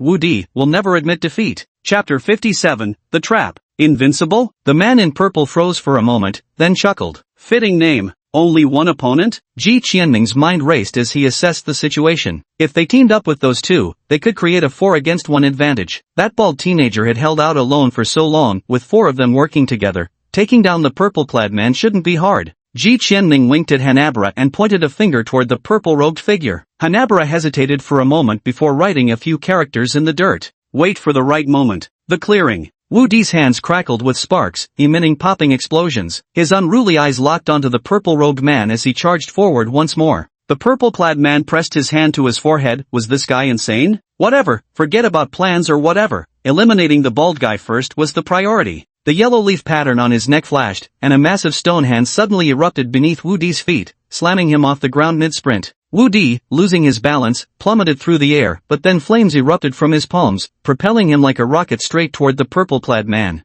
The man's eyebrows arched as sharp stone spikes shot up from beneath him, aimed at Wu Di's face. Yet Wu Di, still airborne, didn't even try to dodge, letting the spikes lunge toward his body. Damn it! The purple-clad man's pupils contracted sharply. This was supposed to be just a test, absolutely not meant to truly harm these junior students. Yet who could have predicted this bald guy wouldn't dodge or evade, standing there fearlessly as if courting death? A strike like this would leave him crippled if not dead. Just as he desperately tried to retract the earth spikes, Wu Di in midair suddenly transformed into a swarm of butterflies, fluttering past his face and ascending skyward. This, an illusion. Being experienced, the purple-clad man instantly petrified the skin around his vital points without hesitation. At that exact moment, a terrifying explosion erupted behind him. Boom! Boom! The purple-robed man was sent flying in a clumsy manner, fortunate that the rock-like transformation absorbed most of the impact, sparing him from serious injury. At this moment, Wu Di was grinning at him smugly, tendrils of blue smoke still curling from his hand, looking every bit the triumphant villain, enough to make the purple-robed man's teeth grind with irritation.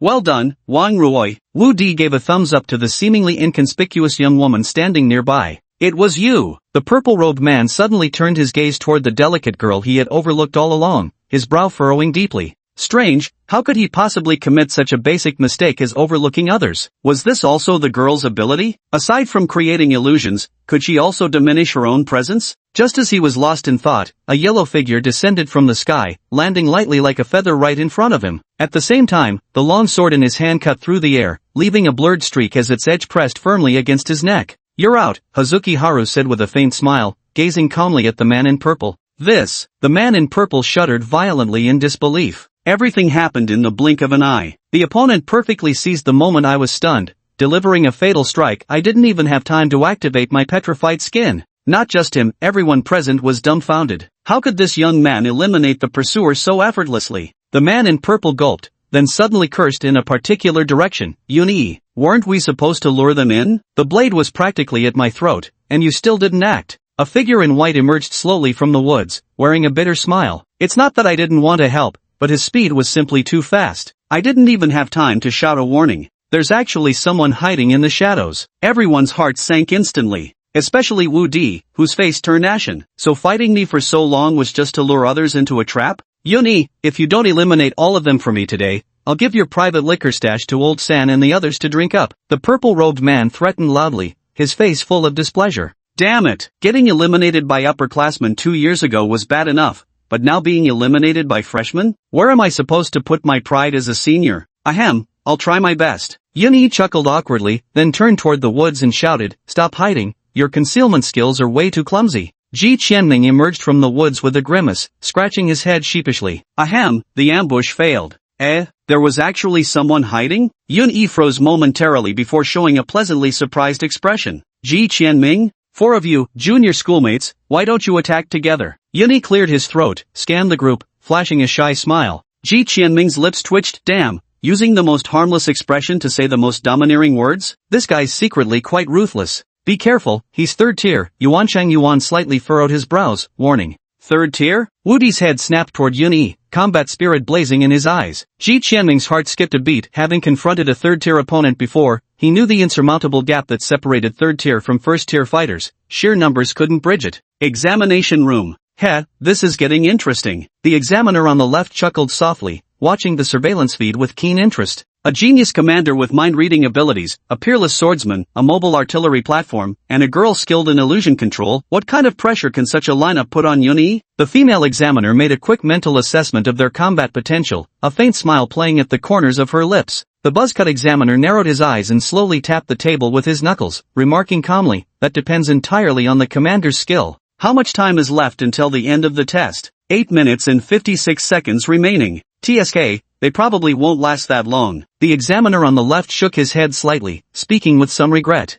Not necessarily. The crew-cut examiner's eyes were fixed intently on Ji Qianming as he drawled his response. 8 minutes and 56 seconds left. Usihara pulled out a watch from his sleeve and checked the time. Humph, it's just a third rank. I'm not scared. Wu Di snorted, the sparks in his hands instantly flaring up as he recklessly charged towards Yun-Yi. No, don't charge in. Ji Qianming felt a pang of exasperation seeing Wu Di rush out on his own. How can you be so reckless? Who gave you the courage, Jasmine Leon? Hurry and pull that idiot back. Otherwise, 3 against 1 will be even more dangerous. Ji Qianming yelled anxiously. At the same moment, Wu Di had already charged up to Yun-Yi, with highly unstable energy fluctuations spilling from his palms. He thrust both hands forward, sending a violent surge of flames directly toward Yun-Yi. Yun-Yi stood still with a smile curling at the corners of his mouth. Suddenly, a fierce gale swept out from behind him, violently blowing the explosion backward. Holy shit! The wind, now entwined with raging flames, mercilessly surged toward Wu Di. Cursing aloud, Wu Di turned and ran without looking back, yet how could he hope to outrun the wind? Just as the fiery whirlwind was about to engulf Wu Di, a figure clad in a yellow haori flashed across the ground like lightning. With one hand gripping his sword's hilt, he drew and struck in the blink of an eye.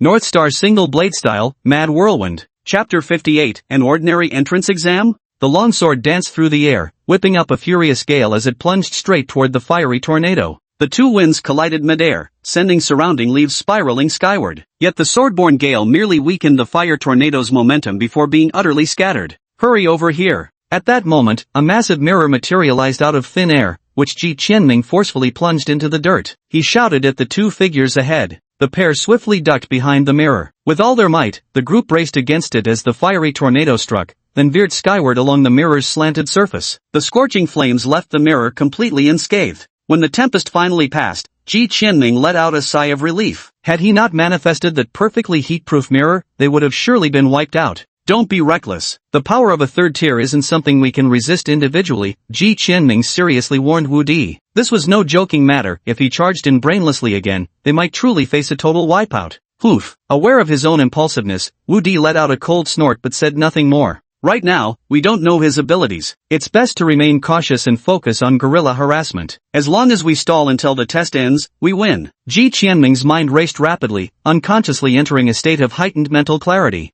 Seeing the group huddled behind the mirror, Yun-Yi pointed skyward. Gradually, the dark clouds shrouding the forest canopy began to churn, flickers of lightning dancing ominously within their depths.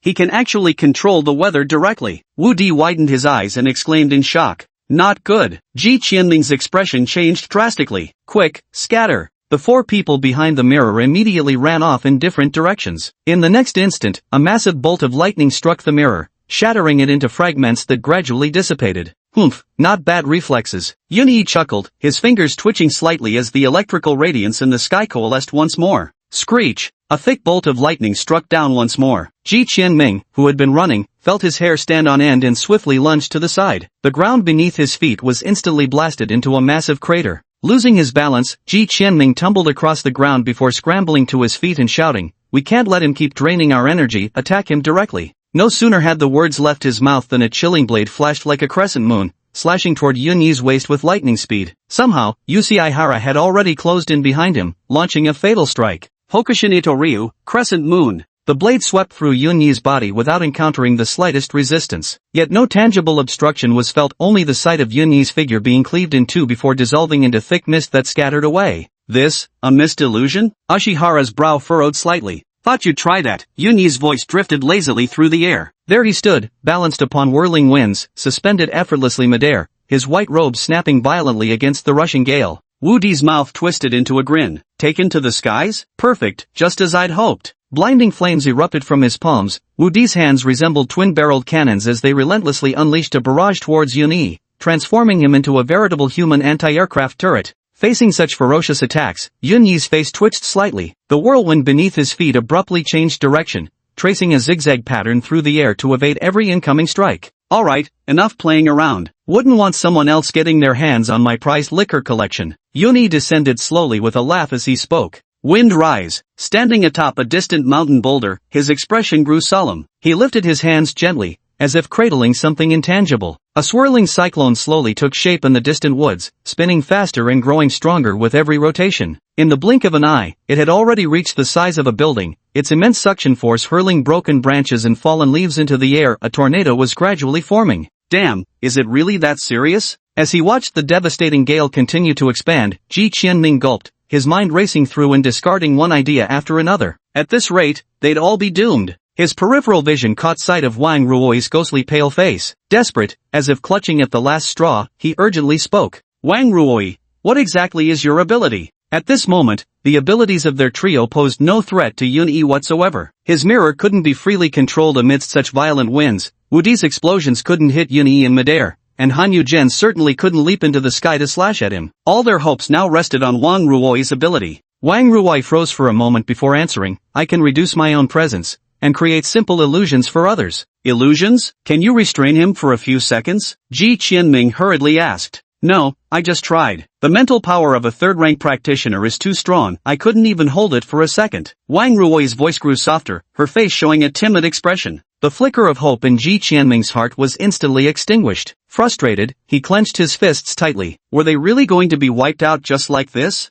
Wait. His peripheral vision caught Yun-Yi in the distance, and a sudden idea flashed through his mind, his expression gradually turning peculiar. Listen, everyone, I have an idea. The group gathered around Ji Qianming, struggling to maintain their balance in the howling gale, yet their eyes slowly began to gleam with anticipation. Cloud surge. Yun-Yi clasped his hands together, and the dark clouds in the sky began to slowly rotate. A black fragment actively detached from the mass, connecting with the swirling tornado below, instantly drawing vast amounts of storm clouds into the vortex. He gazed intensely at the dark tornado and softly uttered two words. Thunder birth. Streaks of leaping lightning appeared across the surface of the tornado, unleashing a terrifying chorus of thunderous roars. The wind howled furiously as thunder descended upon the world, painting a scene reminiscent of the apocalypse. Candidates in distant corners all lifted their heads, their lips twitching uncontrollably. What on earth was happening over there? Wasn't this just a regular entrance exam? The examiner room. Tisk, Yun-Yi is going a bit overboard with this, the examiner on the left remarked with a wry smile. He's practically stripping the trees bare. This is hardly necessary for an entrance examination. It really doesn't seem like something he'd normally do, but you can't blame him. His abilities were always flamboyant. The female examiner trailed off, accidentally voicing her true thoughts before correcting herself. Ahem, what I mean is, with powers like weather control, it's hard not to draw attention. You're absolutely right. It looks intimidating but isn't actually very useful, the buzzcut examiner said leisurely. Yun-Yi has already started going easy on them out of soft-heartedness. It just depends on whether these youngsters can recognize it. Sigh, I don't really want to do this either. How about you just surrender now? I'll treat you all to drinks later, Yun-Yi said with a light sigh as he gazed at the terrifying thunderstorm tornado, addressing the group.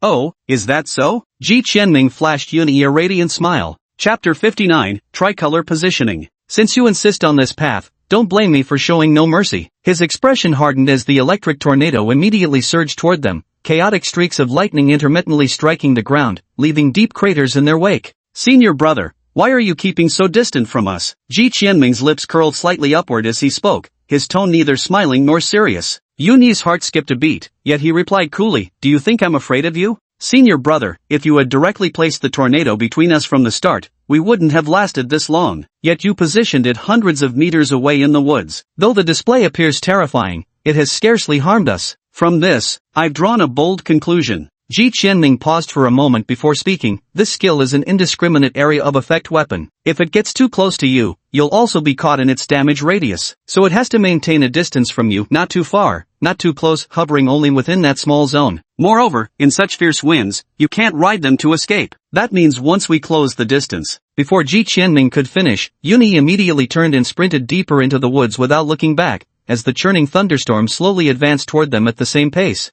Ruai! Ji Qianming suddenly shouted. Wang Ruoi's pupils seemed to transform into swirling vortices, fixed intently on the direction of Yun Yi's retreat. At the same instant, Yun Yi's movement faltered for just half a second. In this fleeting moment, Yuhara's figure suddenly dashed out, rapidly closing the distance on Yun Yi at breakneck speed. Unable to take flight, Yun Yi couldn't hope to match Yuhara's pace and was caught within just a few breaths, forcibly intercepted in his tracks. Alright, I've pretty much exhausted my mental energy, I surrender, Yun Yi panted heavily, saying with a laugh. Ding! A crisp sound rang out from afar as a signal flare shot into the sky, bursting into a brilliant blue firework high above. The entrance exam is over. Ji Qianming let out a relieved sigh and plopped down on the ground. His nerves had been stretched too tight earlier, and now that he relaxed, he felt completely drained. Not bad at all, you actually spotted my weakness. Yun Yi walked over to Ji Qianming with a faint smile curling his lips, pulling him up to his feet. Ji Qianming gave a wry smile. Thank you for going easy on me, senior. It's just a shame about your years of treasured collection. What do you mean going easy? I even used my strongest move. Yun Yi raised an eyebrow. Besides, alcohol tastes better when shared with friends, doesn't it? Ji Qianming was momentarily stunned, then nodded with a smile. This test concludes here. All remaining candidates, bring your tokens for registration. When everyone returned to the waiting room, the crew-cut examiner and 2 other invigilators began verifying each candidate's token count. Only 8 out of the 18 people stood up, Ji Qianming being among them. He glanced at the others and found Zhang Fan, Natalia, and Duan Muqingyu were also present. After a rough estimation, he guessed that Han Yuan and Zhang Fan likely had the most tokens, though who exactly had more remained unclear. Ji Qianming had no intention of competing with these 2 powerhouses, simply avoiding elimination was already an accomplishment for him. After a long pause, the crew-cut examiner stood up with the summary sheet in hand and announced the results unhurriedly. First place, Zhang Fan, 16 tokens. Second place, Yuzuhara, 15 medals. Third place, Sehanok, 12 pieces. Fourth place, Natalia, 10 coins. Fifth place, Duan Muqingyu, 9 pieces. Sixth place, Wu Di, 8 medals. Seventh place, Ji Qianming, 7 medals. Eighth place, Wang Rui, 5 medals. Well now, they were all basically familiar faces. Ji Qianming counted on his fingers. Aside from himself, there was only that Cambodian fellow he didn't know. Zhang Fan sat quietly aside, his expression cold as an iceberg, as if the winner wasn't himself at all. Uci Zhen always wore his perpetual smile, squinting at Zhang Fan as if pondering something. We've categorized everyone based on performance, abilities, and overall strength. Here I have 3 colored bamboo sticks. The red ones represent primary damage dealers, ranged combat specialists, the core of the team. Yellow represents secondary output, control abilities, and assassination skills. Blue represents team support, combat command, and logistical capabilities. You must form 3-person teams before tomorrow's group combat class, with each group covering all 3 colors. Be aware that this grouping will stay with you for life. It cannot be changed unless a member dies. The buzzcut instructor declared solemnly as the female examiner began distributing bamboo slips to each student. It's finally about to begin. Wondering what color I'll be assigned, Ji Qianming felt a wave of nervousness. Ji Qianming, blue. The female examiner checked the training information expressionlessly before handing over a slender blue bamboo slip. Blue, just as I expected. Ji Qianming's heart immediately settled. Given his current abilities, he truly wasn't suited to be frontline combat personnel, at least not until he obtained his next duplicate leaf pattern. Whatever happens, my next leaf pattern must possess lethal capabilities. Fighting with mirror shards is just too exhausting, Ji Qianming sighed softly to himself. What he really wanted to replicate the most was Zhang Fan's ability. Though its exact grade remained unclear, that terrifying lethality made Ji Qianming's heart race. Unfortunately, that leaf pattern was embedded in his eye. It wasn't like he could dig out the boss's eyeball to replicate it, right? Boss, what's your color? Ji Qianming immediately approached Zhang Fan after exiting the waiting room. Red, Zhang Fan replied casually, pulling out a red bamboo slip from his pocket. Ji Qianming proudly displayed his blue bamboo slip, exclaiming excitedly, Boss, we can team up now. Zhang Fan's lips curled slightly as he nodded briskly. We still need 1 yellow bamboo slip. Do you have someone in mind? Ji Qianming pondered for a long moment when, just then, Natalia walked straight toward him. Qianming, what color is your bamboo slip? Natalia batted her eyes, her light blue orbs filled with anticipation. I'm blue, and I've already teamed up with the boss. Now we just need a yellow. Ji Qianming's eyes lit up when he saw Natalia. Natalia shook her head dejectedly and pulled out a red bamboo stick from behind her, smiling bitterly as she replied. Then it seems we can't form a team. I'll go look for someone else, she said before casting a resentful glance at Zhang Fan and walking away. Why does it smell like vinegar here? Ji Qianming's lips twitched slightly. He must be imagining things. Except for Natalia. I just noticed Duanmuching you seem to have a blue bamboo slip too, so who else has a yellow one? Ji Qianming frowned tightly. Tap tap tap. The sound of wooden clogs approached from afar. Both turned their heads to see Hanyu Haru, dressed in a yellow haori, walking slowly toward them. Drawing a yellow bamboo slip from his sleeve, he smiled and spoke. Gentlemen, care to form a team? Chapter 60 The Trio. Ding dong. The doorbell rang as Ji Qianming set aside his half-packed luggage and opened the dormitory door. Standing at the threshold was Zhang Fan, dressed entirely in black with a matching suitcase, his handsome face wearing a faint, enigmatic smile as he quietly observed Ji Qianming. Boss! Ji Qianming's face erupted into a radiant smile as he stepped aside to let Zhang Fan enter. After the groups were assigned in the afternoon, the students began adjusting their dorm arrangements among themselves. Duanmu Qingyu, Wu Di, and Wang Ruoi formed one group, while Natalia and two other international students were grouped together and had already moved out. Now, the entire dorm 304 was left with only Ji Qianming holding the fort alone. Boss, UCI Hara hasn't arrived yet. You can pick between room 2 and room 3 first. Zhang Fan suddenly froze in his tracks, his eyes darting back and forth between the two rooms, filled with endless hesitation and struggle, his face twisting in agony. Is this choice paralysis? Ji Qianming was momentarily taken aback, then couldn't help but find it amusing. Cough, I'm in room 1, would you like to stay next to me? Ji Qianming tentatively suggested. Zhang Fan's eyes lit up, his entire demeanor appearing as if he'd been saved. He shot Ji Qianming a grateful look and quickly walked into room 2. A few minutes later, the doorbell rang again. UCI Hara walked in quietly, carrying a small travel bag. He gave the two a slight bow, his eyes narrowing into crescents like the moon. Mr. Qianming, Mr. Zhang Fan, I look forward to working with you both. Ji Qianming and Zhang Fan exchanged a glance, then bowed in the same manner. We look forward to your guidance. At this moment, Ji Qianming felt a surge of excitement. Having secured connections with two powerful figures, his safety was now guaranteed. Big brothers, I just saw flour and vegetable fillings in the kitchen fridge. How about I make some dumplings today to celebrate the formation of our trio? Feeling exceptionally optimistic about his future, Ji Qianming volunteered enthusiastically to cook, his spirits soaring.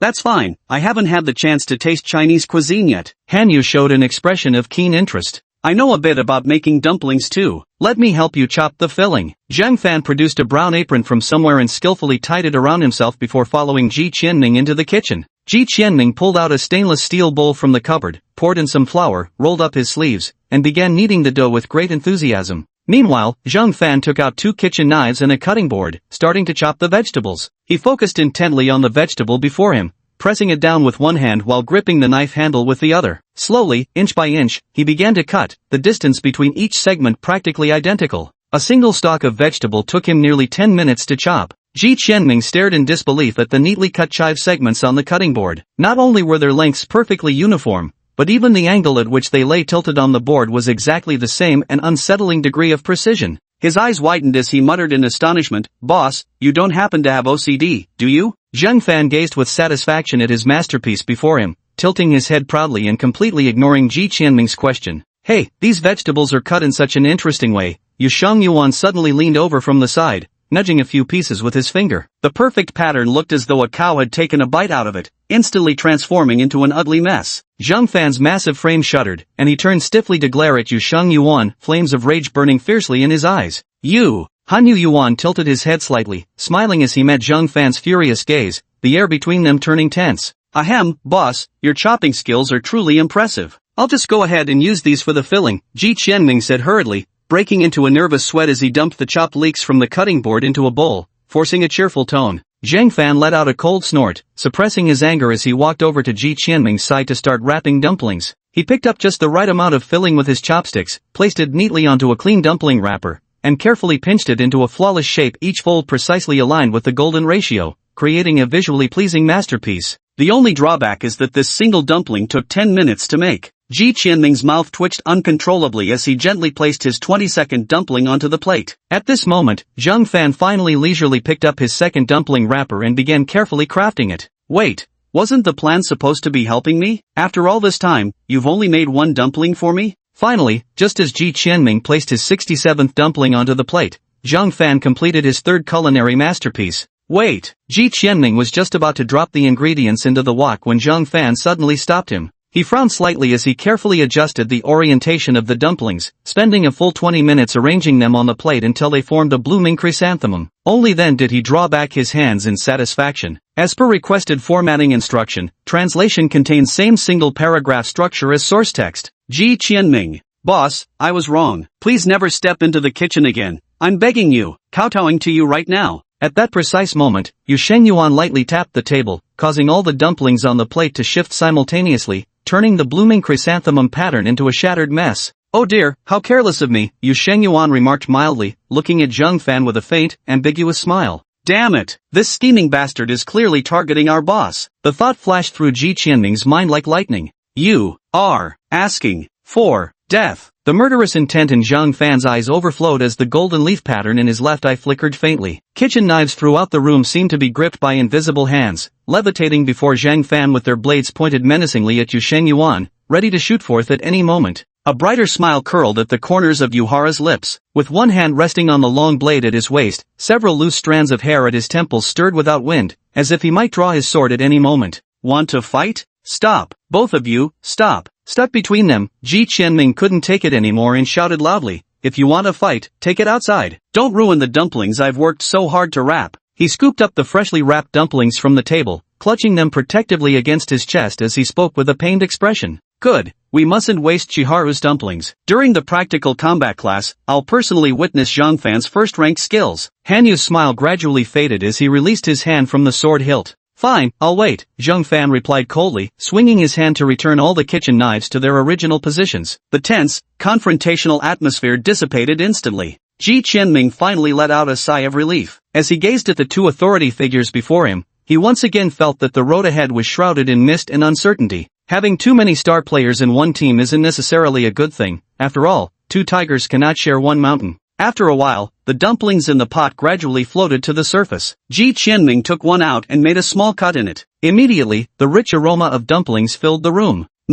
Just about right. Ji Qianming nodded in satisfaction as he scooped out the dumplings one by one, then carried a few plates out of the kitchen. Meanwhile, Zheng Fan and Yunihara sat perfectly poised at opposite ends of the dining table, as if nothing had happened earlier, their eyes fixed intently on the dumplings in Ji Qianming's hands. Gulp! Someone swallowed audibly. A faint smile tugged at Ji Qianming's lips as he lifted the crystal glass holding red wine, watching the fine liquor swirl and streak ruby against the glass. Cheers! Cheers! Chapter 61, The Origin of Leaf Veins. The next day, during leaf vein theory class, the history of leaf patterns is too ancient to pinpoint exactly when they first appeared, but our researchers have uncovered some clues from ancient texts. A tall female teacher on the podium adjusted her glasses and continued. 1008 years ago, although leaf marks existed, they were extremely rare in number, only 1/10 of what exists today, and their danger levels were mostly below rank A. It wasn't until the divine realm opened a passage to Earth, bringing devastation to all living beings, that the number of leaf marks suddenly surged. One after another, wielders of high-risk leaf marks emerged like bamboo shoots after rain, becoming the main force against the divine realm.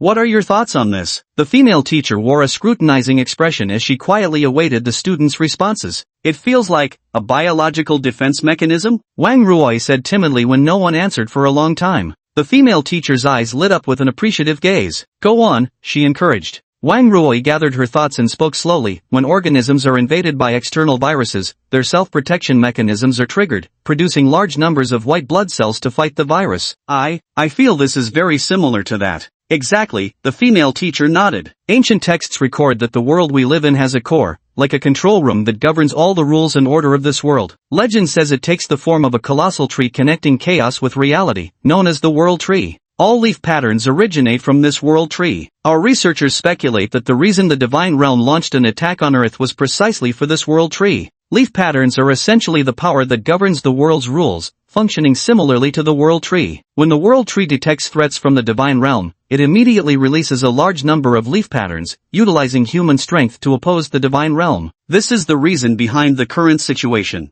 The world tree. Ji Qianming didn't react much. After all, his worldview had already collapsed when he arrived at Gaochen Academy. Teacher, then why doesn't the world tree release all the leaf patterns at once? Why do the leaf patterns need to lie dormant? An international student suddenly raised his hand and asked curiously. That's a good question. The female teacher nodded gently. We speculate that the leaf mark is part of the world tree. It can release some leaf marks to humans, but if it were to discard all of them, it would suffer significant damage. Therefore, after a leaf mark host dies, the leaf mark will automatically return to the world tree to nourish it. Once the world tree no longer needs its power, it will be released into the world again, and so the cycle continues. Ji Qianming seemed lost in thought, tracing a single character lightly on the tabletop with one finger. Leaf. A grass radical at the top, the character for world in the middle, and the character for wood at the bottom. Isn't this the world tree? Everything had unfolded before him, yet he had failed to recognize it. So, the leaf marks weren't meant to satisfy selfish desires or oppress the weak, but rather to protect. Ji Qianming blurted out unconsciously, his thoughts drifting back to his conversation with Fatty Chui on the train. All the confusion from that time suddenly became clear. The female teacher glanced at Ji Qianming and gave an approving smile. Exactly. The purpose of leaf marks is to protect the world tree, to protect humanity, to protect every individual around us. Natalia glanced at Ji Qianming, a slight smile curling at the corners of her lips, her eyes sparkling with light. Afternoon, combat training. The 18 freshmen formed groups of 3. The buzzcut instructor's gaze swept over each group before lingering on Ji Qianming's team for a long while. His icy expression softened almost imperceptibly into a faint smile. Now that you've formed your groups, I'll assign numbers in order. The ones standing beside you now are your comrades, your partners, people you can trust with your lives without reservation. From this day forward, even if you face mountains of blades and seas of fire, even if death is certain, you will face it together, do you hear me? The instructor's booming voice rang out, and all teams below responded loudly. Only Zhang Fan and Yusheng Yuan exchanged glances before simultaneously letting out a cold snort in sync. Ji Qianming. Instructor, is it too late to change groups now? QAQ. Next, to improve your coordination, you must become thoroughly familiar with each teammate's abilities. All 3 members of the same group should find a place to communicate, no matter what method you choose. Dismissed. The buzzcut instructor had barely finished speaking when Ji Qianming felt 2 overwhelming surges of combat intent rush toward him from both sides. He gulped hard and silently took a few steps back. Zhang Fanjun, if you please. Han Yuzhen smiled as he rested a hand on his long sword, lowering his center of gravity while his yellow haori fluttered in the wind. Zhang Fan turned his head expressionlessly, his left eye erupting with a golden glow. Blades, spears, swords, and halberds flew from the racks of cold weapons on either side, swirling around him like a deadly whirlwind. Perfect, he replied. The other students were also drawn by the commotion and gathered around to watch. The buzzcut instructor raised an eyebrow but didn't intervene. After all, he had said, by any means necessary. Besides, this might not be a bad thing after all. Zhang Fan's gaze sharpened as his spear quivered slightly before thrusting toward Hainhara like lightning, slicing through the air with a sharp whistle.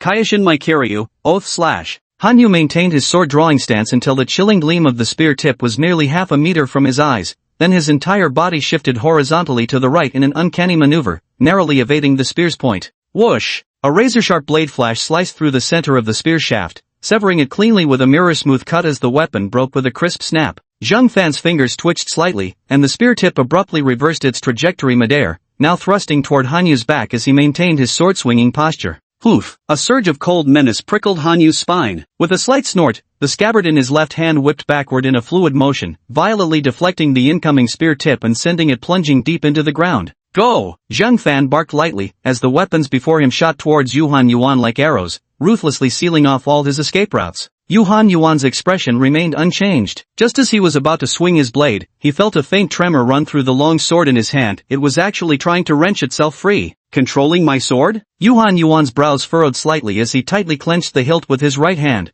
preventing it from flying away. But even so, continuing to wield his sword technique seemed impossible now. The surrounding students began whispering among themselves. Yuhan Yuan's entire combat prowess lay in that single blade, and now that Zhang Fan had restricted it, his chances of victory seemed slim indeed. Several weapons reached him in the blink of an eye. Without hesitation, he released his grip on the long sword and charged straight toward the approaching blades. Chapter 62, Clash of Titans. Amidst the gasps of the crowd, Uchiha leapt into the air with uncanny agility, evading 2 of the weapons with an impossibly contorted posture. His now empty hands began rotating gracefully. Shinden Ryu, Shadow Willow. His hand pressed against a tang sword, as if wielded with some magical force. The roaring blade seemed trapped in quicksand, effortlessly grasped by his grip. Northern Star One-Sword Style, Gale Wrath. The moment he seized control of the tang sword, he swung it in a sweeping arc. A surge of blade chi whipped up a violent gust, sending all weapons encircling him scattering in chaos. The yellow Haori fluttered wildly in the wind as Yuhara landed steadily on the ground. Suspending the Tang sword loosely at his waist, his stance mirrored that of wielding his signature Japanese longsword. The entire sequence happened far too quickly, barely perceivable to the surrounding crowd. Yet, such a dramatic reversal still drew cheers and applause from many onlookers. Hanyu's Japanese longsword spun through the air as if drawn by an invisible force, landing squarely in Zhang Fan's hand.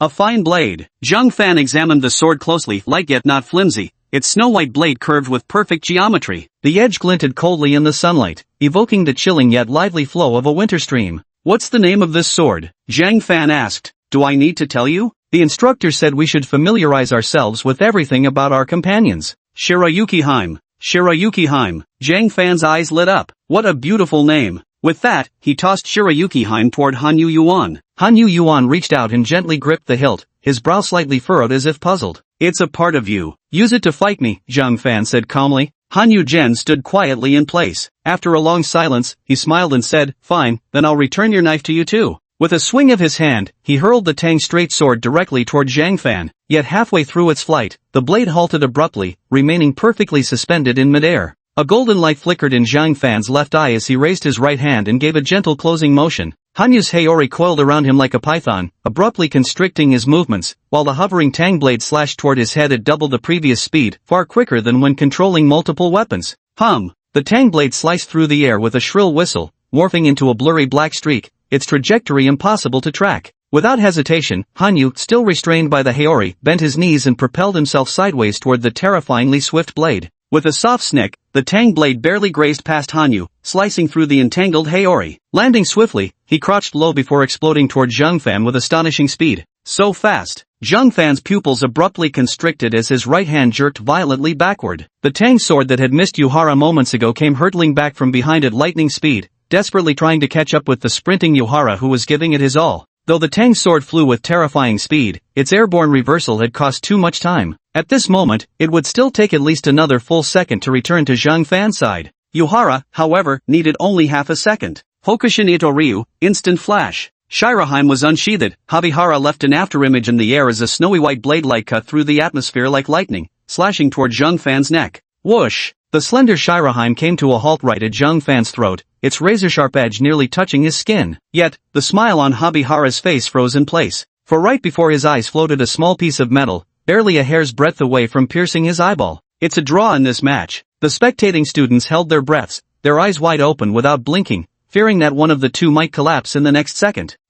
Wasn't this supposed to be about getting familiar with teammates? Especially Ji Qianming, his palms were now slick with sweat, his heart pounding wildly. Both were his companions, and either losing would be utterly disastrous. A draw was already the best possible outcome. Clap, clap, clap. The crewcut instructor walked over from a distance while applauding, his gaze filled with admiration as he looked at the two of them. Excellent! Both of you have reached near perfection in combat awareness, combat skills, and the application of your abilities. Therefore, I've decided to award each of you 2 additional academic credits. The smile on the crewcut instructor's face gradually faded, and his voice turned cold. But you were wrong from the very beginning. Your abilities, your blades, are not meant to be turned against your own comrades. Look at yourselves, were you trying to kill your own teammate? Each of you loses 5 academic credits. Suddenly, he turned around and pointed at Ji Qianming, and you. Watching your teammates fight among themselves without doing anything, you also lose 3 academic credits. Ji Qianming instantly became an innocent victim. Well, just 3 weeks into the semester and all 3 of their credits had turned negative. Those 2 troublemakers at least had 2 credits from their top 3 rewards,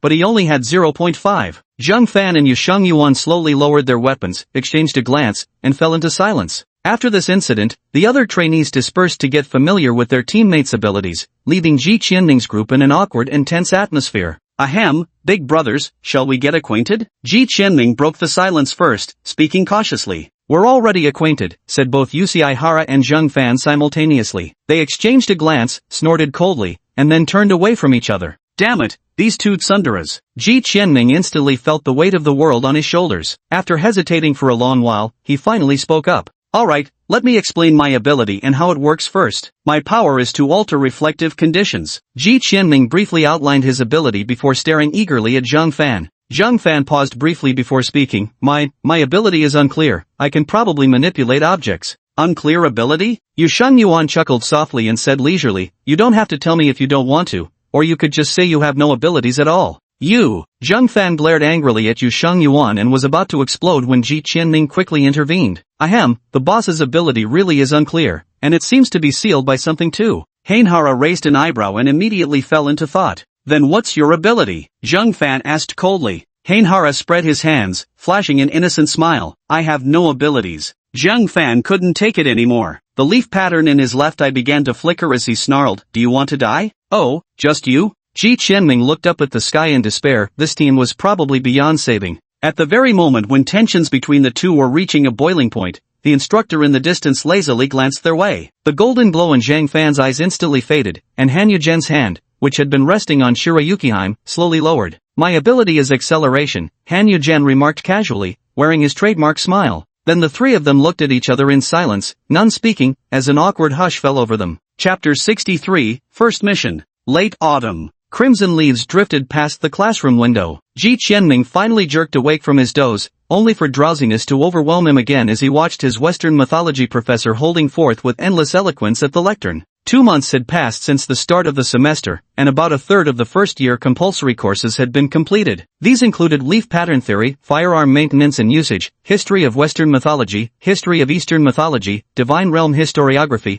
essentials of tactical command, and practical combat training. Among them, Ji Qianming's favorites were firearm maintenance and practice and essentials of tactical command, the former because it allowed him to play with guns, and the latter purely out of interest. Though Ji Qianming's performance in close combat with cold weapons during practical training was average, his marksmanship ranked among the top in the class. The most regrettable thing was that his soul energy collection had barely progressed in these 2 months. He was just a hair's breadth away from the next level, yet frustratingly, he couldn't cross the threshold. Qianming, I'm so bored. A note slipped over from the desk in front of him. Natalia blinked at him playfully and flashed a mischievous smile. A slight smile crept onto Ji Qianming's lips as he added another line to the note before stealthily passing it back. Me too. Why do we even need to take classes like Western mythology history, anyway? It's completely useless against the divine realm. I heard part of mythological history actually exists in reality, and it's all connected to the divine realm. Ji Qianming fell into contemplation while reading Natalia's reply. Just like China's Zhu Yan then, the mere mention of Zhu Yan made Ji Qianming's headache return. During these 2 months, he had entered the mirror space in his mind multiple times to ask Zhu Yan about his peach blossom calamity, but Zhu Yan only responded with cold laughs, offering nothing of value. Qianming, I heard we've already qualified to take on external missions. Noticing that Ji Qianming hadn't responded for a while, Natalia passed him another note. They could go on missions now? Ji Qianming was stunned. Shenzhen Academy had a rule that freshmen couldn't take missions until they gained the Academy's recognition. In the blink of an eye, 2 months had passed. Had they really received the Academy's approval? Are there any restrictions? After thinking it over, Ji Qianming wrote back. They say you can only take the lowest-ranked C-level missions, and you need a senior student to accompany you. Indeed, even if his abilities were recognized by the Academy, there would always be some challenges during the first mission. Having a senior mentor would be beneficial. I'll go back and discuss it with that troublesome teammate of mine, then pick a mission. Ji Qianming pondered for a while before writing. Be extra careful, they say the casualty rate is high for first missions. Come back safely. Natalia passed the note back, her limpid autumn eyes blinking at Ji Qianming, filled with deep concern. Ji Qianming nodded lightly, raising the note in his hand and pointing it towards Natalia, silently mouthing the words, You too.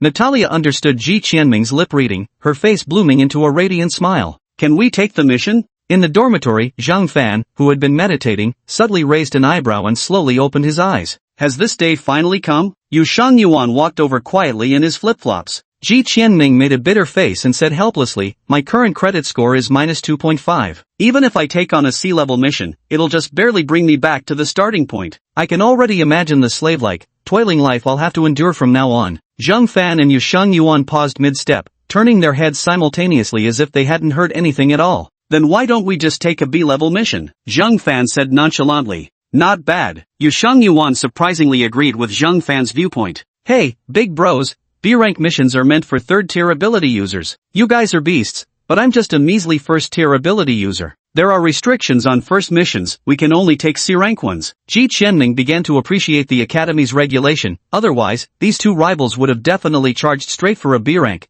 and he'd probably end up as a tombstone on arrival. Zhang Fan leisurely rose from the ground, patted the slightly wrinkled clothes, and walked straight toward the door. Boss, where are you going? Going to check the mission, Zhang Fan's voice floated back. Han Yuzhen tucked his hands into his sleeves with a grin, swaying slightly as he followed along. Why are other squads all harmonious while ours is like the Azura hell? Where's the promised team cohesion? Ji Qianming sighed quietly. Class C mission, assist Agency 0 in intercepting and eliminating core members of the Shangxie Society. Reward, 2 academic credits. Class C mission, investigate the cause behind the loosening seal of the Bermuda Divine Realm. Reward, 2.5 academic credits. Class C mission, escort important artifacts from Egypt to Hazardous Materials Management Facility 1 to 13. Reward, 3 academic credits. Ji Qianming filtered out several Class C missions and fell into thoughtful deliberation. Ding, Squad 9 has accepted mission C-level escort duty. Detecting that Squad 9 is a rookie team, automatically issuing assistance mission for you. The electronic notification tone came from the computer. Ji Qianming was stunned and whirled around to look. Zhang Fan silently withdrew his hand from the mouse, wearing an expression that suggested nothing had happened at all. Wait, I hadn't even finished reading it. How was it already selected? Ji Qianming was baffled. Had he just been completely railroaded into this? Qianming, do we even need to think about it? Of course we picked the task with the highest credit points, Hanabahara said with a cheerful smile, as if stating the obvious. Their opinions actually aligned again? Ji Qianming felt like he must still be dreaming. Ding! Trainee number 08051, Uni, has accepted Team 9's assistance request. Relevant mission details have been sent, please check your inbox. Uni, the third-year senior from the entrance assessment? Ji Qianming quickly recalled the name, his hanging heart finally settling. At least with a third year supporting them, the chances of encountering unbeatable dangers had significantly decreased. The three friends' phones chimed simultaneously as the mission files came through. Ji Qianming skimmed through the materials briefly, over 50 pages in total. The mission starts 3 days from now, and we'll need to apply for class absence beforehand. Finally, no more Western mythology history lectures. Ji Qianming's eyes lit up with excitement.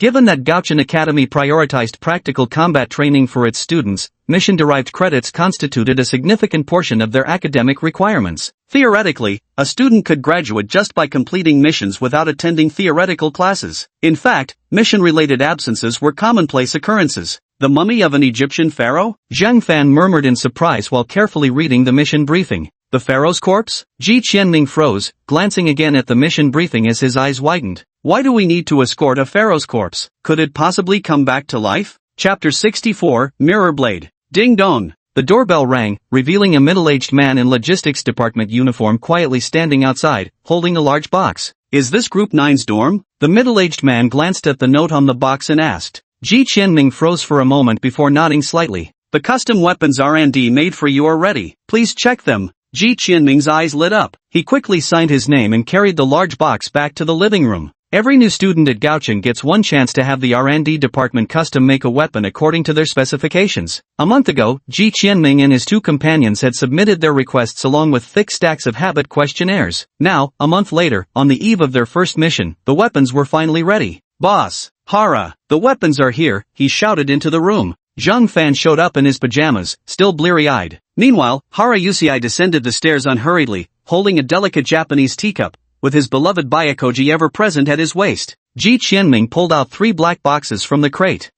This big one must be for the boss, the medium one is mine. Hara, why is your box so tiny? Ji Qianming stared at the palm-sized box with a strange expression. Yusei Hara gave a mysterious smile and gently opened it, revealing a silvery white ring inside. The design was ancient in style, and the craftsmanship was unlike anything seen in ordinary jewelry. A ring? Ji Qianming suddenly thought of something, his eyes widening like copper bells, as he stammered, This couldn't possibly be what the divine history teacher mentioned, a storage ring? This isn't a storage ring. It's a replica made by Gochan's R&D department, modeled after the Divine Realm's storage rings. The storage space is very limited, Zhang Fan said while taking out the instruction manual from the box and shaking his head. Yohara carefully slipped the ring onto his finger, neither too tight nor too loose, a perfect fit. As he grasped Snow Princess with his ringed hand, a flash of silver light made the sword vanish into thin air. A satisfied smile spread across Yohara's face. I don't need any other weapon besides Snow Princess, he explained, but carrying her openly draws too much attention in crowded places. So I asked R&D to create something that would let me conceal her. So that's how it works. Ji Qianming suddenly regretted not asking for a ring himself. What a useful trick to miss out on. Zhang Fan opened the box the size of a briefcase before him, inside which lay 18 neatly arranged metal spheres, each about the diameter of a coin. The leaf-like pattern in his left eye flickered slightly, and the 18 spheres levitated one after another, circling around Zhang Fan. With a mere wave of his hand, the spheres simultaneously unfolded into 18 flying daggers, spinning swiftly through the air, their cold gleam shimmering. This is so cool. Ji Qianming's eyes instantly sparkled with admiration. My ability's lethality diminishes when there are no controllable objects nearby, so I applied for a set of portable, compact weapons. Zhang Fan maintained his stoic expression, though a flicker of affection for these weapons was evident in his eyes. Ahem, finally my turn. Ji Qianming rubbed his hands together, itching with excitement as he opened his box. Inside, lying quietly was a pink vanity mirror. Ji Qianming's lips twitched uncontrollably. What was this? Why was it so different from everyone else's weapons? Suppressing the urge to smash the mirror, he grabbed it hastily, turning it over in his hands left and right, but failed to find anything special. His face turned livid. "Senmei-kun, try using your ability to control the mirror," said Han Yuhara earnestly after carefully reading the instructions. Ji Qianming froze for a moment, then slowly activated Feihua and let out a soft sound of surprise. This cosmetic mirror wasn't actually a single mirror, but rather formed by stacking several incredibly thin, unknown metal sheets. Paper-thin diamond-shaped metal pieces rose one by one, floating steadily in the air. 1, 2, 12, 13. Ji Qianming's eyes lit up. 13 reflective metal plates. How powerful would they become with his ability enhancement? Under Ji Qianming's control, a metal plate flew toward the door, encountering almost no air resistance. A faint blue glow flickered across its surface, evidence of sharpness and hardness enhancement. A nearly imperceptible whisper sounded as the metal plate effortlessly split a solid rock in two, its cross-section remarkably smooth. So sharp. Ji Qianming thrilled with excitement.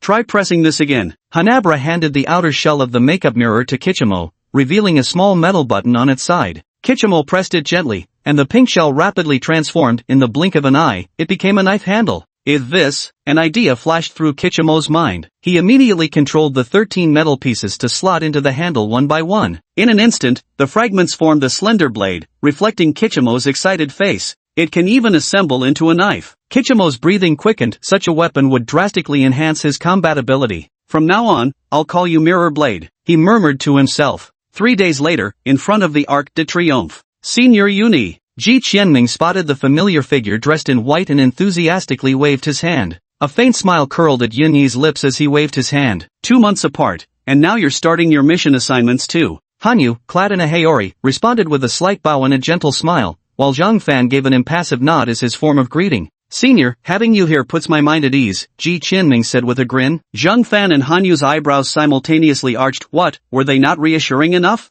Yuni shook his head lightly. I'm just your supervisor to prevent accidents. I won't interfere directly with your missions, so you'll still have to rely on yourselves. But there's no need to be too nervous. I've read through this mission briefing, the difficulty isn't too high. I believe you all should be capable of handling it. Yunyi's words helped Ji Qianming relax. With you saying that, I feel much more at ease. Alright, we can discuss the mission specifics along the way. For now, let's head back to the present world through the Triumphal Arch. Yuni stepped onto one of the stone slabs flanking the Triumphal Arch. With a gentle flick of his finger, a blue celestial chart projected from the slab, revealing the continental contours of an entire hemisphere. Senior, what is this? Ji Qianming asked curiously. The Arc de Triomphe is the passage connecting Gaochen and the mortal world. There's only one gate from Gaochen, but there are many gates from the mortal world. Just within Huaxia alone, there are 36 gates. Our mission location this time is in Guizhou, so we need to link this gate with the one closest to our mission site. As he spoke, Yuni selected a point on the star chart, causing it to glow brightly. Faint electrical currents began snaking across the massive black stone door,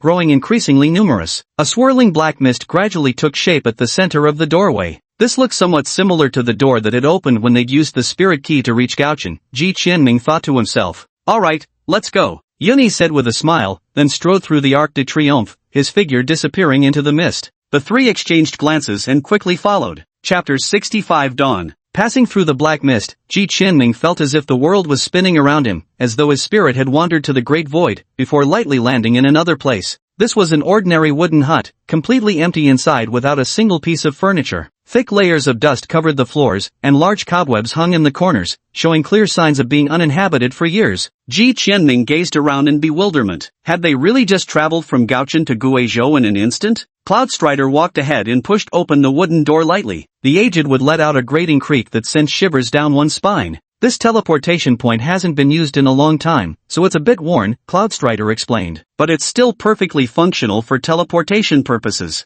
One after another, they stepped out of the wooden cabin, greeted by vast stretches of greenery. The cabin was perched on the mountainside, surrounded by endless rolling green peaks. All three of them paused in silent awe. Having grown up in concrete jungles, they had never encountered such untouched natural beauty before. Ji Qianming took a deep breath, gazing at the lazy white clouds drifting overhead, unable to suppress a sigh of admiration. What wonderful scenery! It wouldn't be bad to retire here someday. What a shame. Yunyi's body stiffened almost imperceptibly, offering no response. Everyone present understood perfectly well the concept of retirement no longer applied to them. They would die fighting on the battlefield, not passing peacefully in these mountain woods. Senior, how do we get back after completing the mission? We weren't given any spirit keys this time. Ji Qianming suddenly thought of something and asked in confusion. Spirit keys are movable portals, extremely difficult to create. They're only used for specific missions or new student enrollment. When this mission concludes, we'll return to this transmission point, or we'll open a portal back to Gaochen, Yuni replied. Yuni pushed aside a wooden plank,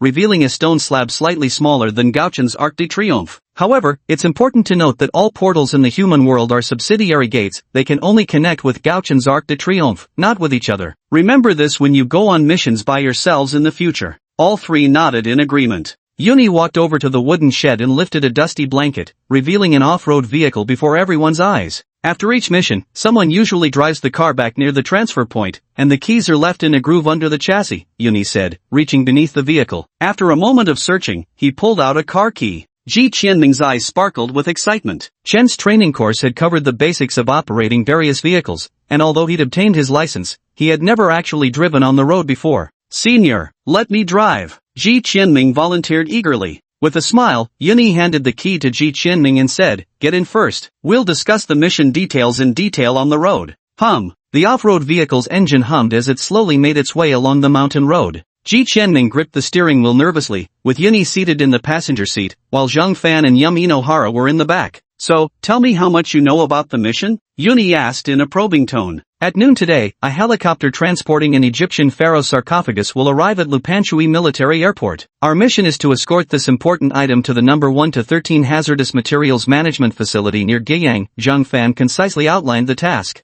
What's so special about this Egyptian pharaoh's sarcophagus? Ji Qianming finally asked the question that had been weighing on his mind. He was an empowered individual during his lifetime, Zhang Fan replied calmly. And this leaf pattern is exceptionally unique. It hasn't faded even 200 years after his death, still remaining on the corpse. Ji Qianming raised an eyebrow. Even so, it hardly justifies transporting it all the way from Egypt. Why has it become a dangerous artifact now? Legend says this Egyptian pharaoh received revelations from the leaf pattern before his death that this very pattern would become humanity's beacon of hope in the future. He left instructions that his remains must be delivered to China exactly 2 centuries later. The dawn of humanity. From what he meant, it seems he knew all along that the leaf sigil wouldn't dissipate. Ji Qianming pondered thoughtfully. I've heard about this matter before, Yuni suddenly spoke up. This pharaoh was known as the King of Light during his lifetime. His magical powers were boundless. The theory of the dawn of humanity shocked the entire academic world, and countless leaf sigil researchers went to Egypt to study it, but none of them managed to uncover anything. What exactly was his leaf sigil? Ji Qianming couldn't help but ask.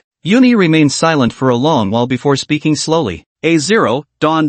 A0? Isn't the highest rank in each category number 1? When did a 0 rank appear? Recalling what he'd learned in Yewen's theoretical classes, Ji Qianming asked in confusion. Correct, the highest rank is indeed number 1. But because of this human dawn parable, combined with its various unique characteristics before, Gochin specially listed it separately and gave it the 0 ranking, signifying both beginning and end, Yuni explained. Now Ji Qianming understood. The realization dawned on him clearly. 1 hour later, Lupanshui Military Airport. Ugh! As soon as the off-road vehicle came to a stop, Yuni was the first to rush out, vomiting violently. Zhang Fan's face turned ashen, his mouth twitching uncontrollably as if he was barely holding something back with immense effort. Hey, my driving skills aren't that terrible, right? Ji Qianming said somewhat guiltily, suddenly pointing at the perfectly composed Yusheng Yuan. Look at Yuan, he's completely fine. No sooner had the words been spoken than Yusheng Yuan stumbled, staggering unsteadily toward the grassy thicket behind him. Ahem, Ji Qianming pretended nothing had happened, striding purposefully toward the gates of the military airfield. Click, click, click. The unmistakable sound of a weapon being cocked echoed from behind the door. Ji Qianming froze instantly, cold sweat breaking out in an instant. That sound, an M416? With his expertise in firearms, Ji Qianming recognized the source immediately. He stood rooted to the spot, not daring to move a muscle. Yuni stumbled weakly to Ji Qianming's side and produced his identification. After a long moment, the gate of the military airfield slowly swung open, The ID Gochin issued you is quite useful, it can secure military assistance, but be wary, as it holds no sway at lower levels of authority, Yuni explained. Ji Qianming nodded. Sure, it works with high-ranking military officials, but try flashing it to urban management officers while claiming you're protecting the planet, no one would believe that nonsense. The four of them drove slowly through the gate. After navigating several turns, a massive tarmac came into view, alongside an enormous black cargo van. Yuni glanced at the time and tilted his head slightly, should be arriving soon. Buzz. The drone of a helicopter approached from the sky as a large chopper emerged into everyone's view, the fierce gusts from its rotors making their clothes flap violently. Chapter 66. He wanted some fresh air. Damn, helicopter noises are this loud? Ji Qianming squinted his eyes and desperately covered his ears with his hands as the massive chopper slowly descended onto the landing pad.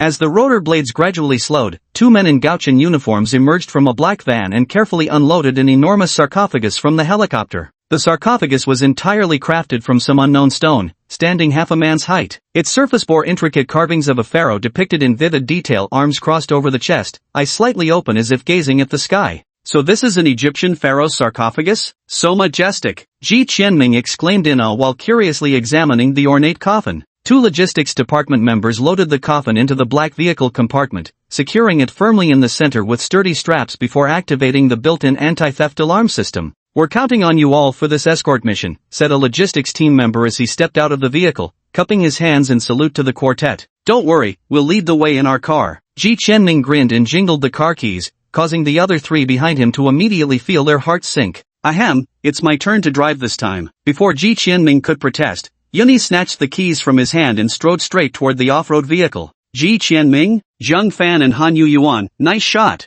Afternoon. The dense jungle stood eternal between the mountain ranges like an emerald curtain, its tranquility soothing to the soul. Along the rugged mountain path, two vehicles were steadily advancing. Pair of threes. I can't afford it. The back seat of the off-road vehicle had already been flipped up, revealing a space large enough for three people to sit. Ji Qianming's face was plastered with strips of paper, his expression radiating utter despair. What the hell kind of cards are these? The highest I've gotten all afternoon is a J. Ji Qianming slammed his last remaining cards, a 4 and a 5, onto the ground with an enraged howl. Zheng Fan remained expressionless as he silently placed another strip of paper on Ji Qianming's forehead before calmly shuffling the deck. Yay, I'm the landlord again, Hanabara said with a grin after drawing several cards. He flipped open the landlord's 3 cards, an ace and 2 twos. Ji Qianming stared at his hand where the highest card was only a queen. His mouth twitched uncontrollably, feeling the urge to tear apart Duanmu's strategy pouch. You've got at least 3 sets of bombs in your hand, Zheng Fan calculated swiftly and remarked casually to Hanabara.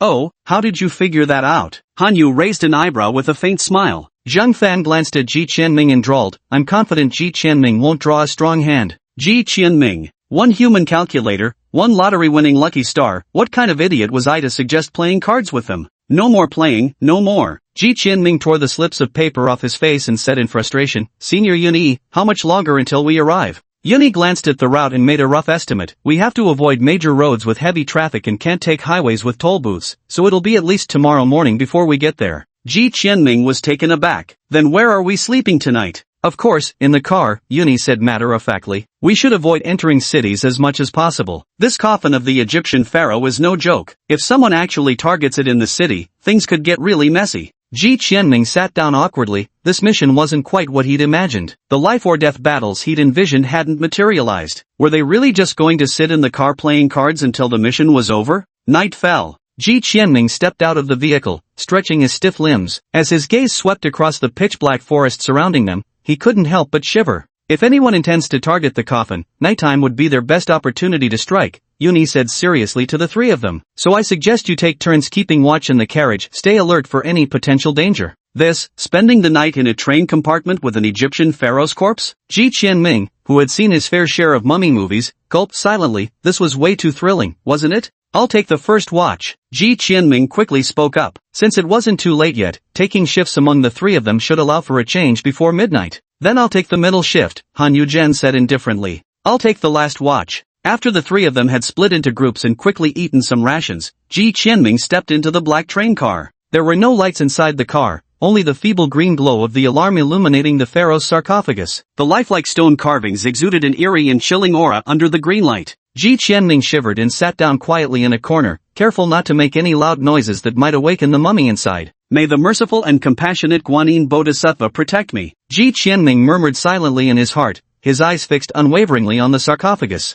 The entire train carriage was eerily quiet, no mummies, no reanimated corpses, everything was utterly normal. Time passed minute by minute, and exhausted beyond measure, Ji Qianming began to nod off, unable to resist the overwhelming wave of drowsiness. Thud! Ji Qianming jolted awake suddenly, every muscle in his body tense as he cautiously scanned his surroundings, yet everything had plunged back into deathly silence. What was that sound just now? Ji Qianming remained on high alert for a long time, but nothing happened. It was as if the previous moment had been merely his imagination. Just as he skeptically lowered his guard and prepared to sit down again, the sound of knocking came once more. Knock, knock. It wasn't a hallucination. Ji Qianming sprang up from the ground with a sudden motion, swiftly pulling out a cosmetic mirror from his pocket. The razor blades within flew out one after another, circling around him like a protective swarm. He cautiously cracked open the carriage door a sliver, surveying the surroundings warily, but didn't spot a single soul. No one? Ji Qianming frowned slightly. He distinctly heard knocking just moments ago. Thud, thud, thud.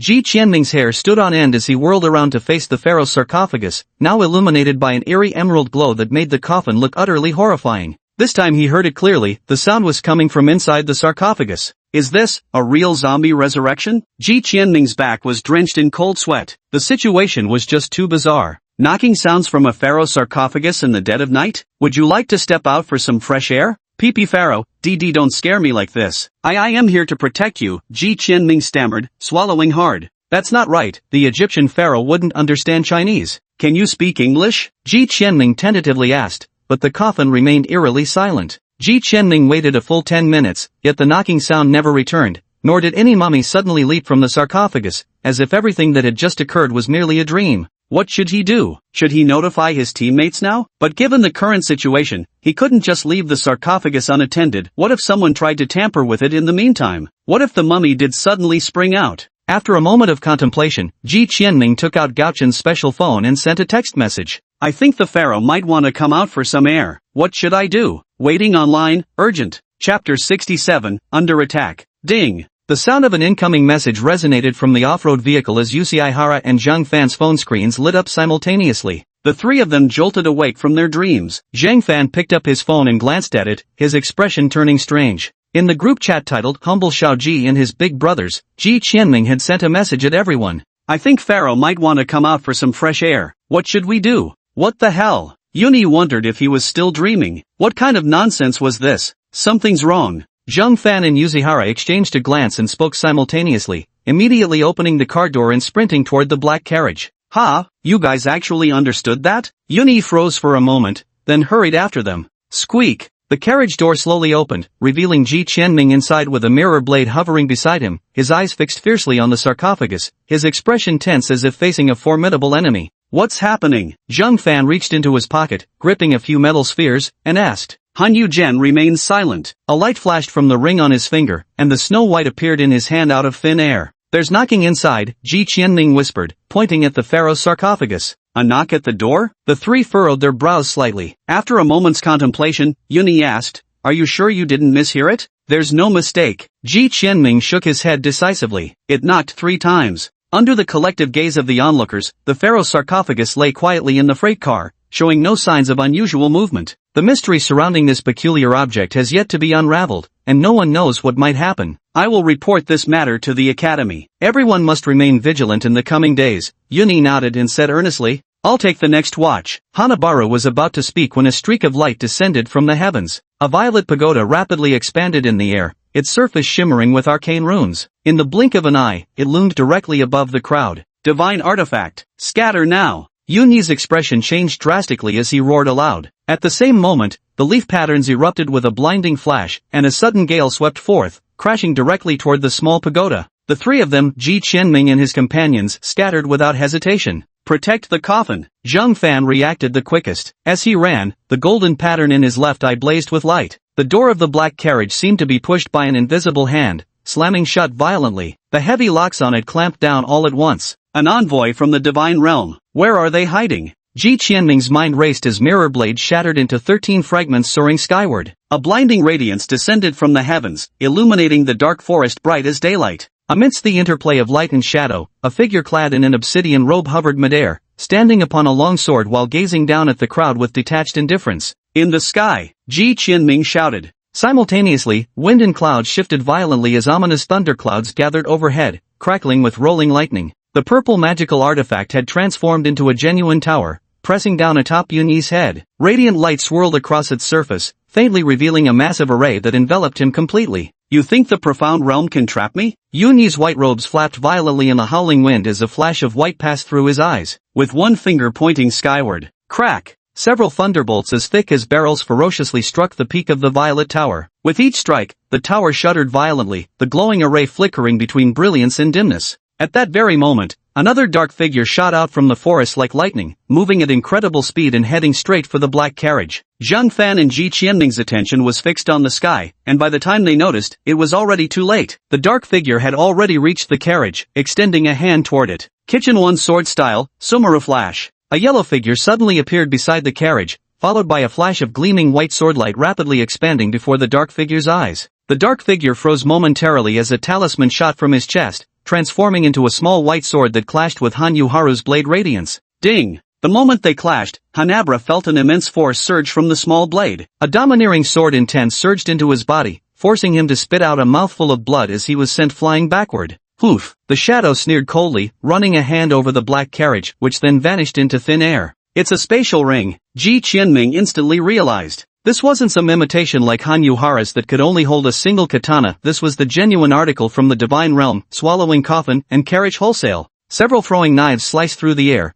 streaking straight towards the black shadow with faint whistling sounds. The shadowy figure immediately produced another talisman after absorbing the carriage, slapping it onto himself before swiftly sinking beneath the earth's surface. 3 flying knives shot past him, only one grazing his waist to leave a deep bloody gash and sever a large piece of fabric. "Ah!" The dark figure let out a miserable scream before completely vanishing into the ground. Earth Escape Talisman. During combat training, their instructor had thoroughly introduced various magical artifacts of the divine realm. Among these, talismans were widely used, enchanted papers that could instantly unleash spells with extraordinary speed. But these talismans could only be inscribed with low-level spells, and the Earth Escape Talisman was one of them. When used, it could carry people freely through the earth, truly a great tool for escaping. "Damn it!" Ji Qianming and the others wore extremely grim expressions. At that moment, the pagoda suppressing Yun-Yi had already been shattered. The black-robed man, who was riding his sword in the sky, saw his mission accomplished and spurred his flying sword into a streak of light, racing into the distance without looking back. Yun-Yi snorted coldly, riding the wind as he swiftly gave chase, leaving behind a quick remark before he departed. The involvement of divine realm powerhouses at the profound mystery level has drastically increased the mission's danger rating. It's beyond your capabilities to handle. Withdraw to the academy immediately and cease all involvement.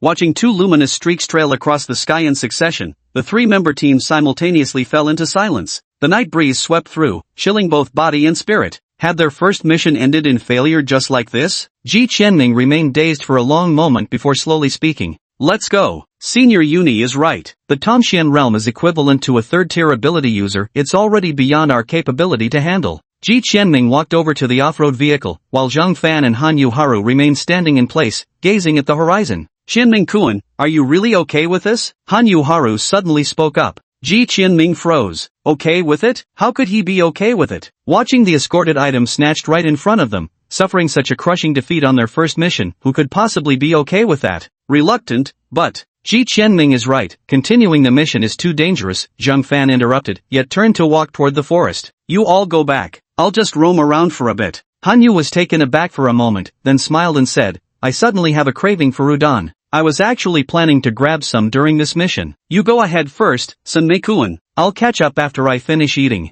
Chapter 68, The Paramount. "Really, do you think I'd believe such a clumsy excuse?" Ji Qianming was utterly speechless. "Wait a moment." Ji Qianming suddenly spoke up, causing both figures to freeze mid-step. Zhang Fan slowly turned around, his face expressionless as he replied, "If you're trying to stop me, then forget it." "No, I don't think this mission is as dangerous as Senior Yuni made it out to be," Ji Qianming said earnestly. "There were 2 attackers just now. Only the one entangled with Senior Yuni was at the Profound Realm, while the person who stole the coffin wasn't particularly strong." Zhang Fan and Yusheng Yuan's eyes lit up. Exactly. If that person had also been at the Profound Realm, there would have been no need for secrecy. He could have easily defeated all 3 of them before joining forces to deal with Yuni. But instead, from the very beginning, he had plotted to steal the coffin when no one was paying attention. Throughout the entire encounter, he only used 2 talismans and never displayed any formidable strength of his own. Look, our mission is to escort the coffin, not to hunt down the Tongshan realm expert. So, as long as we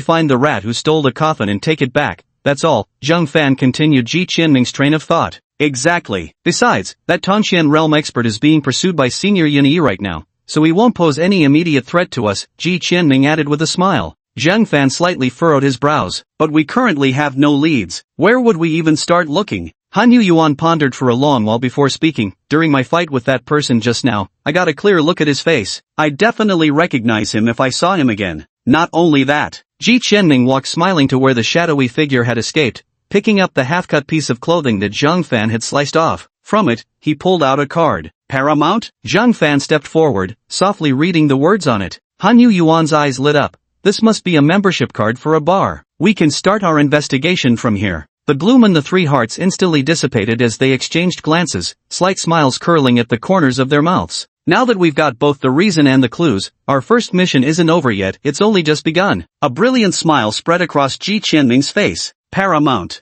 Even at midnight, the entrance of Paramount remained brightly lit, dazzling lights spilling from within as all sorts of young men and women came and went, reveling in the nightlife's pleasures. An off-road vehicle slowly pulled up at the entrance of the Paramount, and 3 young men stepped out, drawing sidelong glances from the women nearby. Most of the attention was focused on the young man dressed in black. With his handsome features, upright posture, and an aura like a noble prince, his starry, profound eyes stirred the heartstrings of every woman present. At the same time, the handsome Japanese youth also drew many gazes. Clad in a yellow haori, his long black hair tied back to his waist, with a few strands drifting beside his temples, his brightly smiling face and crescent moon eyes captivated countless onlookers. As for the rotten apple in their midst, well, let's just skip that. Boss, why do I feel like everyone's staring at me? Ji Qianming looked around with a strange expression. You're overthinking it, Zhang Fan replied coolly, his aloof demeanor drawing squeals from several women nearby. With the coffin stolen, they could no longer heed the warning to avoid entering the city if possible and drove straight onto the main road,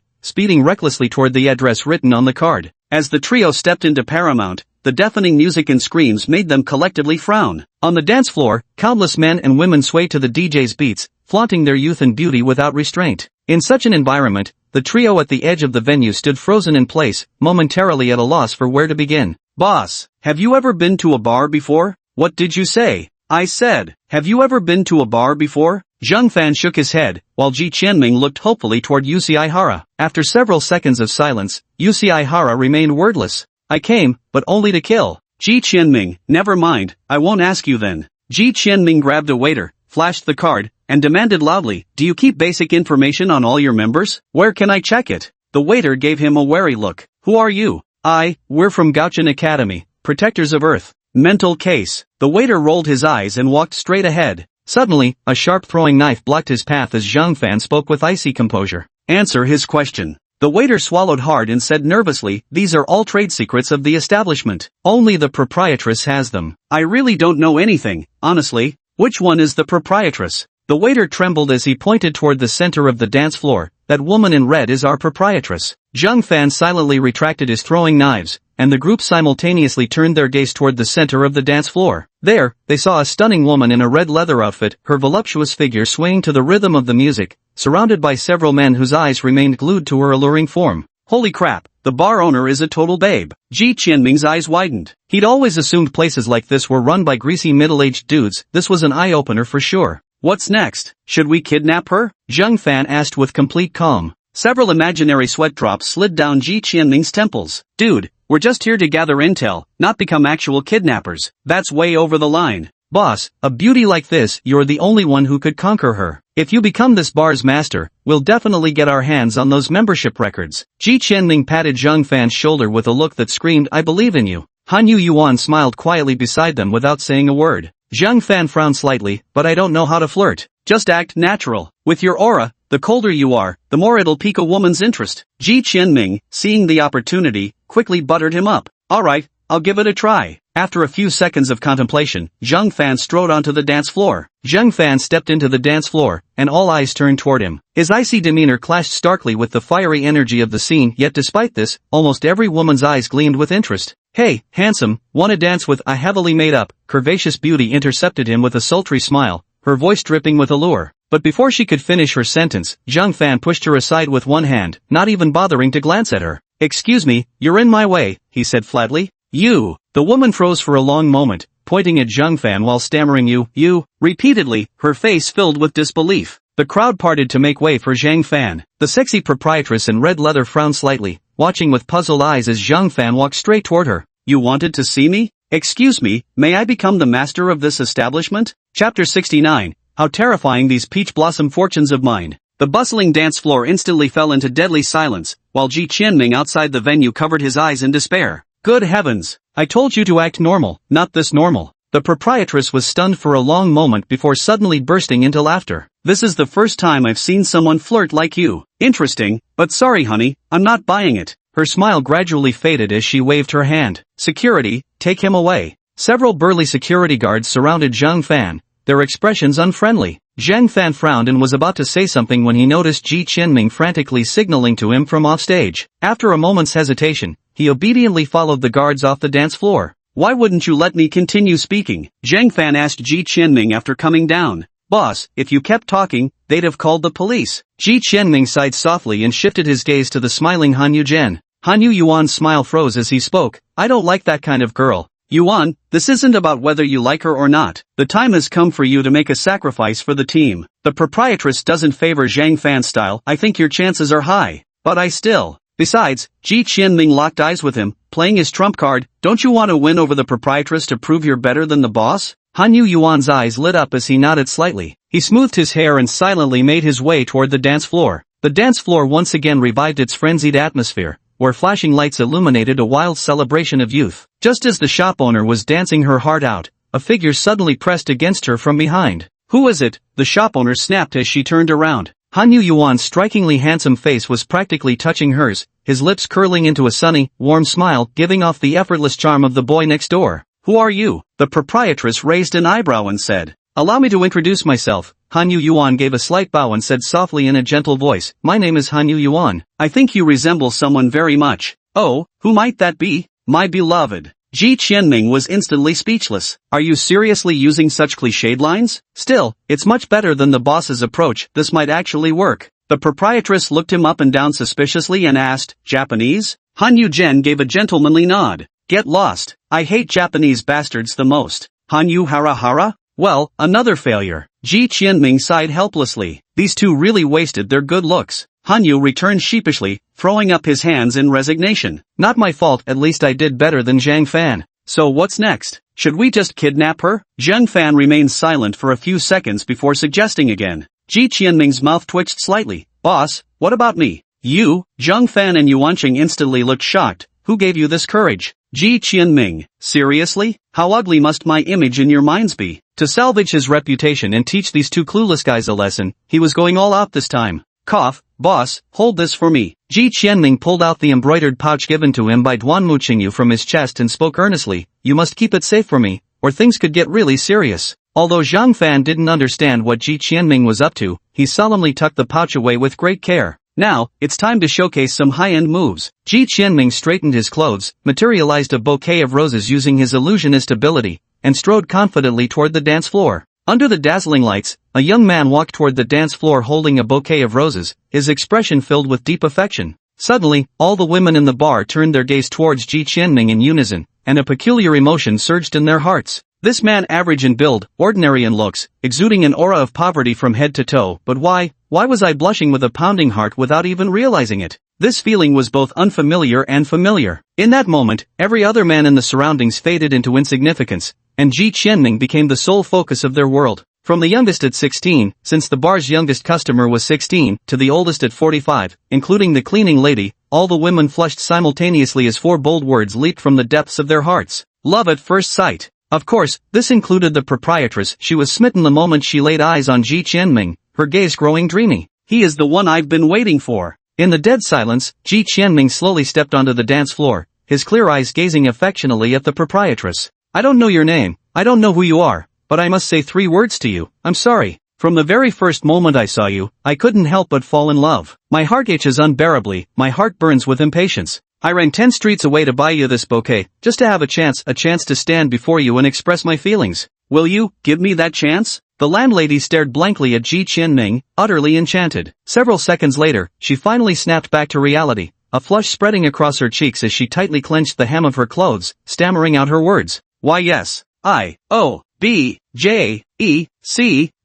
A shrill voice suddenly rang out. From one of the booths below, a wealthy young lady in an expensive gown adorned with sparkling jewelry abruptly rose to her feet. She strode swiftly to Ji Qianming's side and gazed at him with deep affection. Forget her. Be with me. Everything I have is yours. I won't allow you to steal my dream lover. Another female voice rang out as a stunning beauty with a voluptuous figure rushed forward, shouting loudly. No way, no way. He's my one and only. Ah, if you keep fighting me for him, I'll crash myself to death right here today. Who the hell dares to steal my man? Big brother, won't you be with me please? QAQ. All the women in the room went crazy and surged forward, surrounding Ji Qianming tightly. Meanwhile, Ji Qianming noticed pink messages flashing one after another on the mirror surface in his mind. Li Yan's Soul Qi Collection +3. Zhang Lingling's Soul Qi Collection +3. Zhao Runan's Soul Qi Collection +4. Ji Qianming was dumbfounded. He had considered that his romantic prospects might flourish, thinking it'd be enough to just win over the landlady. But he never imagined things would escalate so wildly, to actually attract both the wife and child of another man to his side. Men all over the world were stunned. Honey, this punk actually dared to hit on the boss's woman, get him, boys. Daughter, don't go over there. Several burly men with tattoos suddenly stood up, smashing their glass bottles before charging viciously towards Ji Qianming. Security! Protect my man quickly, the female boss shouted urgently, stretching her arms wide to shield Ji Qianming. Where are the bodyguards? Stop them! Who dares touch my man? I'm the Asian boxing champion, damn it! Chapter 70 Mirror Eyes. The entire bar instantly divided into two factions, one group of men poised to beat up the pretty boy who'd cuckolded others, and another faction of frenzied women shielding Ji Qianming with their bodies, determined to protect him at all costs. Everyone began brawling, plunging the scene into utter chaos. In Ji Qianming's mind, red and pink notifications flashed alternately as the version update progress bar skyrocketed like a rocket. In the blink of an eye, it approached 1,000 points.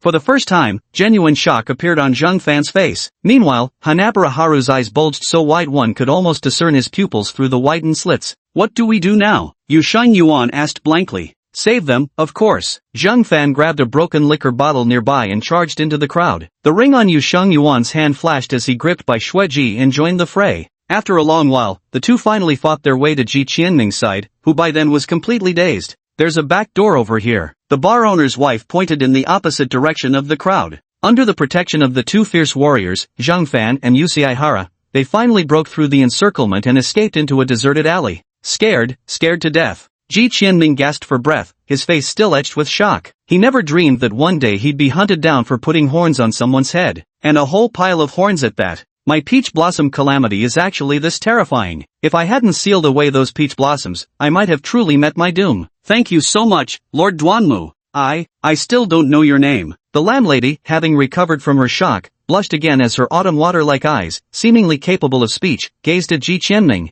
Names can wait. Actually, there's something I need your help with, Ji Qianming said somewhat awkwardly, scratching his head. Don't hesitate to ask, my lord. Whatever you desire, I'll fulfill it for you, the landlady replied bashfully, even sending him a coquettish glance. Ji Qianming felt a surge of electric current run through his body, shuddering involuntarily as his gaze instinctively drifted toward the bar owner's curvaceous figure. Snap! Ji Qianming mentally slapped himself. That's the abyss ahead, buddy. Can I take a look at your bar?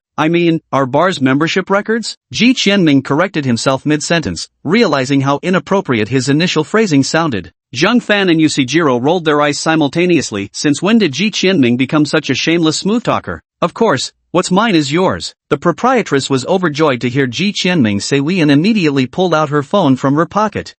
All the membership details are right here. Take a look, my lord. I'm willing to help you with any difficulties you may have. The proprietress swiped her phone a couple of times and handed it to Ji Qianming, speaking earnestly. Ji Qianming handed his phone to Hanyu Yuan, shuddering once more at the phrase my husband, while managing to force out a reassuring don't worry, I love you smile. It's him! Hayashi suddenly spoke up, making Zhang Fan and Ji Qianming's eyes instantly light up. Finally, a lead. It was worth taking such a big risk to remove the brocade pouch. Ji Qianming felt somewhat relieved. There's an address here, let's go. Hayashi handed the phone back to the shop owner's wife and immediately dashed toward the off-road vehicle. Ji Qianming was just about to follow when a delicate hand tugged at the hem of his clothes. He stiffened and turned back, only to find the shop owner's wife teary-eyed, her face full of reluctance. My lord, Where are you going? To the ends of the earth I would follow you. Ji Qianming pondered for 2 seconds, took the brocade pouch from Zhang Fan's hand, and pressed it tightly against his body. Now, do you still wish to? The innkeeper was stunned. Though the man before her seemed unchanged, the surging love in her heart had suddenly vanished,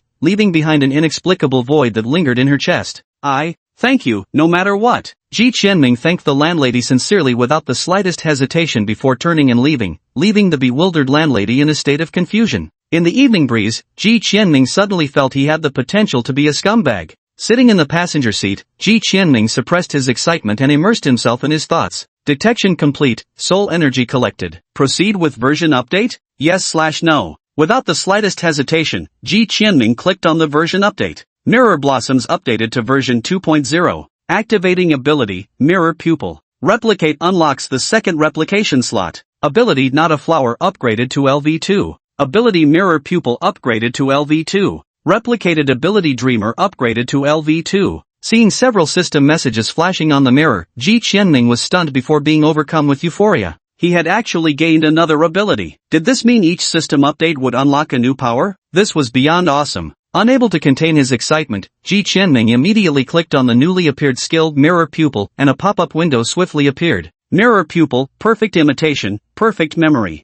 Note 1, imitation only works on physical movements. Note 2, prolonged single use may cause irreversible damage to vision. Level 2. Comment, it's you, Acro Flower. Ji Qianming began earnestly pondering every word. This ability introduction was unusually concise, it seemed to say nothing, yet appeared to say everything. At first glance, it seemed useless, but after careful consideration, Ji Qianming's eyes gradually lit up, as if he had already grasped how to use this ability. This ability was powerful, ridiculously overpowered. Though the commentary remained as shameless as ever, Ji Qianming secretly activated the Mirror Pupils technique, observing his own eyes through the mirror. At first glance, there seemed to be no change, but careful inspection revealed that his pupils clearly reflected everything in front of him, as if mirrors had been embedded within them. He surveyed his surroundings with the mirror pupils, every cloud's shape, every pebble's position, each detail imprinted in his mind like frames of a film. He could review them at will simply by closing his eyes. Not only that, but every action Zhang Fan made while driving was perfectly dissected before his eyes. If he chose to, he could replicate them down to the minutest detail.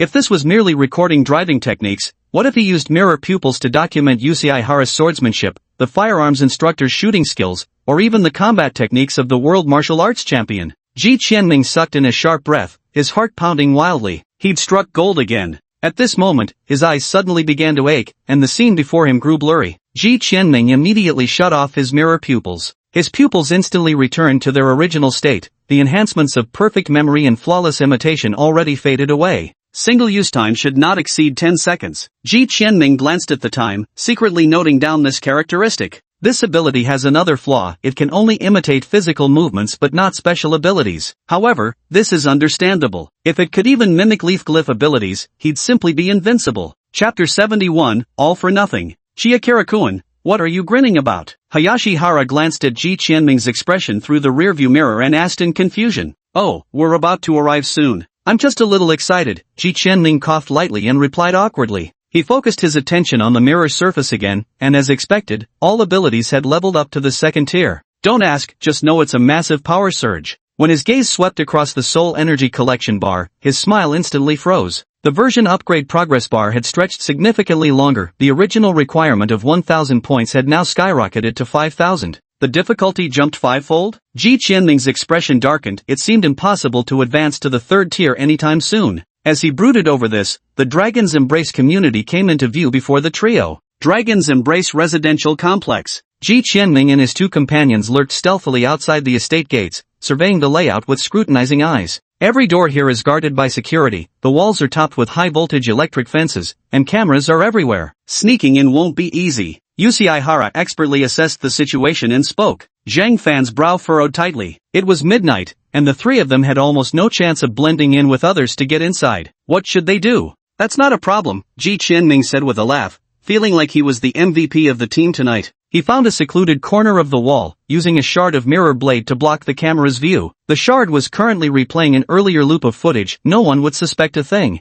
Then, in his mind, the imaginary leaf pattern flickered slightly and materialized into a long ladder, which he propped against the wall. Problem solved, right? Ji Qianming said with a smile. Although his ability wasn't particularly lethal, its practicality was exceptionally high. The group climbed over the wall using the ladder and quickly found the address from memory. 402, this is it, Zhang Fan murmured softly. Ji Qianming swallowed hard, controlling mirror blade to hover by the door while Usami Haru gripped Shirayukiheim in hand, ready to draw at any moment. Seeing they were prepared, Zhang Fan's left eye leaf pattern flickered slightly. With an audible click, the lock turned on its own before the door slowly swung open. Usami Haru dashed in like lightning, with Ji Qianming and Zhang Fan close behind him. Under the dim moonlight, the empty house was eerily silent. They searched the bedrooms, study, and bathroom one by one but found nothing. The Divine Realm spy who had stolen the sarcophagus had already vanished without a trace. The three of them silently returned to the living room, sinking into a heavy silence. In truth, they had expected this outcome. After completing their mission, unless they were fools, no spy would return to such an obvious hideout. But this was their only lead,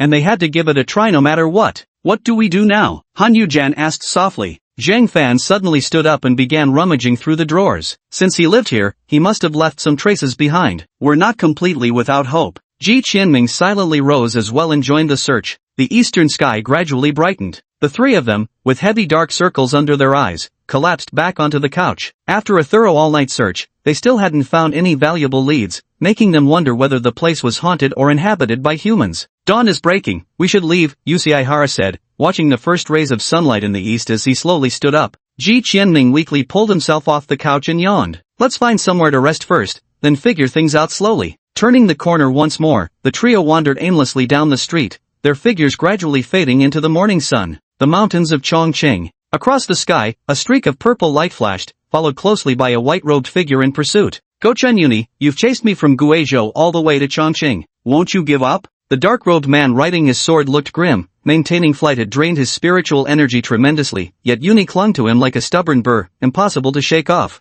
Gauchen and the Divine Realm are mortal enemies, they must be slain on sight, Yuni said coolly, riding the tempest beneath his feet. The dark-robed man snorted coldly, abruptly halting his retreat. His piercing eyes locked onto Yuni with deadly focus. Since you're courting death so desperately, I shall oblige. With a single-handed seal, his spiritual power surged. Yuni also halted, crossing his arms with keen interest as he awaited the move from the man in the dark robe. Primordial Sea-suppressing seal. The dark-robed man's spiritual energy surged in a peculiar rhythm as his hands swiftly formed seals before thrusting them forward with immense force. The overwhelming spiritual energy resonated with the heavenly laws, manifesting an incomprehensibly vast mystical handprint that bore down upon Yuni with an earth-shattering momentum, its power unmatched. This seal technique is new to me, Yuni remarked with a slight upward curve of his lips, as the long-churning dark clouds above suddenly erupted with blinding lightning. Several glowing spheres of lightning burst forth from the clouds, their terrifying radiance condensed within, disrupting the entire region's electrical charge and chaos. Without any unnecessary flourish,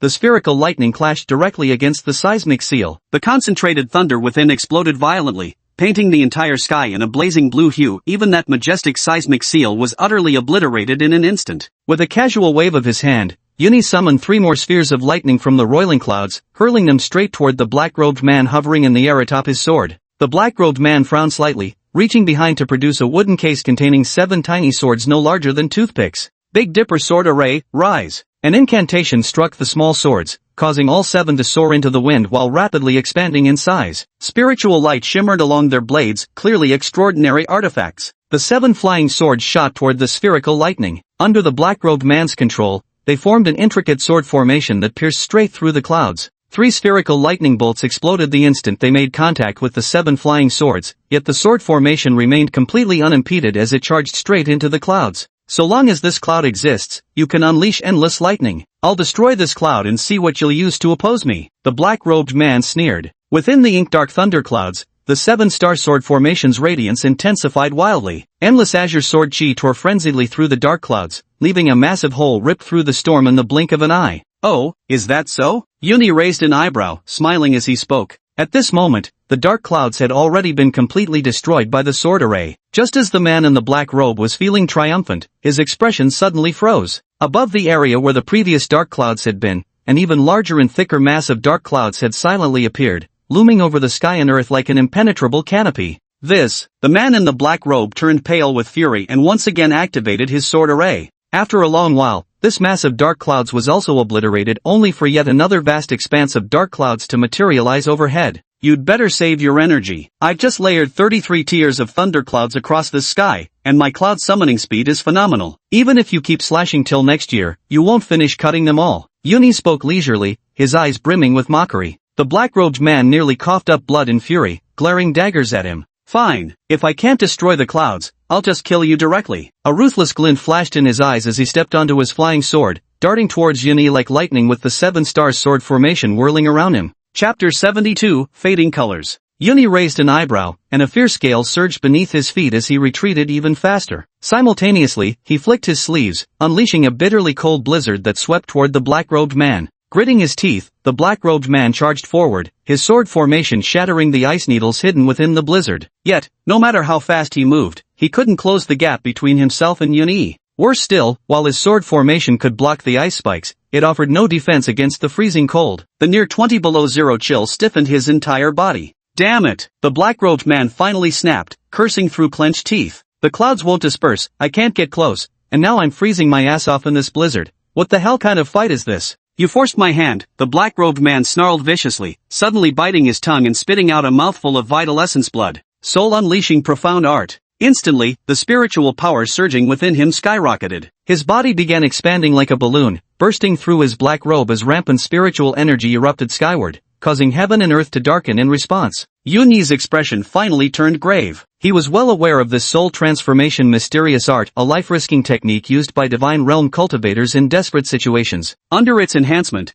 combat power could at least double. Wind rise, Yuni spread his hands open, a flash of white rapidly spreading across his eyes. In an instant, a raging whirlwind erupted, swirling around the black-robed man. Cloud surge. Lei Shang. 33 layers of thunderclouds were sucked into the tornado, with violent lightning spinning within. Surging waves of black and blue radiance flattened the green mountains beneath their feet. The same technique he'd used during the school's combat placement test, except this version was 5 times larger. This was true heaven-shaking, earth-shattering devastation. Ha ha ha, Gaochen Uni, our Tianji division has long had intelligence on you. Your abilities are formidable, but you have one fatal flaw, you yourself will also get caught in it. As long as I get close to you, you're as good as dead. Upon seeing Uni use this move, the man in black robes burst into wild laughter, his expression brimming with confidence. Frantically fueling his spiritual energy, the massive sword beneath his feet expanded rapidly, while 7 flying swords intertwined around him, forming an impenetrable defense. Charge! The black-robed man roared, darting toward Uni with lightning speed, his velocity now vastly different from before. A tremendous surge of spiritual power mixed with sword energy, resembling a meteor, crashed toward Uni. Under such an assault, even a mountain peak would be pierced through instantly. Uni stood quietly in midair, showing no intention of dodging. As the black-robed man caught sight of his faint, mocking smile, his heart skipped a beat. An earth-shattering thunderstorm tornado hurtled straight toward the two, its terrifying lightning howling within the tempest. A mere glance at it was enough to fill one's heart with despair. How is this possible? He wants to perish together with me. The black-robed man's pupils constricted sharply. However, there was no time to think as the thunderstorm tornado crashed between them and exploded with a deafening roar. Boom boom boom. Endless lightning danced in the sky as the massive blast flattened several mountain peaks. The thunderstorm raged on for a full 2 minutes before gradually subsiding. In the air, a charred figure plummeted straight down, faint traces of roasted meat drifting through the air. You, the barely alive black-robed man stared incredulously at the completely unharmed Uni, his eyes bulging like copper bells. Your intelligence, it was fake. Uni walked up to him with a chuckle, shaking his head lightly. Not really. My ability does indeed harm myself, that's my weakness, no mistake about it. But what about you? Though earthlings cannot cultivate, there's one thing you can never comprehend or imagine, that would be science. Uni pointed at his own white robe. I don't keep wearing this outfit because I like white. This garment represents the hard work of Gaochen R&D scientists, it protects me unscathed through thunderstorms. Don't be so arrogant, cultivator from the divine realm. You could never fathom the methods of earthlings. Uni dusted off his clothes and walked away without looking back, his departure effortlessly cool. The charred-robed man's lips parted slightly as he murmured a final phrase before his head lolled to the side, stone dead. Intel screwed me. Good morning and welcome to the morning news. Our reporters have confirmed that a 1,000-year rare thunderstorm occurred in the mountains near Chongqing at 5 a.m. this morning. Moreover, traces of other natural disasters including tornadoes and blizzards were detected. A drunken eyewitness claimed to have seen 2 immortals fighting in midair. Scientists are debating whether this was an unusual natural phenomenon or the result of some unknown force. This station's reporter will continue to bring you updates. In the steam-filled bathroom, the sound of the television echoed as the weariness in the eyes of the 3 teenage boys who had booked the place vanished instantly, their gazes locked intently on the TV screen. Do you think this is? Ji Qianming swallowed hard, speaking softly. It has to be him, Zhang Fan said without hesitation, not blinking an eye. Ji Qianming gasped. I told you he was holding back in the combat trials. Look at those lightning storm photos, it's practically the apocalypse. Han Yuzhen pondered for a long moment before speaking slowly. He actually chased them all the way to Chongqing. I wonder if that Tongshan realm guy survived. Of course he's dead. Who could possibly survive such a thunderstorm? Ji Qianming said matter-of-factly. Either way, we failed to retrieve the coffin. Zhang Fan spoke softly, plunging the bathroom into complete silence. Drip, drip. Water droplets slowly fell from the ceiling, tapping against the surface before the trio, each sound grating on their nerves. After we've rested, let's set off to find Senior Yunyi. Ji Qianming was the first to break the silence. Without any leads, their frantic searching was pointless. The people from the divine realm weren't fools, they'd likely already transported the coffin back. This mission was an outright failure. Zhang Fan's expression remained unchanged, but beneath the water, his fist clenched tightly. The calm surface suddenly churned as if it were about to boil. Boss, this wasn't our fault. Who could have guessed a transcendent realm expert would suddenly appear and snatch it? Ji Qianming tried to console. Venting emotions through power, how pathetic. Yu Shangyuan glanced at Zhang Fan and spoke coolly. Ji Qianming's heart tightened, this was bad. Say that again? Zhang Fan whipped his head around, his left eye blazing with golden light as a surge of killing intent erupted from his gaze. The churning water suddenly heaved violently, like the sea in the throes of a typhoon, sending towering waves crashing upward. I said, you're wasting your ability, coward. Hanyohara remained expressionless, each word striking like a dagger to the heart. Boom! The bathwater completely boiled over as a two-person high tidal wave violently crashed toward Hanyu Yuan, instantly reducing the water level in the entire bath by more than half. The ring on Hanyu Yuan's hand flashed, and Snow White Princess appeared in his grasp. With a light twist of the scabbard, he repelled most of the wave, yet some still splashed onto his arm. Suddenly, Ji Qianming and Zhang Fan both widened their eyes in shock. Hanyu Yuan frowned, following their gaze to his arm, and his pupils contracted sharply. There, on his left shoulder, the black leaf pattern had actually begun to fade. A bolt of lightning struck Ji Qianming and Zhang Fan's minds. His leaf pattern was actually fake. Chapter 73, The Powerless Han Yuzhen. The astonishingly powerful Han Yuzhen was actually abilityless. The scene from their first practical combat class resurfaced in his mind. Yuharo spread his hands with a smile and spoke. I don't have any abilities. At the time, both of them had thought it was just a joke. But now, seeing this, Haru, you. Zhang Fan stood frozen for a long moment before finally finding his voice. Whoosh! A flash of white light passed, and the slender blade of Shirayukiheim was already pressed against Zhang Fan's neck, its razor-sharp edge cutting a small gash in his skin from which threads of blood seeped out. Hanyu's eyes were bloodshot, the ever-present smile on his face vanished, replaced by torrential fury and pure killing intent. He really wants to kill me, Zhang Fan thought suddenly as he gazed into Hanyu's eyes. When I was 3 years old, my mother died. My father left me this Shirayukiheim before hanging himself to reunite with mother in heaven. I carried Shirayukiheim while begging and wandering the streets of Japan. As I grew older, I began investigating my mother's death and found the notebook she left behind. That's when I learned that there exists a divine realm in the Gochen. My mother was a member of Gochen. She died bravely in battle while protecting the people of Tokyo. From that moment on, I longed for the day I too would possess the Blade Crest and become a member of Gochen, to avenge my mother. I waited 13 years. During those 13 years, I visited every kendo dojo across Japan, apprenticing, stealing techniques. I used every dirty, despicable means to gain power. Yet by the time I turned 18, I still hadn't received my own hamon. To obtain clues about Gochen, I joined the Japanese Yakuza, using my swordsmanship to kill for them. Finally, through their intelligence network, I found the legendary envoy of Gochen. I desperately begged him to let me join Gochen, but he told me they only accept hamon users. Even when I pressed the blade of Shirayukiheim against his throat, he wouldn't relent. Later, I painted a leaf pattern on myself and, relying on the speed I had honed since childhood, pretended to be a gifted one. 2 years later, I ran into him again, and he told me he would report it. 2 months later, I finally received my acceptance letter. I staked everything to earn this one chance. I will become the strongest under Gauchen. I will defeat you, with all your natural talents, as an ordinary person. You, Zhang Fan, what right do you have to possess such gifts? Since you possess such talent, why won't you shoulder the responsibility that comes with it? Are you truly worthy of this power? Han Yuzhen seemed on the verge of madness, his blade Shirayukiheim inching forward another fraction, just a hair's breadth from severing Zhang Fan's artery. Blood trickled down the sword's gleaming surface. Zhen, are you trying to kill him? Ji Qianming shouted. Only then did the frenzy in Han Yuzhen's eyes recede slightly, a flicker of clarity returning. Hanyu Yuan took a deep breath, and as the ring on his hand flashed, Snow White vanished into thin air. Zhang Fan's tense body suddenly relaxed, yet he remained completely still, his star-like eyes silently fixed on Han Yu Yuan. Don't follow me. Without turning his head, Han Yu Yuan walked away, leaving behind a chilling remark. Tick, tick. Yuxing Harahara's figure disappeared from the sight of the two. Ji Qianming quickly ran to Zhang Fan's side and asked with concern. Boss, are you alright? I'm fine. Zhang Fan replied softly, exhaustion etched between his brows. He gazed in the direction where Yuxing Harahara had departed, lost in unknowable thoughts. Boss, don't be angry. I believe. Ji Qianming hesitated for a long while before finally speaking up for Yuansheng Hanyu. I'm not angry. Zhang Fan cut Ji Qianming off directly. He's the same type of person as me. I understand how he feels. It's just, I'm more concerned about what Gao Chen thinks of him. Ji Qianming's eyes widened in shock. How would Gao Chen know? Didn't he successfully infiltrate? Have you forgotten the heavenly eye? Zhang Fan pointed skyward nonchalantly. The heavenly eye is Gao Chen's eye. They only issue acceptance letters after thoroughly investigating one's background and abilities. His supposedly flawless plan was probably known to Gao Chen all along. But boss, why does Gao Chen only recruit students with leaf marks? I'm sure there are plenty of extraordinarily skilled martial artists on Earth too, right? Like those legendary Shaolin Monastery janitor monks, why not have them fight against the divine realm as well?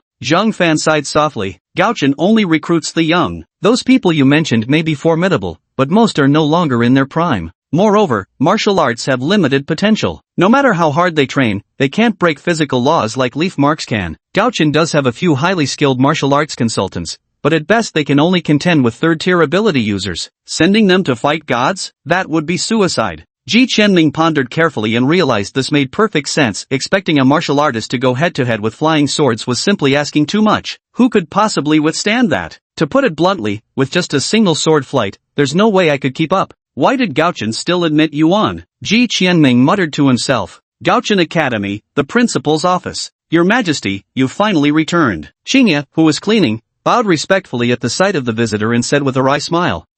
That bunch of lunatics at Adam Academy wouldn't let me leave no matter what, such a hassle. Zhang Jingyan, his hair disheveled, grumbled and sprawled directly onto the sofa without a care, showing no trace of the Flame Emperor's dignity. Xingye seemed long accustomed to this. He picked up some documents from the table and handed them to Zhang Jingyan. Zhang Jingyan raised an eyebrow. Xingye instinctively retrieved the document, opened it himself, and said, Your Majesty, you've been away for so long that this year's recruits have already formed their groups, with some having gone out on missions. Oh, read it to me. Xingye adjusted his black-framed glasses and proceeded to read out the members of each team along with their respective roles. Team 9, Zhang Fan, Han Yu Yuan, Ji Qianming. Zhang Jingyan let out a soft noise of surprise, as if recalling something, and a faint smile tugged at the corner of his mouth. This grouping is interesting. Your Majesty, is this Yusei Hara the Japanese youth you personally recommended? Xingye suddenly recalled something and asked. Indeed. A flicker of reminiscence passed through Zhang Jingyan's eyes as he stroked his beard with his right hand and chuckled. There aren't many left who dare to hold a blade to my neck. Your Majesty, what did you say? Xingye's eyes widened suddenly as he spoke in disbelief. Oh, it's nothing. That youth is quite interesting. Despite lacking leaf markings, I believe in his potential, Zhang Jingyan dismissed casually.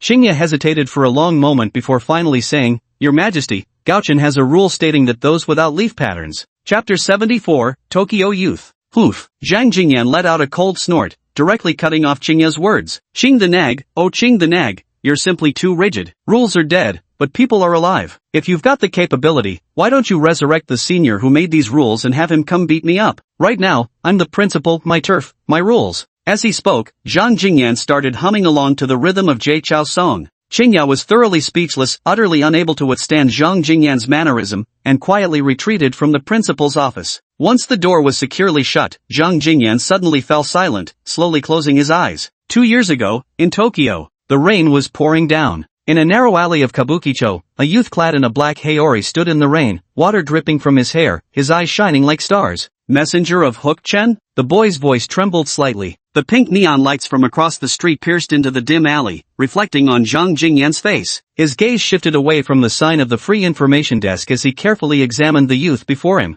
Around 15 or 16, hands roughened with calluses, surrounded by an aura of bloodlust, undoubtedly had killed many. Something up? Zhang Jingyan spoke indifferently, holding a black umbrella. I want to join Gao Chen, the youth blurted out, his fists clenched tightly, his face brimming with yearning. Zhang Jingyan frowned slightly but remained silent. Splash, splash, splash. The rain poured down from the sky as if dumping buckets, falling on the stone-paved alley and drenching the young boy's body. I want to join Go Chen, the boy repeated loudly once more. Where did you hear that name? Zhang Jingyan's icy voice made the boy shiver involuntarily, yet not a trace of retreat showed on his face. My mother was a member of Gaochen. She's gone, and I want to carry on guarding in her place. The boy's shoulders trembled slightly as he spoke with all his strength. Rain mixed with tears slid down his cheeks, his youthful face filled with determination. Zhang Jingyan shuddered all over and said slowly, "What was your mother's name?" "My Inoue. My mother was my Inoue." Pride shone in the boy's eyes. It was her. Zhang Jingyan's mind instantly conjured up the graceful figure of a black-haired woman, his pupils slightly contracting. "My oh my, Xiaoyan needs to work hard, or else you'll be left far behind by Chunky Chui. Xiaoyan, your senior has had a baby. Let me show you his photo, isn't he adorable? Xiaoyan, this time when your senior comes back, I'll make udon for you. Aren't you excited?" A gentle face appeared before his eyes, the smile like winter sunlight sweeping away the gloom in his heart. "Senior Mai, is this boy your child?" Zhang Jingyan looked at the boy's expectant gaze, though he couldn't see it at all, shaking his head slowly but firmly. "No. Why not?" The boy trembled all over and shouted loudly. "Gaochen doesn't accept students without Li Feins," Zhang Jingyan said coldly. The icy rain trickled down the boy's neck to his chest as it heaved violently, waves of resentment and fury rising within him. "I'll say it once more, I want to go to Gaochen." The boy clenched his teeth, enunciating each word with deliberate force. Through the raindrops slipping from the umbrella, Zhang Jingyan quietly gazed at the boy's flushed face. "I'll say it once more, Gaochen doesn't accept students without leaf markings." The calm voice echoed through the narrow alley. Whoosh! With a soft sound, a blade flashed like white silk, cutting through the rain curtain and resting against Zhang Jingyan's throat in the blink of an eye. Splash, splash. The rain grew heavier, large pea-sized raindrops striking the slender blade with a pleasant pitter-patter. Zhang Jingyan stood motionless under the pouring rain, holding an umbrella, his gentle eyes quietly fixed on the youth before him. "Why won't you dodge?" the youth snarled viciously. "You won't kill me. You're a good kid." "Bullshit," the boy roared, his snow-white dagger advancing another fraction, leaving a faint bloodstain on Zhang Jingyan's neck. "I've committed countless atrocities these years. I've helped Yuzuka kill who knows how many people. You'd better agree to my demand, or you'll really die." The boy's howl echoed through the rain, his face twisting into a vicious snarl as his beast-like eyes remained locked onto Zhang Jingyan. Zhang Jingyan remained silent, simply tilting the umbrella forward slightly to shield the boy's head. Raindrops pattered loudly against the black umbrella. "You," the boy began viciously, wanting to say something, but the words refused to come out. Rainwater trickled down Zhang Jingyan's hair strands, landing on his trench coat as he spoke softly. "Your mother would be heartbroken to see you like this. He knows my mother." The boy trembled violently, his face twisted in pain and struggle. Tipping his head back, he let out a loud roar, trails of tears streaking across his youthful face. Click! With a soft click, Byakushi was sheathed by the boy. Casting one last profound glance at Zhang Jingyan, he turned and strode away without looking back. 2 years. What? The young man's figure paused as he tilted his head slightly, seeming not to have caught what was said. 2 years from now, when you come of age, I'll return to this place. If by then you've earned my approval, you can enter Gaochen Academy. The youth was taken aback, about to speak, but was abruptly cut off by Zhang Jingyan. "One more condition, leave the underworld behind, focus on cultivation, and stop killing." After Zhang Jingyan finished speaking, he gave the boy a profound look, tossed the umbrella toward him, then vanished in a flash of flames. 2 years, just 2 years. The teenager instinctively caught the umbrella, standing dumbfounded as wild joy spread across his face. 2 years from now, he absolutely must enter Gaochen Academy. Clenching his fists, he vowed inwardly. In the morning glow, Hainhara stood on the rooftop, gazing blankly at the rising sun. Memories from 2 years ago remained as vivid as yesterday. Now he had become one of the 4 symbols of the touching constellation,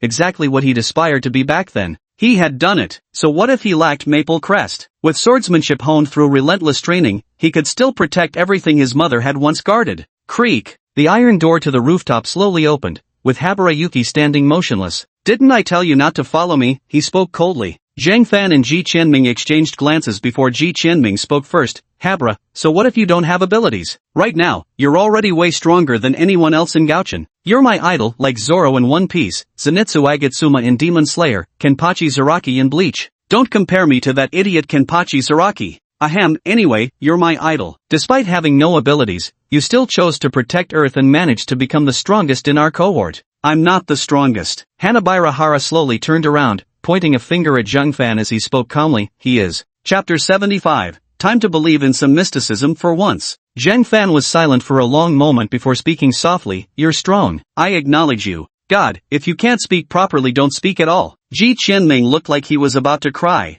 "Acknowledge me? By what right do you acknowledge me? Someone with natural genius like you could never understand how I feel." You're wrong. Zhang Fan stepped forward expressionlessly, his eyes fixed tightly on Yusira. I was indeed exceptionally gifted once, with a loving mother and a bright future ahead of me. Then an illness took everything from me. For years of excruciating pain, my mother exhausting our family fortune for my treatment until finally, I chose to end my own life. Yuhara's pupils constricted abruptly. I fell to my death from the hospital rooftop, but with newfound abilities, I crawled out of my own grave days later, completely freed from my sickness. I thought it was divine mercy, yet, on the very day I jumped from the building, my mother was killed by the evil puppeteer while trying to borrow money from me. What you call innate talent was bought with my future, 4 years of ridicule and illness, and my mother's life. If possible, I would give up everything to have my mother back safe and sound. Zhang Fan narrated calmly while Yusheng Yuan stood frozen in place. It turns out we're the same kind of people. Ji Qianming sighed softly. He had originally wanted to share his own sad little story,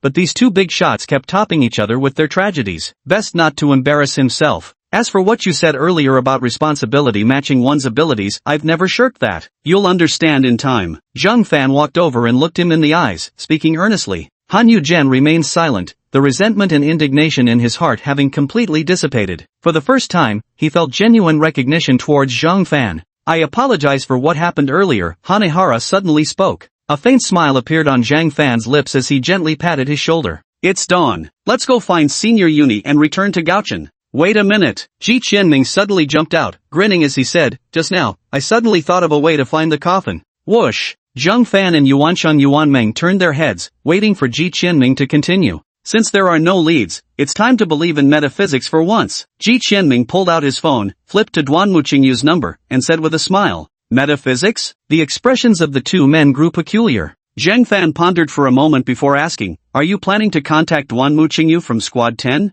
I heard his abilities are related to divination. Yuzihara pondered for a moment before adding, Correct. Kikian nodded in agreement. Given the current situation, they really had no choice but to give it a try. The three exchanged glances and nodded one after another. Dad, your son is calling Dad. Your son is calling Dad. Hello? Under Wu Di and Wang Ruoi's disdainful gazes, Du Muqingyu picked up the phone without changing his expression. Divination? Du Muqingyu raised an eyebrow, malice rising in his heart. My fees are quite steep. What? No money? Then who's going to pay for your fortune-telling? Asterisk cough asterisk. Alright. I'll do it for you, okay? Just don't mention mortgaging the land again. After hanging up the phone, Duan Muqingyu let out a long sigh. What terrible taste in friends. Who was it? Asked Wang Ruoi in her bell-like voice, her autumn water eyes gazing curiously at Duan Muqingyu. Ji Qianming. Said they ran into trouble with their mission and wanted me to do a divination for them. Duan Muqingyu rolled her eyes. And for free, no less. The nerve. Wang Ruoi covered her mouth with a chuckle, while Wu Di wore an irritated expression and banged the table so hard it startled Wang Ruoi across from him. Damn it,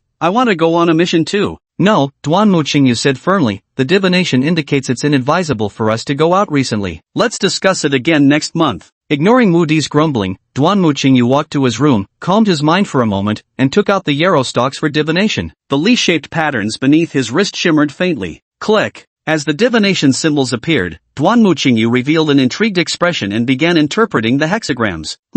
Let me see what you truly. His expression gradually changed as he watched, his eyebrows knitting together as his face grew grave. Suddenly, he sprang to his feet, strode quickly to the living room to grab his phone, and dialed without hesitation. Hello, Ji Qianming. Got the calculation? I knew you were the best. Listen to me, Duan Muqingyu said with a solemn expression, because you're carrying my sealed pouch, I can't calculate your divination. I can only find what you're looking for through Zhang Fan's divination. What you seek lies to the southwest, between the mountains, beneath the waters. But Zhang Fan's divination is extremely ominous. I've calculated, he will face a calamity of death on this journey, a fatal disaster with no chance of survival at all. Listen to me, forget about the mission and head back to Gaochen immediately. Don't go anywhere for the time being. Ji Qianming froze, remained silent for a long moment, then hung up the phone. What's wrong? Did you find it? Han Yuan asked curiously. Ji Qianming's face turned ashen, he opened his mouth to say something, then shook his head. We can't go. Why? Zhang Fan's brows furrowed slightly.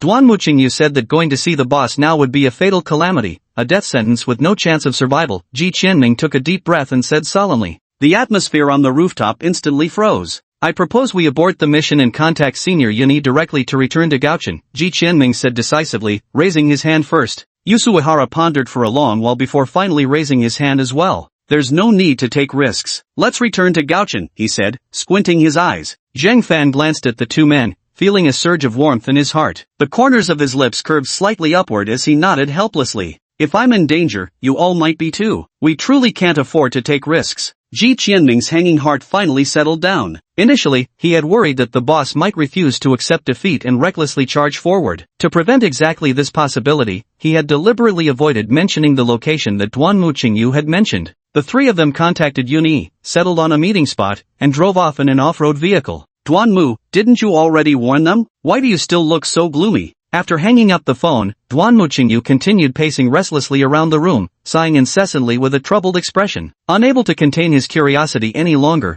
Wu Di finally spoke up and asked, Warning, if it could be avoided with warnings, how could it be called a fate of certain death? Duanmu Qingyu said with a bitter smile. He sighed softly and gazed into the distance, murmuring, a fate of certain death, it's predestined. Wang Ruo's face paled. She had always been on good terms with Ji Qianming and the other two, and now anxiety was written all over her face. What do we do? Should we tell the mentors and let them rescue them? It's no use. Duanmu Qingyu pondered for a long while. That brat Ji Qianming has oddly strong luck, who knows, he might just become the wild card. Chapter 76 Mudslide. Guiyang seems pretty nice. Inside the off-road vehicle, Ji Qianming pressed his face against the glass, curiously observing the city outside the window. The three lingered here for quite some time, though most moments were consumed by their preoccupation with the mission. Only now, having shed the weight of their worries, did they finally have leisure to savor the beauty of this mountain city. Zheng Fan drove with unwavering focus, while Uchiha sat in the back seat with his hands tucked into his sleeves, eyes narrowed. Whether asleep or awake, it was impossible to tell.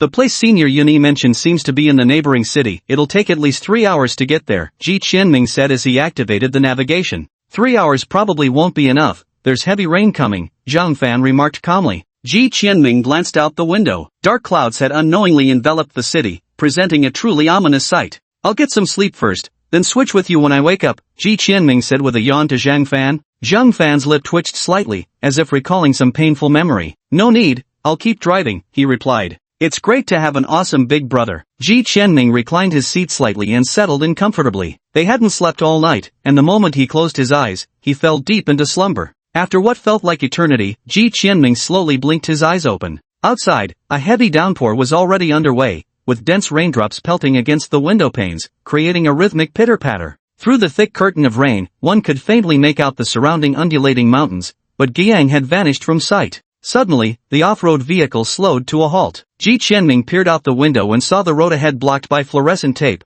with what appeared to be a collapsed mountainside visible not far beyond. Looks like there's been a landslide ahead. This road's impassable, Zheng Fan remarked with a furrowed brow, his tone calm. Let me see. There's a small path here. We should be able to get around this way, Ji Qianming said, switching to a different route. Zheng Fan glanced at the route and turned the car uphill. It was less of a path and more like a muddy country trail, barely wide enough for a single off-road vehicle. Winding up the mountain, it was incredibly difficult to navigate. Though Ji Qianming trusted Zhang Fan's driving skills, her heart couldn't help but pound nervously. The car had already reached the mountainside, with steep cliffs right beside them and not even the slightest roadside barrier for protection. B-boss, steady on. Ji Qianming swallowed hard, instinctively gripping the handrail as his eyes remained fixed on the cliff below. Zhang Fan remained silent, fully focused on driving. Through the rearview mirror, Ji Qianming noticed that Uchiha had also secretly tightened his grip on the handrail at some point. It had to be said that Zhang Fan drove with rock-solid steadiness. The massive off-road vehicle made it halfway through the treacherous path without serious incident. Snap!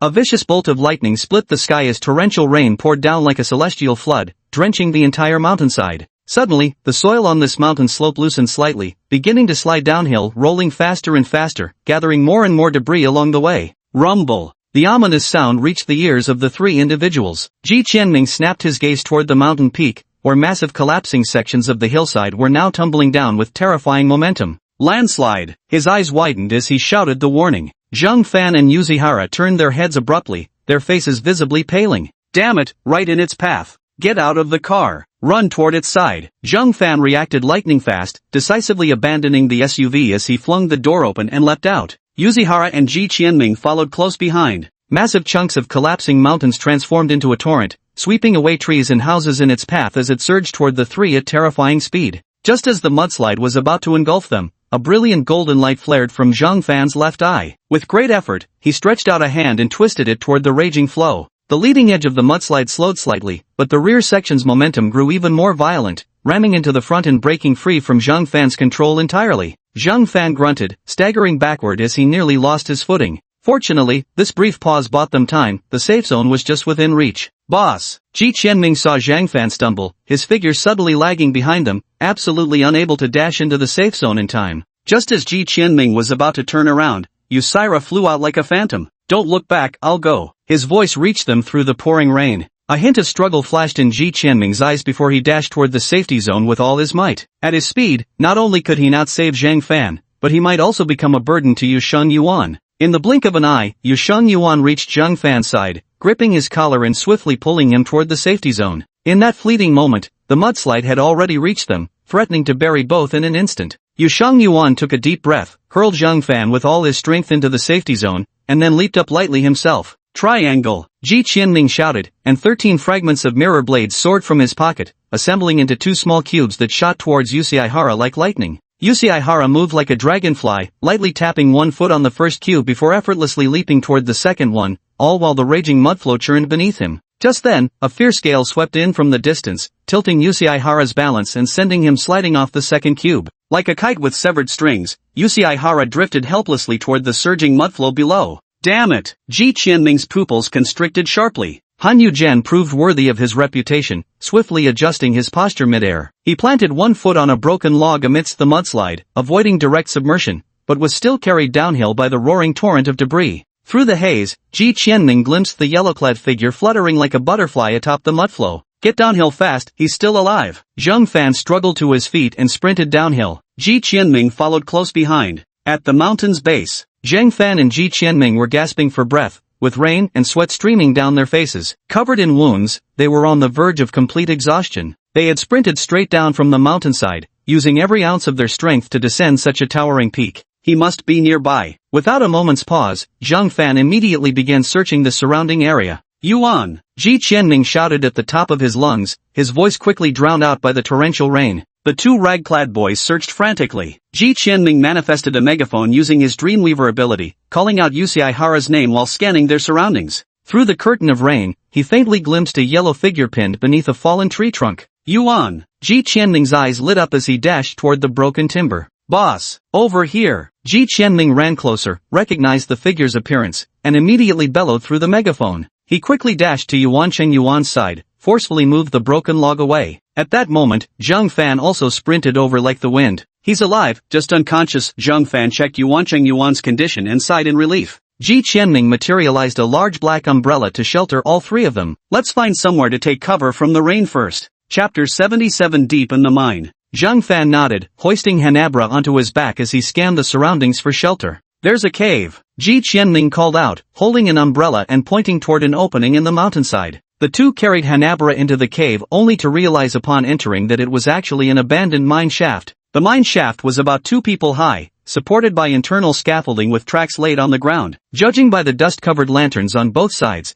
it had been abandoned for a long time. In Ji Qianming's mind, the leaf pattern of the Dreamweaver flickered, and a burning torch materialized in his hand out of thin air. After advancing to the second rank as a Dreamweaver, he could already manifest objects through imagination alone, even elemental entities like fire. With the torch in hand, Zhang Fan set Yusheng Yuan down, removed his soaked garments, and began examining his injuries. A broken bone, the rest are just superficial wounds. How did he manage that? Zhang Fan grew increasingly astonished as he examined the injuries. To be caught in a mudslide and swept down from the mountainside, yet sustain such minor injuries? A faint groan sounded as Yusheng Yuan slowly regained consciousness. He blinked in confusion at his surroundings before his senses fully returned. Where is this? He murmured weakly. Ji Qianming pointed upward. Seems like an abandoned mine shaft. Hanyu struggled to get up from the ground, and Ji Qianming hastily supported him, saying with concern, "Your bones are broken, don't push yourself. Just a rib, I'm used to it." Hanyu waved his hand, speaking as if it were nothing. The 2 didn't say much more. They had seen the terrifying scars on his body before and knew he must have suffered severe injuries many times. To him, this wound probably really wasn't anything serious. The car's gone, what do we do now? Ji Qianming gazed at the torrential rain outside and sighed helplessly. The rain showed no sign of stopping, and faint rumbles of thunder could still be heard in the distance. The 3 of them found themselves trapped in the mine deep within the mountains, utterly unsure of what to do next. Wait for it to stop, Zhang Fan said with an unchanged expression, sitting down on the ground. Hanyu's gaze drifted into the depths of the mine shaft, his eyebrows furrowing unconsciously as if lost in thought. There's something wrong with this mine shaft. Yuhara's voice suddenly echoed through the silent tunnels. Ji Qianming's hair stood on end as he stiffly turned to peer into the dark depths of the cave, swallowing hard. We're trapped here now. This isn't the best time for ghost stories, is it? There's a draft. Yuhara pointed toward the cave's recesses and stated calmly. Zheng Fan furrowed his brows slightly, grabbing a handful of dust from the ground. He loosened his grip, only to watch as the dust drifted faintly toward the cave entrance. Wind? How could there be wind blowing from the depths of a mine? Could they have hollowed out this mountain? Could this actually be a railway tunnel? Ji Qianming's mind raced through countless possibilities, only to dismiss them just as quickly. For one thing, the mine sloped downward. There was no way they could have tunneled back up to the surface from the other side. What the hell was down there? Since we're just sitting around anyway, might as well go take a look. Yu Shengyuan strode deeper into the mine tunnel. Ji Qianming was about to offer some words of caution when he saw Zhang Fan stand up and follow. He swallowed his advice. The torchlight flickered against the tunnel walls. After what felt like hours of walking, the mine shaft still showed no sign of ending. Ji Qianming glanced back. The path behind had already vanished into utter darkness. What kind of place is this? Why was it abandoned? Ji Qianming broke the deathly silence, unable to bear it any longer. Yuan paused his steps, pointing ahead and saying, "You'll know soon." Ji Qianming looked forward and saw the mining tunnel suddenly expand ahead, as if connecting to a vast space. That's not right. How could such a place exist in a mining tunnel? Ji Qianming thought suspiciously, faintly sensing something amiss in his heart. Strange, where's the problem? Ji Qianming began searching his mind for the source of this feeling when suddenly, his pupils constricted sharply. He was about to say something when Zhang Fan suddenly clamped a hand over his mouth and pointed toward the front left. Ji Qianming followed Zhang Fan's finger and stiffened instantly, his heart sinking with a thud. There, parked ahead, was a familiar black van, the very vehicle they had used to transport the coffin. There was no mistaking it. The side of the van still bore the insignia left by Gaochen Academy. Without a second thought, Ji Qianming dismissed the manifested torch, plunging the entire space into complete darkness. Since the missing truck is here, could the Divine Realm cultivator who stole it also be in this place? Lighting torches in this situation is absolutely asking for death. This place must be where Duanmu Qingyu divined. Ji Qianming lowered his voice and spoke each word deliberately. Moments ago, he had finally pinpointed the source of his unease, the divination result Duanmu Qingyu obtained, southwest direction, between the mountains, beneath the waters. This was indeed the southwest direction, the mine tunnel nestled between mountains, with heavy rain pouring outside. And now, they stood precisely beneath the waters. Damn it! How did we end up back here again? In the darkness, Ji Qianming's expression was utterly grim. Zheng Fan and Yusi Hara fell into silence simultaneously. Zheng Fan spoke softly, "Human effort can alter fate. Divination shouldn't be wholly trusted. Since we're already here, we can't abandon our mission." Ji Qianming opened his mouth to say something, yet no words came out. Indeed, since the stolen coffin lay right before their eyes, they absolutely couldn't pretend not to see it. From the moment they joined Gaochen Academy, danger had surrounded them everywhere.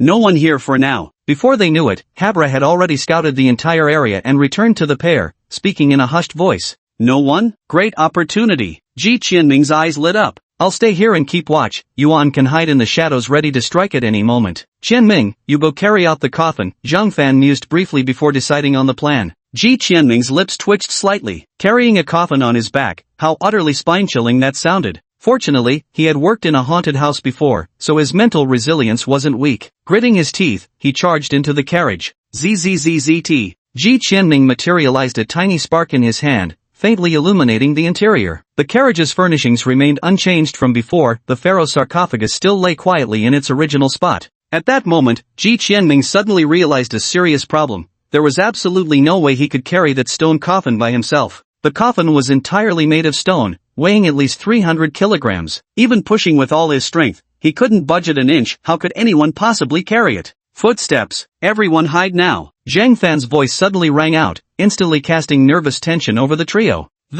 What should I do? Ji Qianming was so frantic he spun in circles. The sound of footsteps echoed from the mine tunnel, growing closer and closer. They would soon reach this chamber. Qianming, hurry! Zhang Fan urged again. Damn it, the mission requires a corpse with leaf patterns, not this coffin. Just carrying away the body would serve the same purpose. Chapter 78, Portal. Ji Qianming steeled his heart, casting his fears far beyond the clouds. He pushed open the coffin lid with one hand, closed his eyes as he hoisted it onto his back, and leaped out of the carriage. Thud, thud, thud. Footsteps entered the space, followed by a snap of fingers. A white orb of light hovered above the area, casting a soft glow. The true form of the space was finally revealed, a massive circular altar with 9 ancient stone pillars standing at its edges. In the center lay a hexagonal stone platform, where the carriage now rested between one of the pillars and the platform. Hiding beneath the carriage, Ji Qianming stole a glance at the newcomer. The face matched the photograph on the landlady's phone. This was the black-clad thief who had stolen the coffin. Where had the boss and the others hidden? Ji Qianming scanned the area but saw no trace of them.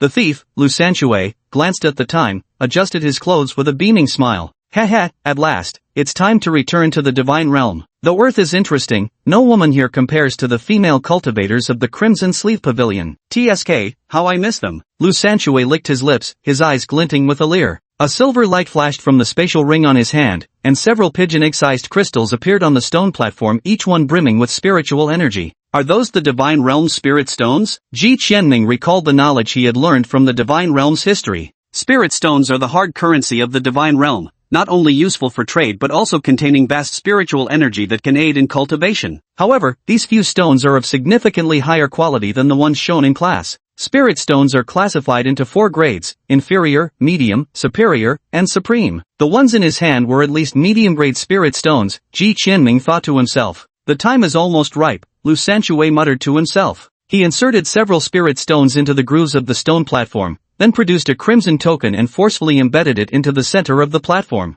Suddenly, an arcane ripple emanated from the stone platform as several spirit stones atop it cracked open in unison, their spiritual energy completely drained, leaving only crumbled residue. Teleportation array, activate. Lu Sanchue formed hand seals with both hands and pointed at the stone platform, causing it to tremble violently. Dust and stone fragments cascaded from the platform's surface as glowing runes lit up one after another. Above the platform, a black dot suddenly appeared, expanding rapidly until it reached the size of a doorway within the blink of an eye. A teleportation array. Not only was Ji Qianming astonished, but Yuancheng Yuan and Zhang Fan, hiding in the shadows, also felt their hearts shudder in amazement. The border between the divine realm and Earth isn't extensive, and each crossing is guarded by specialized personnel. However, occasionally, low-level cultivators from the divine realm still manage to slip through unnoticed. Most of these cultivators belong to the same organization, and their goal is to gather intelligence about Earth while attempting to lift the ancient seals from Earth's side. These cultivators are scattered across the world, and teleportation arrays serve as their means for long-distance travel, allowing them to instantly move from one place to another. This is precisely why Divine Realm spies are so difficult to apprehend.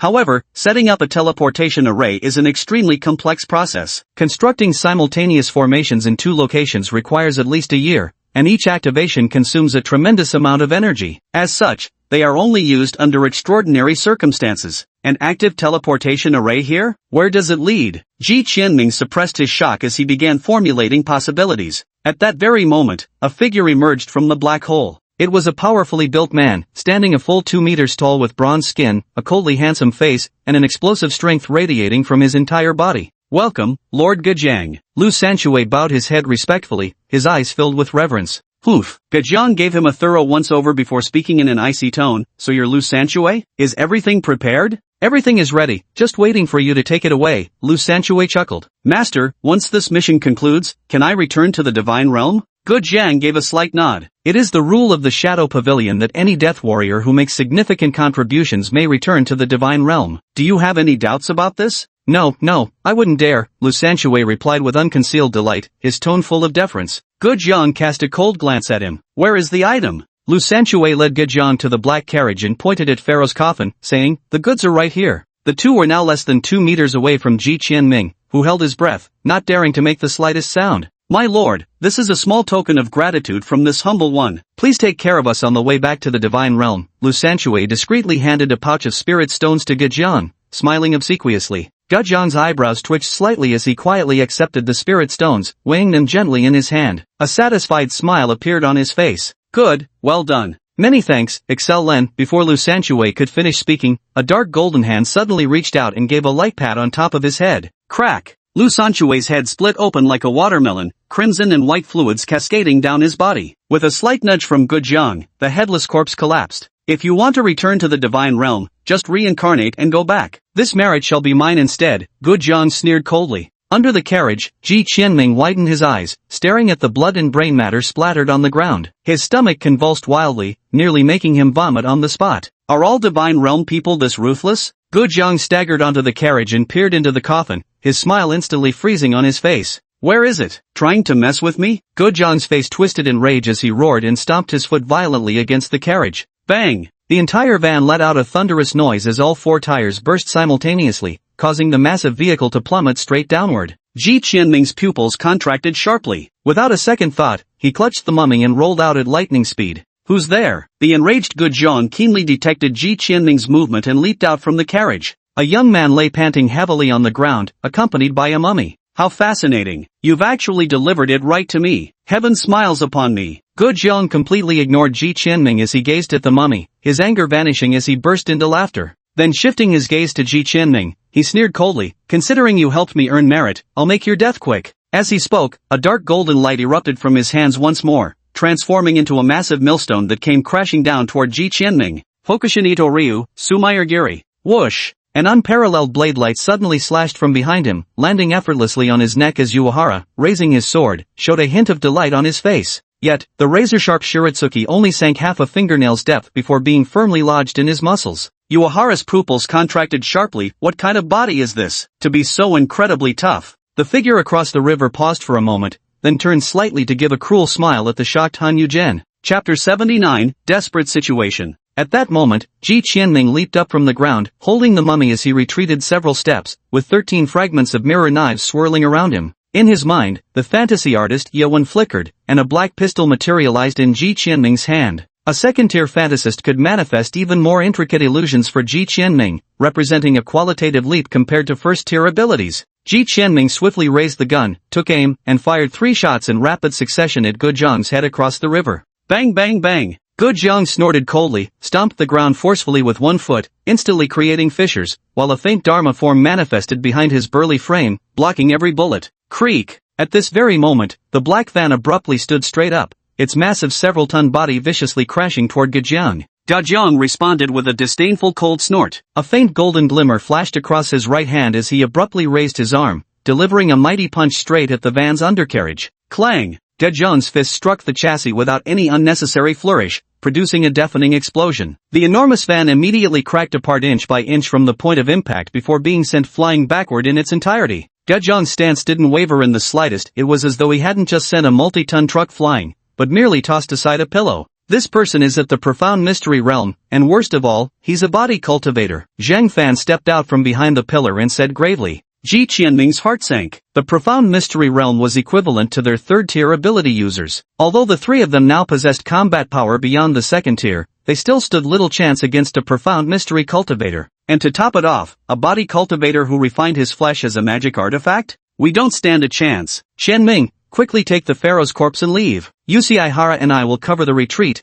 Zhang Fan calmly commanded. Heh, with just the two of you ants, you dare to fight me? Guzhang sounded like he had heard a joke, sneering as he spoke. Seems you still haven't realized the gap between us. With that, the Dharma form once again enveloped his body, surging spiritual power pulsating through every inch of his being. Even just the pressure alone made the three of them struggle to breathe. Thud! Guzhang stomped heavily on the ground, his whole body dragging behind several afterimages. In the blink of an eye, he appeared right before Ji Qianming. So fast! The three of them barely had time to blink before a massive fist came crashing toward Ji Qianming's head like a meteor. If this strike landed clean, the consequences would be far worse than Lu Sanchue's fate. Hanyu was the quickest to react. Drawing Hakuki no Mai in an instant, he unleashed the swiftest possible Iajutsu slash, the blade's icy edge aimed straight at Guzhang's arm. Blade catch, Iato. Suddenly, two more arms burst from Guzhang's back, one enveloped in golden black light, reaching out to grasp Hakuki no Mai's blade, while the other struck like lightning toward Hanyu's chest. With a dull thud, Hanyu was sent flying by a single punch, leaving a deep fist imprint on his chest, while the other hand gripping the blade across the river only shed a few drops of blood. Almost the moment his fist was about to strike Ji Qianming, the mummy in Ji Qianming's hand suddenly jerked. The mummy's head directly blocked the incoming punch from across the river,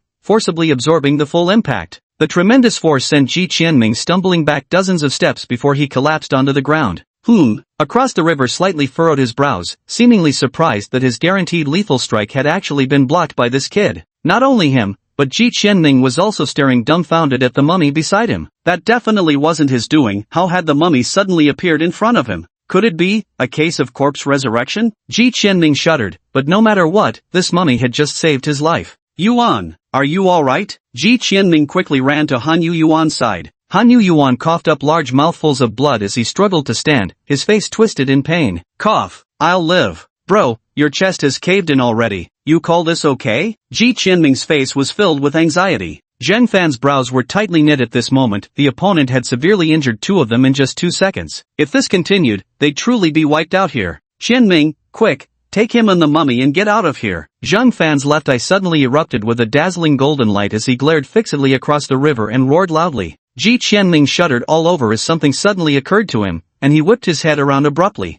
Boss, you! Before the words could fully leave his mouth, Zhang Fan made a pulling motion with one hand clenched in midair. 2 massive stone pillars abruptly trembled before being violently yanked from their foundations, sending plumes of dust billowing into the air. Run now! Zhang Fan roared again, the golden light in his left eye burning wildly as a trail of bloody tears streaked down his cheek. He'd already pushed his mental energy to absolute breaking point. I fulfilled the responsibility commensurate with my abilities, he said calmly, giving Yusei one last glance. Boom! 2 massive stone pillars floated to the mine entrance before crashing down violently. Their sheer weight allowed them to pierce through the ground with ease, perfectly sealing off both the altar and the mine passageway, trapping Ji Qianming and his companion on the other side. Boss! Ji Qianming screamed hysterically, hot tears streaming down his face. In his arms, Yusei stared blankly at the blocked mine entrance as if his soul had left his body, still unable to process Zhang Fan's final words. Inside the altar. How interesting, willing to sacrifice yourself to save your companions. I admire that. Gu Jiang watched the scene with keen interest. So, I'll kill you first, then go out and slaughter everyone else. They can all keep you company in the afterlife. Is that so? Zhang Fan's faint smile vanished the moment he saw Ji Qianming and the other escape safely, his expression turning cold as he locked eyes with Gu Jiang. You can't do it.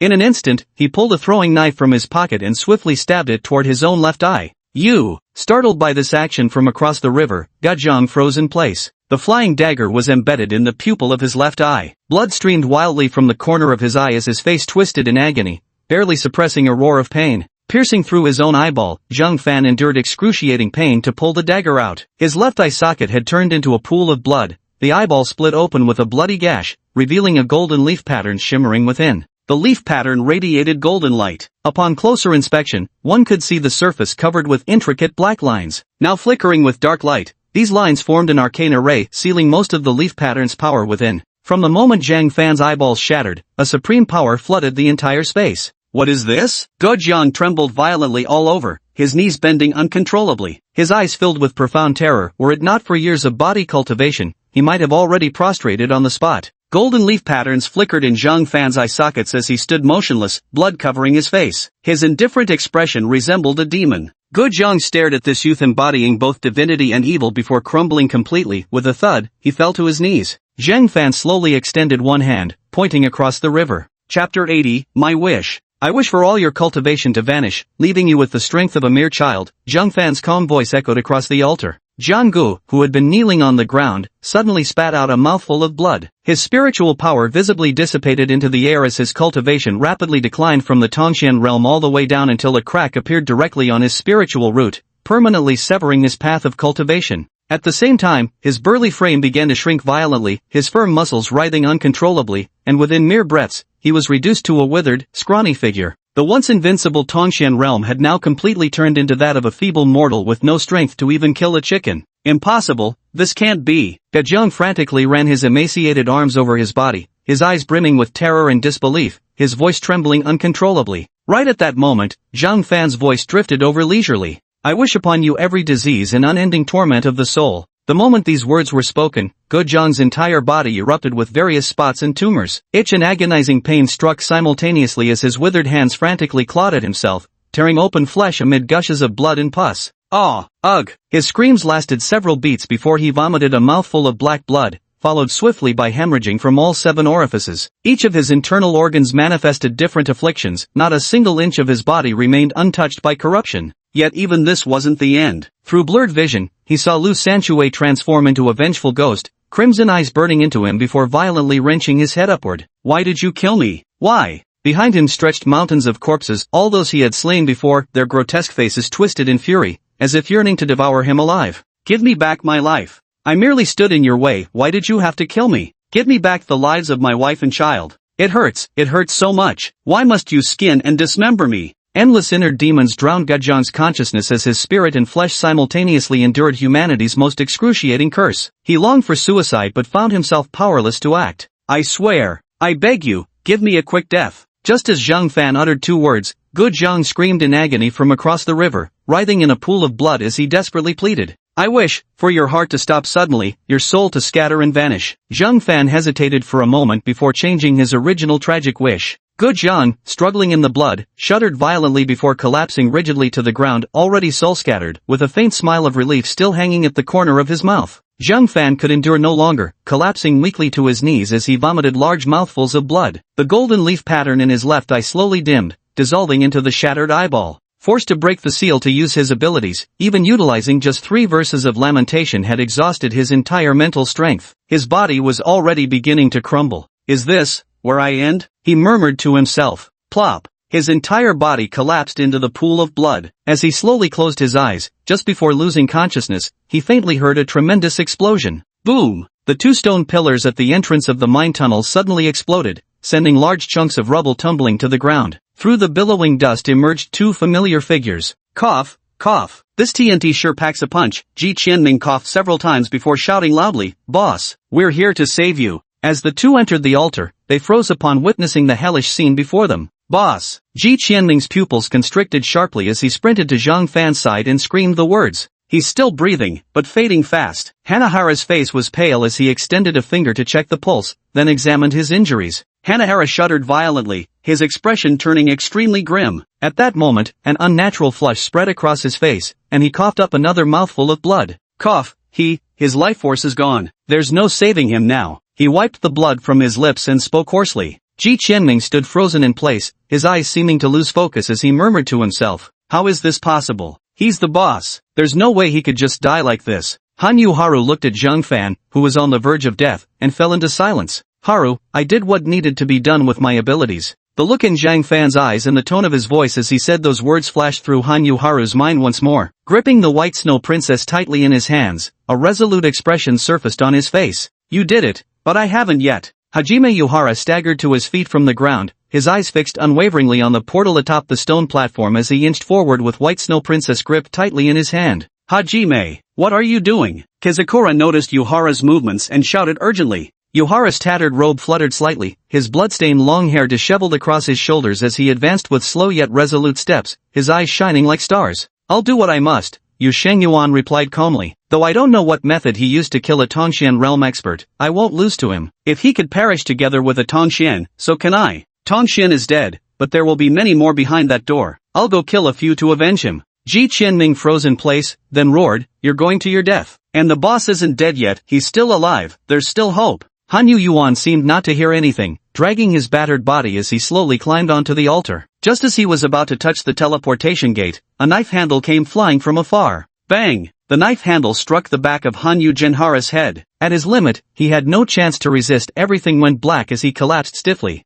I'm sorry, I can't let you throw your life away, Ji Qianming whispered. He carried Hanyu over to Zhang Fan's side, his mind racing furiously. The boss isn't dead yet, I have to find a way to save him. I must save him. A method. What method is there? Life force fading, life force fading. Ji Qianming's hand trembled slightly as he paced like a lost soul before the 2 men, his eyes bloodshot. Just as despair began to overwhelm him, a hand rested on his shoulder. Who's there? Ji Qianming whirled around, instantly materializing a pistol that flashed to press against the other's forehead. At the sight of this person, his pupils contracted violently, his eyes widened, and his heartbeat skipped several beats. The mummy from the pharaoh's coffin was crookedly standing behind him, one hand resting on his shoulder, its body completely wrapped in bandages looking utterly terrifying. Staring at the scene straight out of a mummy movie, Ji Qianming forcibly suppressed the urge to shoot, his tongue tied in knots as he spoke. Why you actually came to life. The mummy slowly extended its other hand, trembling as it pointed first to its own chest, then at Ji Qianming. What do you mean? Ji Qianming was stunned. Could this possibly mean she's taken a liking to me?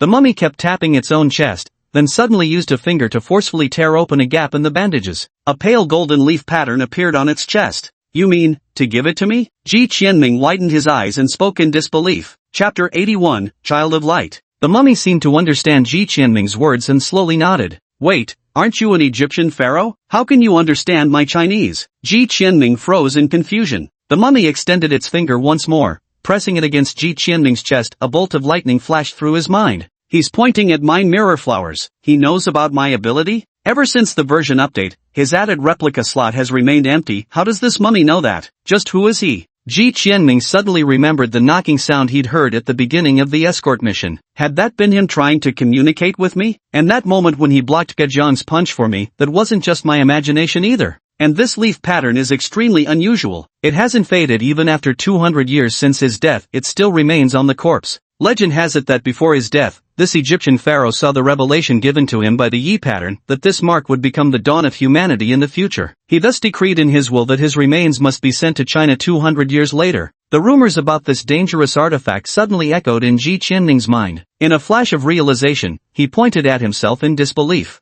This Yi pattern has persisted for 200 years, just to wait for me? The mummy slowly nodded again. This legendary pharaoh, rumored to possess boundless magical power, had foreseen everything that would happen today 200 years ago, and even knew about his own power of replication. What exactly is the ability of this leaf pattern? When he spoke of the dawn of humanity, could he have been referring to himself? Can this leaf pattern save my companions? Ji Qianming suddenly asked. After receiving the mummy's confirmation, Ji Qianming placed his hand on the pale golden leaf pattern without the slightest hesitation, activating replication. Detected contact with leaf pattern dawn. Proceed with replication? Yes, no. Note, this leaf pattern compatibility is 100%, instant replication available. Below these lines of text appeared a progress bar showing 0 divided by 0. Ji Qianming didn't hesitate for a moment and chose yes. Instantly, the pale golden dawn appeared on the second duplication slot. Replication skill. Dawn, unknown. Level, 2. Comment, long time no see, old friend. Ji Qianming didn't check the skill description. The moment the replication succeeded, fragments of memories that didn't belong to him suddenly appeared in his mind. What are these? Ji Qianming clutched his head, his face contorted in pain as the chaotic memories churned wildly within his mind. In the vision, a massive rift split open across the sky. From within emerged divine warriors and heavenly deities, wielding countless radiant spiritual artifacts as they charged forth with overwhelming momentum. Four towering figures stood suspended in midair. Though their faces remained indistinct, each figure loomed like an unshakable mountain, steadfastly blocking the path of the divine soldiers and generals facing millions of celestial beings. The scene shifted. At the zenith of the clouds, a floating mountain peak rotated slowly, layered with intricate formations. Suddenly, a sword cleaved through the void, carving out a pocket dimension, into which the floating mountain drifted unhurriedly. The scene transformed once more. Amidst an immortal palace wreathed in ethereal mist, a middle-aged man robed in starry Taoist garments, his every movement resonating with cosmic rhythms, stood above the palace gazing into the distance. With a soft sigh, the mirror in his hand transformed into a streak of light, embedding itself into the body of an infant. Countless other visions flickered through Ji Qianming's mind. Jerking his head up, he realized some of these fragments depicted the usage techniques of dawnbreak. Ji Qianming immediately activated the leaf pattern, causing numerous golden specks of light to appear around him, resembling a swarm of golden fireflies that emitted a soft, sacred glow. He extended both palms as the golden light points converged toward his hands, coalescing into a pure, radiant orb that dazzled brilliantly. Ji Qianming swiftly moved to Zhang Fan and Yuancheng Yuan's side, pressing the luminous orb into their bodies. A golden halo instantly swept over them, with tiny flecks of light roaming across their skin, repairing both internal and external wounds. Zhang Fan's faint breathing no longer weakened and gradually stabilized, while Yuancheng Yuan's injuries slowly healed. Ji Qianming breathed a sigh of relief. Chenxi's healing abilities were among the finest among leaf mark bearers, so Yusheng Yuan's injuries weren't a problem, but Zhang Fan, he could only barely keep him alive for now. The rest would have to wait until they got back to Gochen for proper treatment. He had already messaged Senior Uni, who was now speeding his way here. Ji Qianming started to say something to the mummy but froze on the spot. By now, the mummy's body had turned to dust, its white bandages scattered across the ground. Having fulfilled its purpose, it finally vanished from this world. Ji Qianming swept his gaze over the altar, a flash of determination crossing his eyes. Yuan, you're right. Those with ability should shoulder responsibilities that match their capabilities. He turned and strode toward the stone platform at the center of the altar. Around him, golden specks of light grew increasingly numerous and dense, enveloping the dim altar in a soft golden glow, as if dawn were breaking. I was once the weakest of the three, barely able to assist in battles, only capable of supporting roles. Whoosh! Golden flames erupted from Ji Qianming's body as wisps of golden threads spread from his chest, weaving into a pale golden robe. The glow of dawn encircled him, purging all sin and evil from the world. Bathed in light, he now stood like a child of dawn. Now I have power, and I've come to understand certain truths. In Ji Qianming's mind, an incarnation of himself suddenly appeared atop the mirror imprisoning Zhu Yin. His golden eyes stared coldly at the roaring beast beneath his feet. Kid, changed your mind? Hurry up and let me out. Ji Qianming remained silent. Suddenly, his right hand pressed hard against the mirror beneath him. The mirror's surface rippled like water, and to his astonishment, his hand passed straight through into the 3,000 mirror realms. How can you? Zhu Yan stared in shock as Ji Qianming's right hand, enveloped in golden light, reached straight for him. Zhu Yan struggled to break free but found it impossible to evade. He could only watch helplessly as Ji Qianming snatched away a wisp of crimson spiritual energy from his body. You can actually drain my spiritual power. Who exactly are you? Zhu Yan, sensing a wisp of his spiritual energy vanish, roared. His massive body crashed against the mirror surface once more, yet remained firmly sealed.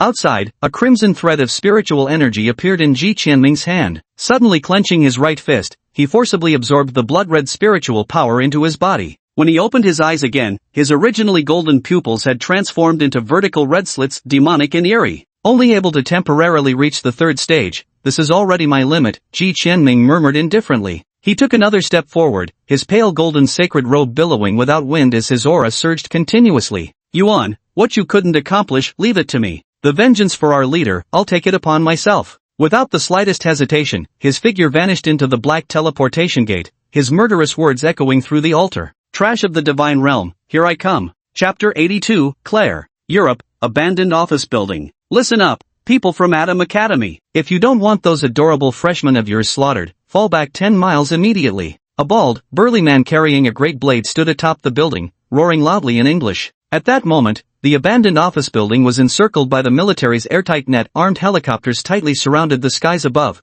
while tanks and armored vehicles covered the ground. Beyond that, the bald man's spiritual sense had already detected 12 snipers hidden in the shadows. On the ground, several men in black trench coats wore deeply solemn expressions. Headmaster, let me go. Those inside are the hopes of our Atom, a young man exclaimed urgently. He had long golden hair, with a handsome face and deep blue eyes that sparkled like stars. Peter, precisely because it contains all of Atom's hopes that we must not intervene. The white-bearded principal sighed softly. The strongest inside is merely at the Xian stage. Any one of us could easily crush him, but we mustn't. Half an hour earlier, these beings from the divine realm had taken advantage of the new students' assessment period. Using a magical artifact, they transported all the newcomers to this location, holding them hostage to force the opening of a divine realm seal. Both Atom and Gaochen were organizations dedicated to opposing the divine realm. However, unlike Gaochen, which possessed its own pocket dimension for refuge, Atom's academy was built beneath London, making it vulnerable to infiltration by the divine realm's forces. Upon hearing that the new student had been taken, the entire Atom Academy erupted in fury,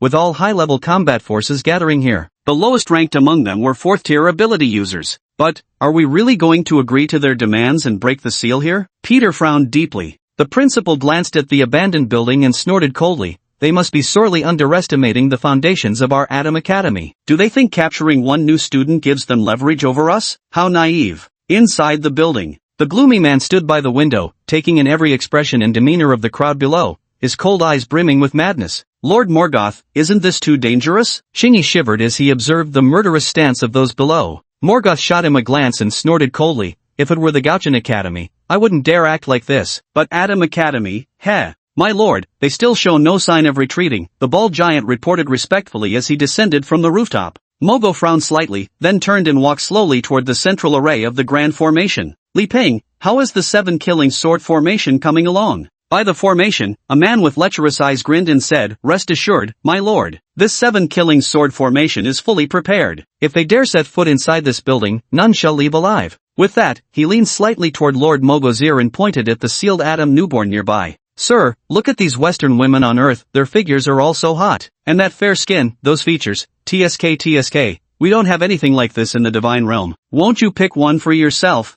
Mogo's eyes turned icy, and he delivered a slap to Li Ping's face. This strike carried the spiritual power of the profound realm, embedding Li Ping straight into the wall. Don't you know what we're doing here? Must you think about women at a time like this? Useless trash. Mogo's voice seemed to emanate from the underworld. Among the sealed atoms newly spawned, several of the timid ones had already lost control out of fear. Only one blonde girl remained unfazed, her cool eyes steadily surveying the surroundings. Claire, aren't you scared? A girl beside her whispered, her voice trembling slightly. No, the people from Atom Academy will definitely save us. Claire shook her head and declared with certainty. At that moment, Morgoth seemed to have heard her words, slowly turned his head, and sneered as he walked toward her. Someone among the freshmen swallowed hard, and the tension in the air instantly thickened. Hee, they can't save you. Morgo lifted Claire's chin with one hand and taunted, to tell you the truth, I don't even need them to break the seal. The underground seal beneath this building has already been mostly eroded. In just 10 more minutes, we'll return to the divine realm. So, you're utterly worthless. When we leave, we'll leave Atom Academy a gift of your severed limbs and blood. Now, are you scared?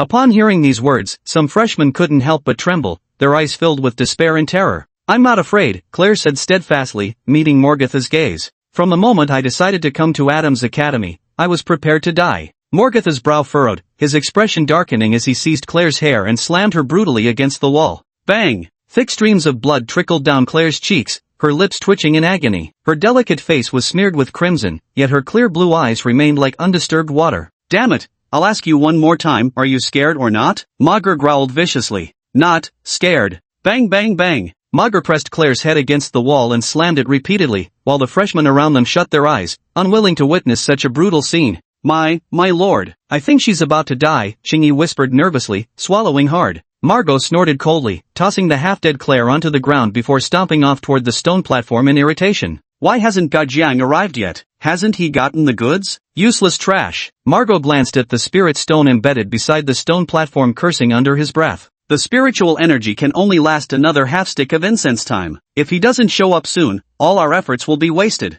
His eyes swept across his subordinates, who all fell deathly silent. They knew this lord's temper all too well. When he was in a foul mood, no one dared provoke him, lest they lose even the chance of reincarnation. Meanwhile, none of them noticed a shadow silently gliding across the corner of the concrete wall, outside the building. Peter was as frantic as an ant on a hot griddle, while the other mentors remained ice-cold in expression, showing not the slightest impatience. Headmaster, they're ready. We can move at any moment. The principal nodded slightly, a ruthless glint flashing in his eyes as he prepared to issue the command, when suddenly his brows furrowed.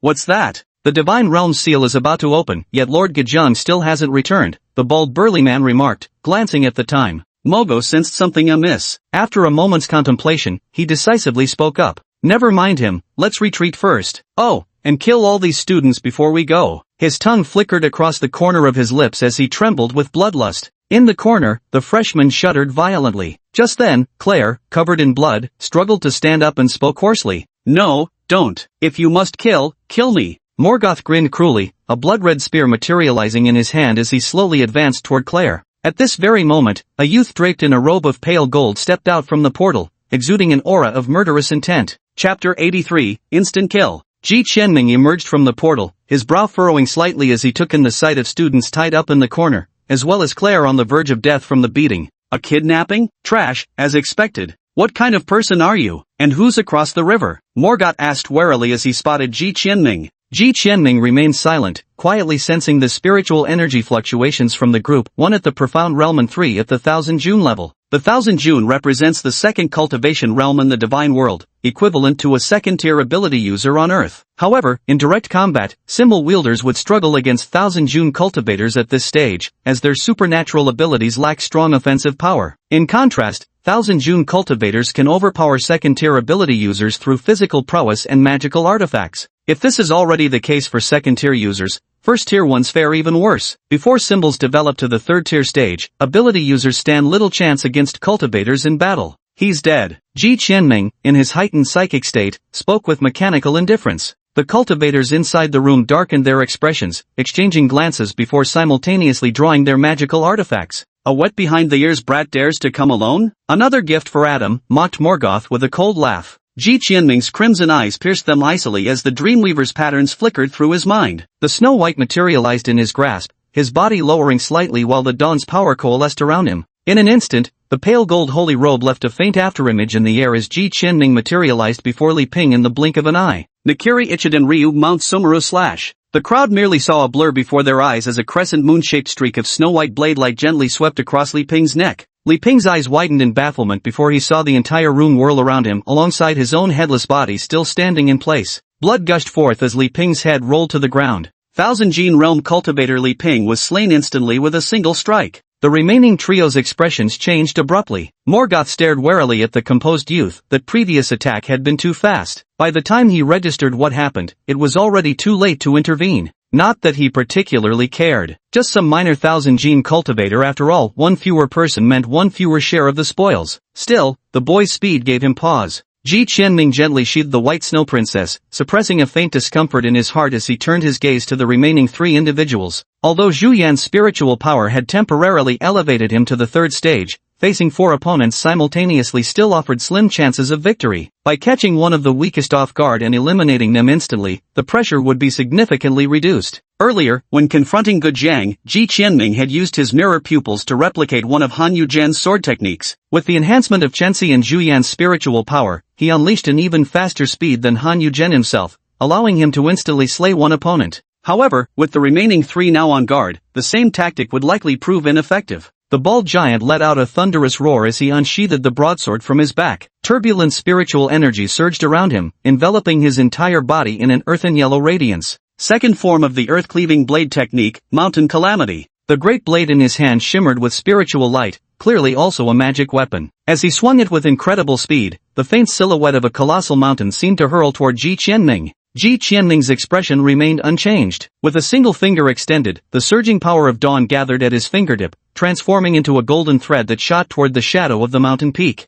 Boom! A thunderous boom erupted as a mere golden thread lightly landed on the mountain's shadow, instantly crushing the peerlessly majestic peak, releasing the sound of collapse. The broadsword artifact in the bald giant's hand couldn't withstand even this wisp of golden thread, shattering directly into fragments, while the bald man himself spat out a mouthful of blood and was sent flying backwards. Ji Qianming slightly raised his eyebrows. This finger strike had flowed naturally from his memory fragments, yet he hadn't anticipated its terrifying lethality. Though the energy expenditure wasn't small either, after delivering this finger strike, the dawnlight particles surrounding Ji Qianming dimmed considerably. But to instantly kill another opponent made it all worthwhile. That's amusing, you actually managed to kill 2 of my subordinates in a row. Mogo stood with his hands behind his back, watching his men perish in agony, yet showed no intention of intervening. As the only Qianjun realm cultivator left on the field, Qingyi wore an exceedingly grim expression. Fortunately, he had prepared in advance. A small cyan vial suddenly appeared in his hand, and with a single-handed seal, a cyan-colored array slowly surfaced beneath Ji Qianming's feet. Ziwu Qinggang Formation, Rise. Several mysterious runes flickered in the air as countless sword energies formed a massive azure formation,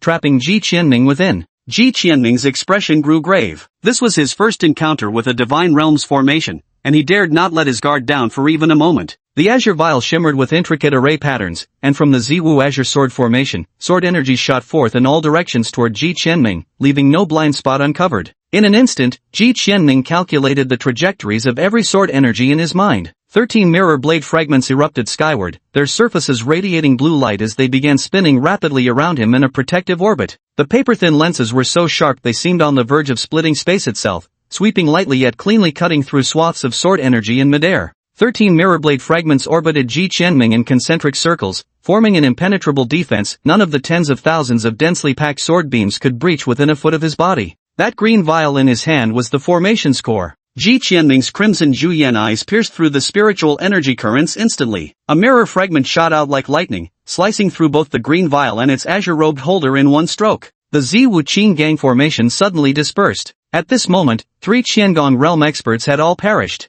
Among them, the one who had delayed Ji Qianming the longest, Qingyi, had only managed to hold on for 30 seconds. The crowd from Atom Academy trembled with awe. That youth cloaked in radiant light stood like a war god, shouldering the weight of all their hopes. Not just them, but even the Atom Institute fighters hiding in the shadows, poised to strike, were stunned. Who exactly was this youth? Emerging from a portal, effortlessly killing 3 in succession, should they still make their move? Unscathed, Ji Qianming took a deep breath and coldly stared at Mog. The combat power of the profound realm was far beyond what Qianjun could match. Even if those 3 had revived, Mog could smash them all to death again with just one hand. Impressive, Mog lightly applauded, his eyes filled with astonishment. You're not from the Atom Institute, are you? To possess such battle prowess at your age even in the divine realm, talents like you are rare. What a pity. I despise geniuses the most. Mogo's face instantly twisted into a vicious sneer, like the swift flip of a book page. His blood-red spear began to hum ominously, then gradually writhed and transformed into a massive crimson serpent. The serpent flicked its tongue, releasing waves of dense bloodlust from its maw that made Ji Qianming wrinkle his nose in disgust.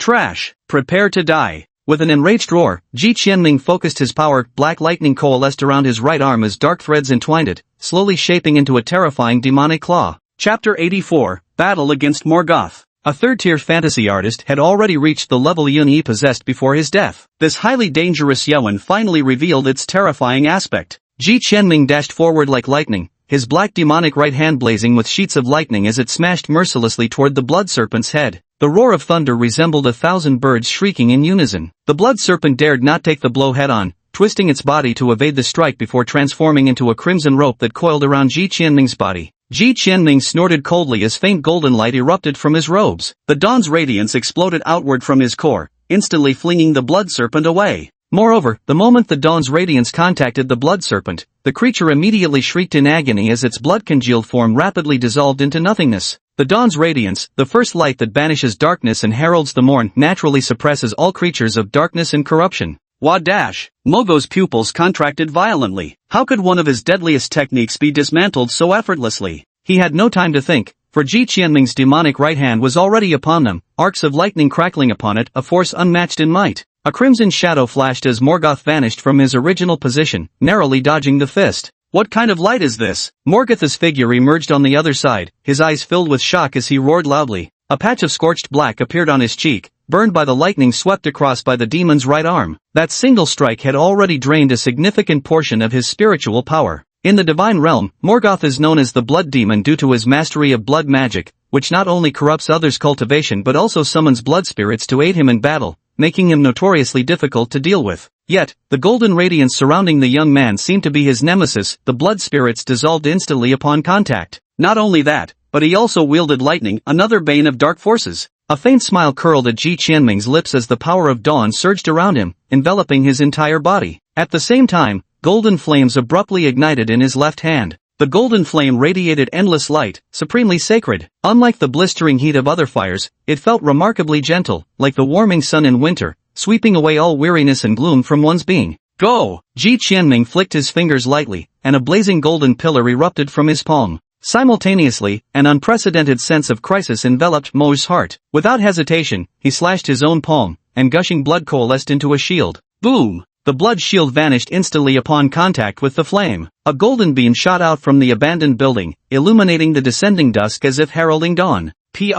Principal, what is that light? Divine light? Peter stammered, staring in shock at the scene before him. Such a sacred aura, who on earth is inside? The principal murmured in equal astonishment, his eyes wide with wonder. At this moment, several nearby instructors urgently interjected, Principal, shouldn't we charge in now? After a prolonged silence, the principal nodded emphatically. Begin the assault. Several of Adam's mentors shuddered upon hearing these words, their varied abilities bursting forth as they sprinted toward the dilapidated building. Buzz! Just as they were about to charge in, 7 massive black swords suddenly hovered around the building, ancient and mysterious arrays flickering across its surface. The headmaster raised an eyebrow. 7 killing swords formation? Child's play. Inside the building, a disheveled Morgoth struggled to stand, panting heavily with labored breaths. Had he not used blood demon disintegration the instant the golden flames breached his blood shield, he might have already turned to ashes by now. Ji Qianming held golden flames in his left hand and black thunder in his right, his pair of crimson eyes coldly fixed on Morgoth, as if seeing right through him.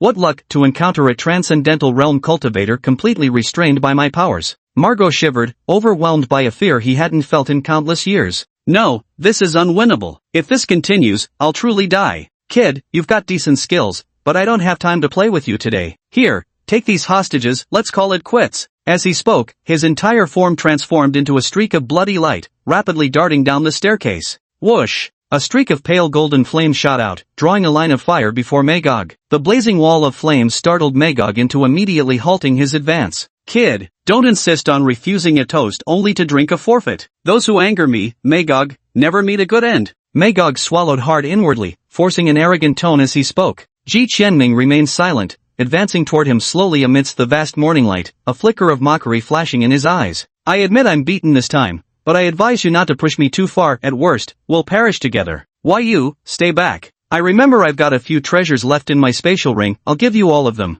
I was wrong, truly wrong, please spare me. Morgan's voice grew fainter, his posture more submissive, trembling with each word. Ji Qianming walked up to him, looking down at Moj from above as the golden flames in his hand flickered slowly. Spare you? How could I face Yuan? How could I face the boss? And how could I face the unyielding heroes in my Gauchan Memorial Forest? When you invaded Earth and slaughtered the innocent, did the word spare ever cross your minds? Harming my brother means death. Invading our China means death. Want to return to the divine realm? Then go reincarnate back there. Ji Qianming gently tapped his left hand on the man's head as golden flames instantly ignited the terrified Mogo, reducing him to a handful of ash. Forgot to tell you, I'll be storming the divine realm sooner or later. Better hope we don't meet again in your next life. Ji Qianming waved his hand, dissipating the flames and demonic right arm, then glanced at Mogo's ashes and spoke coolly. The freshmen in the corner widened their eyes, still reeling from the shock of Ji Qianming killing Mogo. Now, his figure had been deeply imprinted in their hearts. Why does he seem as old as us yet possess such overwhelming strength? Bang! A low hum sounded from outside the window. An enormous, sky-covering hand had appeared unnoticed and slammed fiercely onto the 7-kill sword formation,